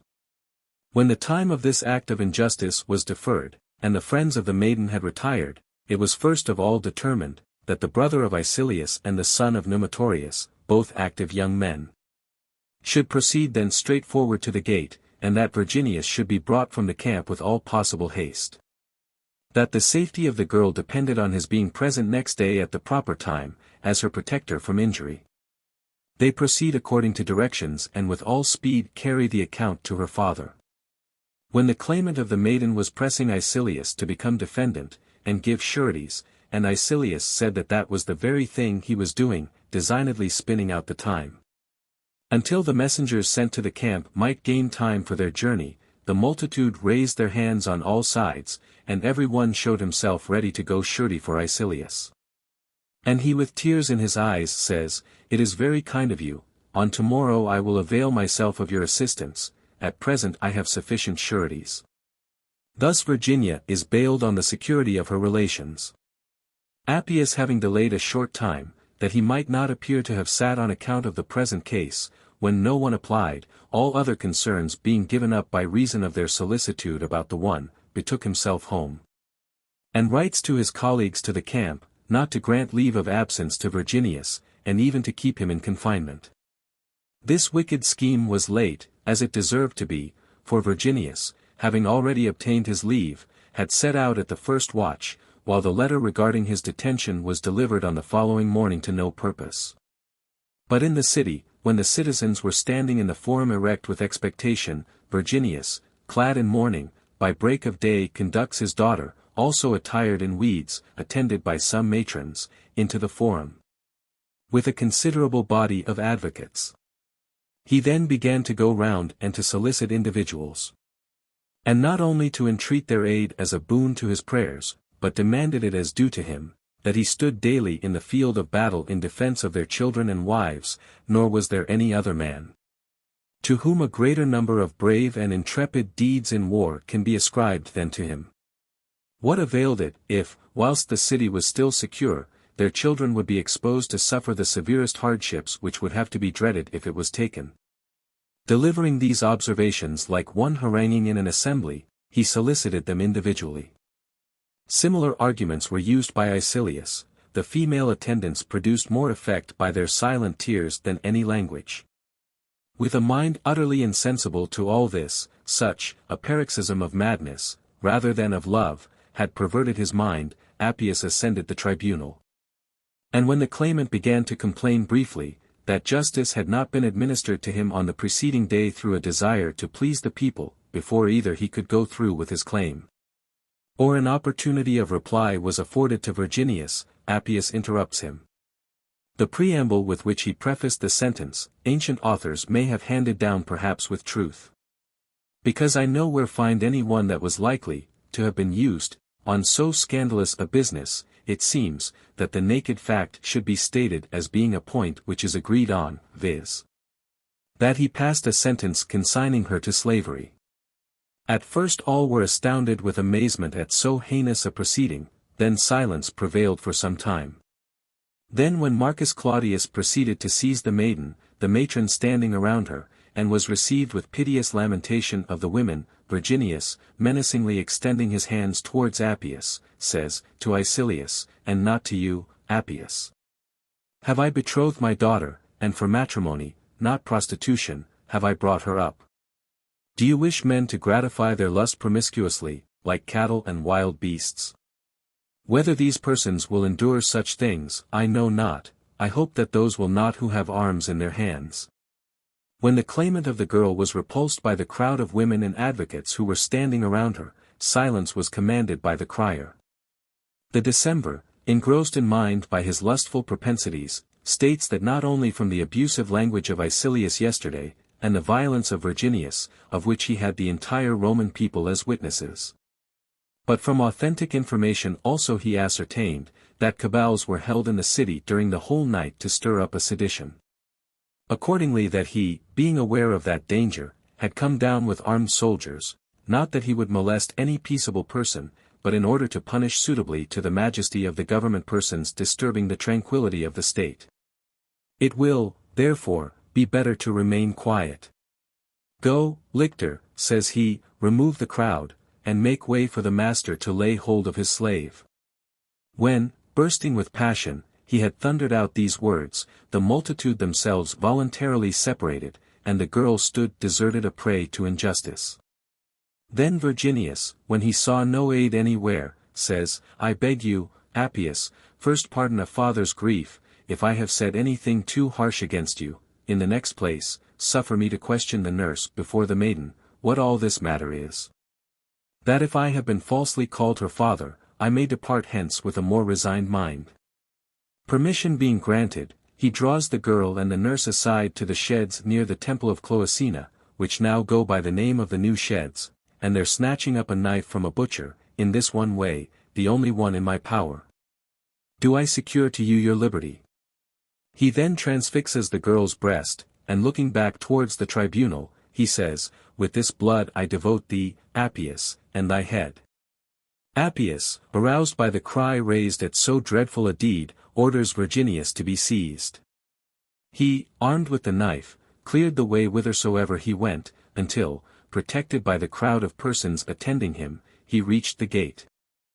Icilius and Numitorius take up the lifeless body and exhibit it to the people. They deplore the villainy of Appius, the fatal beauty of the maiden, and the dire necessity of the father. The matrons who followed exclaim, "Was this the condition of rearing children? Were these the rewards of chastity?"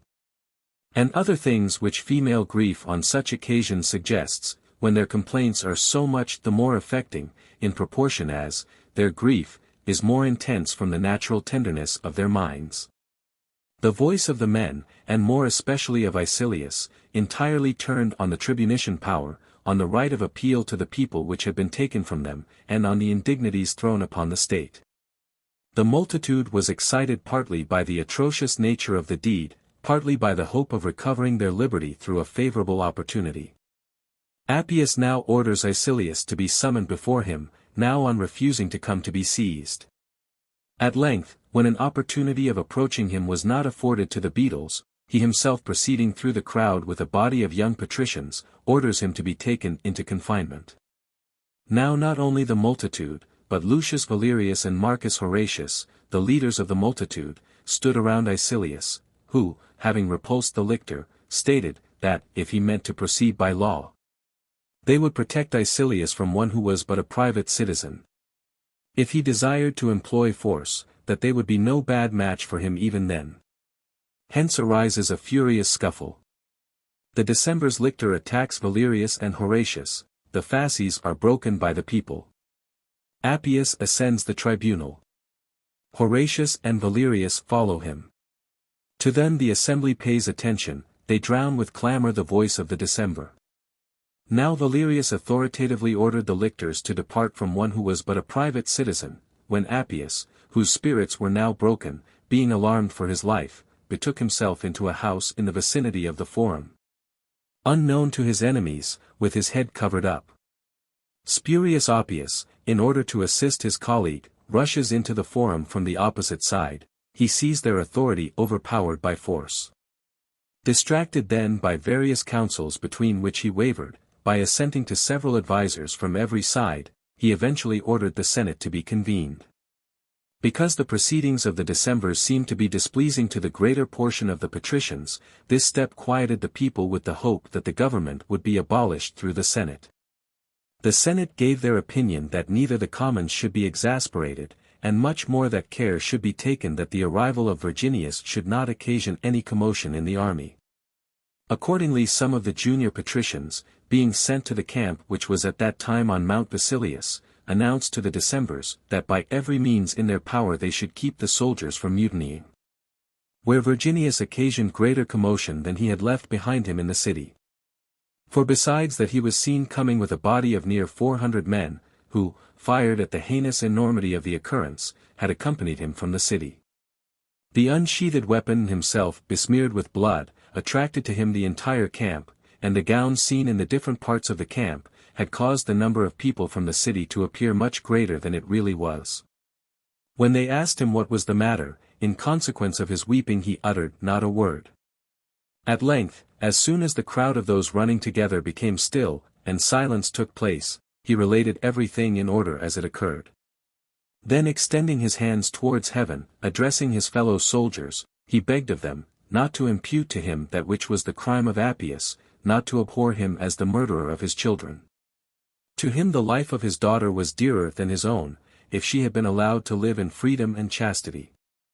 When he beheld her dragged to prostitution as if a slave, thinking it better that his child should be lost by death than by dishonor, through compassion for her he fell into an appearance of cruelty.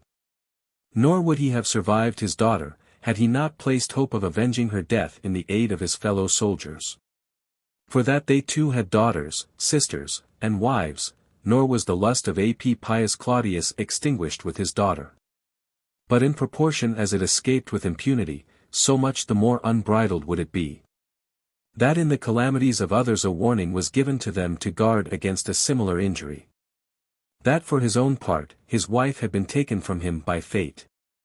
His daughter, because she no longer could live in chastity, died an unfortunate but honorable death, that there was no longer in his house an opportunity for Appius's lust. That from any other violence of his he would defend his person with the same spirit with which he vindicated that of his daughter. That others should take care of themselves and of their children. To Virginius, uttering these words in a loud voice, the multitude responded with a shout, that they would not be backward, with respect either to his wrongs or their own liberty. And the gowned men mixing with the crowd of soldiers, both by narrating with sorrow those same circumstances, and by showing how much more shocking they must have appeared when seen than when merely heard. And also by telling them that matters were now desperate at Rome. Those also who followed, the persons that accompanied Virginius from Rome, and alleged that Appius, having with difficulty escaped with life, had gone into exile. All these individuals so far influenced them that there was a general cry to arms, they snatched up their standards, and set out for Rome. The Decemvirs, being alarmed at the same time both by what they now saw, as well as by those things which they had heard had taken place at Rome, ran about to different parts of the camp to quell the commotion. Whilst they proceeded with mildness no answer was returned to them. If any of them attempted to exert authority over them, the answer given was, that they were men and had arms. They go in a body to the city and post themselves on the Aventine. Encouraging the commons, according as each person met them, to reassume their liberty, and elect tribunes of the people, no other violent expression was heard. Spurius Appius holds a meeting of the Senate. It is resolved that no harsh proceedings should be adopted, as occasion for the sedition had been given by themselves. 3 men of consular rank, Spurius Tarpius, Caius Julius, Publius Sulpicius, are sent as ambassadors, to inquire, in the name of the Senate, by whose orders they had deserted the camp. Or what they intended in posting themselves on the Aventine in arms, and in turning away their arms from the enemy and taking their own country. They were at no loss for an answer. They wanted someone to give the answer, there being as yet no certain leader, and individuals not being forward enough to expose themselves to the invidious office. The multitude only called out with one voice, that they should send Lucius Valerius and Marcus Horatius to them, that to them they would give their answer. The ambassadors being dismissed, Virginius reminds the soldiers, that a little time before they had been embarrassed in a matter of no very great difficulty, because the multitude was without a head. And that the answer given, though not inexpedient, was the result rather of an accidental concurrence than of a concerted plan.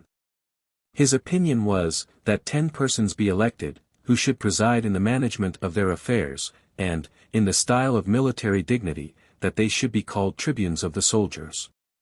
When that honor was offered to himself in the first instance, he replied, "Reserve for an occasion more favorable to you and to me those your kind opinions of me. My daughter being unavenged, neither allows any honor to be satisfactory to me, nor in the disturbed state of things is it useful that those should be at your head who are most obnoxious to party malice. If there will be any use of me, such use will be derived not in a less degree from me in a private station." They then elect military tribunes 10 in number. Nor was the army among the Sabines inactive.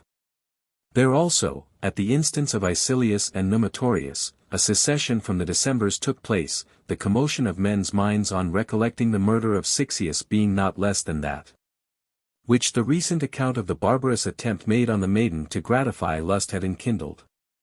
When Icilius heard that tribunes of the soldiers were elected on Mount Aventine, lest the election assembly in the city might follow the precedent of the military assembly, by electing the same persons tribunes of the commons. Being well versed in popular intrigues and having an eye to that office, he also takes care, before they proceeded to the city, that the same number be elected by his own party with an equal power. They entered the city through the Colline gate in military array, and proceeded in a body to the Aventine through the middle of the city. There, joined to the other army, they commissioned the 20 tribunes of the soldiers to select 2 out of their number, who should hold the command in chief. They choose Marcus Appius and Sextus Manilius. The patricians, alarmed for the general safety, though there was a meeting every day, waste the time in wrangling more frequently than in deliberation. The murder of Sixius, the lust of Appius, and the disgraces incurred in war were urged as charges against the Decemvirs. It was resolved that Valerius and Horatius should proceed to the Aventine. They refused to go on any other conditions, than that the Decemvirs should lay down the badges of that office, which had expired the year before. The Decemvirs, complaining that they were now being degraded, stated that they would not resign their office, until those laws were passed on account of which they had been appointed. The people being informed through Marcus Duilius, who had been tribune of the people, that by reason of their continual contentions no business was transacted, passes from the Aventine to the Sacred Mount. Duilius affirming that serious concern for business would not enter the minds of the patricians, until they saw the city deserted. That the Sacred Mount would remind them of the people's firmness. That they would then know, that matters could not be restored to concord without the restoration of, the tribunician, power. Having set out along the Nomentan way, which was then called the Ficonian, they pitched their camp on the Sacred Mount, imitating the moderation of their fathers by committing no violence.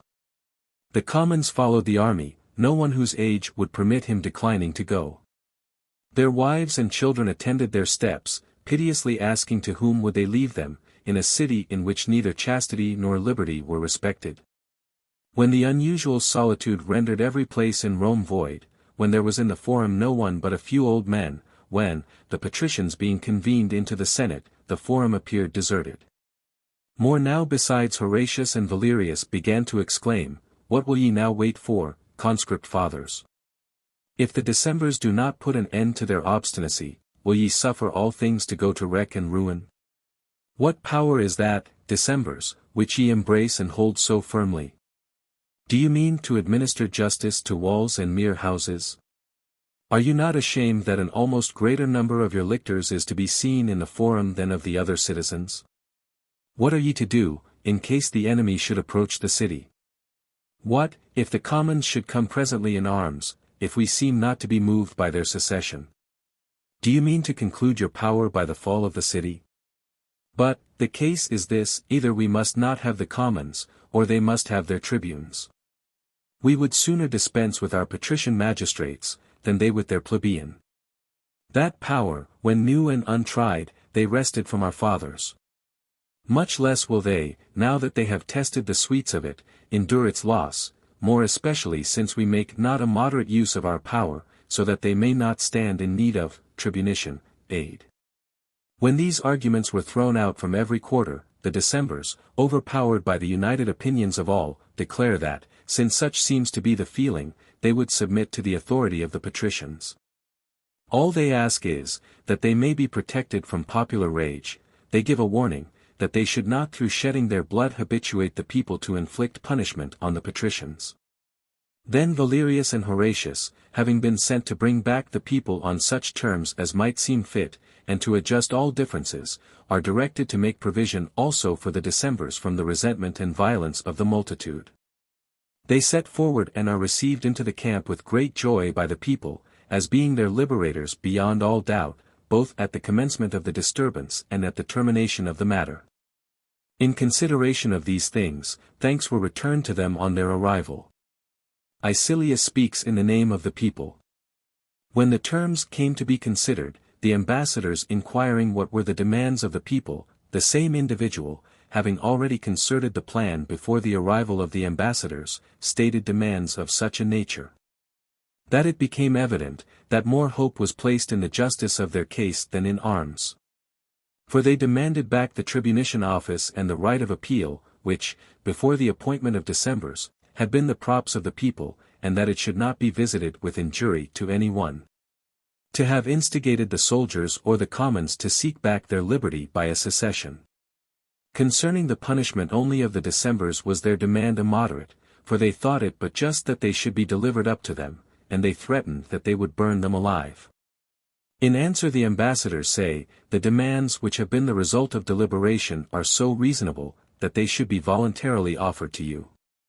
For you seek them as safeguards to your liberty, not as means of licentious power to assail others. Your resentment we must rather pardon than indulge. Seeing that from your hatred of cruelty ye rush into cruelty, and almost before you are free yourselves, you wish already to lord it over your enemies.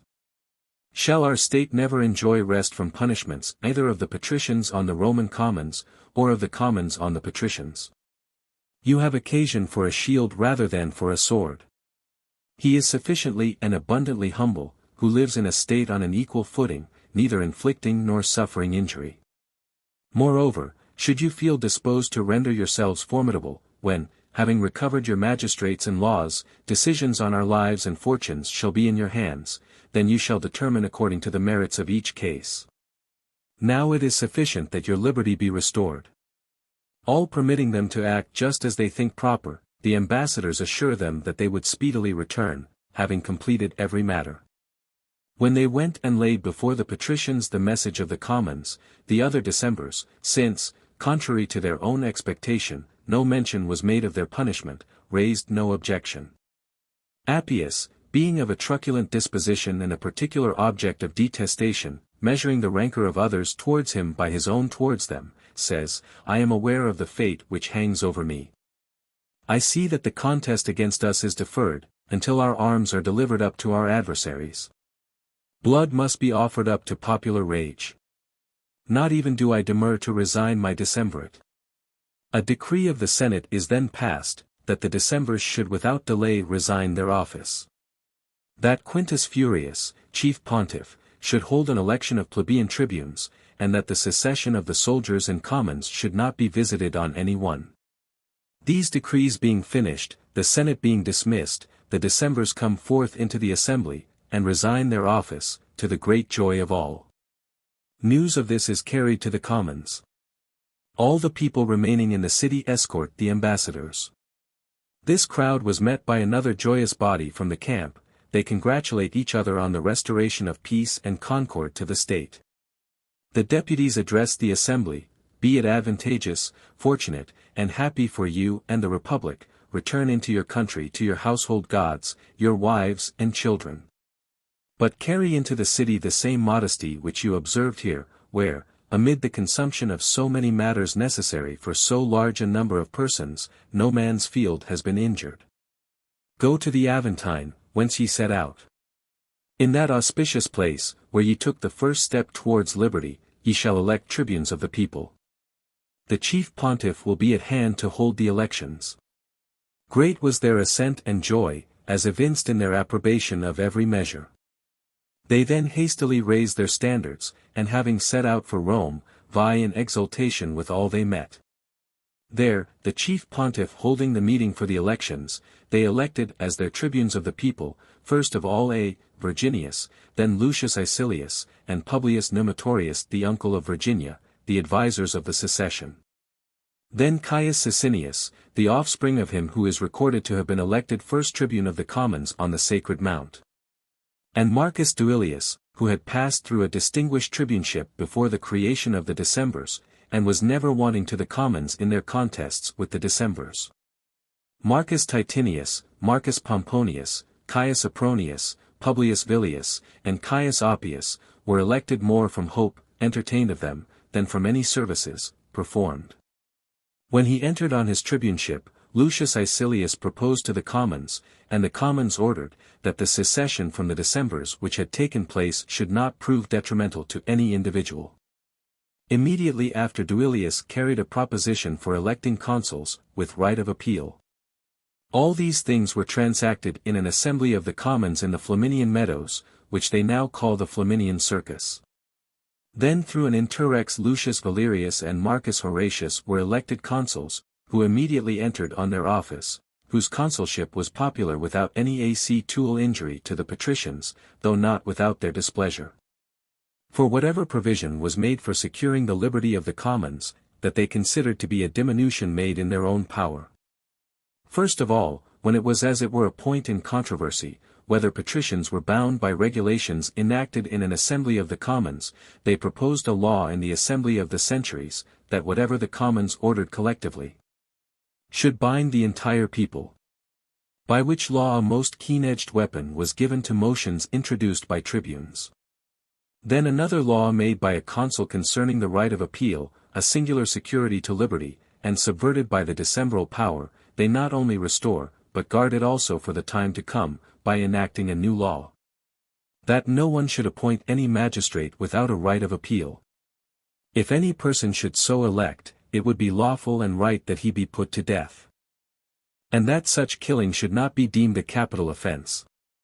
And when they had sufficiently secured the commons by the right of appeal on the one hand, by tribunician aid on the other, they renewed for the tribunes themselves, the privilege, that they should be held sacred and inviolable. The memory of which matter had now been almost lost, reviving certain ceremonies which had been long disused. And they rendered them inviolable both by the religious institution, as well as by a law, enacting, that whoever should offer injury to tribunes of the people, aediles, judges, decembers, his person should be devoted to Jupiter. And his property be sold at the temple of Ceres, Liber and Libera. Commentators deny that any person is by this law sacrosanct, but that he who may do an injury to any of them, is deemed to be devoted. Therefore that an aedile may be arrested and carried to prison by superior magistrates, which, though it be not expressly warranted by law, for an injury is done to a person to whom it is not lawful to do an injury according to this law. Yet it is a proof that an aedile is not considered as sacred. That the tribunes were sacred and inviolable by an ancient oath of the commons, when first they created that office. There have been persons who suppose that by this same Horatian law provision was made for the consuls also and the praetors, because they were elected under the same auspices as the consuls, for that a consul was called a judge. Which interpretation is refuted, because at this time it was not yet the custom for the consul to be styled judge, but the praetor.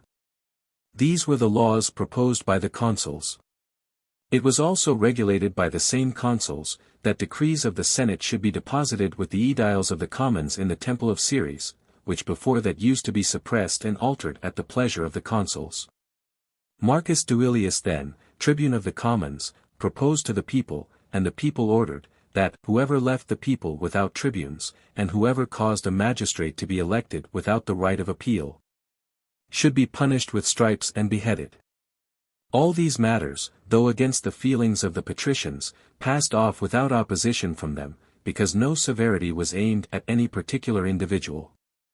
Then both the tribunician power and the liberty of the commons being firmly established, the tribunes now deeming it both safe and seasonable to attack individuals, single out Virginius as the first prosecutor and Appius as defendant. When Virginius appointed a day for Appius, and Appius came down to the forum, accompanied by some young patricians, the memory of his most profligate exercise of power was instantly revived in the minds of all. As soon as they beheld himself and his satellites. Then Virginius says, long speeches have been invented for matters of a doubtful nature. Accordingly I shall neither waste time in dwelling on the guilt of this man before you, from whose cruelty ye have rescued yourselves by force of arms, nor shall I suffer him to add impudence to his other enormous crimes in defending himself. Wherefore, Appius Claudius, I remit to you the accumulated impious and nefarious deeds you have had the effrontery to commit for the last 2 years. With respect to one charge only, unless you will appoint a judge, and prove, that you have not, contrary to the laws, sentenced a free person to be a slave, I order that you be taken into custody. Neither in the aid of the tribunes, nor in the judgment of the people, could Appius place any hope, still he both appealed to the tribunes, and, when no one regarded him, being seized by the bailiff, he exclaims, I appeal. The hearing of this one expression, that safeguard of liberty, uttered from that mouth by which a free citizen was so recently consigned to slavery, occasioned general silence. And, whilst they observed to each other, that at length there are gods, and that they do not disregard human affairs, and that punishments await tyranny and cruelty, which, though late, are still by no means light. That he now appealed, who had abolished all right of appeal, and that he implored the protection of the people, who had trampled down all the rights of the people. And that he was dragged off to prison, destitute of the rights of liberty, who had doomed a free person to slavery. Amid the murmurs of the assembly, the voice of Appius was heard imploring the protection of the Roman people. He enumerated the services of his ancestors to the state, at home and abroad, his own unfortunate zeal towards the Roman commons. That he had resigned the consulship, to the great displeasure of the patricians, for the purpose of equalizing the laws, he then mentioned, his laws, which, though they still remained in force, the framer of them was dragged to a prison. But the peculiar advantages and disadvantages of his case he would then make trial of, when an opportunity would be afforded him of stating his defense. At present, he, a Roman citizen, demanded, by the common right of citizenship, that he be allowed to speak on the day appointed, and to appeal to the judgment of the Roman people. That he did not dread popular rage so much as not to place any hope in the equity and compassion of his fellow citizens. But if he were led to prison without being heard, that he once more appealed to the tribunes of the people, and warned them not to imitate those whom they hated. But if the tribunes acknowledged themselves bound in the same confederacy for abolishing the right of appeal, which they charged the Decemvirs with having formed, then he appealed to the people, he implored the benefit of the laws passed that very year, both by the consuls and tribunes, regarding the right of appeal. For who would appeal, if this were not allowed a person as yet uncondemned, whose case has not been heard? What plebeian and humble individual would find protection in the laws, if Appius Claudius could not? That he would afford a proof, whether tyranny or liberty was established by the new laws, and whether the right of appeal and of challenge against the injustice of magistrates was only held out in empty words, or effectually granted. Virginius, on the other hand, affirmed that Appius Claudius was the only person not entitled to a participation in the laws, nor in civil or human society. That men should look to the tribunal, the fortress of all villainies. Where that perpetual Decemvir, venting his fury on the properties, backs, and blood of the citizens, threatening all with his rods and axes, a despiser of gods and men, attended with executioners, not lictors. Changing his mind from rapine and murder to lust, before the eyes of the Roman people, tore a free-born maiden, as if a prisoner of war, from the embraces of her father, and gave her as a present to a dependent, the pander to his secret pleasures. Where by a cruel decree, and by a most villainous decision, he armed the right hand of the father against the daughter, where he ordered the spouse and uncle, on their raising the lifeless body of the girl, to be taken off to a prison. Moved more at the interruption to his sensual gratification than at her untimely death. That the prison was built for him also, which he used to call the domicile of the Roman commons. Wherefore, though he may appeal again and oftener, he would as frequently refer him to a judge, on the charge of having sentenced a free person to slavery. If he would not go before a judge, that he ordered him to be taken to prison as one condemned. He was thrown into prison, and though without the disapprobation of any individual, yet not without considerable emotions of the public mind, when, in consequence of the punishment of so distinguished a man, their own liberty began to appear to the commons themselves as excessive. The tribune deferred the day of trial. Whilst these matters are going on, ambassadors from the Hernicians and Latins came to Rome to present their congratulations on the harmony subsisting between the patricians and commons. And as an offering on that account to Jupiter, the best and greatest, they brought into the capital a golden crown, of small weight, as riches at that time did not abound. And the duties of religion were performed rather with piety than magnificence. From the same source it was ascertained that the Equins and Volscians were preparing for war with the utmost energy. The consuls were therefore ordered to divide the provinces between them. The Sabines fell to the lot of Horatius, the Equins and Volscians to that of Valerius. On their proclaiming a levy for these wars, through the good wishes of the commons, not only the younger men, but of those who had served out their time, a considerable portion as volunteers, attended to give in their names, and hence the army was stronger not only by the number, but also by the kind of soldiers, veterans being mixed with them. Before they marched out of the city, they engraved on brass, and fixed up in public view, the Decemviral laws, which have received the name of the 12 Tables. There are some who state that the aediles discharged that office by order of the tribunes. Caius Claudius, who, detesting the crimes of the Decemvirs and, above all, incensed at the arrogant conduct of his brother's son, had retired to Regillum, the country of his forefathers, having returned, though now advanced in years. To deprecate the dangers impending over that man, whose vices he had shunned, now clad in a mourning garment, with the members of his family and his clients, went about the forum, and solicited the interest of the citizens individually. That they would not cast such a stain on the Claudian family, as to consider them deserving of imprisonment and chains. That a man whose image would be most highly honored with posterity, the framer of their laws and the founder of Roman jurisprudence, lay in chains amongst nightly thieves and robbers.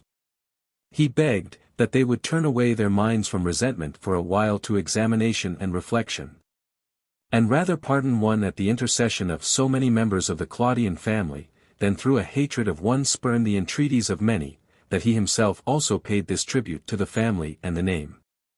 Nor had he been reconciled to him, whose unfortunate situation he wished to relieve, that by fortitude liberty had been recovered, by clemency the harmony of the several orders might be established. Some there were whom he influenced more by his warm attachment to his family than for the sake of him for whom he interceded. But Virginius begged that they would rather pity him and his daughter, and that they would listen to the entreaties, not of the Claudian family, which had assumed a sort of sovereignty over the commons, but those of the near friends of Virginia and of the 3 tribunes, who having been created for the aid of the commons, were now themselves imploring the protection and aid of the commons. These tears appeared more just. Accordingly, all hope being cut off, Appius put a period to his life, before the day arrived appointed for his trial. Soon after, Spurius Oppius, the next object of public indignation, as having been in the city when the unjust decision was given by his colleague, was arraigned by Publius Numitorius.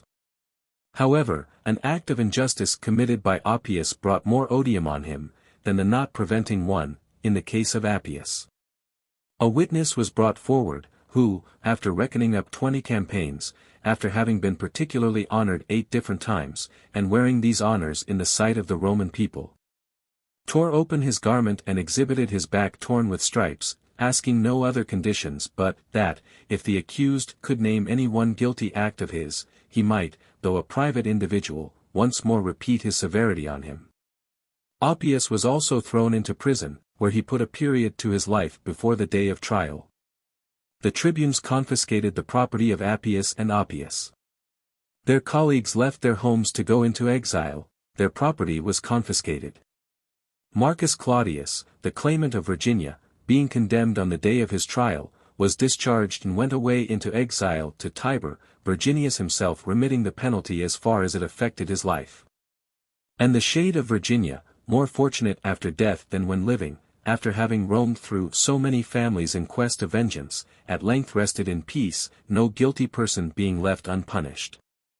Great alarm seized the patricians, and the countenances of the tribunes were now the same as those of the Decemvirs had been, when Marcus Duilius, tribune of the people, having put a salutary check to their immoderate power, says, "There has been both enough of liberty on our own part, and of vengeance on our enemies.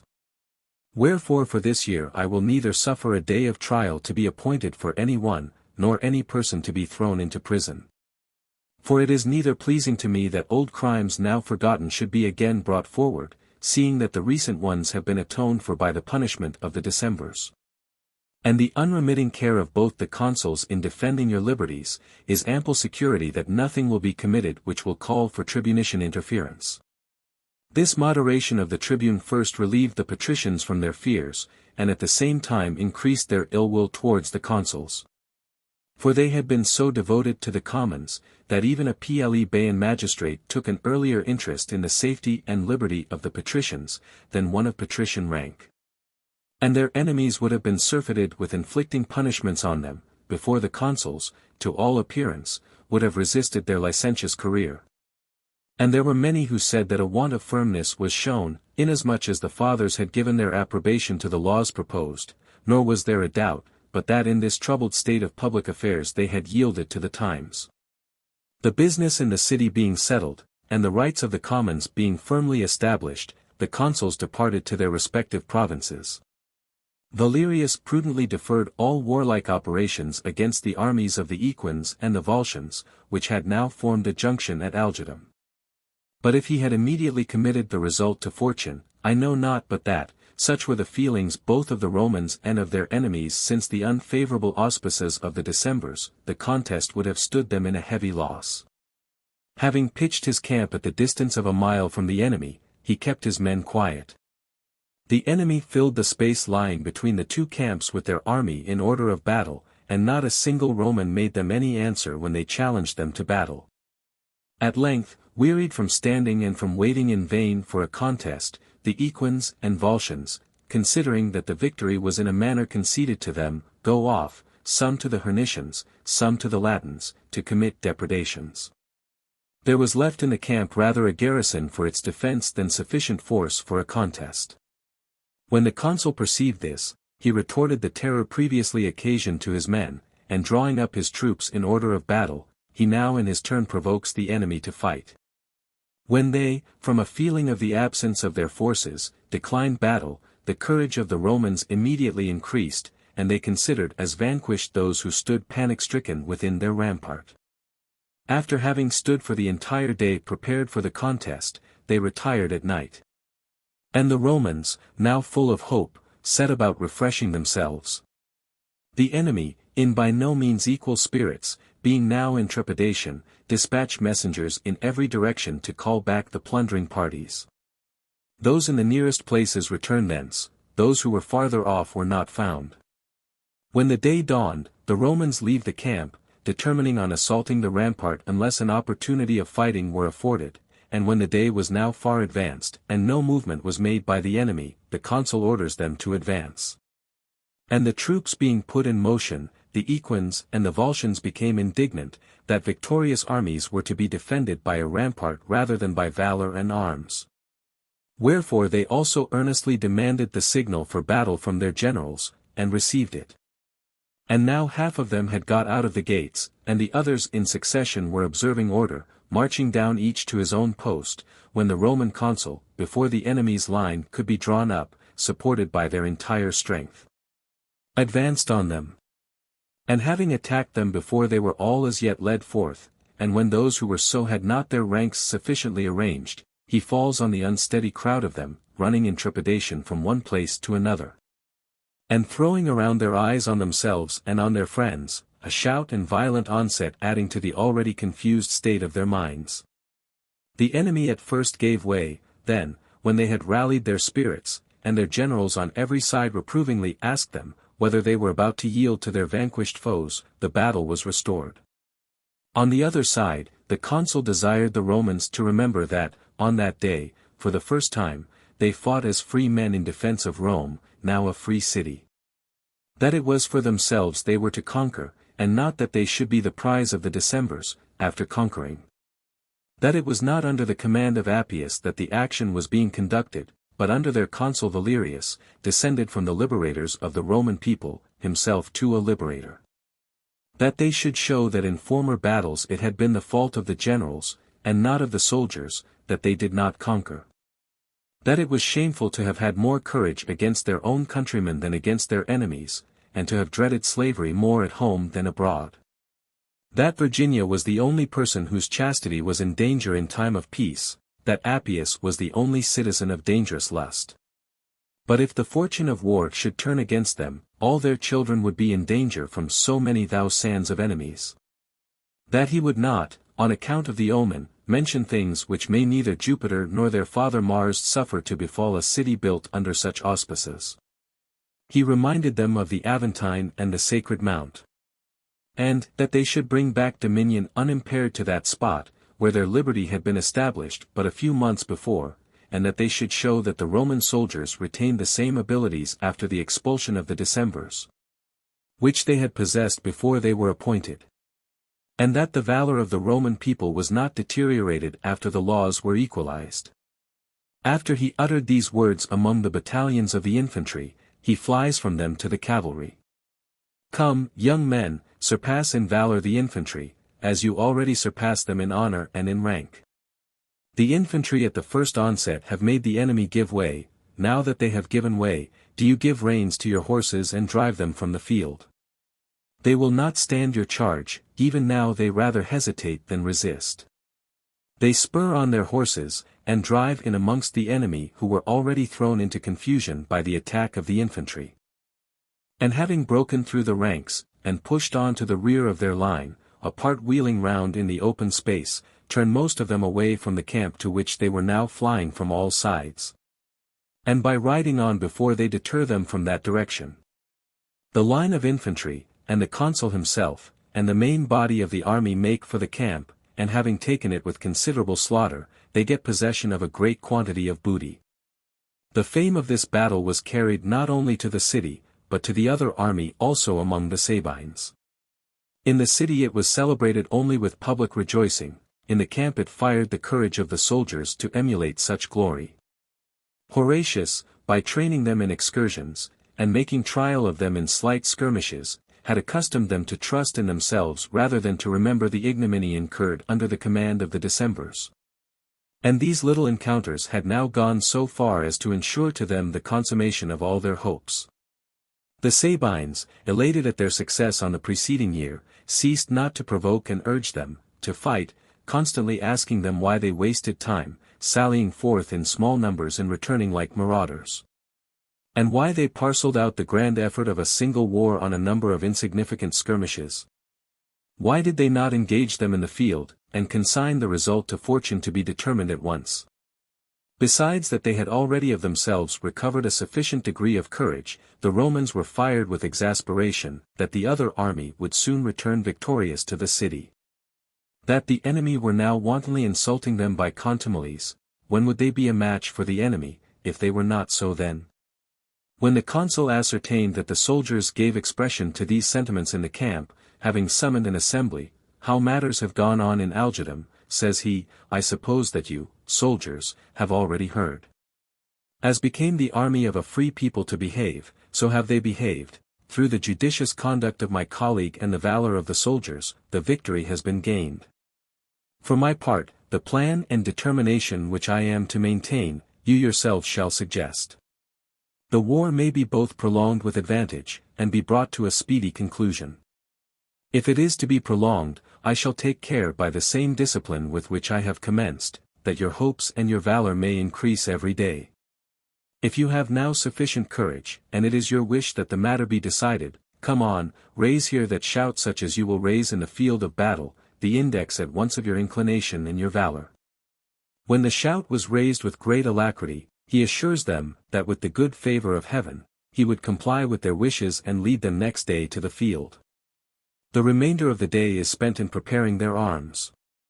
On the following day, as soon as the Sabines saw the Roman army being drawn up in order of battle, they too, as being long since eager for the encounter, come forward. The battle was such a one as may be expected between two armies confident in themselves, the one animated by the glory of former and uninterrupted glory, the other lately so by an unusual instance of success. The Sabines aided their strength by stratagem also, for having formed a line equal to that of the enemy, they kept 2,000 men in reserve, to make an attack on the left wing of the Romans in the heat of the battle. When these, by an attack in flank, were overpowering that wing, now almost surrounded, about 600 of the cavalry of 2 legions leap down from their horses, and rush forward in front of their men, now giving way. And they at the same time both oppose the progress of the enemy, and incite the courage of the infantry, first sharing the danger equally with them, and then by arousing in them a sense of shame. It was a matter of shame that the cavalry should fight in their own proper character and in that of others, and that the infantry should not be equal to the cavalry even when dismounted.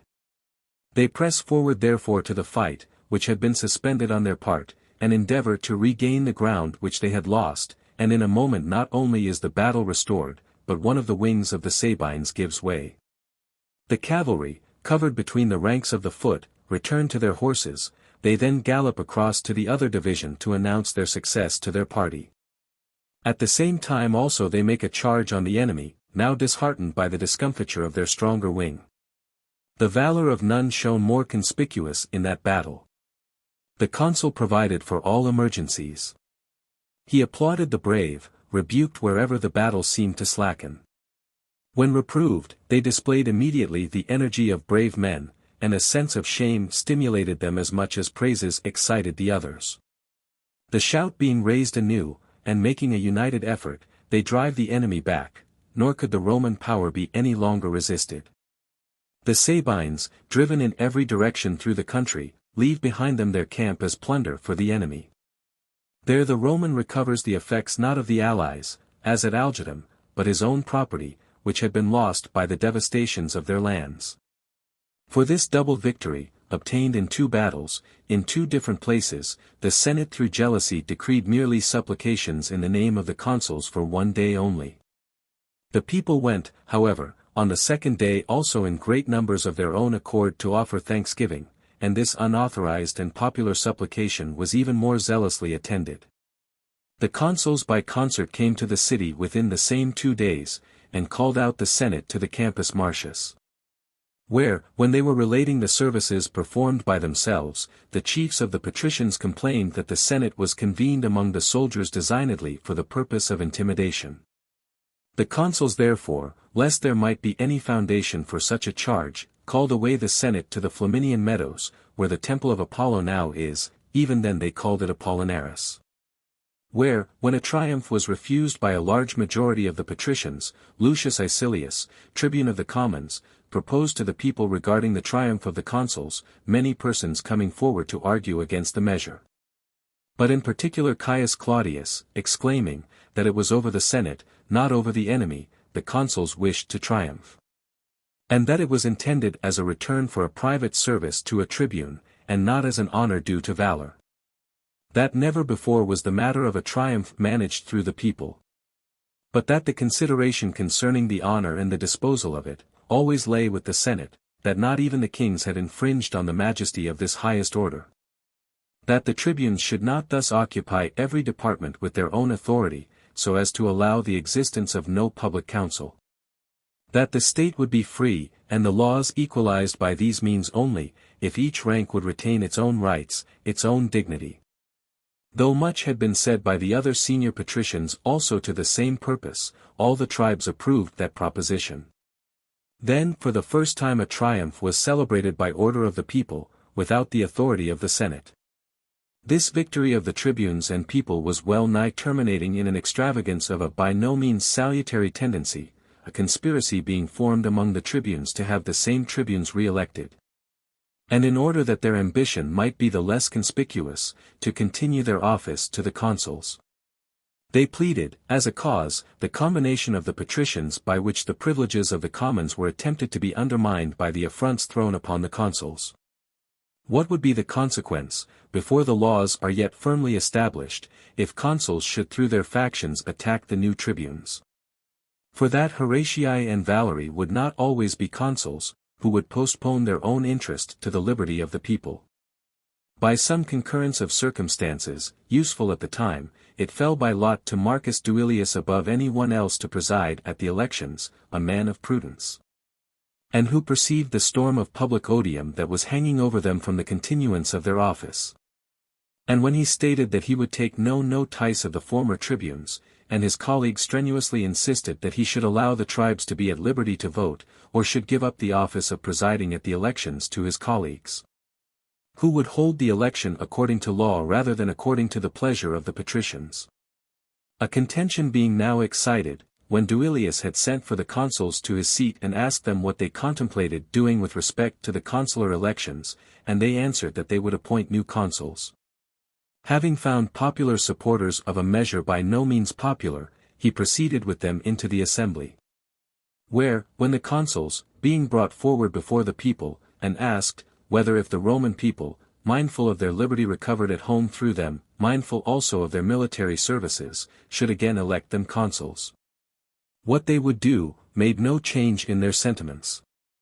He held the election, after eulogizing the consuls, because they persevered to the last in being unlike the Decemvirs.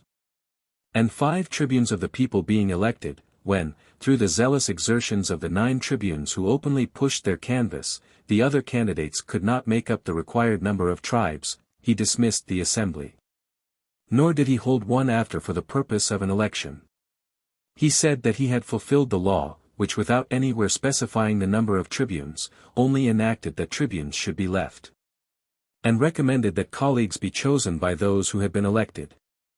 And he recited the terms of the law, in which, it is said, if I shall propose 10 tribunes of the commons, if you elect this day less than 10 tribunes of the people, then that those whom they may have chosen as colleagues for themselves be legitimate tribunes of the people, by the same law as those whom you have this day elected tribunes of the people. When Duilius persevered to the last, stating that the Republic could not have 15 tribunes of the people, after baffling the ambition of his colleagues, he resigned his office, being equally approved by the patricians and people. The new tribunes of the people in electing their colleagues evinced a disposition to gratify the wishes of the patricians. They even elected 2 who were patricians, and even consulars, Spurius Tarpius and Aulus Atirius. The consuls then elected, Largius Herminius, Titus Virginius Calomentanus, not very much inclined to the cause either of the patricians or commons, had perfect tranquillity both at home and abroad.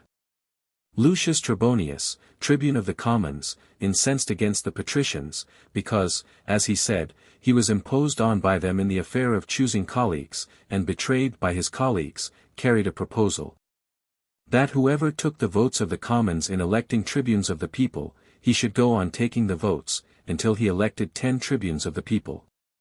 And he spent his tribuneship in worrying the patricians, whence the cognomen of Asper was given him. Next Marcus Jaganius Masserinus, and Caius Julius, being elected consuls, quieted some combinations of the tribunes against the youth of the nobility, without any harsh proceeding against that power, and still preserving the dignity of the patricians. By proclaiming a levy for the war against the Volscians and Equins, they kept the people from riots by keeping matters in abeyance. Affirming, that everything was quiet abroad, there being harmony in the city, and that through civil discord the enemies assumed new courage. Their anxiety for peace was also the cause of concord at home.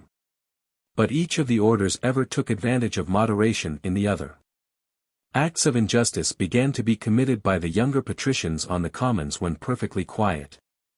When the tribunes would assist the weaker party, at first it was of little use, then not even themselves escaped being ill-treated. Particularly in the latter months, when injustice was committed through the combinations among the more powerful, and the vigor of every magistracy becomes considerably more lax in the latter part of the year.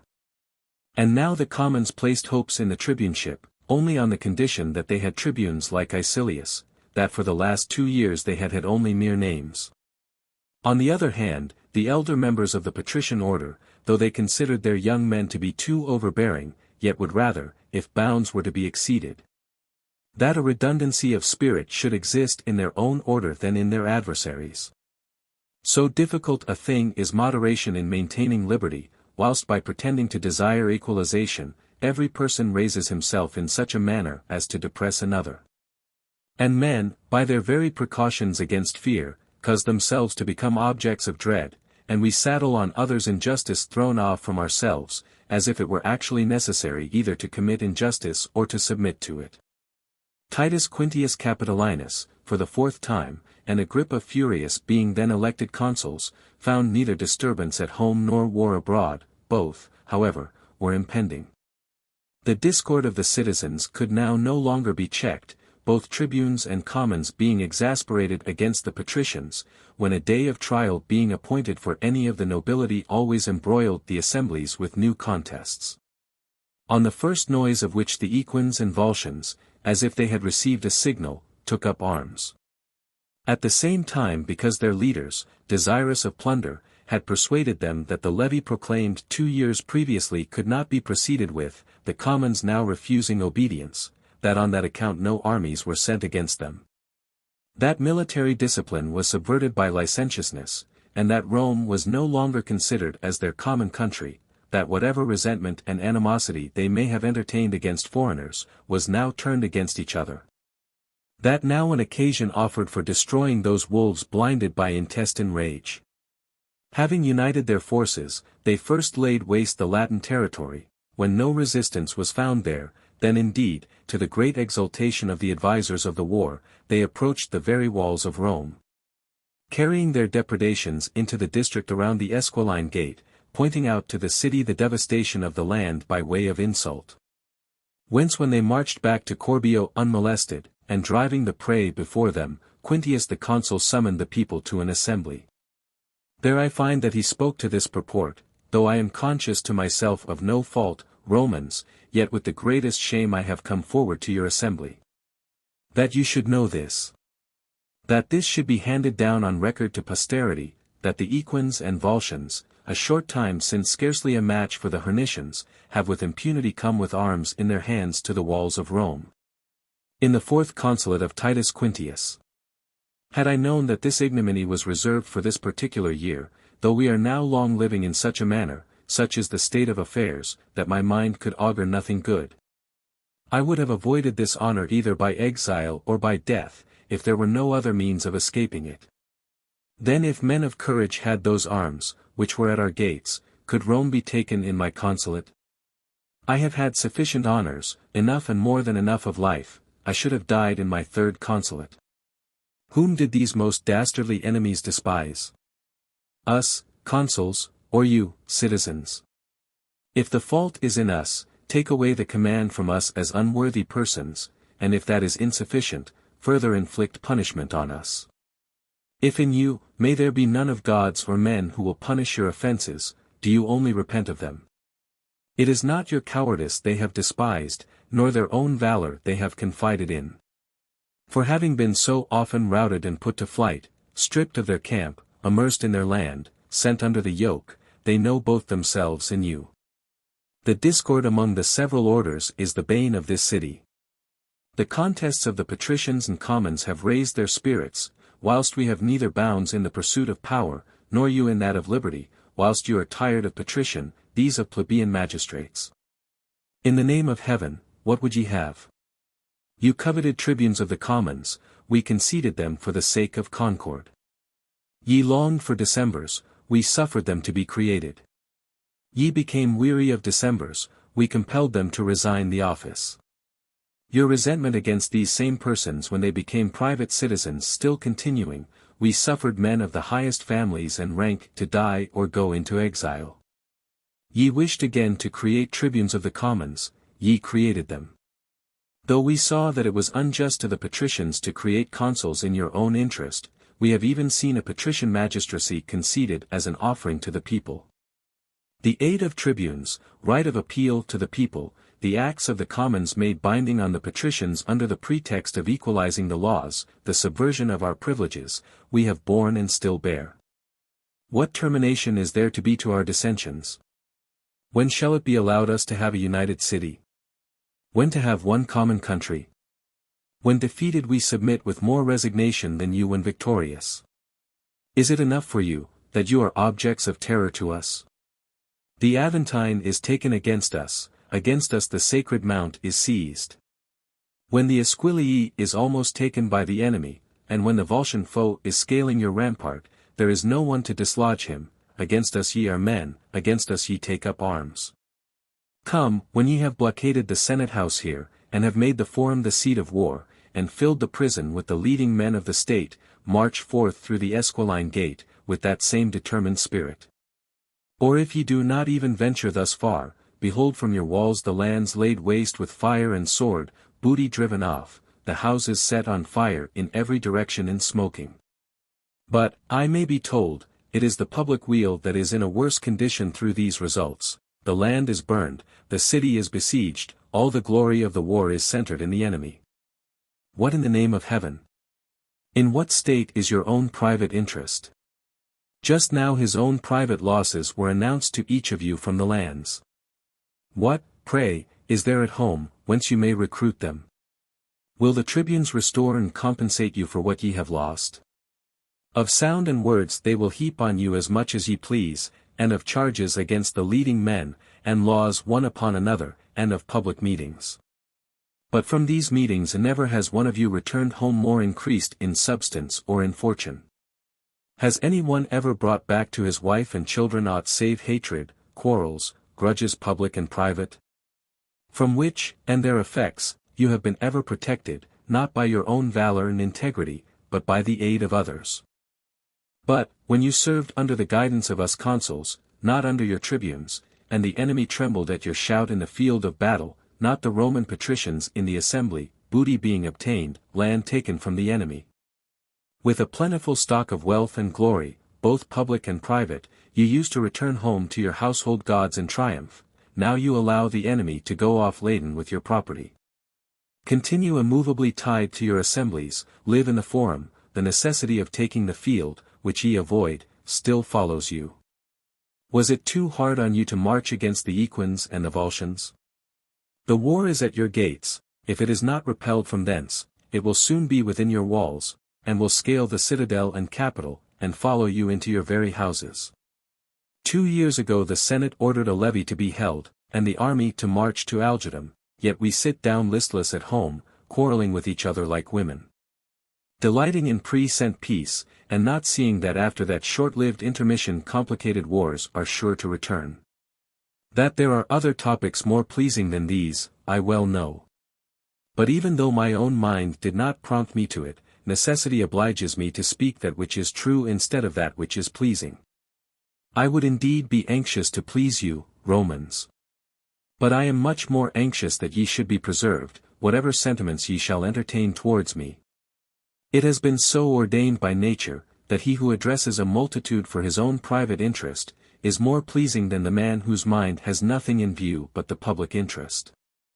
Unless perhaps you suppose that those public sycophants, those flatterers of the commons, who neither suffer you to take up arms nor to live in peace, incite and work you up for your own interests. When excited, you are to them sources either of honor or of profit, and because, during concord between the several orders, they see that themselves are of no importance on any side. They wish to be leaders of a bad cause rather than of no cause whatever, of tumults, and of sedition. Of which state of things, if a tedium can at length enter your minds, and if ye are willing to resume the modes of acting practiced by your forefathers, and formerly by yourselves, I submit to any punishment, if I do not rout and put to flight. And strip of their camp, those ravagers of our lands, and transfer from our gates and walls to their cities this terror of war, by which you are now thrown into consternation. Scarcely ever was the speech of a popular tribune more acceptable to the commons, than was this of a most strict consul on that occasion. The young men also, who during such alarming emergencies had been accustomed to employ the refusal to enlist as the sharpest weapon against the patricians, began to direct their thoughts to war and arms, and the flight of the rustics. And those who had been robbed on the lands and wounded, announcing matters more revolting even than what was exhibited to view, filled the whole city with a spirit of vengeance. When the Senate assembled, these all turning to Quintius, looked on him as the only champion of Roman majesty. And the leading senators declared his harangue to be worthy of the consular authority, worthy of so many consulships formerly borne by him, worthy of his whole life, which was full of honors frequently enjoyed, more frequently deserved. That other consuls had either flattered the commons by betraying the dignity of the patricians, or by harshly maintaining the rights of their order, had rendered the multitude more difficult to subdue. That Titus Quintius had delivered a speech mindful of the dignity of the patricians, of the concord of the different orders, and above all, of the times. They entreated him and his colleague to take up the interest of the commonwealth. They entreated the tribunes, that by acting in concert with the consuls they would join in repelling the war from the city and the walls, and that they would induce the commons to be obedient to the Senate in so perilous a conjuncture, that, their lands being devastated, and their city in a manner besieged, their common country appealed to them as tribunes, and implored their aid. By universal consent the levy is decreed and held. When the consuls gave public notice that there was no time for examining into excuses, that all the young men should attend on the following morning at the first dawn in the Campus Martius. That when the war was over, they should afford time for inquiring into the excuses of those who had not given in their names, that the man should be held as a deserter, with whose excuse they might not be satisfied. The entire youth attended on the following day. The cohorts chose each their centurions. 2 senators were placed at the head of each cohort. We have heard that all these measures were perfected with such expedition, that the standards, having been brought forth from the treasury on that very day by the quaestors and conveyed to the campus, began to move from thence at the 4th hour. And the newly raised army halted at the 10th stone, followed by a few cohorts of veteran soldiers as volunteers. The following day brought the enemy within view, and camp was joined to camp near Corbio. On the third day, when resentment urged on the Romans, a consciousness of guilt for having so often rebelled, and despair, of pardon, urged them on the other side, there was no delay made in coming to an engagement. In the Roman army, though the two consuls were invested with equal authority, the supreme command was by the concession of Agrippa resigned to his colleague, a thing which is most salutary in the management of matters of great importance. And he who was preferred politely responded to the ready condescension of him who lowered himself, by communicating to him all his measures and sharing with him his honors, and by equalizing himself to him no longer his equal. On the field of battle Quintius commanded the right, Agrippa the left wing. The command of the central line is entrusted to Spurius Postumius Albus, as lieutenant general. Servius Sulpicius, the other lieutenant general, they place over the cavalry. The infantry on the right wing fought with distinguished valor, with stout resistance from the Volscians. Servius Sulpicius broke with his cavalry through the center of the enemy's line. Whence though he might have returned in the same way to his own party, before the enemy could have restored their broken ranks, it seemed more advisable to attack the enemy's rear. And by attacking the rear he would in a moment have dispersed the enemy by the twofold attack, had not the cavalry of the Volscians and Equins intercepted him and kept him engaged by a mode of fighting similar to his own. Then indeed Sulpicius asserted that there was no time for delaying, crying out that they were surrounded and cut off from their own friends, unless they united all their efforts and dispatched the engagement with the cavalry. Nor was it enough to rout the enemy without disabling them, that they should slay horses and men, lest any might return to the fight or renew the battle, that they could not resist them, before whom a compact body of infantry had given way. His orders were addressed to by no means deaf ears. By one charge they routed the entire cavalry, dismounted great numbers, and killed with their javelins both the men and the horses. This put a termination to the battle with the cavalry. Then attacking the enemy's line, they sent an account to the consuls of what they had done, where the enemy's line was now giving way. The news both gave new spirits to the Romans who were now conquering, and dismayed the Equins as they were beginning to give way. They first began to be beaten in the center, where the charge of the cavalry had broken their ranks.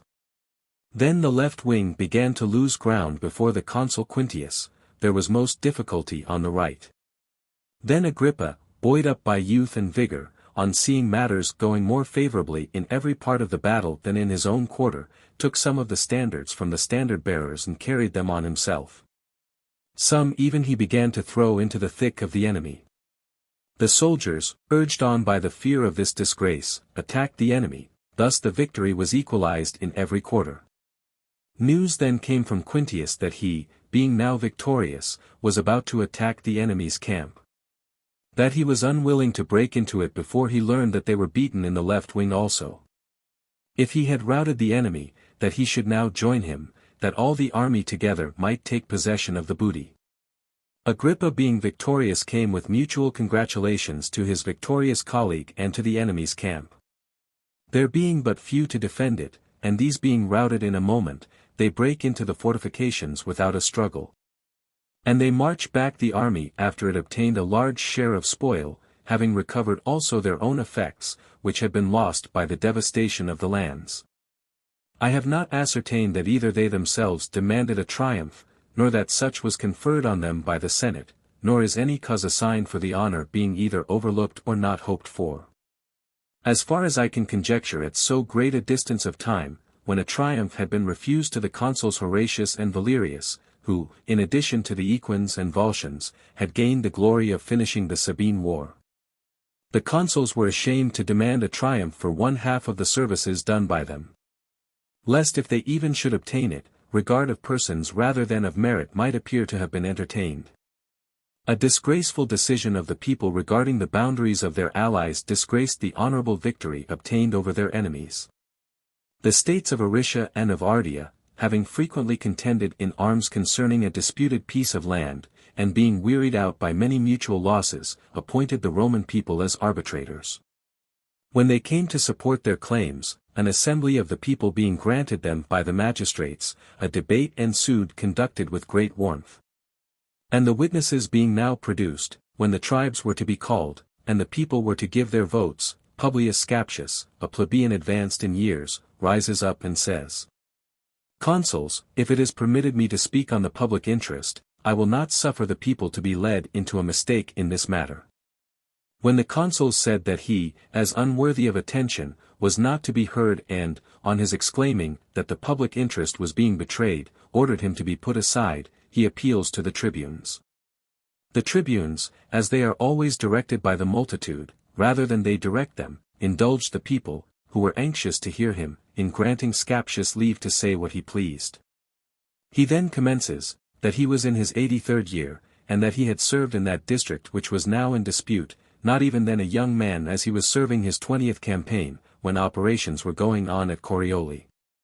He therefore adduced a fact forgotten by length of time, but one deeply fixed in his own memory. The district now in dispute had belonged to the territory of Corioli, and after the taking of Corioli, it became by right of war the public property of the Roman people. That he was surprised how the states of Ardea and Aricia should hope to intercept from the Roman people, whom from being the right owners they made arbitrators, a district the right to which they never claimed whilst the state of Corioli subsisted. That he for his part had but a short time to live. He could not however bring himself, old as he now was, to decline claiming by his voice, the only means he now had, a district which, as a soldier, he had contributed to acquire, as far as an individual could. That he strenuously advised the people not to damn their own interest by an improper feeling of delicacy. The consuls, when they perceived that Scaptius was listened to not only in silence, but even with approbation, appealing to gods and men, that an enormous and disgraceful act was being committed.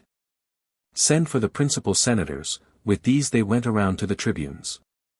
Entreated, that, as judges, they would not be guilty of a most heinous crime, with a still worse precedent, by converting the dispute to their own interest, more especially when, even though it may be lawful for a judge to protect his own emolument, so much would by no means be acquired by keeping the land, as would be lost by alienating the affections of their allies by injustice. For that the losses of character and of reputation were greater than could be estimated. Were the ambassadors to carry home this answer, was this to go out to the world, were their allies to hear this? Were their enemies to hear it, with what sorrow the one, with what joy the other party? Could they suppose, that the neighboring states would impute this proceeding to Scaptius, an old babbler at assemblies? That Scaptius would be rendered distinguished by this statue, that the Roman people would assume the character of a usurper and interceptor of the claims of others? For what judge in a private cause ever acted in this way, so as to adjudge to himself the property in dispute? That even Scaptius himself would not act so, though he has now outlived all sense of shame. Thus the consuls, thus the senators exclaimed, but covetousness, and Scaptius, the adviser of that covetousness, had more influence. The tribes, when convened, decided that the district was the public property of the Roman people. Nor is it denied that it might have been so, if they had gone to other judges. Now the disgrace of the decision is certainly not at all diminished by the fairness of the title, nor did it appear more disgraceful or more hideous to the people of Aricia and of Ardea, than it did to the Roman Senate. The remainder of the year continued free from either city or foreign commotions. Book 4. A law was passed concerning the intermarriage of the patricians and plebeians, after strong resistance on the part of the patricians. Military tribunes with consular power. Censors created.